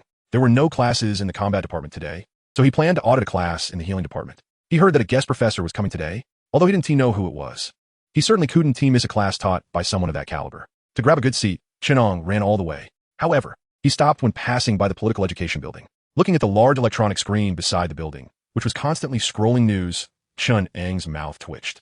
Punishment list for violating academy rules. First-year Class 8 student Chen Ang violated academy regulations by engaging in private combat. Considering his previous good performance, the academy imposes the following punishment. Deduction of a quarter's cultivation resources to compensate the victim, a major demerit, and a 20,000 word self-reflection. Reiterating, the academy prohibits private martial fights. Any similar incidents will result in expulsion. Great, a slap on the wrist costing 3 months of cultivation resources. Chen Ang smiled bitterly and, feeling no need to linger, continued towards the healing department's teaching building. Tiankai Academy distributes cultivation resources to students every month. For example, spirit-infused storage crystals, high-intensity potions for refining physical meridians, and disposable spirit treasures for protection. Alright, there is also 100,000 Heavenly Dynasty coins each month for daily expenses. But none of this mattered to Chen Ang anymore. Last night, while he was cultivating, his second Uncle G.A.O. sent him a video. It wasn't anything major, just asking if he was being troubled. Also, he prepared a bit of cultivation resources for him, which was on the way. Us common folks are really happy today. Humming a tune, Chen Ang arrived at the healing department's classroom. Then, he spotted a familiar figure in the front row. Lu Yu was sitting in the front row, looking dumbfounded at the appearance of Chen Ang in front of him. Isn't this my buddy? Did you walk into the wrong department? Chen Ang, don't do anything reckless. You've already been given a major demerit. Looking at Chen Ang standing in front of him without speaking, Lu Yu admitted he was flustered. Originally, Chen Ang already disliked him, and now he had been punished by the academy to compensate Lu Yu with 3 months of cultivation resources. He was a bit afraid that this guy might suddenly lose it and beat him up. Seeing Lu Yu's terrified expression, Chen Ang felt a bit bored. Just then, a light cough was heard from outside the door. An old man in casual clothes with a kind face walked in. Seeing this, Chen Ang found an empty seat in the classroom. A group of students in the classroom immediately showed disappointed expressions. The old man walking into the classroom looked puzzled at the students' expressions. Did I come at the wrong time? After waiting for a while at the podium, The old man saw that the students had mostly arrived. He then turned and entered his identity code on the presentation screen. Shortly after, his identity appeared on the screen. Name, Pan Chonglin. Identity, Honorary Major General of the Heavenly Dynasty Military, head of the Battlefield Hospital for Elven Civilization in Jiang Province. Vice President of Jiang Province Martial Arts University. Guest Professor of the Healing Department at Tiankai Academy. Martial Arts Realm. Martial Emperor Level 3, Teaching Category, Precise Rescue and Evasion in Wartime, Hiss. Looking at the information displayed on the screen, the classroom gasped. Compared to this, Chen Ang remained quite calm since he was already mentally prepared. However, the faculty of Tiankai Academy was indeed excessively strong, just like when Chen Ang attended classes in the combat department. As Pan Chonglin began the lecture, a holographic projection appeared on Chen Ang's desk. This class mainly taught how healing department students, as auxiliary-type superhumans, should specifically release their powers during small-scale and large-scale battles, and how they should rely on their teammates to protect themselves during intense combat. In the first half of the class, Chen Ang listened attentively, taking notes vigorously. As for the second half, he seemed a bit perfunctory.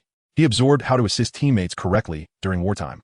But as for the latter parts about evasion and staying in the back row, he didn't pay attention at all. Come on, was his Xingtian just for show? After returning to the dorm from the healing department, Chen Ang didn't open his notes. After organizing his notes, he took a shower and lay on his bed, starting to daydream. He missed the old dean a bit. Growing up, this was his first time traveling far. Over time, it was inevitable to feel a bit homesick. Ding dong. Hearing the notification sound from his phone, Chen Ang picked it up and opened it. Eating with a bowl. Are you there? Looking at the message from Yu Qinghan, Chen Ang casually replied, yes. Eating with a bowl. I heard a rumor that the academy might be making big moves. Chen Ang was confused by Yu Qinghan's words and then frowned. Just one word. If it's another trial, don't tell me. Just one word. If that is the case, I'll apply for withdrawal right now. Ding dong. Eating with a bowl. It's not a trial. It seems like there is some action, but the scope of the action is very broad, almost covering the entire Heavenly Dynasty. Eating with a bowl. Even other martial arts universities will participate. Not a trial.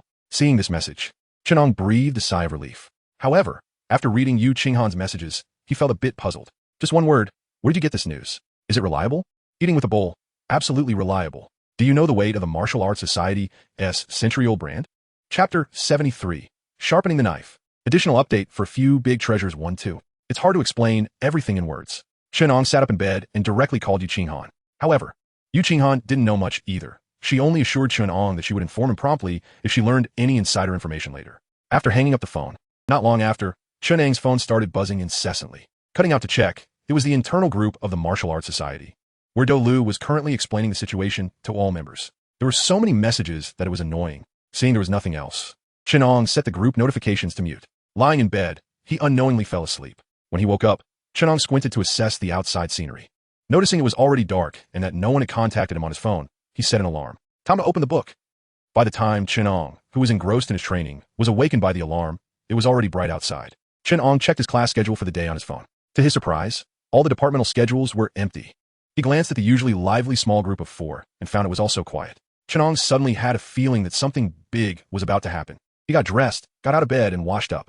After getting ready, Chen Ang left the dormitory. He planned to find Xiao Sui and the others to see what was going on. Buzz, buzz, buzz. Just as Chen Ang was about to press the elevator button, the sound he least wanted to hear in his life reached his ears. College Level 1 alarm. Damn, Chen Ang cursed under his breath. He had just received the notice yesterday, and today it was happening? Was the speed this fast? Listening to the alarm and considering the empty class schedules across all departments, Chen Ang instinctively thought of the major movements Yu Qinghan had mentioned. What was he waiting for with the elevator? Chen Ang directly ran to the window at the end of the corridor and opened it.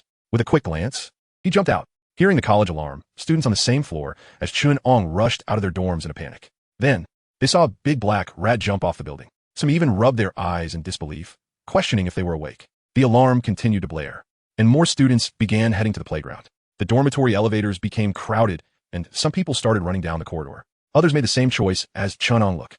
On any floor below the 10th, people were continuously jumping out of the windows on both sides of the corridor. Look again. The entire Tian Su Academy was in chaos, with people flying in the air, running on the ground, and even some shirtless. As the piercing alarm faded away, the square of Tian Su Academy was already filled with formations. On the podium, Ning Zhonghua stood at the forefront with a thick-browed, big-eyed elder in a Spirit Capture Bureau uniform beside him. In the formation of Class 8 from the first year, Chen Ang examined the elder on the podium.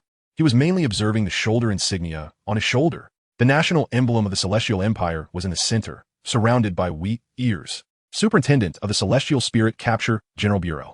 Upon realizing the elder's identity, Chen Ang's heart jolted. It wasn't the shock of the elder's identity, but he felt that this scene was somewhat familiar. Chen Ang, just as Chen Ang was recalling, Sun Qian, who was standing to his right, spoke up. I feel like the scene on the podium is somewhat similar to when Nandu No. 1 High School collaborated with the local Spirit Capture Bureau. As soon as Sun Qian mentioned Nandu No. 1 High School, Chen Ang immediately reacted. He remembered. Wasn't this exactly the operation of Nandu No. 1 High School back then? Collaborating with the local Spirit Capture Bureau, they could gain better support locally while also training students' practical abilities. ZZ, as Chen Ang was thinking, on the square's podium, with a wave from Ning Zonghua, a holographic projection appeared that was clear enough for everyone in the square to see. In the projection, a time-space rift of unknown origin was continuously distorting. Following that, dark fog surged out from within. As the picture magnified, Chen Ang, who was staring at the screen, narrowed his eyes. It wasn't black fog. It was insects. A time-space rift? Black insects? Chen Ang recalled what he had read in the library about the distribution of time-space rifts and civilizations on Blue Star. It recorded all the time-space rifts currently existing on Blue Star. The time-space rift in the image was very similar to the one he had seen in the book, located in the northeastern part of the Tianzhu Kingdom. The civilization race within that time-space rift was indeed insects. Watching the holographic projection in the square, it seemed as if an endless wave of insects surged out from the time-space rift, continuously sweeping through the nearby cities. Skyscrapers collapsed and vanished. Residents were engulfed by the black fog, and not even bones were left behind. Where the black fog passed, everything was in ruins. So, this time-space rift was lost? Suppressing his doubts, Chen Ang focused intently on the holographic projection. In the projection, the images kept changing. There were large numbers of Tianzhu troops returning to assist, setting up barriers, attempting to eradicate the insects that had emerged from the time-space rift, but ultimately failed. Armies with faces from various countries began to intervene, surrounding the entire Tianzhu. Spiritual energy weapons were massively deployed to the battlefield, with barrages of projectiles and missiles raining down. Then, the screen went black.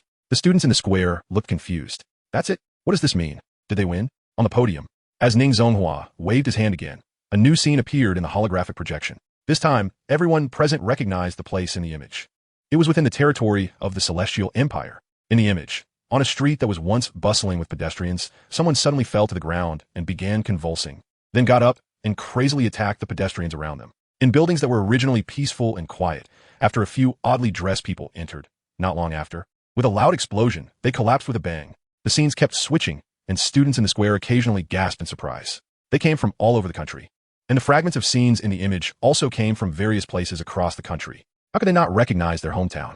Silence. As the aerial projection disappeared, Ning Zonghua on the podium signaled for silence. Once the crowd quieted down, he spoke again. Due to internal chaos in Tianzhu, the time-space rift guarded within the country was lost, although there is assistance from various countries, successfully suppressing the invasion of insects. There are still remnants of insects that have escaped. The insect race itself is not very powerful, but they excel in reproduction speed. Currently, there are also insects infiltrating within the territory of the Celestial Empire. And incidents of insects controlling ordinary people and even spiritual practitioners causing chaos have already appeared in various places. At the same time, many civilizations within time-space rifts have also shown signs of restlessness.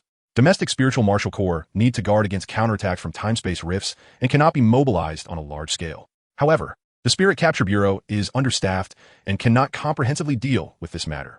Therefore, after discussions at the higher levels, the head of state has ordered the following deployments. On the podium, Ning Zonghua and the other leaders suddenly stood upright, their expressions serious. Below the podium, as Ning Zonghua's voice fell, all the students stood with their hands behind their backs. Across the Celestial Empire, all martial arts universities will unconditionally accept mobilization. Students will pause their studies, and schools will arrange teams uniformly to assist the Spirit Capture Bureau in various locations. This mission prioritizes personal safety, assist in maintaining public order as a secondary goal. Use the blood of the insect civilization to sharpen the blade of our Celestial Empire's future. As Ning Zonghua's words fell, the students responded with thunderous applause.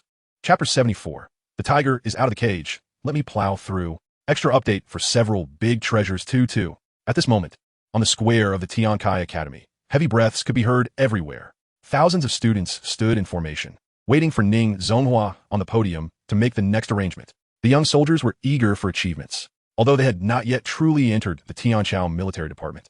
Everyone knew that they just needed to make contributions, and these achievements would be waiting for them at the military department. When they graduated, dressed in military uniforms, and went to join the military department, these sealed achievements unique to them would outline the gold stars on their shoulder epaulets.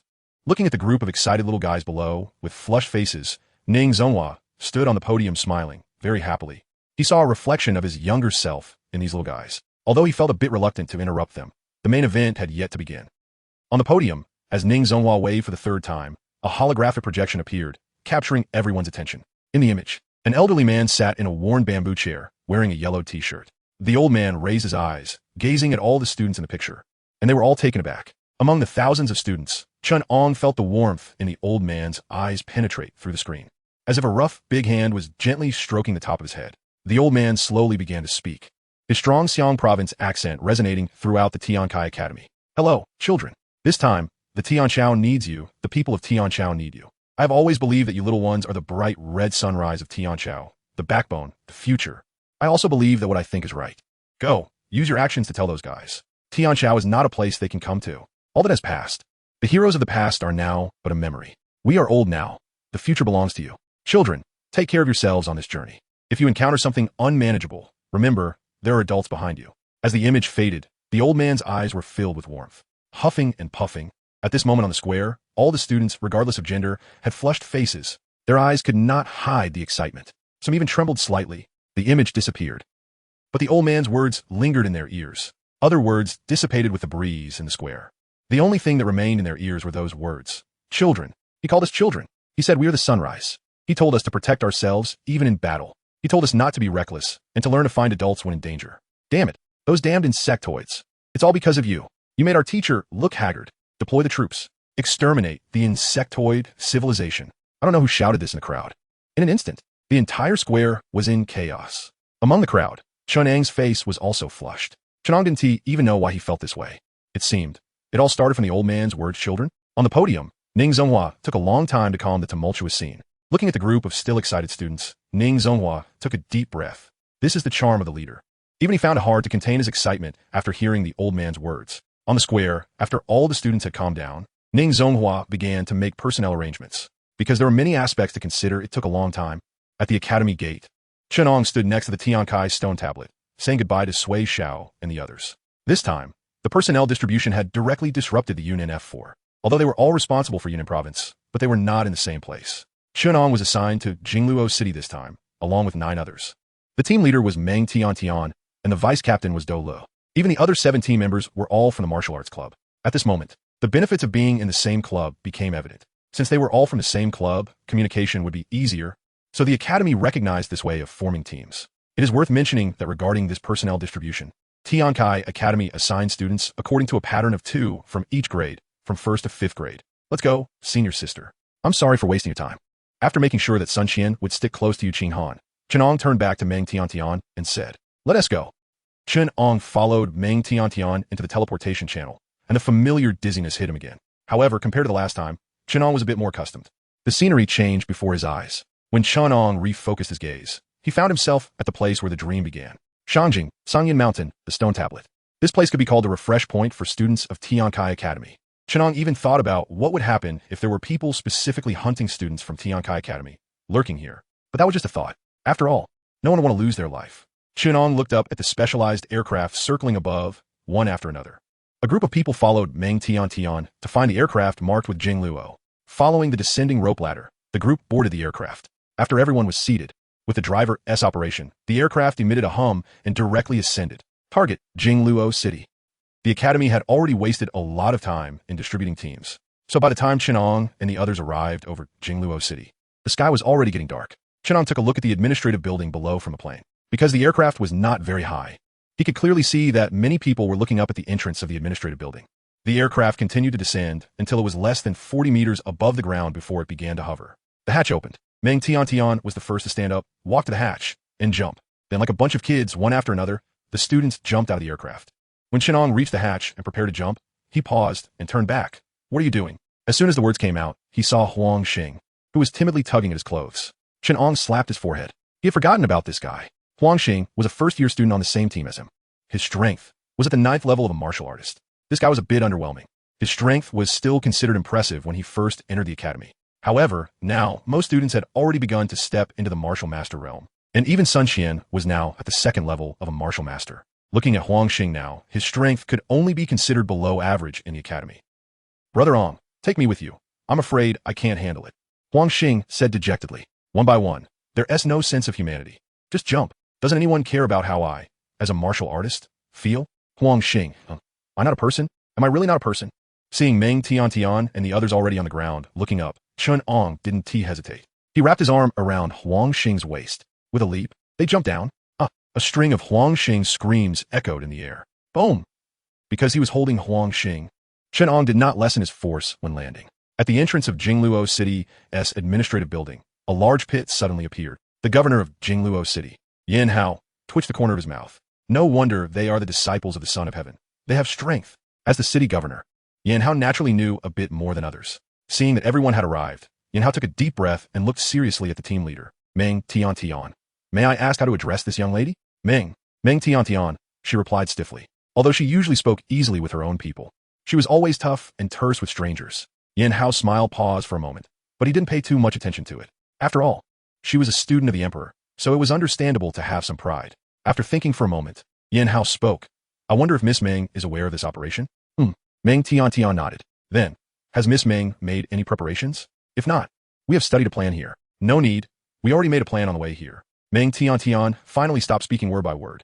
With her spirited eyes looking at Yan Hao, she said, there aren't that many preparations. You give the information, and we take action. A bunch of bugs. Just plow through them. Chapter 75. Within 3 days. Clean up Jingluo.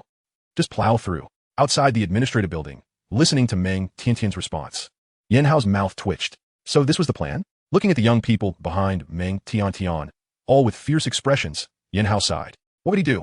Sigh. As they say, no wonder they're the offspring of the emperor. They have guts. However, despite this, Yan Hao still led the way, bringing Chen Ang and the others into the administrative building. In a spacious conference room, Yan Hao signaled his assistant to retrieve the recent findings. He pointed to a picture on the projection screen, which showed a diagram. 3 completely black creatures, their bodies covered in purple patterns. Dung beetles?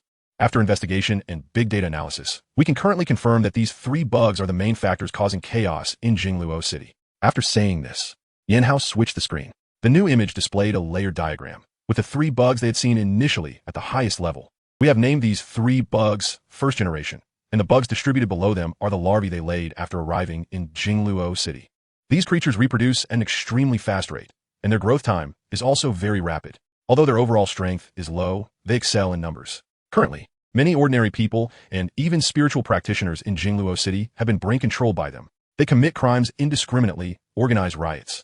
And yesterday, there was even a blatant attack on the Spirit Capture Bureau. As Yan Hao continued to switch images, Chen Ang's gaze fixed on one of them. His brows furrowed. Why are there cultists involved? Cults have always existed. Since the outbreak of the space-time rift, they have become increasingly rampant. Among them, the New Era cult is the most notorious. They shout about new humans, new worlds, new rules, causing chaos everywhere. Then they were slapped down by the Celestial Empire. But the centipede, though dead, does not stiffen. After being severely damaged, the New Era cult began to operate in the shadows. And to this day, there are traces of them behind every cult on Blue Star. Within the scene that Chen Ang noticed, an old man raised his hands, seemingly shouting something, with his exposed skin rapidly withering away. A crescent-shaped pattern appeared on the old man's forehead. That is the symbol of the New Era cult. Following Chen Ang's pointing, everyone's gaze gathered on this image. Seeing this, Yan Hao, who was explaining the situation, directly skipped several other images and pulled this one up, saying, this person in the image is a member of the New Era cult. He suddenly appeared on the battlefield, where we were encircling a first generation and self-destructed, causing that first generation to escape. The incident has been reported, and from the upper echelon's response, we learned that cultists have appeared not only in Jingluo City, but across the country since this morning. They seem to want to take advantage of the chaos to create disorder, but for what purpose, we do not know. After saying this, Yan Hao's expression showed worry. The sudden emergence of a New Era cult surely cannot be without reason. They must have some objective, yet they have not received any intel. Damn it, are these rats getting too bold? Dolu suddenly slammed the table and stood up, just as the bug remnants are causing chaos. Now the cult is jumping in to stir the pot. Then, the people from Tiansu Academy all looked at the team leader, Meng Tian. Noticing everyone's gaze, Meng Tian glanced at Yan Hao. As I said, you cooperate, and we take action. Starting now, Jingluo City is under a level 1 war curfew. Establish a wartime command department. Activate the Heavenly Eye Surveillance System. Deploy spiritual practitioners from the entire city for cross patrols. 10 people per group, 5 groups per team. Anyone found to be a parasite, cultist, or first generation will be killed without question. I have only one request. Within 3 days, clean up Jingluo. After Meng Tian finished speaking, Chen Ang and the members of the team all stood up. Yes. In the conference room, the high-ranking officials of Jingluo City looked at each other in confusion. Huh? Who is actually the city governor? Hearing Meng Tiantian's military-style arrangements, Yan Hao, who felt almost usurped, was not angry. He just looked a bit hesitant and spoke. Do we have to kill the parasitized citizens too? Can you restore them to normal? Meng Tiantian countered. This. Yan Hao's tone faltered. His mind was already eaten away by the parasitic bugs. How could he have the means? However, after all, these are the citizens under his jurisdiction, and this is also the reason for the dilemma faced by him and the governors across the country. Seeing Yan Hao's conflicted expression, Chen Ang frowned. He guessed why the trend of the bug remnant spread was so difficult to suppress. Each one is worried about their own position. They don't want to bear the risk of public opinion. You want to eliminate the chaos. How could that be so easy? The commands I make, I will bear the consequences. Meng Tiantian looked at the still hesitant Yan Hao. Her previously softened tone stiffened again. Hearing Meng Tiantian's words, Yan Hao felt a bit awkward and quickly waved his hands. No, that's not what I meant. But Meng Tiantian didn't want to see his hypocritical demeanor at all, turning around and walking out. I'll familiarize myself with the terrain. As she turned to leave, Yan Hao was left standing awkwardly in place. The high-ranking officials of Jingluo City behind him also looked somewhat uncomfortable. Chen Ang and Do Lu exchanged glances, both seeing me in each other's eyes. Meng Tiantian's temper. Sigh. Chen Ang signaled Do Lu to take the others away first, staying behind to wrap things up. After all, they would still need cooperation later, and making things too awkward would inevitably create gaps between them. Once Do Lu took the others away, Chen Ang walked up to Yan Hao, saying it was to wrap things up. In reality, his tone softened a bit. Governor Yan, our captain is straightforward. Please don't take it to heart. Saying this, Chen Ang looked at Yan Hao. With the national crisis imminent, extraordinary times call for extraordinary measures. I believe you understand this as well. Perhaps because Chen Ang's tone was not as harsh as Meng Tiantian's, Yan Hao's expression improved a little. He shook his head and smiled wryly. I certainly know, but as the city governor, I still have to consider the citizens. So we came. Chen Ang interrupted Yan Hao. Our captain may have a brusque tone, but what she said, you should consider carefully. After this matter, if applause and praise come, they will all belong to you. If there are curses and disdain, we will bear it. Of course, I don't think there will be any. Even if there are, it will be a minority. After saying this, Chen Ang turned to leave, but he paused at the door, facing away from Yan Hao, and spoke. Sitting too high makes it easy to miss the voices below. If you bend down a little, you'll find they are not foolish. Whether good or bad, they can distinguish. He pushed the door and left. In the conference room, Yan Hao watched Chen Ang leave and stood there for a long time. Finally, he exhaled and spoke to the people beside him. Did you all hear that? The crowd remained silent. Let's follow Miss Meng's instructions. Within 3 days, clean up Jingluo. The crowd responded and left one after another. After everyone left, Yan Hao sat down on a chair beside him, his gaze contemplative. He was somewhat suspicious of whether what Chen Ang said at the door was really his own intention. Chapter 76. Chen Ang, you really deserve to die. Early the next morning, throughout the entire Jingluo city, all major roads in and out were blocked. Even the surrounding towns and villages were not spared. Everywhere, Spirit Capture Bureau vehicles were patrolling. There were also many private cars with temporary Spirit Capture Bureau logos mixed in. In the air above the streets, circular drones flew by from time to time, transmitting the surrounding scenes back to the terminals in real time. Truly the heavenly eye.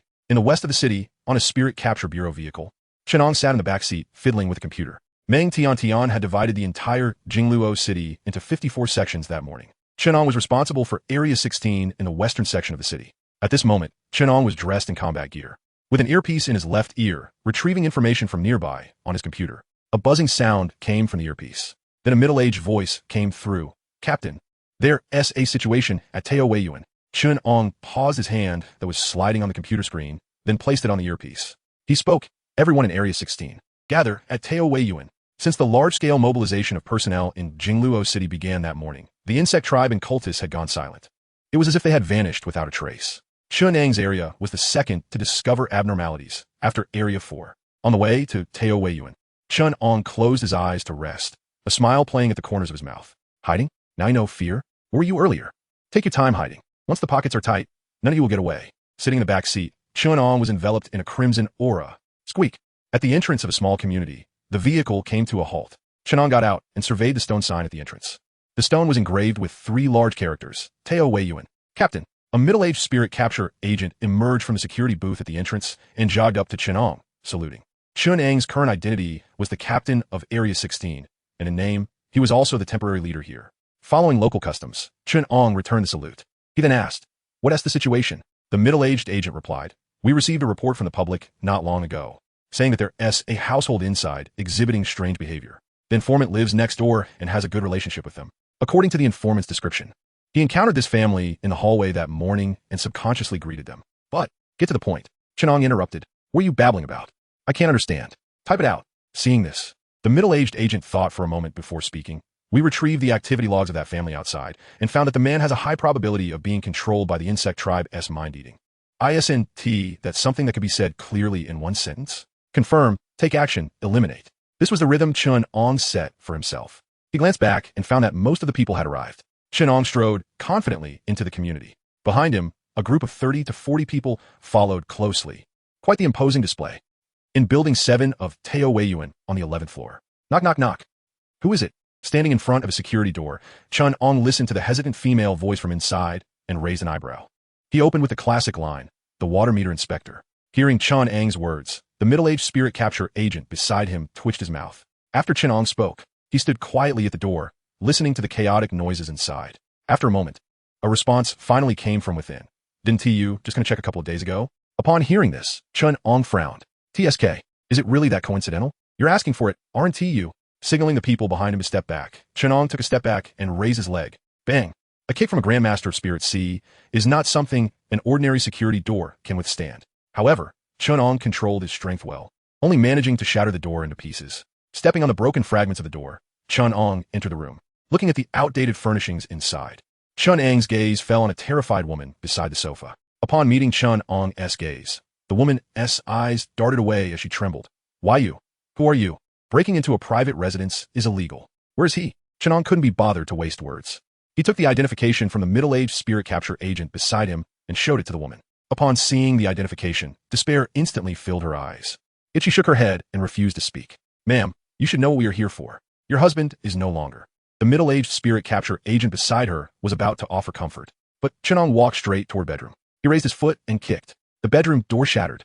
At almost the same time the bedroom door broke, a flash of a knife swept across. But the next second, it was firmly grasped in Chen Ang's hand.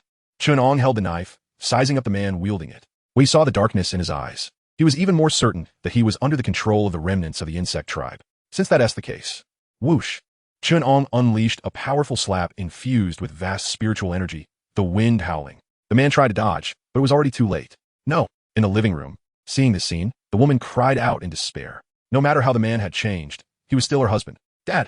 A clear voice of a little girl rang out behind Chen Ang. For a brief moment, Chen Ang's hand hesitated, but it was only for an instant.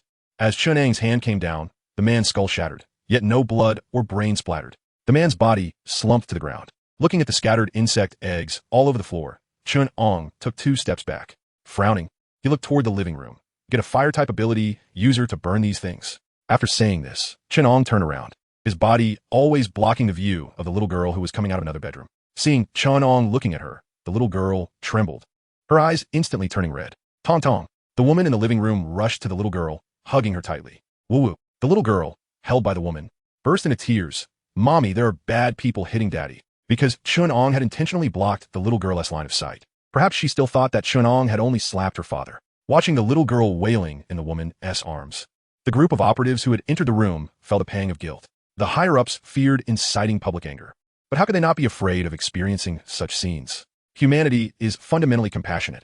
How many could truly be ruthless? Chen Ang's expression remained calm, but his right hand behind his back was clenched tightly. Did the scene make him feel uncomfortable? Certainly. But as the action team leader of a region, he had to do this. Not only do it, but do it beautifully. Do it ruthlessly. This way, his subordinates would feel less guilt when taking action later. After all, their captain was much harsher than they were. Just as Chen Ang was feeling gloomy, he saw the woman raise her head.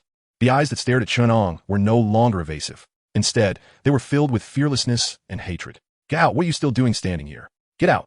You've killed a person. Why are you still in my house? Get out. Watching the woman scream frantically, a team member hesitated to speak. Captain. Chen Ang took a deep breath, withdraw.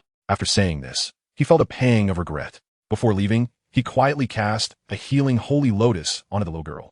It wasn't too much, but it should be able to soothe the little girl's emotions. Crack. Just as he reached the door and was about to discuss compensation with the middle-aged spirit capture agent, Chen Ang's footsteps halted. The fragments of the security door he stepped on made a crisp sound. The middle-aged agent beside him asked in confusion, "What's wrong, Captain?" Hiss. Chen Ang did not respond, just took a deep breath. He turned around and looked in the woman's direction. You really should die. Chapter 77. Chen Ang in a killing frenzy for several great treasures. The temperature in the room suddenly dropped, and a sinister aura emanated from Chen Ang. The group of operatives behind him exchanged glances, unsure of what was happening. "Captain, what are you going to do?" A middle-aged spirit catcher behind Chen Ang spoke up. He couldn't tell what was wrong with Chen Ang, but he could see the murderous intent in his eyes. And that murderous intent was directed at the mother and daughter in the room. Chen Ang forcefully pushed aside the middle-aged spirit catcher blocking his way and stepped toward the woman. "What are you going to do? Is killing my husband not enough?" The woman looked at Chen Ang, who was approaching her, her angry face flashing with a hint of panic. Chen Ang remained silent, stepping forward and clapping his hands. A thick smile appeared on his face, but the red and blue gleam in his eyes suddenly re-emerged. The two pupils, one red and one blue, stared directly at the woman as Chen Ang laughed and said, Good acting." Though he spoke with a smile, anyone could hear the anger in his tone. "I can't understand what you're saying." The woman held the little girl tightly in her arms, her eyes filled with anger and panic. "Are you trying to kill?" Before she could finish her sentence, a bony hand seized her neck. Chen Ang lifted the woman in front of him, letting the little girl in her arms fall to the ground. His dual-colored eyes flickered with light as he stared at the woman. "Your maternal love is great, but it will kill many people." After speaking, he ruthlessly threw the woman behind him. He then looked directly at the little girl who had fallen to the ground, her face filled with panic. "Like to play innocent? Then you better really act like an innocent child, accepting death with fear and helplessness while I kill you." As soon as he finished speaking, Chen Ang's fist smashed toward the little girl's face. As the air tore apart, his fist approached the little girl. In an instant, the tears in the little girl's eyes turned black. She left a shadow in place and dashed toward the balcony. Chen Ang's figure followed closely behind. Inside the room, watching the balcony guardrails shattered by the two, all the operatives looked bewildered. Only then did they realize, oh my god, that pitiful little girl is actually being controlled by the remnants of the insect race. Everyone's gaze fell upon the already distraught woman. At the east gate of the Peach Blossom Source community, two operatives stationed there had yet to react. Suddenly, a small figure rushed out from the community, looking like it was about to break through their defenses. But at that moment on the ground, a scarlet light array suddenly emerged, enveloping a 1-kilometer radius. Then, a boy in combat gear crashed to the ground, blocking the figure's path. Chen Ang's red pupils flared brightly. Looking at the little girl before him, he said, "Why aren't you running anymore?" The little girl, with her eyes now pitch black, spoke in a hoarse voice. "How did you find me?" "How'd I find you?" "Of course, I found out when I was kind enough to give you the healing Holy Lotus. Not only did I find out, but I also know you're a first-generation body." Thinking of this, Chen Ang's teeth itched with anger. Damn it, I was almost fooled. In a fit of rage, Chen Ang couldn't be bothered to answer and directly attacked. The Dominion range suddenly shrank. At the same time, the blue and red glow in Chen Ang's eyes surged. The little girl, no, it should be called the first-generation body, clearly didn't react in time and was caught off guard, allowing Chen Ang's hand to pierce through her heart. The first-generation body's sharp scream echoed through the sky. As it opened its mouth, a swarm of winged insects poured out. But before they could swarm out for a few seconds, Chen Ang's palm, wrapped in spiritual power, struck its face, closing its mouth. At the same time, within Chen Ang's dantian, the vast spiritual sea churned. A tremendous amount of spiritual power erupted, and the entire community was suddenly enveloped in a tidal wave of spiritual energy. Those winged insects that hadn't had time to fly far were engulfed and shattered by the tide. Chen Ang looked at the first-generation body, which appeared to be wilting, showing no mercy. He closed in, elbowing like a knife. Under the broken vision of his left eye, the first-generation body was full of flaws. The tidal wave in the air swept through, and blood and flesh flew everywhere. Chen Ang grew more puzzled as he fought. This first-generation body wasn't strong at all. He hadn't even used his talent. Could it be that the Jingluo city couldn't handle such trash? Or was he just lucky to encounter the weakest one? With another blow infused with spiritual power, Chen Ang's two fingers directly pierced into the first-generation body's eyes. He curled his fingers back. His right hand formed a knife shape and slashed. The corpse of the little girl, which the first-generation body had parasitized, separated. A bug resembling a dung beetle, with purple patterns spreading across its body, flew out from the skull. After the bug escaped, it frantically flapped its wings, trying to flee. Chen Ang, however, stood still, offering no obstruction. He raised his hand and snapped his fingers. The bug, already several hundred meters away, suddenly exploded with blinding white light. The spiritual sea within Chen Ang experienced an invisible decline, while the bug's body in the distance began to swell. A swaying lotus flower grew from within it, taking root on its body. It was the healing Holy Lotus that Chen Ang had hastily given to the little girl in the house. It was also because the healing Holy Lotus had entered the little girl's body that Chen Ang had noticed something was off. Now it was time to reclaim it. As the healing Holy Lotus floated back into Chen Ang's hand, beginning to merge into his body, what remained in his palm was only a fragmented bug corpse. As evening approached, Chen Ang sat in the car, staring blankly out the window at the scenery. The first-generation body he had severed had been sent to the research department due to its research value. The woman who had lost both her husband and daughter had completely gone mad under the continuous blows. In the end, Chen Ang personally sent her to a psychiatric hospital. Chen Ang felt he hadn't done anything wrong, but the reason the woman went insane ultimately had to do with him. He had personally killed her husband and daughter. "Captain, do you smoke?" A young man named Ti Hong, who had been driving for Chen Ang, suddenly spoke. Looking at the cigarette being offered to him, Chen Ang thought for a moment and reached out to take it. Ti Hong lit the cigarette in Chen Ang's mouth. Hesitating before speaking, "Captain, I think something you said during the operation at noon was very true." Feeling an indescribable sense of frustration, Chen Ang turned to look at Ti Hong, but said nothing. "You said that woman's maternal love is great, but it will kill many people. I think you were right. So, she is not innocent." After Ti Hong finished speaking, he turned and got out of the car. "Captain, I need to use the restroom." Closing the car door, Ti Hong glanced at Chen Ang, who was lost in thought in the passenger seat, and sighed. Throughout the entire afternoon, 7 remnants of the insect race and 1 cultist had already been found in Area 16. The one who took action was all Chen Ang. He acted ruthlessly, showing no intention of leaving any survivors, especially that cultist who was crushed inch by Chen Ang until he cried and begged for death. Chen Ang's madness during his attacks made all the operatives in Area 16 fear him like a tiger. But only Ti Hong, who had always been by Chen Ang's side, knew that his captain had gotten himself stuck in a corner. Chapter 78. Competing with me to call for help? For several great treasures, extra update. Ti Hong disappeared without a trace after going to the restroom. Chen Ang sat in the passenger seat, lost in thought.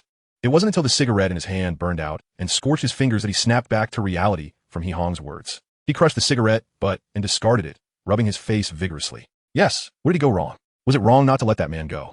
Was it wrong not to let the original body go? Was it wrong to be too ruthless and drive that woman mad? Chen Ang chuckled softly. He was not wrong. Being parasitized was being parasitized. If he had softened his heart and let them go, that would have been the real mistake. Ti Hong, casting aside the last remnants of his saintly feelings, Chen Ang rolled down the car window and shouted outside. "Where did you run off to for the restroom? It's time to patrol." No one replied. Frowning, he shouted a couple more times, but still there was no response. Not good. There's a problem. Chen Ang's heart raced with alarm as he pushed open the car door and got out while reporting the situation through his earpiece. Ti Hong couldn't have gone too far for a restroom, yet he had disappeared right under his nose. Although Ti Hong's strength wasn't strong, he was still a first-level martial artist, capable of resisting a little. Chen Ang felt uneasy. After reporting what had happened here, Chen Ang's eyes turned red and blue again as he cautiously explored the direction Ti Hong had left. They had parked in an old residential area at the far edge of the western part of the city. This was already the most remote corner after the contraction of Area 16. Chen Ang activated Green Emperor within him, sensing the residual life force of Ti Hong in the air, and he cautiously made his way into the residential area. He finally stopped in front of a public restroom. Gone. Ti Hong's aura vanished without a trace here, and he hadn't even gone into the restroom. As Green Emperor reached its peak, Chen Ang detected a strange aura in the air. It was indescribable, but just smelling it made one feel uncomfortable all over. A voice from Meng Tian came through the earpiece, telling Chen Ang not to move as she was on her way. But it was too late. Just as Chen Ang paused for a moment, the ground beneath his feet rippled like a breeze brushing over a lake. Without warning, Chen Ang's lower body sank directly into the ground. The brutal aura of Xingtian surged from Chen Ang, violently tearing apart the muddy ground to prevent his body from sinking further. Step, step, step. Hearing footsteps beside him, Chen Ang turned his head. He initially planned to deal with you later, but you've come to me instead. A little boy walked slowly in front of Chen Ang, squatting down with a smile. At the same time, he reached out, heading straight for Chen Ang's forehead. Whose kid is this? Hearing Chen Ang's provocative tone, the little boy paused for a moment. After a few seconds of hesitation, he grimaced and said, "I'm 48 this year." He hated it the most when others joked about his appearance. Yet Chen Ang chose the sharpest knife. A dark and twisted aura surged forth, and the little boy swiped his hand towards Chen Ang's head. But just then, the ground that trapped Chen Ang cracked open. Chen Ang leaped out, sweeping a kick towards the little boy's head. Neither of them succeeded. The boy raised his hand to block Chen Ang's attack, momentarily stunned. He couldn't understand how Chen Ang had escaped so quickly. He hesitated, but Chen Ang did not stop. He reached out like a blade. His legs swept horizontally. The red light in his eyes surged. Each strike aimed directly at the boy's vital points. Close combat had always been Chen Ang's strong suit. The moment Chen Ang saw the boy, he recognized his identity. After the investigation at the command center, the kill order issued had this guy firmly in the top 5. A member of the new era teaching, Huasan. It was precisely because he understood Huasan's general information that Chen Ang mocked him at the first opportunity. He admitted that Huasan's spell casting without a wind-up had put him in a difficult position. However, he had talked too much and failed to take his life immediately. Now that he had escaped Huasan, this life cannot be taken. A great martial artist at the 9th level, very strong. He didn't even consider who he had been fighting over the past few months. At the Tian Su Academy, If you call me junior brother, I wouldn't bother with you. Outside the Tiansu Academy, what should you call me? Bang! In the midst of their struggle, Huasan's straight punch smashed into Chen Ang's chest. The punch, wrapped in a dark and twisted aura, caved in Chen Ang's chest and sent him flying. However, along with Chen Ang, a piece of flesh from Huasan's neck also flew away. The pitch-black spiritual energy spread to the wound, and confusion flashed in Huasan's eyes. Damn it, this kid was clearly aiming to take him down with him. His strikes were all aimed at the heart, the throat, the eyes, the groin. With these lowly tricks, you say he's righteous.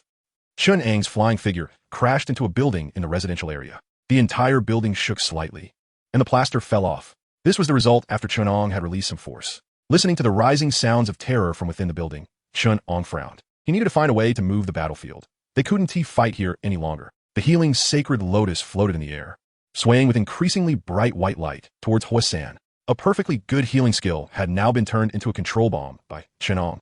Don't ask him why he didn't use the healing sacred lotus to heal his injuries, because forgetfulness. Chen Ang's right eye glowed with a surge of green light, and his momentum increased even more. With each step, the ground cracked, and his body shot forward like a cannonball. In the air, the healing sacred lotus was drawn by Chen Ang, hovering above Huasan's head. The killing moves honed between life and death kept forcing Huasan towards the outside of the residential area. Huasan was infuriated by Chen Ang's desperate fighting style and waved his hand. Pits of mud appeared on the ground, emanating a pulling force. Huasan walked without restriction within it. In contrast, Chen Ang was interrupted in his offensive by the mud pits that had appeared beneath his feet. Seeing that he had disrupted Chen Ang's rhythm, Huasan excitedly rushed in front of Chen Ang. The dark spiritual energy surged in his hand, tearing towards Chen Ang's neck. Leaning back to dodge, Chen Ang's spiritual energy surged around him, lifting him half a meter off the ground, escaping the control of the mud pit. Then, the Dominator was unleashed, and a hexagonal scarlet light array appeared, enveloping a radius of 1 kilometer. Huasan's offensive paused, feeling his spiritual energy within him becoming chaotic and agitated. At that moment, Chen Ang's red eyes flashed, and under the gaze of his breaking illusions, Huasan's heart was filled with a rich red light.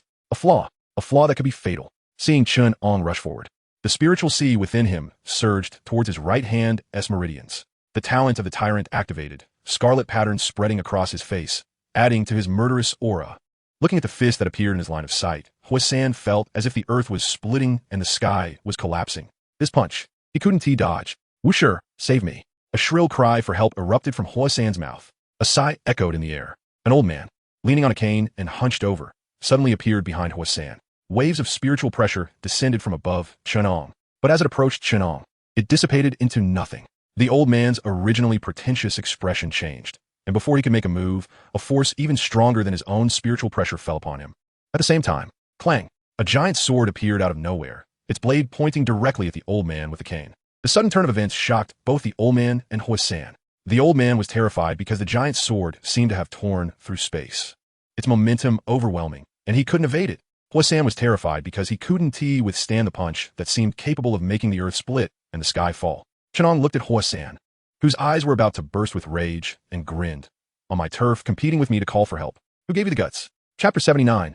My dear, my treasure, don't run away, my evil cultivator. Look at the sword fall, destroying clothes, cutting skin, shattering flesh, and picking bones. Look at the fist. Bones and flesh crumble.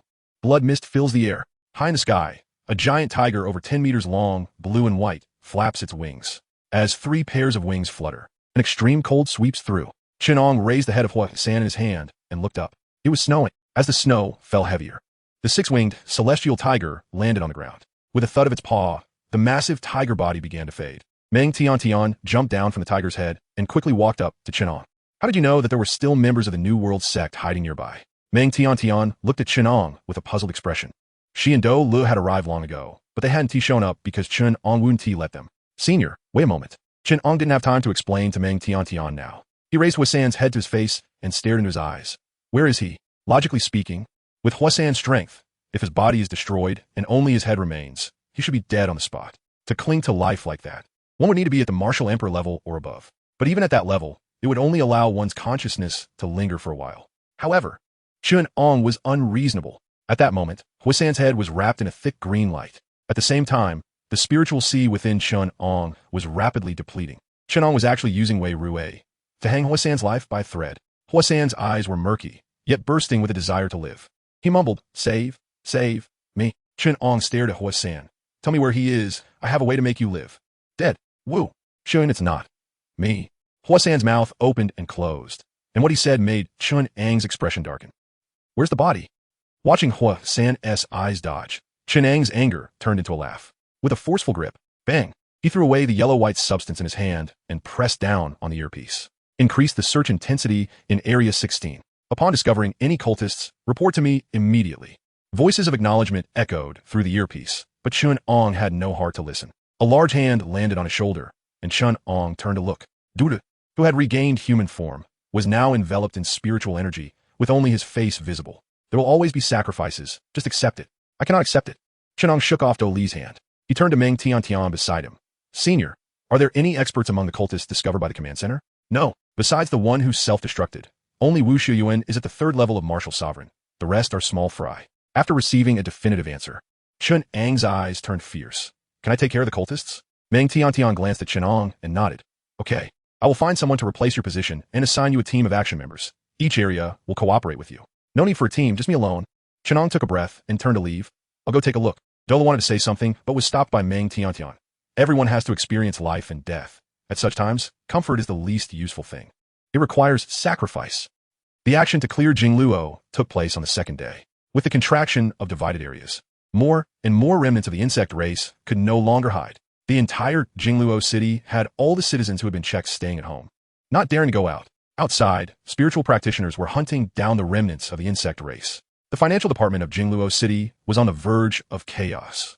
Every few minutes, they received applications for compensation funds. The leader of the financial department had a face as black as the bottom of a pot, and the financial staff were busy running around.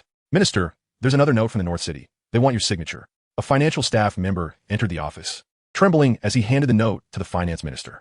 The finance minister, with a dark expression, took the note and glanced at it. Boom. The next second, he stood up directly from the sofa. Why is it this Chen Ang again? What does he want?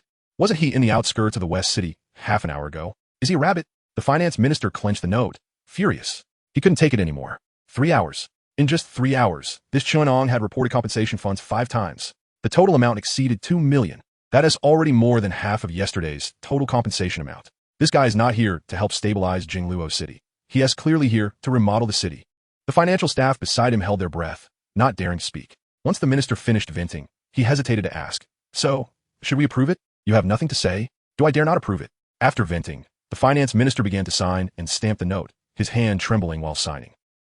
Run fast. Near the northern edge of Jingluo City, a man and a woman were running wildly. One of the men turned back and, seeing no one behind, finally sighed in relief. Let's rest for a bit. He didn't catch up. I can't run anymore.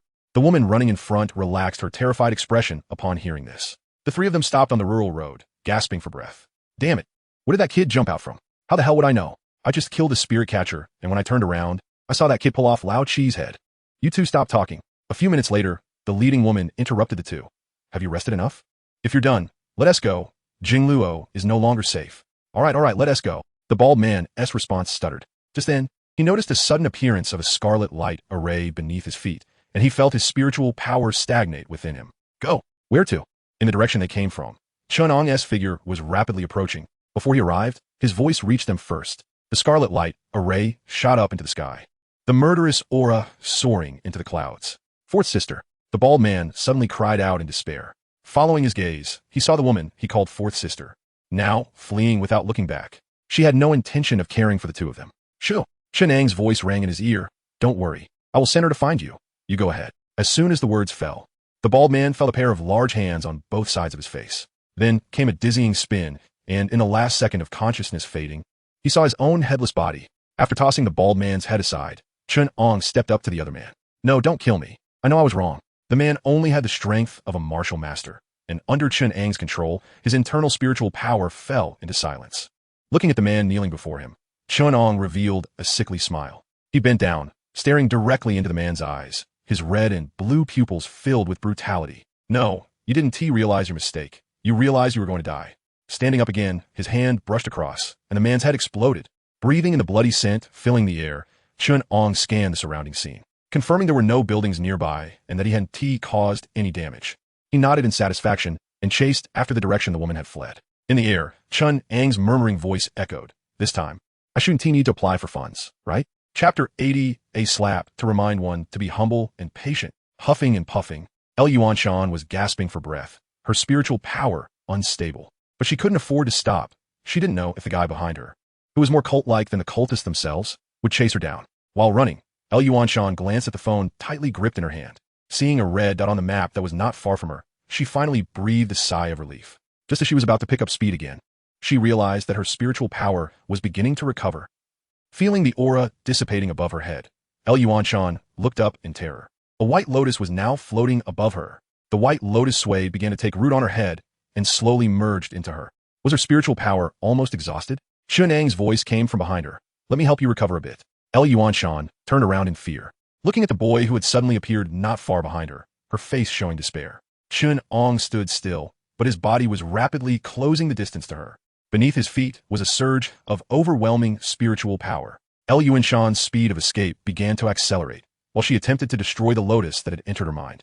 But she couldn't destroy the lotus, nor could she outrun Chen Ang. Chen Ang waved his hand, not even bothering to use any skills. A sphere purely formed from condensed spiritual power flew out, smashing into Yuanshan's back. Bang!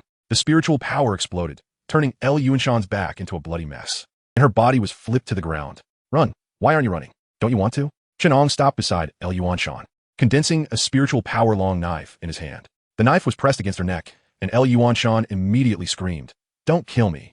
My dad is a high-ranking member of the New Era cult. If you kill me, he won't let you go." Chen Ang's wrist paused. When did he say he was going to kill her? Also, are you really trying to compare backgrounds with me? Why is the New Era cult assisting the remnants of the insect race in creating chaos? What is their purpose? The knife edge pressed 3 inches into her flesh. And Chen Ang looked at Yuanshan and asked. The chaos created by the remnants of the insect race could be understood. After all, they wanted to invade Blue Star. But the sudden emergence of the New Era cult was thought-provoking. A church that had been severely damaged by the Celestial Empire and had been lying low for decades. Usually, they only dared to kill ordinary people and practice evil techniques, but this time they actually dared to openly provoke various countries and incite large-scale chaos. If anyone told Chen Ang that they simply wanted to court death, he would definitely slap them twice. I don't know. My level isn't enough.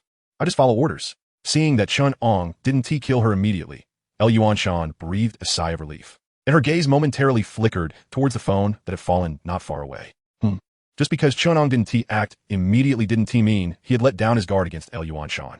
Chen Ang precisely captured the fleeting look in her eyes. Following the direction she had just looked, a phone lay on the ground, screen up with a red dot flashing.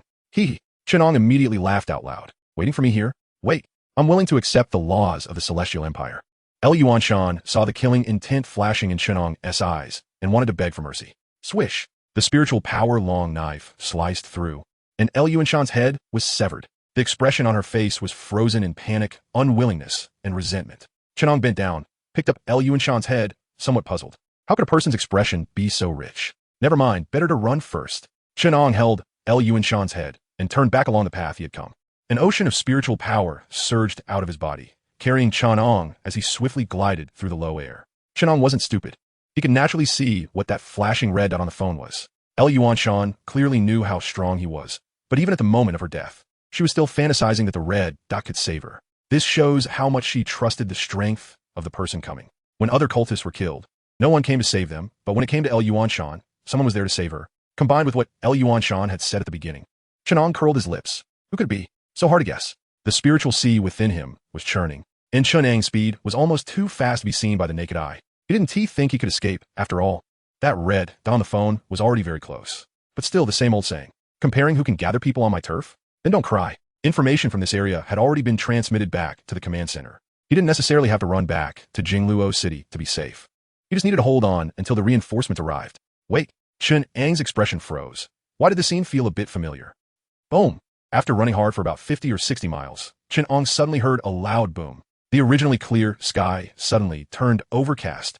A handprint that blocked out the sun came crashing down as if tearing a hole in the sky. Chen Ang looked up and could even see the patterns on that palm. A deep male voice came from behind. Kneel your mother. Chen Ang roared in his heart, and his face was covered in red veins.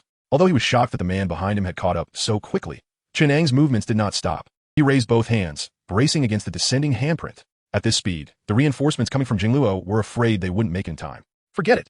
Since there was no way to avoid it, then he would fight to the death. Chen Ang had never been someone to resign himself to fate. For the first time, Chen Ang fully released his dantian, allowing the vast ocean of spiritual power to roar. The continuously surging spiritual power wrapped around Chen Ang's arms, like two towering pillars of white jade.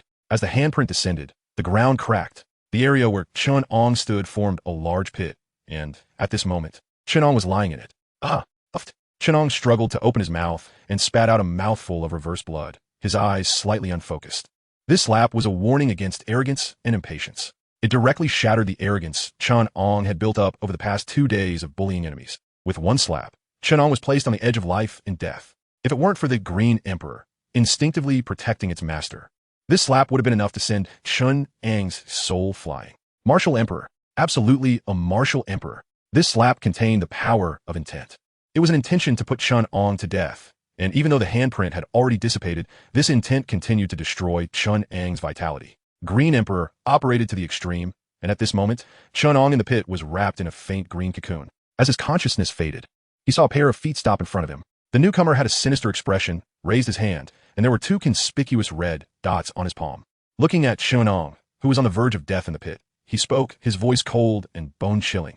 At this age, with his strength, you must be a student of the heavenly strategy, right? After saying that, he extended his hand, using a spiritual pull to bring Chen Ang into his grasp, choking him by the neck. You shouldn't be an ordinary student. You must be a key training prospect. Ha! Choked by the man, Chen Ang weakly struggled, his powerless fingers pointing towards the pit. Upon seeing Chen Ang's motion, the man subconsciously looked over. Then, he saw a complete head. The man's expression immediately changed. He threw Chen Ang aside and raised his hand to pull the head from the pit.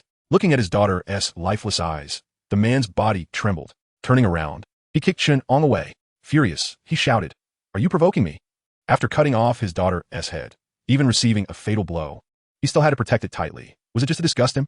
The man was infuriated, raising his foot to walk towards Chen Ang. He wanted to take this kid away, back to the cult, and throw him in the soul pit, tormenting him day and night with the evil spirits gnawing at his heart. Suddenly, the man paused, feeling in his hand that his daughter's head was emitting warmth. Looking down, a phantom of a white lotus appeared within his daughter's head.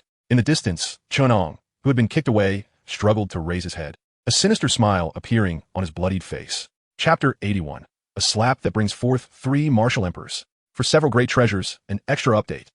Looking at the white lotus appearing above his daughter's head, LV Fuxing's expression froze. The white lotus swayed, emitting a gentle light as it floated in front of LV Fuxing. As LV Fuxing felt the soft aura radiating from the white lotus, his brows furrowed. What is this thing? Before he could take any action, a faint voice came from afar. Boom. As the sound fell, the white lotus suddenly swelled. LV Fuxing's heart skipped a beat, and a protective barrier of spiritual power enveloped him. Boom. A gigantic spiritual power mushroom cloud rose. The ground, already cracked by LV Fuxing's earlier strike, collapsed once more. At the center of the explosion, LV Fuxing's protective shield shattered, his clothes were torn apart, and not a single hair remained on his body. Once the mushroom cloud dissipated, Chen Ang, who had narrowly escaped death, smiled. Looking at LV Fuxing in the distance, who resembled a boiled chicken, Chen Ang laughed loudly. This gift. You should like it, right? Will he say thank you to me? You bastard. A roar erupted. Realizing he had been toyed with, LV Fuxing let out a furious growl and appeared in front of Chen Ang in an instant. He raised his hand. A tremendous spiritual pressure descended. Chen Ang, whose face had just regained a bit of color, felt his bones begin to crack. Feeling his bones being crushed, Chen Ang let blood flow from his mouth and nose. Yet his gaze towards LV Fuxing remained mocking. Some things, once done, should not be regretted, because that was the decision you made after careful consideration. And for you at that time, it was the most correct choice. This was a passage Chen Ang had read in a book, and he felt it was very true. Just like now, since he chose to hunt down LV Yuanshan, he was willing to bear the consequences of death. But speaking of which, even though he was about to die, it seemed quite interesting to toy with a martial emperor before his demise. Hearing Chen Ang's bones crack and blood seep from his pores, LV Fuxing's spiritual pressure acted like a millstone, constantly crushing Chen Ang's body. He wanted to kill this kid who dared to offend his dignity. Torture. LV Fuxing raised his hand again, and the spiritual power turned into threads.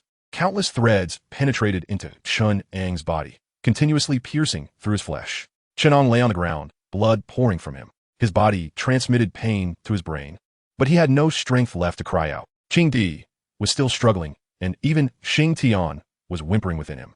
At their level of abilities, they had developed some intelligence. Sensing Chen Ang's life force fading, they also expressed their unwillingness within him.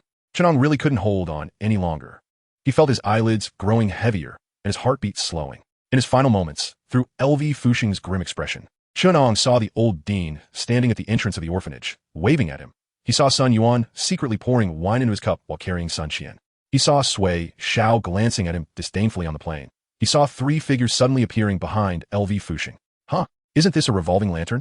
Looking at the 3 figures that suddenly appeared, one of them was walking towards him. Chen Ang closed his eyes, completely losing his life signs.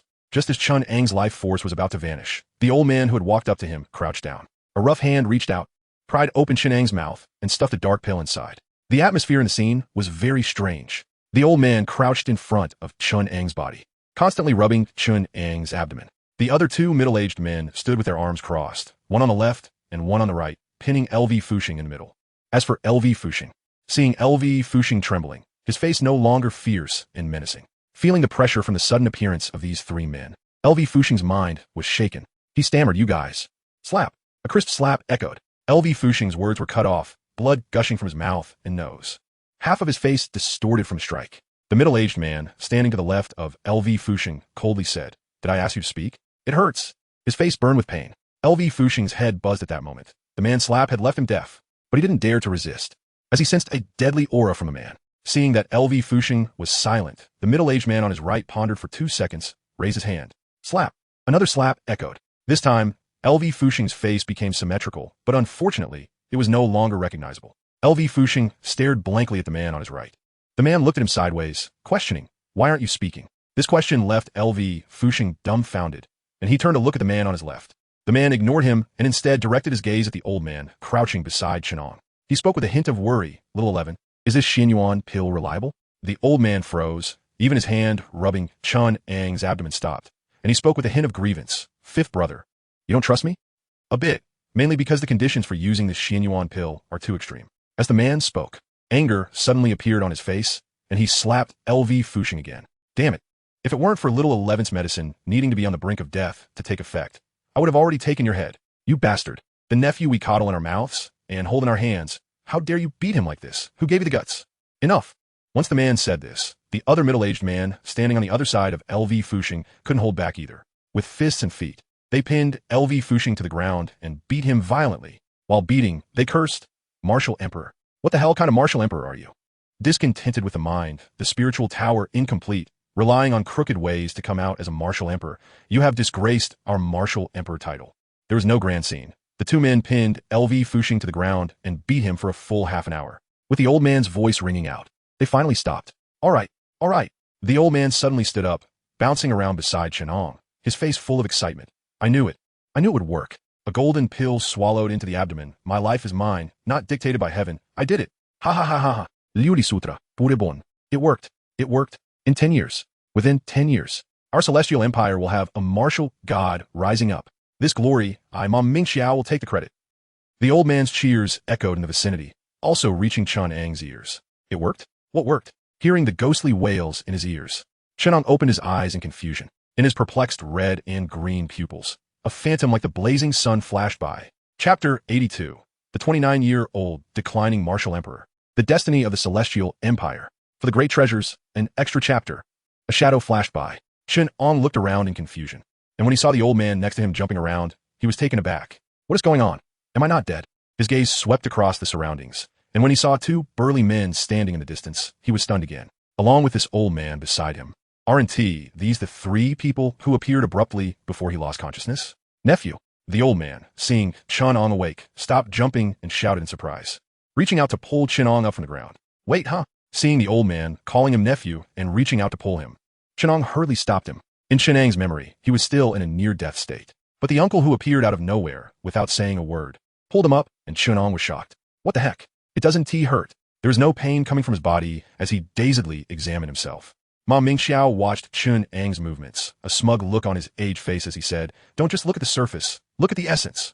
Hearing Ma Mingxiao's nonsensical words, the corner of Chen Ang's mouth twitched. After thinking for a moment, since Ma Mingxiao showed no hostility and even called him nephew, Chen Ang decided to follow his words. With his spirit converging and his mind inwardly focused, Chen Ang's body suddenly trembled.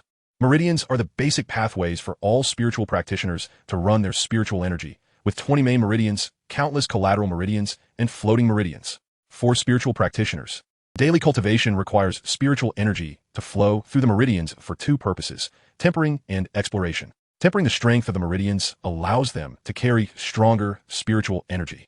Exploring the floating collateral meridians allows for more detailed cultivation. And now, within Chen Ang's body, those meridians he had never explored were densely presented, countless in number. Each meridian was not ordinary, but seemed to be forged from glazed glass. With the Dantian spiritual sea as nourishment, an endless stream of spiritual energy flowed within. Shocked, Chen Ang thoroughly examined the changes within his body. When he saw his bones, as white as sheep fat jade, he was even more stunned. The human body has impurities, and so do spiritual practitioners. Everyone says bones are white, but not all bones are white. Some are red, yellow, or grayish-white, but not pure white. Spiritual practitioners can draw spiritual energy into their bodies to wash away the impurities in their bones, but they are still bones. Looking at Chen Ang now, his bones were as white as jade, resembling sheep fat. The internal bone marrow appeared, rich and nourishing. Chen Ang breathed heavily as he opened his eyes, looking at Ma Mingxiao in shock. He knew his own body. How could he not know what was going on? He feared that all these changes came from this nonsensical old man in front of him. Seeing Chen Ang's shocked expression, Ma Mingxiao chuckled. Nephew, how is it? Cool, right? Chen Ang pursed his lips, unable to fathom how such incongruous words came from an old man. Who are you?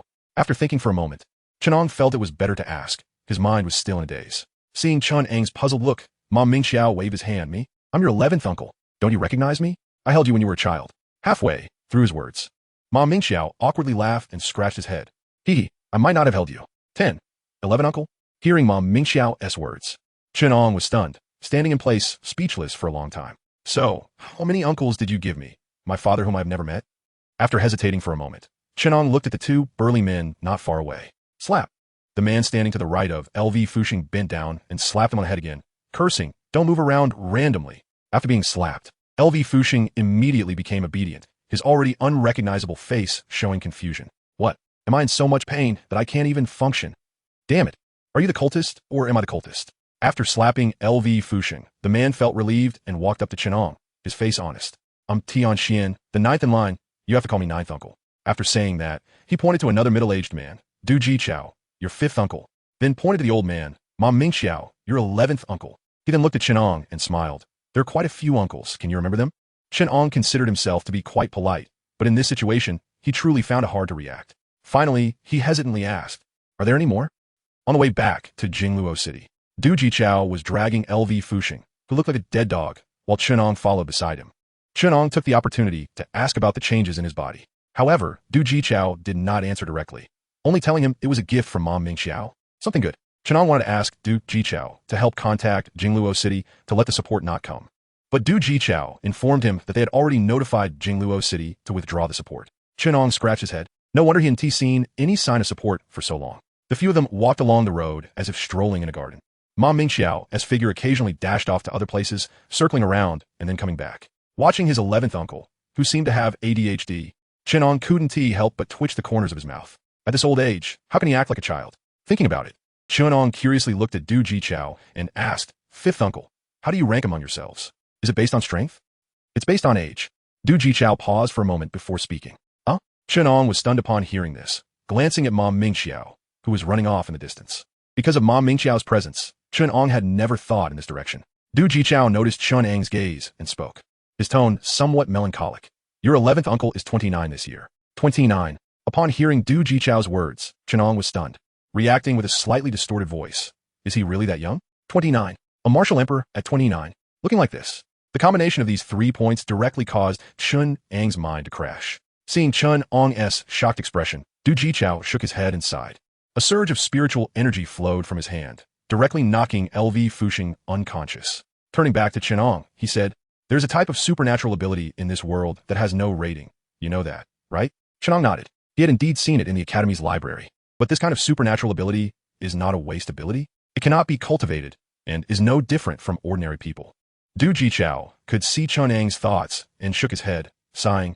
Many people say they are waste abilities, but that's not the case. Rather than saying they're waste abilities, it's more accurate to say they appear with certain missions. And your 11th uncle's supernatural ability is one of them. Do you know why your 11th uncle has aged to this state at just 29, yet his strength has reached the martial emperor level? Chen Ang shook his head. Listening to Du Jichao's narration, he didn't want to do anything else, just wanted to hear it all. Seeing this, Du Jichao also stopped walking, threw LV Fuxing's body on the ground, and sat down. Looking at Chen Ang, he spoke, because he carries 30% of the destiny of the Celestial Empire. Chapter 83. The Unmatched National Hero. My name is Ma Mingxiao. I am 29 years old, at the 5th level of Martial Emperor, and I hold no official position in the Celestial Empire. Although I have no official title, I was honored to be awarded the National Hero Medal by the head of state. I do not feel I deserve this title, as I have only done what I was supposed to do. I was born with a useless ability, unable to draw spiritual energy into my body, and thus unable to become a spiritual practitioner. I still remember when I was 10 years old, my father brought home a very beautiful woman. A few days later, I was taken away by my mother, confused and dazed. My mother was strong-willed and often did not know how to adapt, which made our life quite difficult. I once blamed her for being strong-headed, for always comparing me with others without regard for my feelings. I also forgave her because on countless nights, I saw my mother sitting alone in the room, crying. Gradually, I learned that my father had cheated and my mother, unwilling to endure humiliation, had filed for divorce. The beautiful woman I saw that day was the culprit who drove my mother and me out. My mother's strong-willed nature was a facade. Her inability to adapt was also a facade, until that night when I cried out loudly. My mother stopped hitting me and instead held me tight, crying out loud. She shared with me the hardships of a woman raising a child alone, to make others think she was not easy to bully and to better protect me. She disguised herself as the very shrew she once despised. I began to understand her. My mother came from a scholarly family and should not have been reduced to the streets, yet for my tuition, she had to haggle even for a few coins. Her beatings and scoldings were driven by a desperate hope that I could succeed, so that after she left me, I could take care of myself. My mother cried out loud countless times in the night, apologizing to me. I didn't understand why she, who had given me all her love, had to say sorry. Until I accidentally found the will she had prepared long ago. I took that letter, soaked with dried tears, and found my mother haggling with a vendor, questioning her almost hysterically, but all I got was her lighthearted response that she was just playing with her writing. From that moment on, I began to be on guard against the day that envelope foresaw. I stopped being mischievous, no longer talked back to her, and studied hard in every class. I thought I would make her proud. On the day I achieved success, I wanted to find the best beautician in the world to restore my mother's rough skin to its former delicacy. On the day I achieved success, I wanted my mother to wear dazzling jewels and stand proudly in front of that man, silently mocking him. On the day I achieved success, I made many vows, and later I really achieved success, but my mother's appearance remained frozen at the age of 11. In the year 294 of the new era of the Celestial Empire, I will forever remember that day, because I ranked first in my grade exams. My mother was very happy. She put on her best clothes and took me to my favorite hot pot restaurant. Suddenly, a space-time rift appeared above Jinling, interrupting the warm moment between my mother and me. Through the glass of the hot pot restaurant, I saw magicians that could only be found in cartoons. They were so elegant.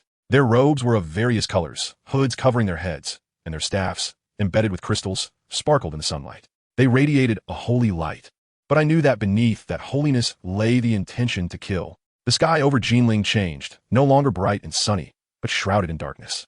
My mother's expression also changed. She was no longer gentle, but filled with panic. She crowded with the people, holding me tightly in her arms. I looked up, and the sky became so colorful, with black as the base, heated meteors intermingling with icy rain, and colorful lights adorning the scene, like an elegant painter, carelessly splashing ink on a blackboard. But with each stroke, blood would wash the ink. The army of the Celestial Empire arrived quickly, and the handsome officer in charge was truly stunning. The falling meteors were also fast, landing near my mother and me. The waves crashing against us hurt so badly. My clothes were torn, and I cried out loudly, not for the clothes, but for my mother who was hurt. My mother pressed me tightly beneath her, and I looked at her bloodied face, wanting to reach out and wipe it, but I couldn't wipe away the blood. My mother's expression was full of pain, yet I saw relief in her eyes. Her voice sounded relieved, but I heard reluctance within it. She called me dear treasure, and I couldn't remember how long it had been since I heard that, perhaps since we left that house, or perhaps since my mother lost her smile. She said I had grown up, that many schools were eager to have me, that she was going to leave, that I shouldn't be sad, and that I should take care of myself. But if I could say something, I would say, I just want her to come back to life. Why did she have to leave so easily? Why did she have to throw me into this world where I had no one? I hadn't fulfilled my vows to her, hadn't made her stand tall in front of everyone. Perhaps my cries moved the heavens. My innate useless ability finally conveyed a message to me.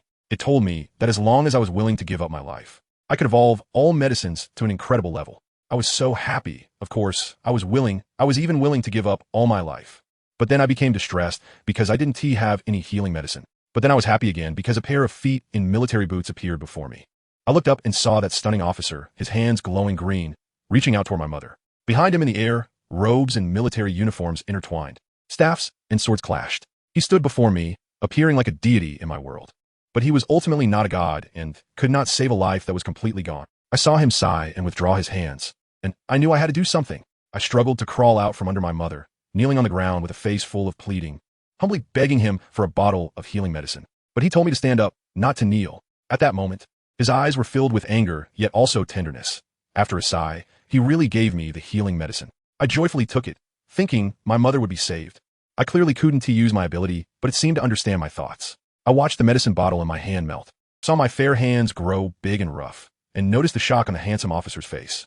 I smiled at him, experiencing for the first time the feeling of being noticed, the first time feeling the peace that ability could bring. I watched my body continuously grow, tearing apart the carefully selected clothes my mother had chosen for me. I didn't feel sorry, because only in this way could I save my mother. The officer beside me wanted to stop me, but I stubbornly responded to him, and he finally withdrew his hand. I transformed into an adult figure as I wished, and the medicine bottle became a pill. I was so happy, because my mother would not leave me anymore. Chapter 84, The Unparalleled Hero. End. I carefully held the pill in my hand, as if it were a rare treasure. No, it is a rare treasure. A ridiculous thought even crossed my mind. Would the officer beside me snatch it away? I felt fear, but pretended to be calm as I glanced at him. Although his gaze towards me was shocked, there was no greed in his eyes. He even urged me to act quickly. Many mages were rushing toward us, their eyes filled with greed. He left to help me fend off those who wanted to take my mother's life. I really wanted to slap myself. He helped me, yet I was wary of him. I had decided that once I saved my mother, I would sincerely apologize to him. I even wanted to follow him. I fed the pill, which had cost me 20 years of my life, to my mother, watching her scars scab and fall off. I was so excited that my body trembled. I crouched beside my mother like a wild animal cub, vigilantly guarding my surroundings. But I waited for a long time, and my mother did not wake up. I felt lost, anxious, and impatiently paced around my mother. I questioned the ability within me, but received no response. I sat on the ground in despair, looking at my mother's serene face, hoping for a miracle. But I was unfortunate. The miracle did not come to me. I didn't know how long I sat there until the noise around me faded, and I looked down to see bloodstains beside me. A pair of large hands rested on my shoulder. I looked up dejected and saw the handsome officer who had been protecting me all along. He said his name was Xingtian. As he spoke, the new scar on his face looked fierce, but I saw tenderness in his eyes. He didn't tell me that life cannot be revived, but sat cross-legged on the blood-stained ground beside me. He shared stories about family and comrades in the military, about life and death. I don't know why, but I was captivated. In his descriptions, I saw the path I wanted to take. My mother really left me. No amount of precaution could withstand natural disasters and human misfortunes. My mother hadn't truly left me. She had become a star in the sky, appearing to accompany me every night. This was what my mother had told me. She had never lied to me, and this time, I still chose to believe her. Although I couldn't save my mother and wasted 20 years of my life, I had no regrets. Even if hope was slim, at least I had acted. General Chen took me away, and I left with my mother. My mother had loved flowers the most, so I buried her in the cemetery with the most flowers in Jinling. I thought that if I died in the future, I would let General Chen bury me here, right next to my mother. That same year, in autumn, I became General Chen's personal secretary and witnessed the birth of small life. General Chen held him, and I saw affection in his eyes. I thought he would be a good father. That same year, in winter, while guarding the magic civilization, we received terrible news. The F-Rare, time is running out. That old man, General Chen had once taken me to meet him. He looked like an ordinary old man, without the demeanor of a national leader. After learning about my situation, he held my hand, his eyes filled with pity. He called me a foolish child, knowing it was impossible, but still trying. Yet he praised me for being a good child, saying my actions were those of a true man. On the way to the capital with General Chen, I couldn't help but ask why the F-Rare had become this way. General Chen told me it was due to natural causes, but I knew he was lying. During my time as General Chen's personal secretary, I learned many things. The peak of martial saints lasted at least 700 years. Yet since the founding of the Heavenly Empire, and even with the emergence of the time-space rift, it had only been a little over 400 years. How could the F-Rare have reached the end of his life? After my repeated questioning, General Chen revealed the truth. The F-Rare had lost his martial prowess. When the time-space rift first appeared, the F-Rare had risked himself, walking the thorny path of the spiritualists. He led the people to rebuild the corrupt Heavenly Empire, bringing it back to the pinnacle of the world, and once again led the Heavenly Empire to battle after the emergence of the time-space rift. Along the way, countless people fell, and countless others stood up. He was like a totem for the Heavenly Empire. As long as he was there, the Heavenly Empire would exist. In the year 270 of the new calendar, the emergence of mechanical civilization caught the Heavenly Empire off guard. Various forms of never-before-seen black technology caused the territory of the Heavenly Empire to fall. These events were known to all citizens of the Heavenly Empire. But what General Chen said next led me to make a bold decision. He asked me if I knew how the last brilliance of the Heavenly Empire was developed. I didn't know, so I shook my head. General Chen told me it was the first Spirit Energy F-41 standard missile of the Heavenly Empire. It was developed based on the F-Rare, transplanting all his martial saint abilities, with the lives of several martial emperor sages securing it. When mechanical civilization invaded and the Heavenly Empire's territory fell, the Heavenly Empire sought help from the world, but all it received were helpless gazes. Thus, within a month, the last brilliance was unveiled. When this missile, filled with the hopes of the entire Heavenly Empire, flew into the time-space rift, all countries were shocked, and the mechanical civilization retreated. The Heavenly Empire was saved. After listening to General Chen's account, I finally understood why that old man's life was nearing its end and why the Spirit Energy F-41 standard missile was named the last brilliance. It was the old man's roar against the cold indifference of the world, a final warning to the invading civilization. Therefore, I made a bold decision. I met the old man lying on the sickbed, with a life-extending treasure no longer effective. While others were silent, I was the only one who spoke up at the request. I said I wanted the best life-extending elixir in the Heavenly Empire. I still remember the looks of everyone in the room at that moment. Confusion, anger, and even someone wanting to take action against me. Seeing their expressions, I understood they didn't know that I, an ordinary person with no cultivation, actually had an ability that could turn the tide. The old man knew, but he didn't explain to everyone. Instead, he had me thrown out. I wandered outside for a long time, and finally, it was General Chen who found me. He asked me how much of my life it would consume. I told him, not much, just over 10 years. In fact, I lied to him. I said my decision was very bold. I wanted to extend the old man's life for the Heavenly Empire. How much I could extend, I didn't know. It depended on how much life I had left. Yes, I planned to give it all. I knew that as long as the old man was there, the Heavenly Empire would not fall. I was just a lonely person. If I could exchange my life for the long-term stability of the Heavenly Empire, it would be worth it. Of course, I mainly thought of my mother. I was afraid she would be lonely in another world, and I wanted to accompany her. Afterward, General Chen indeed fell for my trick. Using his position, he obtained the best life-extending elixir currently available in the Heavenly Empire. He knelt before me, just as I had knelt before him in the past. I wanted to stop him, but as an ordinary person, how could I support him? He knelt before me and said he was sorry, willing to give everything afterward, as long as I asked and he could do it. I didn't agree. I thought of the scenes of him and a few brothers eating and drinking heartily, and I felt envious. I told him I also wanted to become sworn brothers with him. I wanted to have an older brother. A few minutes later, I had 10 older brothers, and I became the little 11 they referred to later. I don't know what happened afterward. I only remember that in the last moment of my life, General Chen. No, my eldest brother started frantically trying to snatch the precious medicine from my hands, attempting to stop me. I saw the urgency, panic, and regret in his eyes. I never expected that I could come back to life. When I opened my eyes again, my eldest brother was right in front of me. From others, I learned that 7 days had passed since I refined the precious medicine. My eldest brother had knelt by my sickbed for 7 days. After that, I met the old man. He didn't appear as lethargic as before, but was vibrant and energetic in front of me. He scolded me, and I could hear the anger in his tone, but I smiled, genuinely happy, because I knew I had succeeded. The precious medicine I refined could extend the old man's life, and for the Heavenly Dynasty, it could at least add 100 years. I was puzzled, not understanding why I had died and come back to life. The old man didn't answer, only telling me to rest well. After he left, I pressed my eldest brother for answers. It was then that I learned from him that the old man had guessed I had made a foolish mistake when he saw the precious medicine. My eldest brother had used Green Emperor to hold on to my last breath and managed to keep me alive until the old man arrived. The old man sacrificed a part of the nation's fortune, transferring a third into my body. The national fortune carried the faith of millions of citizens, and just that third was enough to pull me back from hell. Afterward, because of the protection of the national fortune, even though I was a useless ability user, I could still draw in spiritual energy, and my breakthrough speed was incredibly fast. In just 3 months, I became a Martial Emperor at the 5th level. That year, I was 11 years old. Martial Emperor, 5th level. Tens of thousands came to congratulate me. Bestowed the title, National Scholar. Chapter 85, One Word / Ma Mingxiao retracted the memories in his eyes and walked calmly to Chen Ang and the others. Chen Ang stood up. It was only after listening to everything Uncle Wu had to say that he understood why this seemingly eccentric Uncle 11, at just 29 years old, looked so aged. The real Ma Mingxiao had long since died, in the year of the invasion of the law-based civilization. He died on the day his mother passed away. On the night, he dedicated his life to the Celestial Empire. The current him is a shell, a vessel carrying 1/3 of the Celestial Empire's fortune. Chen Ang walked up to Ma Mingxiao and bowed. Seeing Chen Ang's serious expression, the seemingly indifferent Ma Mingxiao suddenly chuckled. Nephew, what's this for? It's not a holiday or anything. Supported by Ma Mingxiao, Chen Ang whispered. With Uncle 11 here, the Celestial Empire is fortunate, and so am I. Oh dear. Hee, don't say that. It makes me feel embarrassed. Ma Mingxiao patted Chen Ang's shoulder. Let's go. let's hurry home. This desolate place isn't fun at all. Along the way, Chen Ang remained silent, deep in thought. How many years of lifespan did the gift Uncle 11 gave him consume? Mom Mingxiao didn't tell him. So he wouldn't ask.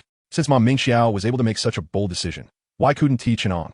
1/3 of the national fortune was enough to save Mom Mingxiao, even elevate him to the 5th level of the martial emperor. What if it was the complete national fortune? Of course, it certainly wouldn't come from his own. Then, a plaster flag suddenly appeared in Chen Ang's mind. TSK, it's you. Wait for me. Before long, the group returned to Jingluo City in silence. El Fuxing had his limbs broken and his Dantian destroyed by Uncle 9, Tianxian, and was sent to the military. No matter how one looked at it, this guy was a high-ranking member of the New Era sect. The New Era sect had been hiding for too long, and the Celestial Empire was unclear about much information regarding them. One could only say that El Fuxing arrived at just the right time. At this moment, Chen Ang stood in the command room at the top of the administrative building, looking confused. What do you mean they couldn't wait for me and left first? Chen Ang looked at Yin Hao in front of him, asking in bewilderment. Yin Hao, who had Chen Ang's saliva sprayed all over his face, showed no anger. It was just because 3 martial emperors were standing behind Chen Ang. Wiping off the saliva, Yin Hao thought to himself, no wonder he's a disciple of the emperor. He has a presence. He comfortingly said, after receiving the information you sent back this afternoon, we originally planned to go support. However, Governor Yin, can you get to the point? Chen Ang rubbed his forehead. It turns out the issue with the team member he led was rooted in not getting to the point.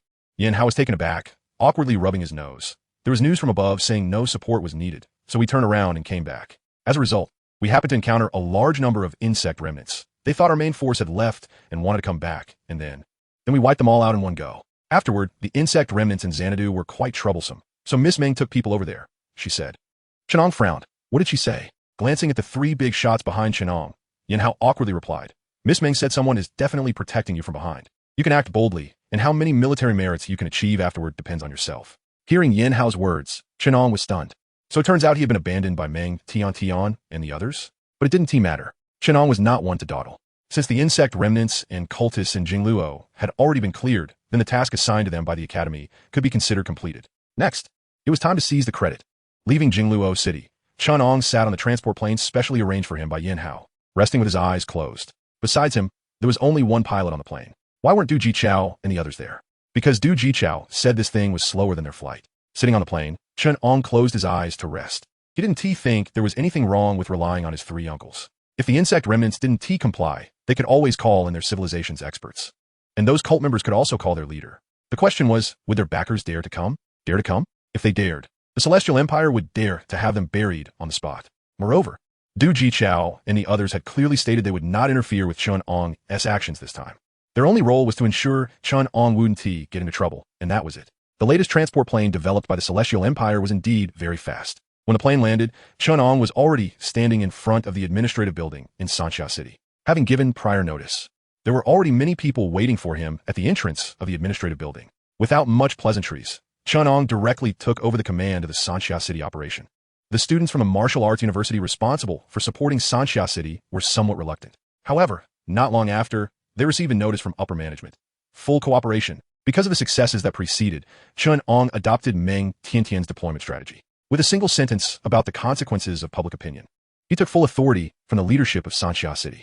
A temporary operations command center was established, the Heavenly Eye surveillance system was activated, and all spiritual practitioners in the city were mobilized to blockade various key routes. In 2 days, Chen Ang took action successively, slaying 2 initial insect bodies and a cultist at the 7th level of the Great Martial Master, collaborating with the Sanxia City officials. He even took down the head of the New Era sect, in this area, a cultist at the 7th level of the Martial Sovereign. On the 3rd day, Sanxia City lifted the martial law and resumed normal operations. The transport plane took off. Chen Ang traveled through multiple locations, and in half a month, he had slain over 1,000 insect remnants and brain eaters, and no less than 100 members of the New Era sect. Even in Bianzhou, he collaborated with local experts, and in a heavily injured state, he exchanged for a martial sovereign cultist. For a time, his fierce reputation spread across half of Yunnan. Both the local high-ups and the supporting students learned of a guy named Chen Ang. His methods were brutal, often charging in with a life-risking attitude. And when he made a move, he showed no semblance of a student. In Nandu City, at the Hope Welfare Institute, an old man was washing vegetables in the kitchen, while a local report was playing on the phone beside him. Dear citizens of Nandu City, please note that the recent insect invasion and cultist chaos events have been effectively contained. However, there is still a small number of insects and cultists on the run. This station reminds you that unless necessary, do not go out and actively cooperate with official investigations to ensure your safety. Sigh. Listening to the report, the old man sighed. What a troublesome time. Looking at the time, he turned off the phone, picked up the washed vegetables, and prepared to cook. A tender scream suddenly rang out, causing the old man's hand to shake, and the vegetable basin fell to the ground. Reacting, he hurried out of the kitchen, running towards the source of the sound. The people at the Welfare Institute were startled, and several staff members also ran out. The old man shooed away some curious children who had come to watch. Looking at the abandoned storage room that had not been used for a long time, without thinking, he was about to push the door open. But before he could reach out, the door opened by itself. Two men walked out from inside, one of whom had blood on his hands. Chapter 86, that is, the direction of home. Damn it. What the hell is that girl doing running to this corner? The one-eyed man spat and wiped his bloody right hand on the old man's clothes in front of him. The man next to him glanced at the trembling old man and said to his companion, "Don't kill him. If we make the Southern City Spirit Capture Bureau angry, we won't be able to leave it all. You, where's the child?" The old man trembled as he looked at the man in front of him, who was wiping blood on himself. The man seemed not to hear, finishing wiping the blood and pushing the old man aside. "Get out of the way." After saying that, he and his companion prepared to escape. With a large number of martial arts trained students joining in, the actions of the Celestial Empire against the remnants of the insect race and their new sect have become increasingly aggressive. The two of them were lucky to have escaped from the encirclement of the Southern City Spirit Capture Bureau. They originally wanted to hide in this welfare institution on the outskirts of the city for a while until the storm passed. But as a result, thinking of this, the one-eyed man stopped. "No, we still have to kill, otherwise, as soon as we leave, this old thing will report to the Spirit Capture Bureau." After saying that, the one-eyed man turned around. Inside the storage room, after the two left, the old man hurriedly ran in, looking at the small room filled with clutter. A little girl lay motionless on the ground. The old man trembled as he walked forward, looking at the bloodied little girl in front of him, panicked and at a loss, but not knowing how to act. Whoosh, whoosh, whoosh, a large aircraft smoothly landed at the helipad on a tall building, and a young man walked out. As soon as his feet hit the ground, a large group of people surrounded him. "Oh, it's classmate Chen Ang, right? Hello, hello." A capable middle-aged man stepped forward, extending his hand and shaking the young man's hand repeatedly. The newcomer was indeed Chen Ang. However, his eyes no longer held the previous gentleness. Instead, they were sharp with a hint of ferocity. During these days, Chen Ang had lost count of how many people he had killed. Military achievements were being recorded and sent to the military department one by one. The once gentle boy had now transformed into a legendary killing god in Yunnan. Chen Ang glanced at the man in front of him and asked, "Where's Jin Shanghai?" "Yes, here." The middle-aged man in formal attire smiled bitterly inside. He was originally the deputy governor of Southern City, but now, the deputy title had been removed. He vaguely remembered the sound of military vehicles roaring and large numbers of spirit martial troops entering the city. He vaguely remembered a fierce-looking guy throwing a stack of evidence in Jin Shanghai's face. He vaguely remembered that the chief governor had fallen, and there was a major purge in the upper echelons of Southern City. Fortunately, he usually made small mistakes, but no major ones, which allowed him to escape a disaster. With a bitter smile, the man led Chen Ang into the administrative building, explaining everything he knew. After a while, Chen Ang rubbed his forehead and left the administrative building. "No wonder my uncle left in such a hurry after the trial.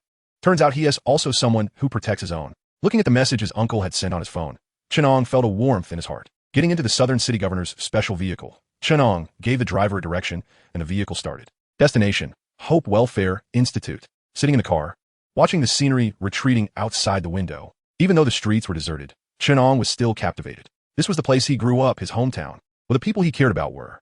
At this moment, the murderous aura that had accumulated on Chen Ang slowly faded away. He didn't want these filthy breaths to tarnish the little old man's welfare institute, to tarnish his home. The vehicle drove along the street, slowly heading out of the city. At this moment, inside Hope Welfare Institute.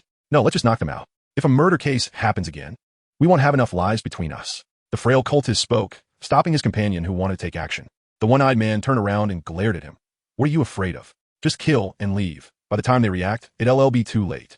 After saying that, he shook off the frail cultist's hand that was holding him back. Just as he was about to act, a voice suddenly rang out from outside the Welfare Institute. "The smell is coming from inside. Let us take a look." The sound of rustling footsteps approached. The one-eyed man, who was just about to release his supernatural ability, paused upon hearing the noise. Turning around, he saw 5 or 6 uniformed spirit capture officers running into the Welfare Institute, one of whom had a nose glowing. Such a keen nose. The one-eyed man's face darkened. The incoming spirit capture officers also saw the two standing in the courtyard and became alert. "I told you to leave, and now look what has happened." The one-eyed man's companion complained, black mist emanating from his body. "Fortunately, there aren't any experts here. Let's act. Don't let them spread the news." The one-eyed man shouted, and the ability he had prepared was immediately unleashed. Wind blades howled, slicing out densely. Black mist enveloped the frail man and rushed towards several spirit capture officers, covering them, just as they were shrouded in black mist.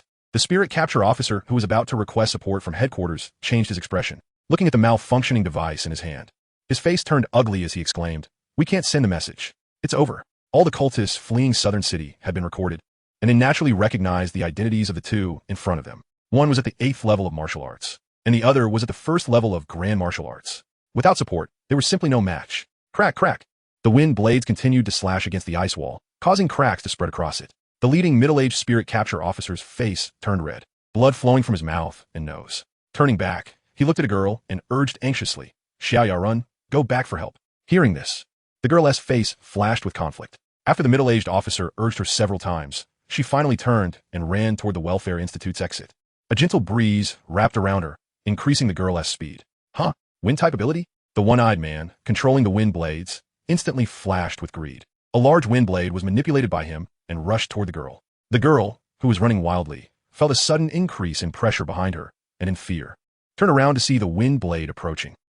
The wind blade pierced flesh, and the youth with the glowing nose fell to the ground. Blood spurted from his left arm, quickly staining his uniform red. "Brother Gue!" The girl screamed, want to turn back. "Go!"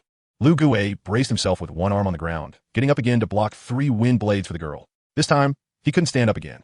The girl's cries faded away. She dared not linger, fearing that Brother Gue's sacrifice would be in vain. "Stop her! Stop her!" Seeing their goal thwarted, and being momentarily entangled by 2 spirit capture officers, the one-eyed man shouted angrily.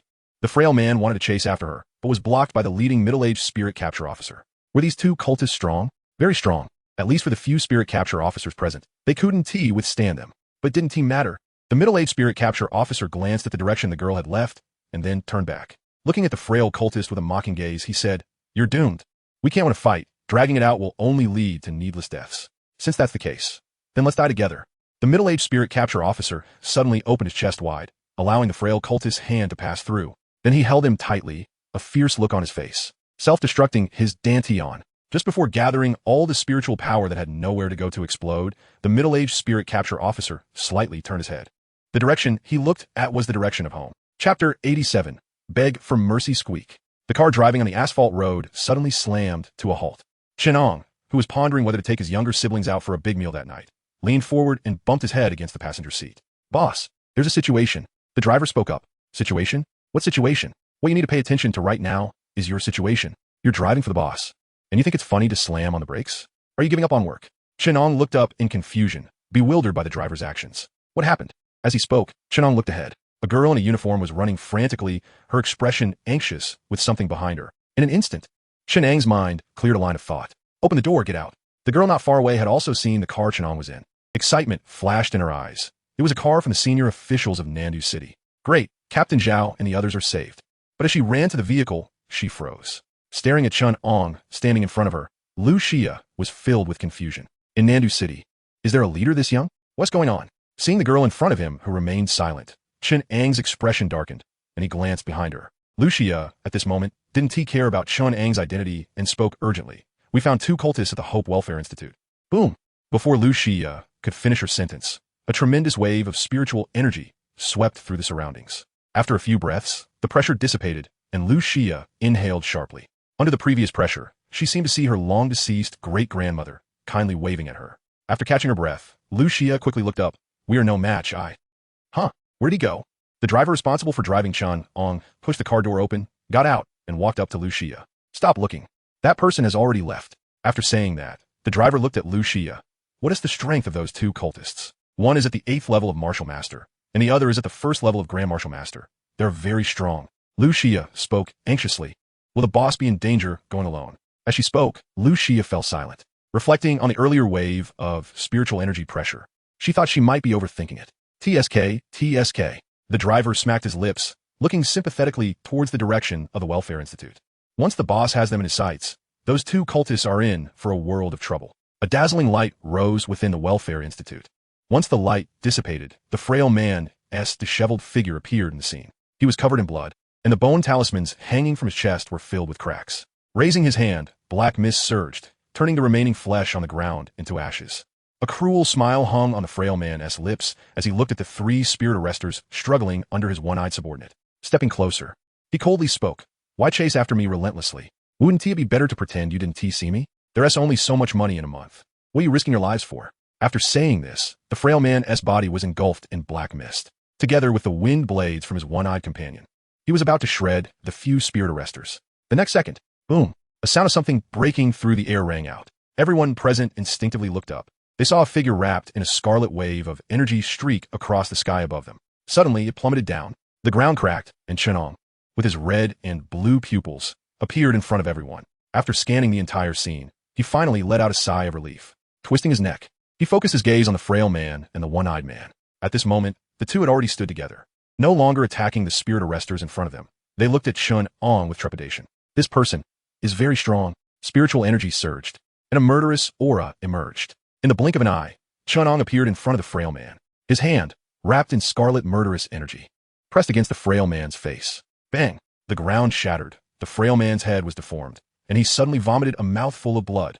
The one-eyed man, who witnessed this scene, changed his expression drastically and turned to run. His direction was straight toward the few children hiding inside the house. The one-eyed man wasn't stupid. He knew that if he simply ran away, he would end up dead. This suddenly appeared youth was too powerful. Therefore, if he wanted to survive, he had to take hostages. As a veteran cultist, the one-eyed man instinctively made the right decision. The few spirit arresters weren't strong, but hoping to take them hostage right under the youth's nose seemed bleak. The children hiding nearby in the Welfare Institute became his best targets. While sprinting, wind blades whistled behind him, buying time. He waved his hand, unleashing spiritual energy to destroy the door. The one-eyed man looked at the few terrified children in front of him, a smile of survival escaping his lips. However, his outstretched hand froze mid-air, and his smile stiffened. Feeling the pain in his body, the one-eyed man slowly lowered his head. In his line of sight, a distinctly bony, blood-red hand appeared outside his chest. In its grasp was a still-beating heart. A few strands of spiritual energy gently obscured the children's view. A white lotus floated out, hovering above the children's heads, showering them with light. Be good, don't look, Chen Ang's gentle voice echoed within a room. Yet in his hand, he was gripping a human heart. Clenching his fist, the still beating heart suddenly shattered. The one-eyed man, filled with madness, tried to imitate the middle-aged spirit arrester. His dantian shattered, and his spiritual energy began to spiral into chaos. Chen Ang sneered, using Green Emperor on an enemy for the first time. I didn't ask you to self-destruct. Don't scare my younger siblings. The one-eyed man felt the turbulent spiritual energy within him calm down, and despair immediately showed on his face. He couldn't even self-destruct. Exiting the room, Chen Ang walked up to the three still in a daze spirit arresters. Casually, he decapitated the one-eyed man and handed the head to one of them. Here, consider this a contribution. The spirit arrester who received the head was even more confused. Huh? Is this for me? Chen Ang turned around, walking toward the unconscious frail man while saying, just a little token. I'll personally commend you later. Those with enough qualifications will get promoted, and those without enough will get a raise. After all, without your appearance, I might live the rest of my life in pain. Thank you. After saying this, Chen Ang paused and kicked the frail man. Do you want to live? This question was directed at the few spirit arresters. But the unconscious frail man trembled, no longer pretending to be dead. He quickly got up from the ground and hugged Chen Ang's leg. I want to live. I want to live. In order to survive, the frail man pointed at the one-eyed man's corpse. I never agreed with him killing. But he wouldn't listen to me. That little girl was killed by him, and even later, when he wanted to kill everyone here, I stopped him. Even if the spirit arresters hadn't come, I could have stopped him. I just want to live. I never wanted to kill. The frail man had long been awake and had heard what Chen Ang said to the spirit arresters. From the conversation, he naturally understood the importance of this welfare institute to Chen Ang. After finishing his speech, the frail man looked pitifully at Chen Ang, waiting for his judgment. He killed our captain. A spirit arrester suddenly spoke, the voice ringing in the frail man's ears like a bolt from the blue. Chapter 88, Governor of the Southern City, Wanla. The frail man looked at Chen Ang with a pleading expression. He thought that after his speech, at least his life would be spared, right? He killed our captain. The spirit catcher, who had been holding the one-eyed head and was still in a daze, suddenly spoke up. Pointing at the frail man, he spoke with anger. Our captain self-detonated to let Xiaoya go out for help, and he was forced to do it by him. Then he looked at the distant corpse of Lu Gui, who had been dismembered by wind blades, and tears could no longer be held back. Lu Gui was also killed by them to protect Xiaoya. After saying that, the spirit catcher threw the one-eyed head away. I don't want credit. I just want him dead. Torture. I'll accept whatever punishment I get. Hearing this from the spirit catcher, the frail man kneeling at Chen Ang's feet trembled. He looked up and met Chen Ang's cold gaze, hastily explaining, that young spirit catcher wasn't killed by me. Their captain chose to self-detonate, and I couldn't stop him. Listening to the frail man's explanation, Chen Ang's gaze grew colder. He crouched down, staring into his eyes, speaking in a flat tone. So, you are very innocent? No. The frail man quickly shook his head. I am guilty. I shouldn't have disturbed the southern city. I am willing to accept the punishment of the heavenly dynasty. The frail man sensed the killing intent in Chen Ang's eyes and didn't dare to argue. He just wanted to survive, even if it meant spending his entire life in a prison of the heavenly dynasty. Talking to someone like you is really a waste of life. Chen Ang sighed, stood up, and pressed his palm on the frail man's head. Everyone makes mistakes, but it's okay. Just correct it in the next life. A flash of white light appeared in his palm, and the healing holy lotus, which had been floating in the house, instantly disappeared. When it reappeared, it was already in the frail man's mind. Feeling the foreign object suddenly appearing in his mind, the frail man's face turned pale with terror. He wanted to speak, but Chen Ang didn't give him that opportunity. Torture? Is there any method better than the healing holy lotus? Chen Ang's lips curled into a cold smile, and his spiritual power continuously flowed into the healing holy lotus. The frail man's injuries rapidly healed, but he hadn't even felt comfortable for 2 seconds. The surging spiritual power in his body burst through his meridians, disturbing his internal organs. Flesh and blood began to be worn away from the inside out, and the skin on his body kept bursting open. Listening to the frail man's painful wails, Chen Ang closed his eyes to enjoy it. The cries of wrongdoers always bring joy to people. Watching the spiritual power rampage, grinding bones, bursting flesh, the frail man's body swelled up, and finally, bang! The frail man's wails ceased, and pieces of flesh were everywhere, using spiritual power to wash away the filth on him. Chen Ang looked at the spirit catcher who wanted to torture the frail man. He asked, is that enough? If not, should I help you find other cultists? Enough, that's enough. Thank you. The spirit catcher bowed and spoke. I will report this to my superiors. I will bear any punishment that is due. Chen Ang raised an eyebrow. What report? What punishment? He waved his hand. A wrongdoer like this cultist deserves to be tortured. Besides, it was me who tortured him. You just need to report it truthfully. If there are any punishments, or if you need to write a report, let the governor of the southern city come to me personally. After saying that, Chen Ang took out his phone and called his driver. He explained everything about the situation here and his promises to a few people, asking him to report back. After hanging up, he waited until the 3 spirit catchers finished tidying up the scene and left. Chen Ang let out a breath. Almost. Damn it. That new world religion will be destroyed sooner or later. Xiaoang, a voice called out, and Chen Ang collected his thoughts, quickly turning around. He saw an old man covered in blood stains appearing behind him. Grandpa Director. A cheer erupted, and there was no longer any trace of ferocity. Chen Ang walked over to the old man and embraced him. Grandpa Director, Xiaoang is back to see you. It was timely. The orphanage hadn't encountered any major issues, but it was also late. A little sister had left this world. Chen Ang stayed at the orphanage for 5 days, helping the old director arrange the little girl's funeral. A whole month had passed since the F-Rare ordered martial arts universities to assist various regions. The remnants of the insect race had been completely eradicated, and the new world religion had once again gone into hiding. The heavenly dynasty had also returned to stability. Chen Ang sat under a large tree at the orphanage, swaying in a wicker chair. With each breath, spiritual power surged out from his nostrils. Feeling a small hand tugging at his clothes, Chen Ang interrupted his meditation and opened his eyes. His eyes, one red and one blue, made the little child standing in front of him take 2 steps back in fright. Come here. Chen Ang smiled and spoke. The little boy looked to be around 6 or 7 years old, with a round face. He wiped his nose and tentatively took 2 steps forward. Then Chen Ang grabbed him and pulled him into his arms. What is wrong with you, kid? I've been away for a few months, and now you're acting like a stranger? Saying this, Chen Ang pinched the little boy's nose, dealing with the snot he hadn't wiped clean. I didn't. The little boy retorted, then weakly added, it was Grandpa Director. He wouldn't let us find you to play, saying it would disturb your training. Chen Ang's smile froze upon hearing this. He intended to let the little guy ignore the old director, but thinking of the old director's character, he ultimately didn't say anything. This old man is getting more rigid with age. Reflecting on it, Chen Ang looked at the little guy in his arms. So why did you still dare to come find me? Aren't you afraid of Grandpa Director spanking you? The little guy pouted, his gaze drifting. I want you to take me to school tomorrow. This feels off. Chen Ang narrowed his eyes. After the situation in the Heavenly Dynasty stabilized, various places had already begun to resume normal operations, including the southern city. The little guy's school had already started classes for 2 days. Why did he suddenly want him to take him to school? Grabbing the little boy's ear, Chen Ang spoke sternly. Xiaohu, did you cause trouble at school? I didn't. I behaved really well at school. Xiaohu quickly retorted. I just wanted you to take me to school. Okay, if you don't want to go, then forget it. Saying this, the little guy tried to break free from Chen Ang's grip. Something's not right, very much off. Chen Ang turned the little guy's head to make him look at him, smiling. You definitely have something going on. Are you going to tell me yourself? Or should I go tell Grandpa Director? Don't tell Grandpa Director. Xiao panicked. Then, reluctantly, he began to tell Chen Ang. At first, he was awkward and couldn't express himself clearly, but as he talked, he became increasingly aggrieved. It's like this. They always bully me, and Grandpa Director has gone to them many times. Every time they say they won, bully me again, but after a few days, they start again. So I just wanted you to take me to school tomorrow. As long as you take me there, they will know I'm not lying. And my brother is a super powerful spiritualist. Xiaohu pouted. Then they won't dare to bully me anymore. All right, I got it. Go play. Chen Ang let the little guy down, with a smile on his face. I'll take you tomorrow. Remember not to tell Grandpa Director.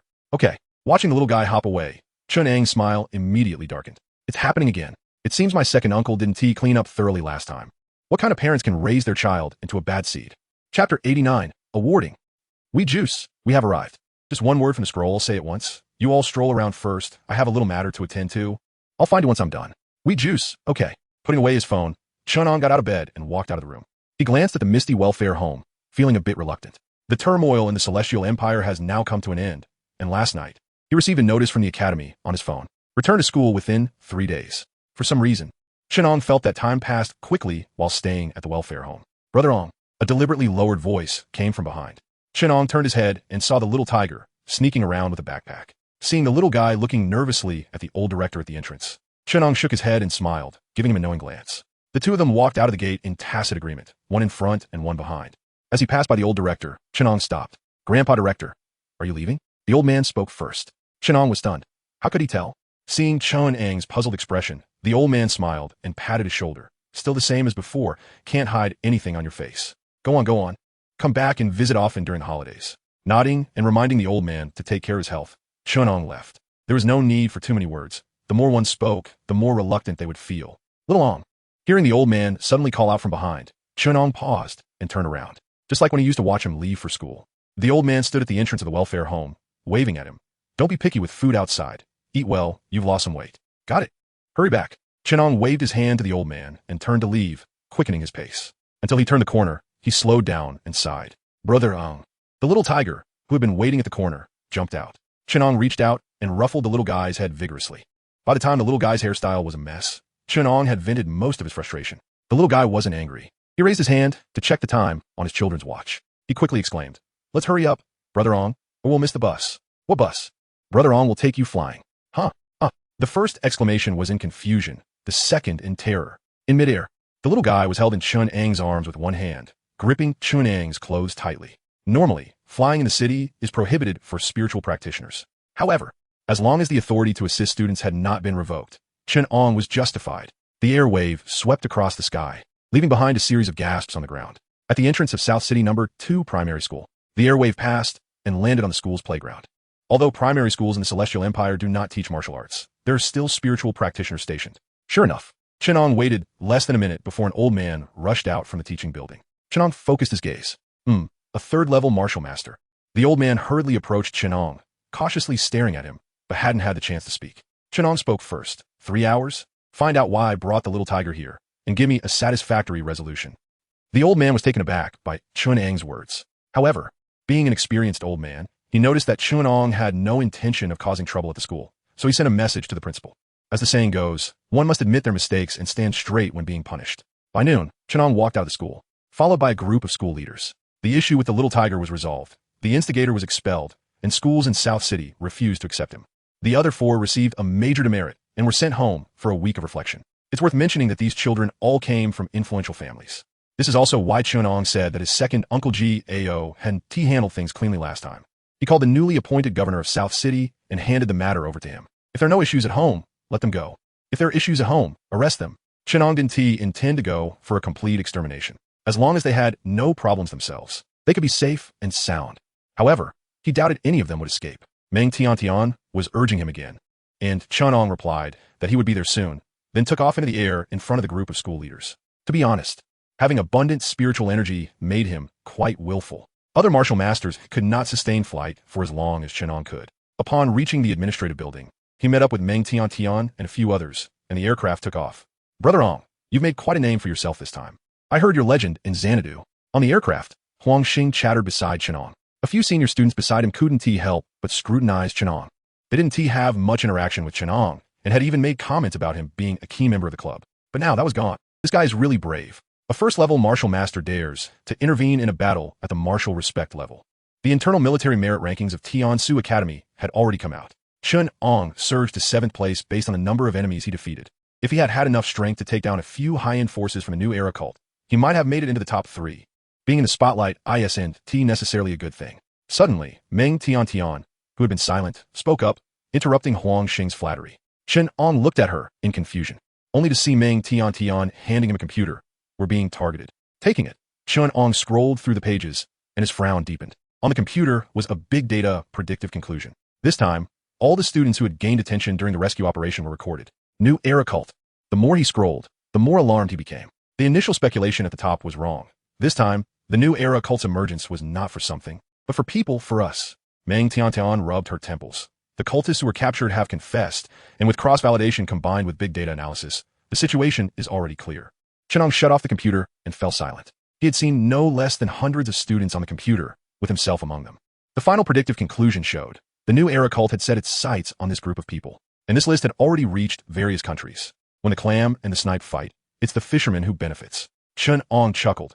Is this preparing to let those guys in the U.S. take action to weaken the Celestial Empire's strength, and then they LL pop up to clean up? Chen Ang had no doubt that the new era cult's plan could succeed. The few countries receiving the list would surely see this as a conspiracy, but if given the chance, they would definitely take action. After all, the momentum of the Celestial Empire in recent years has been too strong. Returning the computer to Meng Tiantian, Chen Ang smirked. Let them come. Let us see their methods. If I die, it's because I didn't learn well. If he dies, it's because he is not skilled enough. At worst, if we fulfill the new era cult's wish, we could just go to war with the country. Other countries aren't clams. We, the Celestial Empire, aren't snipe either. The new era cult certainly can't be the fisherman. Clap, clap, clap. Dolu, sitting beside him, suddenly started clapping, his expression excited. Me too. Compared to Chen Ang and the others, Huang Xing sitting aside was relatively calm. He knew his own strength. He was sure he had nothing to do with this list. As the aircraft howled, at sunset, Chen Ang and the others appeared at the foot of Xingtian Mountain. Let us go. After all the students return, the leaders from the academy and the military will begin the awarding ceremony. Meng Tiantian smiled, bringing a card close to the stone tablet, opening a space portal. Chapter 90 National Essay Competition, First Prize. My uncle. The familiar school gate, the familiar Tiansu steel. Chen Ang did not leave with Meng Tiantian and the others, but stayed in front of the steel. As he watched the scenes flashing before his eyes, Chen Ang fell silent. He believed that this rescue mission had already shown him the brutality and bloodshed. But when the images from the steel came into view, the shock they had once brought him remained. The two armies clashed, like the sea covering an endless land, with severed limbs and corpses everywhere. To this day, aside from the Elven civilization in Jiang province, which has signed a treaty with the Celestial Empire, the other spatial rifts remain chaotic. Today you fight me. Tomorrow I fight you. This situation has lasted for over 300 years, and no one knows when it will end. Hey, Junior. Chen Ang was lost in thought while looking at the steel when a surprise shout came from behind him. Turning around, a guy with a full beard came into view. Seeing this person, Chen Ang raised an eyebrow and turned to leave. But he couldn't get away. Looking down at Hanyu, who was pulling at his clothes, Chen Ang sighed. Senior, are we that familiar? Why not? We were cellmates, pure buddies. Hearing this, Chen Ang's lips twitched. Are you out of your mind? Is that something to be proud of? Chen Ang tried to keep his tone steady and asked, do you need something, senior? Hanyu was taken aback by Chen Ang's question. He slapped his forehead. All right, I almost forgot the important matter. Junior, meeting his fate. When I saw you in the confinement room, I felt you were no ordinary person. Listening to Hanyu chatter on endlessly, Chen Ang felt like there was a swarm of flies buzzing around his ears. Taking a deep breath, get to the point. Join our Chong Kong society. The moment he finished speaking, the scene fell silent. Chen Ang looked at Hanyu, whose face was full of longing. And for a moment, didn't he know what to say? After hesitating for a moment, he spoke. You don't know I'm with Senior Meng? Chen Ang had always thought Hanyu was a bit of a lunatic, and now he was sure. Who would say such things without a serious issue? Ever since Meng Tiantian beat Zhao Shanhe in the competition room, which society in the entire Tiansu Academy would dare to poach from the martial arts society? Well, Hanyu Doris. Hanyu placed his hands on his hips, looking proud. I know, so what? I can't beat Meng Tiantian, but she can't kill me. After saying that, he looked at Chen Ang with earnest eyes. How about it? Junior, think about it. I'll think about a rock. Chen Ang's lips twitched. You can go talk to Senior Meng. If she agrees, I'll agree. After saying that, he turned around and left. He really couldn't take it anymore. Watching Chen Ang's departing figure, Hanyu had a smile in his eyes. A member approached from behind and said, President, this guy is Chen Ang, who ranked 7th on the military merit leaderboard, right? Yes. Hanyu nodded, his earlier arrogant demeanor gone. The mayfly has left, and Meng Tiantian came. Now that Meng Tiantian is leaving, Chen Ang has arrived. We need to find a way to recruit this guy. Otherwise, our societies will really have no chance to rise. At the academy, Chen Ang shook off the lunatic Hanyu and arrived at the academy's storage room. The cultivation resources sent by his second uncle were still tossed inside. After greeting the managing teacher, he took the items away, returning to the long-lost dormitory. Chen Ang sat cross-legged on the bed and opened the box. No wonder girls love to buy express deliveries. The feeling of unboxing is exhilarating. Chen Ang's hands flew as he opened one password box after another. High-grade body enhancement potions, foundational nurturing potions, high-concentration spiritual liquid, all filled with technology and hard work. Stopping his hands, he looked at the last long rectangular password box in his hand, his expression strange. Is this the weapon specially crafted for him by his second uncle? The shape. Is it a knife? Or a sword? Rubbing his hands, Chen Ang excitedly opened the box. In his view, a long knife without a sheath. At the hilt, a tiger's head glaring with a blade. Its pupils inlaid with crimson crystals. The handle wrapped in some kind of animal tail tendons, stained with indigo fish glue, 7-edged grip, subtly aligned with the Big Dipper. Feeling the waves of spiritual energy emanating from the blade, Chen Ang focused. A spiritual weapon, or rather, a high-quality spiritual weapon. Chen Ang picked up the long knife, infused it with spiritual energy, and the blade suddenly shone with red light. As the spiritual energy he used grew stronger, the red light on the blade became even more intense. How much spiritual energy can a great martial master invoke? In Chen Ang's view, it was at least not weaker than an ordinary 9th-layer martial master. This was still because once one became a martial sovereign, the spiritual energy within a spiritualist would change again, making it incomparable. But even when Chen Ang channeled all his spiritual energy into the blade, the long knife still showed no signs of cracking. Suppressing his shock, Chen Ang put the long knife back in the box and began sending a message to his second uncle Gao. The result was that Gao replied with only one sentence. If nothing unexpected happens, it will be enough for you to use until you reach Martial Emperor. Great. From this, it meant that this long knife was at least a Martial Emperor standard spiritual weapon. Gao said he had things to do, so Chen Ang didn't disturb him further. After organizing the things his second uncle sent him, he opened a book. After a month of external support, focusing only on military merits, he had no time for cultivation at all. Until now, sitting on the bed and operating his heart method, he finally realized his 11th uncle had sent him an enormous gift. He saw the spiritual sea in his dantian rolling, thick spiritual energy flowing through the glass-like meridians. As the spiritual energy returned to the spiritual sea, it had already been dyed with an ethereal aura. Repeating this cycle, Chen Ang felt a change occurring in his dantian. When he focused his mind inward, he saw the contours of mountains faintly appearing in his dantian. That is, the spiritual mountain that can only be condensed after breaking into the martial sovereign realm. Although Chen Ang was shocked, he continued to circulate his heart method. When the morning light broke, a breath mixed with rich spiritual energy was expelled, and Chen Ang opened his eyes. In the room, spiritual mist wafted. Just one night, Chen Ang's martial arts had broken through 2 layers. Letting out a breath, Chen Ang had a dazed expression on his face. This speed is a bit fast, isn't it?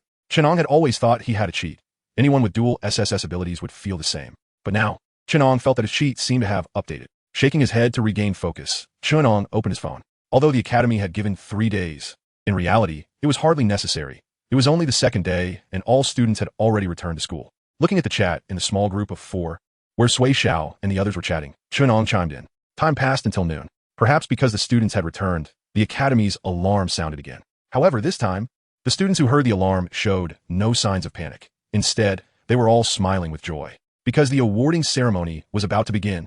In the square, formations gathered, and all the students looked excitedly at the podium. On the podium, unlike when the rescue mission was announced, this time, Ning Zonghua stood with a burly middle-aged man in military uniform behind him. Chen Ang stood in the formation of Class 8, staring blankly at the military bigwig on the podium. Uncle Air, 5th uncle, Du Jichao, stood on the podium with a serious expression, but Chen Ang clearly saw his gaze glance at him for a moment. That look, how should I put it, seemed to say, "You kid are in for a treat." Chapter 91. 2 bars and 1 star, young and famous. In the early November of the 312th year of the new heavenly dynasty, remnants of the insect race invaded our territory, and cultists took the opportunity to create chaos. Fortunately, with the support of various students, blood stained their battle robes. And with the courage of youth, they swept away the demonic atmosphere, aiding the plight of the heavenly dynasty and saving countless people from fire and water. In just 1 month, they exterminated the insect race, eradicated the evildoers, and quelled the national crisis. Now, the military department has counted the military achievements and is awarding ranks to reward everyone for their hard work and high contributions. On the podium, Ning Zonghua stepped back, and Du Jichao moved to the front of the stage. After speaking, he waved his hand, and a holographic projection appeared. A simple leaderboard presented itself to the crowd in the square. Names, number of enemies slain, and military achievement calculations were neatly arranged. Ranking first was Meng Tiantian. Total enemies slain, 132. Strongest enemy slain. Martial respect, level 7. Chen Ang stood in the formation of Class 8, looking at the top 6 on the leaderboard, and gasped. No wonder he could only rank 7th with his numbers. The 6th place was holding a martial respect's life. Martial sect, level 8. Solo killing a martial respect, level 1. Chen Ang rubbed his nose. Tian Su Academy truly lacked no geniuses in cross-boundary combat. But Chen Ang was shocked, and so were the other students. They had long heard that a first-year student named Chen Ang had surged to 7th place on the military achievement list based on the number of enemies slain. But they didn't expect it to be this much. Looking at the information of 7th place Chen Ang on the leaderboard, a group of upperclassmen were chewing their lips, looking constipated. It read, Military Achievement List 7th, Chen Ang. Total enemies slain, 1,357. Strongest enemy slain, Martial Sect Level 2, assisted in killing 1 Martial Sect Level 7, 2 Martial Respect Level 2. No way. Are you serious? Many students who had never seen Chen Ang before were no longer watching the award ceremony for the top few and were searching for Chen Ang's figure in the crowd. In Class 8's formation, Sui Xiao, standing next to Chen Ang, said nothing but silently gave him a thumbs up. Sun Qian was counting on her fingers with Wang Wan, calculating how many times Chen Ang had killed compared to them. Chen Ang, come up for the award. On the podium, after awarding the shoulder insignia to the student in 6th place, Du Jichao spoke. Here, Chen Ang responded. He stepped up, walked to Du Jichao, and saluted. First-year student of Tian Su Academy, Chen Ang has cumulatively slain 1,357 enemies. Du Jichao paused briefly when mentioning Chen Ang's kill count. He had personally seen Chen Ang rush around various regions, truly fighting for kills, not even sparing those at the martial artist level. Suppressing his inner astonishment, Du Jichao continued. After discussions in the military department, it has been decided to award Chen Ang the rank of lieutenant. After saying this, he did not award Chen Ang the shoulder insignia, but continued. Additionally, due to Chen Ang's personal merits, the military department successfully captured a high-ranking member of the New Era cult and obtained a large amount of valuable information, launching a strong action against the New Era cult that has been lurking domestically, destroyed 57 New Era cult hideouts and 1 branch in the Heavenly Dynasty, slaying 2 cultists at the Martial Emperor level. Therefore, due to his merits, he is promoted 1 level and awarded the rank of Major. Wow! As Du Jichao's words fell, the square was instantly in chaos. It was not that they thought there was any dark scheme. A kill count of over 1,000. Awarding the rank of lieutenant was reasonable. Because of Chen Ang, the Heavenly Dynasty made effective actions against the New Era cult and achieved great victories. Promoting him 1 level also made sense. However, a lieutenant being promoted again seemed a bit outrageous. Chen Ang was just a first-year student, only 18 years old this year. An 18-year-old major with real power. It should be known that once students from Tian Su Academy graduate and enter the military department, none of them hold civilian positions. Each one wields real power. The upperclassmen in the crowd were much more shocked than the first-year students. If they remembered correctly, even the senior known as the strongest graduate of Tian Su, Song Yufeng, was only awarded a major rank at the age of 21. This is ridiculous. A group of students looked at Chen Ang on the podium, not knowing what to say. At this moment, Chen Ang was also a bit dazed, looking at Du Jichao in front of him, instinctively whispering, Uncle Wu, you're not giving me a backdoor, are you? TSK. Du Jichao shot Chen Ang a glance. Use your title when working. After saying this, he quietly explained, It's the regular process. I don't have that much power. After receiving the shoulder insignia and the Lingwu military uniform, Chen Ang saluted and dizzily stepped down from the podium. He now understood the meaning behind Uncle Wu's earlier glance. So he really has good fortune. Returning to Class 8's formation, the way everyone looked at him was different. Oh no, is the class leader going to become a commander now? The awards ceremony lasted until nightfall. One could only say that Chen Ang and his classmates were fortunate. In previous years, first-year students did not have such treatment. They were only recorded by the military department after the graduation assessment. For 3 consecutive days, Chen Ang stayed in his dormitory, not stepping out. There was no choice. Now that he went out, everyone looked at him strangely. Even Chen Ang's mentality was a bit overwhelmed. Sister-in-law, it's me, my brother. Hearing Sun Qian's playful voice from outside the door, Chen Ang ended his training. He opened the door, and Sun Qian handed over a notebook. Here, today, as class notes. Chen Ang took it and welcomed Sun Qian inside. He hadn't attended classes these days, and every day Sun Qian had been making notes and bringing them to him. Where are Sui Xiao and Wang Wen? Chen Ang flipped through the notes, curiously asking. Sun Qian, bored, sat on the sofa, playing with her phone. They went to the training room. Aren't you going? Chen Ang turned to look at Sun Qian. Seeing Chen Ang's helpless expression, Sun Qian rolled her eyes. Big brother, are you really in seclusion? I went 2 days ago, okay? I'm already at Martial Master Level 4. Really? Chen Ang chuckled awkwardly. He hadn't noticed these days. He thought Sun Qian was slacking off again. Sigh, prejudices in people's hearts are indeed a great mountain. After bickering with Sun Qian, Chen Ang finished reading the notes and sighed. He hadn't realized before, but since going out to carry out a mission this time, Chen Ang suddenly felt that staying in the academy was very boring. Thinking that this kind of life would last for 5 years, Chen Ang felt a bit lifeless. Just as he was about to use his phone to order some food, his wristband vibrated. Looking down, the security department has detected abnormalities outside the academy, suspected of an outsider approaching. All students are advised to be aware. The academy will cancel all recent outdoor missions and activate level 1 alert until the situation is clarified. Outsiders approaching? Chen Ang frowned. He had casually thought about it at the foot of the mountain, but there really were people who were tired of living? No, wait. Chen Ang suddenly thought of that list. Is someone unable to hold back and planning to take action? While Chen Ang was pondering, Sun Qian also finished reading the content on her wristband, looking puzzled. Isn't Sangyan Mountain not open to the public? How could someone approach? Looking at Sun Qian's expression, Chen Ang felt helpless. Good news, strength has increased. Bad news, unfortunately, the brain hasn't grown. It's fine, go play. Chen Ang shooed Sun Qian away. Glanced at the message Meng Tian sent him on his phone. He locked the door, went downstairs, and headed towards the club activity building. Chapter 92. You really dare to come, huh? At the club activity building of the Tian Kai Academy, in the martial arts club. Senior Meng Tian looked up from her computer as Chen Ang pushed the door open, signaling him to come over. You got the notice from the academy, right? Take a look. This is the information we gathered about the club. Meng Tian gestured for Chen Ang to look at the screen, grabbing the mouse and scrolling. Chen Ang's frown deepened. The foreign personnel that had been discovered had already been captured. After a thorough memory recovery treatment from the security department, they had confessed immediately. Sakura country people. Chen Ang sneered coldly upon seeing this. All right, I haven't even gone looking for you yet, and you guys are already coming to me, huh? After reading the information on the computer, Chen Ang looked at Meng Tian. Did Sakura country receive that list as well? That was a question. Chen Ang's tone was very certain. Otherwise, it would explain why people from Sakura country would appear near Tian Kai Academy. Meng Tian nodded. To be precise, the ones who came over this time are members of the New Era cult from Sakura country. Recently, the New Era cult's influence in the Celestial Empire has been completely uprooted, and their high-level combat forces have suffered heavy casualties. They probably have some plans against us. But since they have no one to use in the Celestial Empire, they called people from elsewhere. Listening to Meng Tian's detailed explanation, Chen Ang sat down on a nearby sofa. As the saying goes, when you see a cockroach in the room, it means he looked up at Meng Tian. How did the border defense let people in so easily? Meng Tian sighed. The territory is too vast, which has its downsides. There will always be some unnoticed rat holes. Of course, it's also possible that it was intentionally allowed in from above. Chen Ang nodded and fell silent. All right, you can go back now. I just wanted you to be aware of the situation. Also, Meng Tian looked at Chen Ang. Tomorrow, the academy will be receiving a batch of students at Sangyan Mountain. Principal Ning wants representatives from each grade, and you're on the list. Me? Chen Ang was taken aback, then quickly realized. Is it the students from other universities who have been targeted this time? Tomorrow at 8 o'clock. Don't forget.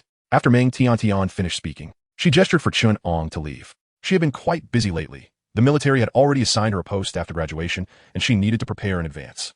Leaving the club activity building, Chen Ang greeted the teacher in charge of registration at the entrance of the Wudao building. He hadn't used his training opportunity this month yet, and couldn't waste it. He raised his hand, just about to enter his information, when he was interrupted. The teacher in charge of registration glanced at him. You don't need to register anymore. The Wudao building is open to you at all times. Huh? Chen Ang was stunned. It wasn't until he entered the training room that he realized from the registration teacher's words that he had always had privileges. What did that make his hard work in the dormitory before? Did that count as effort? Shaking his head to dismiss the complaints in his mind, Chen Ang sat cross-legged on the round platform. As for the matter of the cultists from Sakura country, the high-level officials of the Celestial Empire had their own conclusions. As long as those students who were targeted didn't act recklessly, they were unlikely to be in danger. Tomorrow, the students from other universities who had been targeted would be sent to Tian Kai Academy. By then, even if those who wanted to make a move had 100 guts, would they dare to attack Tian Kai Academy? Laughable. They wouldn't even be able to get through the door. Gathering his thoughts, Chen Ang operated his mind method, and the spiritual energy surged in the training room. During the 3 days he spent in the dormitory, Chen Ang advanced from the 3rd level of Grand Martial Master to the 4th level. I broke through the 4th level on the first morning, and spent the remaining 2.5 days consolidating. Looking at the spiritual sea within him now, it was no longer the turbulent waves it once was. The misty energy enveloped the surface of the sea, and the water was thick as if solid. In his dantian, the world expanded again, with shadowy mountains emerging at the edges, becoming more solid. Damn it, who? Just as Chen Ang was frantically absorbing the spiritual energy in the room to train, the Wudao building once again cut off the supply of spiritual energy to other training rooms. A young man stormed out of the training room next to Chen Ang, his face filled with anger. How many times is this going to happen? This is the 4th time. Why does it always happen to me? There were quite a few students who had ugly expressions as they exited the training room. However, after hearing the young man's words, for some reason, they suddenly didn't feel as angry anymore. Students whose training has been interrupted should register at the door. This time, S consumption count will be voided. In the hallway of the Wudao building, the voice of the registration teacher rang out. Originally, the students who were annoyed by the interruption of their training were suddenly all smiles, rushing towards the exit. Void counts are great. They must be voided. With this change, they not only didn't lose anything, but also got a free session in the training room. After registering at the entrance of the Wudao building, Sui Xiao and Wang, when exchanged glances, their faces almost splitting from smiling. Which great person did this? They were about to end their training, and with this commotion, it was as if they had gotten a free training opportunity. The next day, Xingtian Mountain, Stone Tablet. A spatial portal opened, and figures stepped out one by one. Chen Ang pushed a wheelchair, on which sat a lifeless old man. The old man lowered his eyebrows and seemed on the verge of falling asleep. His voice was weak. Xiaoang, although we are here to pick someone up, we can't let the Tiankai name be weakened, understand? Chen Ang stood behind the old man, lowering his head, his tone respectful. Rest assured, old Su, Senior Meng has briefed me. The old man replied, seeming to fall asleep, even starting to snore lightly. Chen Ang held the wheelchair's armrest, turned back, and exchanged a glance with Meng Tian. He didn't even know the old man's identity, only knowing he was the person in charge of receiving students this time. He was called Old Su, and he didn't even know his full name. In the morning, after finishing his training and gathering with Meng Tian and others, the old man had been staring at him the whole time. Later, he even asked Chen Ang to push the wheelchair and pointed out many things regarding training. This left Chen Ang a bit confused. He wasn't close with the old man. Could it be another connection from his father? While pondering, a rumbling sound came from the road ahead. Chen Ang looked up to see military vehicles roaring in. Next to the old man and Chen Ang, Meng Tian raised her hand and snapped her fingers. Dozens of academy representatives responsible for receiving students burst forth with powerful auras. Even Chen Ang, who was pushing the wheelchair, was no exception. The military vehicles lined up like a dragon, slowing down as they approached Chen Ang and the others. Soldiers from the Spirit Martial Army kicked the doors open and began to guard the area. From the middle transport vehicle, one student after another dressed in student attire pushed the door open and stepped down. However, they all looked confused as they got out. Looking at the open spatial portal by the stone tablet of Xingtian Mountain, dozens of young men in training uniforms exuded a strong spiritual might. The old man at the front sat in the wheelchair, his head lowered. The young men stood behind him, their spiritual energy swirling around, full of vigor. A group of martial arts university geniuses stepped out of the vehicle, pausing and avoiding eye contact. Perhaps they were geniuses, fortunate enough to enter various prestigious universities, and were also shining new stars in their schools. But looking up at that moment beside the stone tablet of Xingtian Mountain, those dozen proud figures standing tall made it hard for them to breathe. Chapter 93. A single punch to open the way, avoiding 100 punches. At the entrance of the academy, a large group of students was retching uncontrollably. Chen Ang and his group stood at a distance, arms crossed, watching them, observing the students' expressions. Chen Ang recalled the feeling of his first walk through the spatial corridor. It was indeed not pleasant. Ha ha ha. Cough, cough, cough. Suddenly, a violent coughing fit broke out. Chen Ang's smile faded as he quickly looked down at the elderly man in the wheelchair. His expression changed. Old Su, what's wrong? The old man had a pale face, coughing up blood. Cough, cough. It's nothing, just an old problem. He comforted the anxious crowd and smiled. I'm getting old and useless. Not understanding what the old man meant, Chen Ang pushed him towards the academy's infirmary. But before they had gone far, the spatial portal that had disappeared reappeared behind them. Turning around, they saw Ning Zonghua, covered in blood, walking out of the corridor, holding two heads in his hands. Ning Zonghua walked slowly, yet he was soon beside Chen Ang. He tossed the heads to Chen Ang and said to send them to the security department before taking over the wheelchair and pushing the old man away. Stunned, Chen Ang could only stand there, bewildered, holding the two heads. The expressions on the faces of the heads were filled with terror, their eyes nearly popping out, as if they had seen something unbelievable in life. Feeling the residual spiritual energy on the heads, Chen Ang frowned. Martial Emperor, he had sensed this level of spiritual energy fluctuations from his second and fifth uncles. So, when they were outside receiving students, there were indeed people from the New Era cult nearby. The reason nothing happened was because of Principal Ning. While he was lost in thought, the image of old Su's condition outside suddenly flashed in his mind. Senior, your academy's accommodation conditions are so good. One student exclaimed in shock, turning to look at Chen Ang, who was familiar with the situation. Yes, one living room, one kitchen, one bathroom, and we even provide couple dorms, Chen Ang replied calmly. Among the students they received this time, there were 4 first-year students, which fell under his responsibility. After sending the 2 Martial Emperor heads to the security department, Chen Ang began to show these students around the academy. However, his mind was not on it. He was preoccupied with thoughts about the New Era cult. With the 2 Martial Emperors just encountered, the number of Martial Emperors lost to the New Era cult in the Celestial Empire had already reached 6. Yet their actions against the Celestial Empire showed no signs of stopping, and were even escalating. Martial Emperors are not cabbages, but in the eyes of the New Era cult, they seem to have become cabbages, easily discarded. Chen Ang pondered the strength of the new era cult, which caused his tone to be somewhat flat while explaining things to the students. Despite this, the few students he brought along had no objections and remained respectful. There was nothing they could do. The shock Chen Ang and his group brought them was immense. Moreover, the military merit list of the Celestial Strategy Academy had not been removed after the strategy assessment, still being projected on the honor stage. This batch of newly received students had witnessed Chen Ang's battle achievements firsthand as they passed through the square. Others might not know, but after seeing Chen Ang's nearly 2,000 kills, the few of them were completely stunned. What the heck? This guy's kill count alone is equivalent to our entire school. Chen Ang led them around the academy for most of the day. On the way, they encountered students from the Celestial Strategy Academy, and the few students were exceedingly polite. Watching their performance, Chen Ang smiled. Why do they need to create shock at Sangyan Mountain? Why has the military merit list of the Celestial Strategy Academy not been removed? It was all to temper the pride of these students. They may be top talents outside, and rightly so, but within the Celestial Strategy Academy, they couldn't even cross the threshold. If it weren't for the fact that this rescue operation was dispersed, the list from the new era cult would probably have to be replaced with students from the Celestial Strategy Academy. Ding dong. A notification sound came from Chen Ang's phone, and he took it out to check. Celestial Empire Pillar. Nephew. Guess where I am?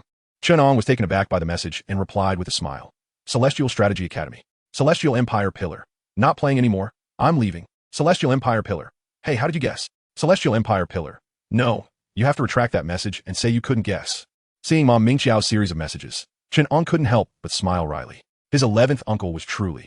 He looked up and spotted Huang Xing wandering in the distance. Chen Ang called out to him and waved. In no time, Huang Xing ran over, excitedly asking Brother Ang, "What's up?"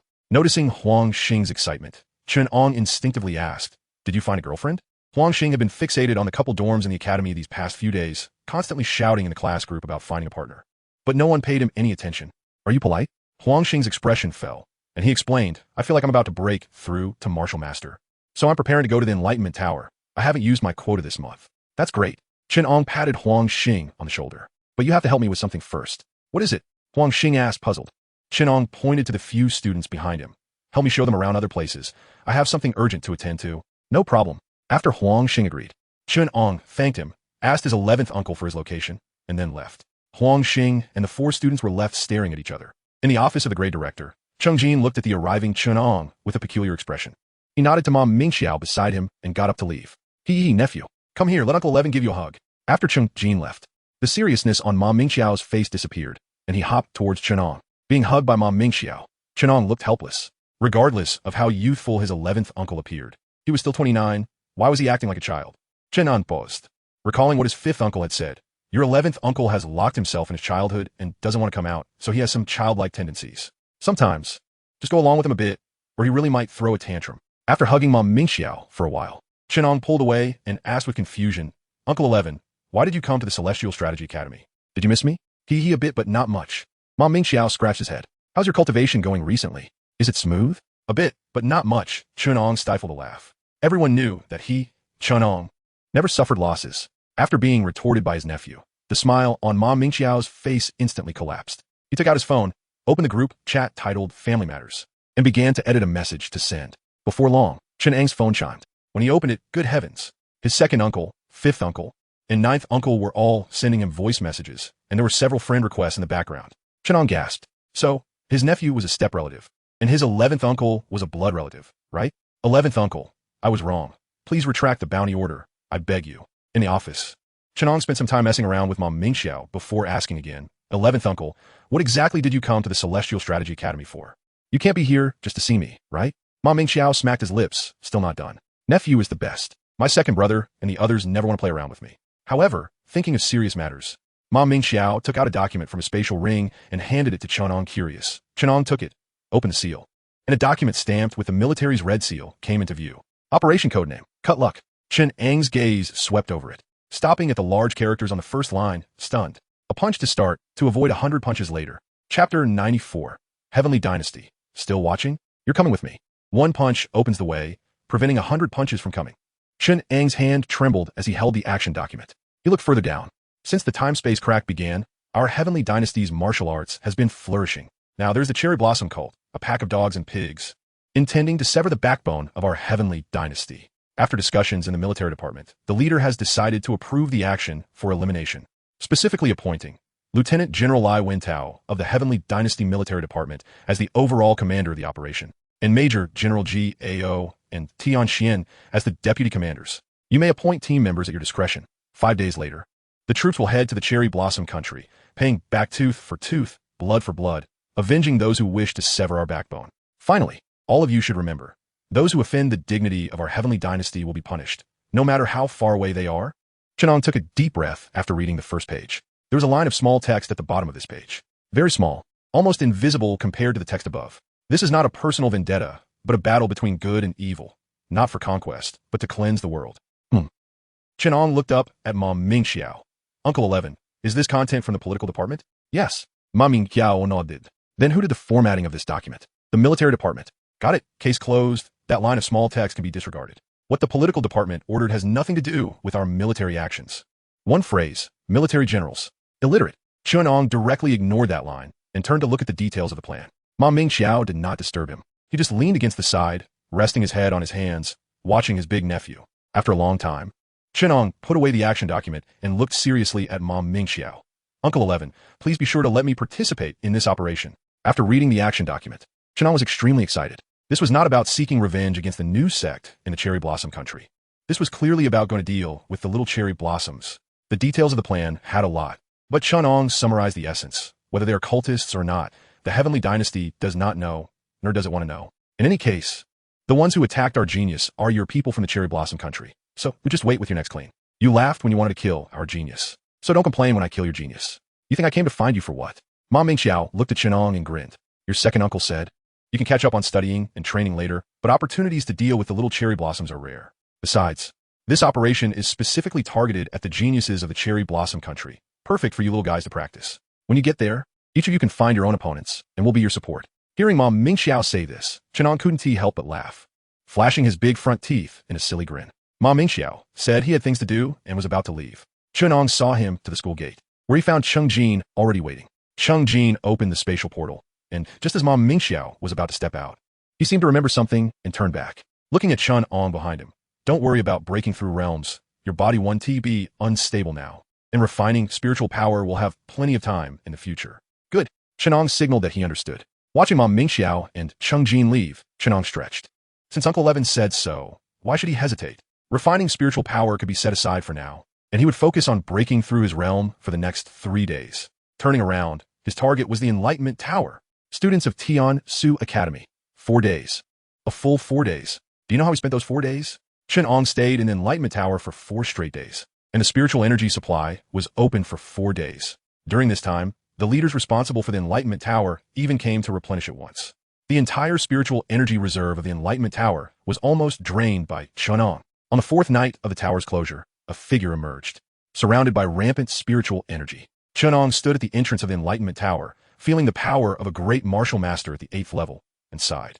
Although he wouldn't experience instability in his realm now, the rapid increase in strength in a short period still made him feel a bit out of place. It wasn't physical, it was psychological, always producing a sense of illusory spiritual power. Returning to the dormitory, Chen Ang tidied up and lay on his bed. Thinking about the wonderful days ahead after going to the Cherry Blossom country, he fell into a deep sleep. The next day, Chen Ang woke up early. After Sending of the World is so big, I want to see it mean to Sui Xiao and the others, he left the dormitory. The spiritual weapon his second uncle gave him was placed in a password box and carried on his back. Arriving at the school gate, Chen Ang paused to take a look. Hey, there were indeed quite a few familiar faces. Almost all the older students from the 4th and 5th years of Tian Su Academy had gathered, each one rubbing their fists in anticipation. Dolo was the first to see Chen Ang with the password box on his back and walked over to greet him. Yo, Junior, you didn't bring any change of clothes? Chen Ang was taken aback by Do Lu's words and looked uncertainly at the people behind him. Only then did he speak. Didn't you bring any either? After saying that, the two exchanged smiles. Bring clothes? What the hell for? Once they arrived in the Cherry Blossom country, they would be everywhere. Just take whatever you wanted. When everyone from Tian Su Academy had gathered, Ning Zonghua, who had been standing at the school gate, spoke up. Looking at the group of eager students, Ning Zonghua pounded his chest with one hand. Wishing you all victory. Everyone responded in kind and walked toward the already opened spatial portal, entering one after another. How long does it take from the Heavenly Dynasty's capital to the Cherry Blossom country's Chiyoda? 3 or 4 hours? No, that's the speed of an ordinary plane. The new generation of the Heavenly Dynasty's developed Linshi will tell you. 1 hour? Linshi, the bird that is the best at camouflage among birds. and the latest developed warplane of the Heavenly Dynasty chose this name. Look, the Linchi aircraft streaks across the sky. And all kinds of radar in the Cherry Blossom country respond not at all. Look, the Linchi hovers and stops in midair, as if frozen, slowly descending, with figures emerging from it. Chen Ang stepped out of the warplane, arms wide open, taking a deep breath. Cough, cough, cough. What the hell is that smell? Chen Ang was confused. Wasn't he had said that the air abroad was sweet? What the hell do you call this sweet? That smell of burning gas, mixed with an indescribable feeling, nearly choked him to death. Behind him, a plain-faced man walked up to Chen Ang. Nuclear pollution. Try to breathe as little as possible. It's not good for your health. Chen Ang turned back. Got it, Uncle 3. Yes, this person was indeed Chen Ang's third uncle, Lai Wentao. He was also the overall commander of this elimination operation, a martial saint at the second level. Once Chen Ang and the others left the academy, they were amazed by the Linchi hovering over Xingtian Mountain. This type of warplane had never been displayed by the Heavenly Dynasty, and even the library of Tiansu Academy had no records of it. The group was dispersed and sent to various places in the Cherry Blossom country using the Linchi. Each person was accompanied by a military member of at least the 6th level of martial honor for protection. Chen Ang, Zhao Shanhe, and Han Yu were assigned to Chiyoda, the capital of the Cherry Blossom country. Accompanying them were Uncle 2 Gao, Uncle 3 Lai Wentao, Uncle 9 Tianxian, and 3 martial emperors. The 3 martial emperors were there to protect the 3 of them.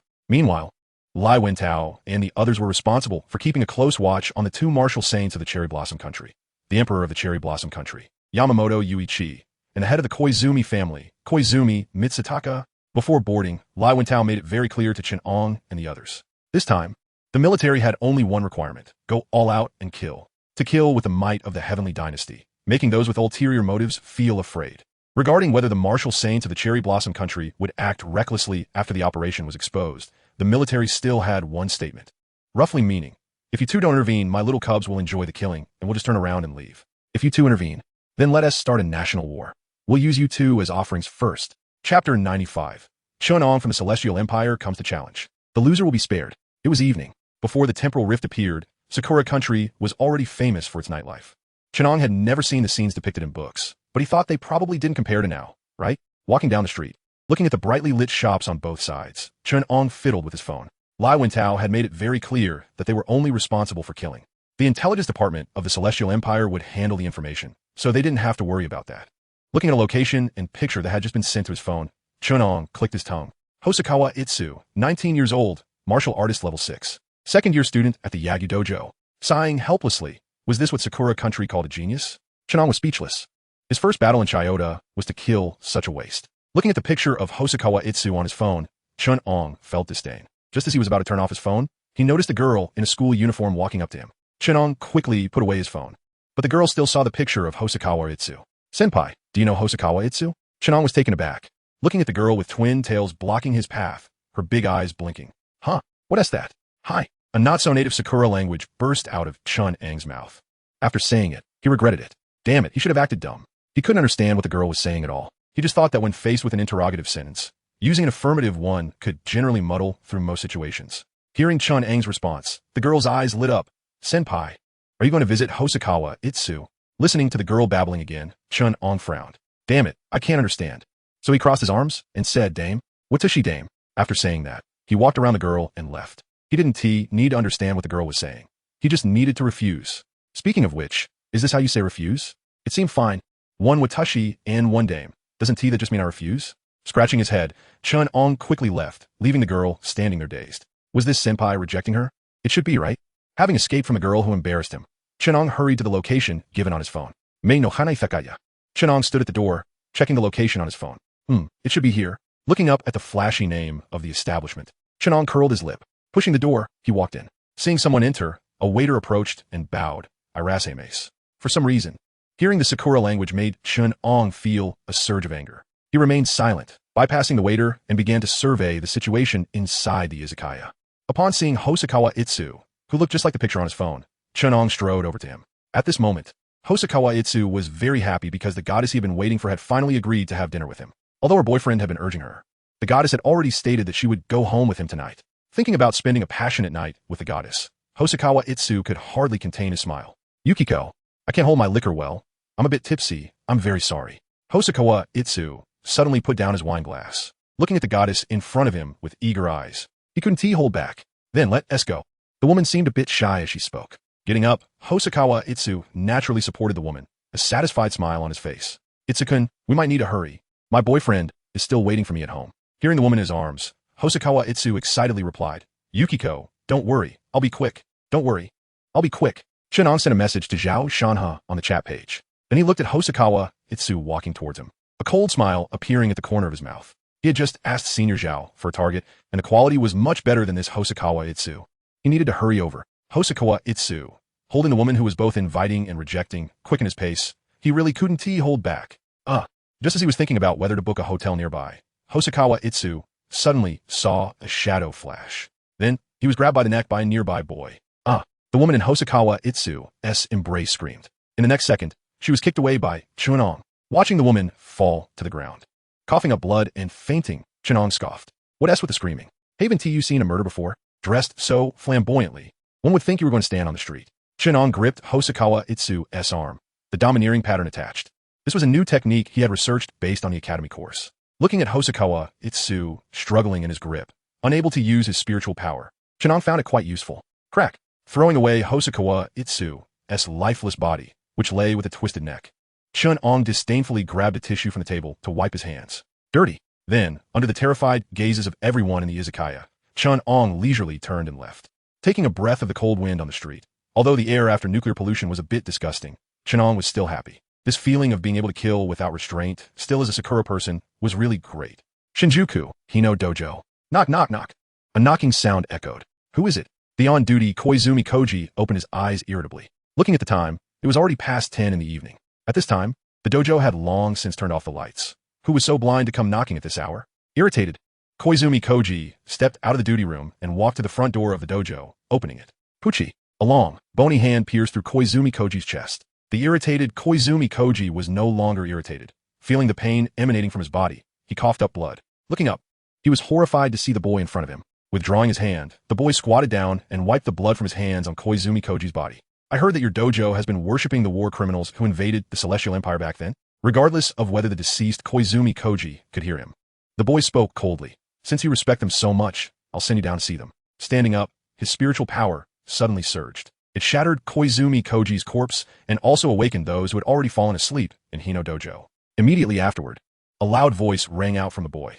Chen Ang of the Celestial Empire comes to challenge. The loser will be spared. The voice echoed throughout the Hino Dojo. Looking into the dojo, shadows flickered. An elderly man in a martial arts uniform soared into the air, rushing straight at Chen Ang. The next second, a large hand of spiritual power appeared, slapping the old man down from the air, embedding him into the ground.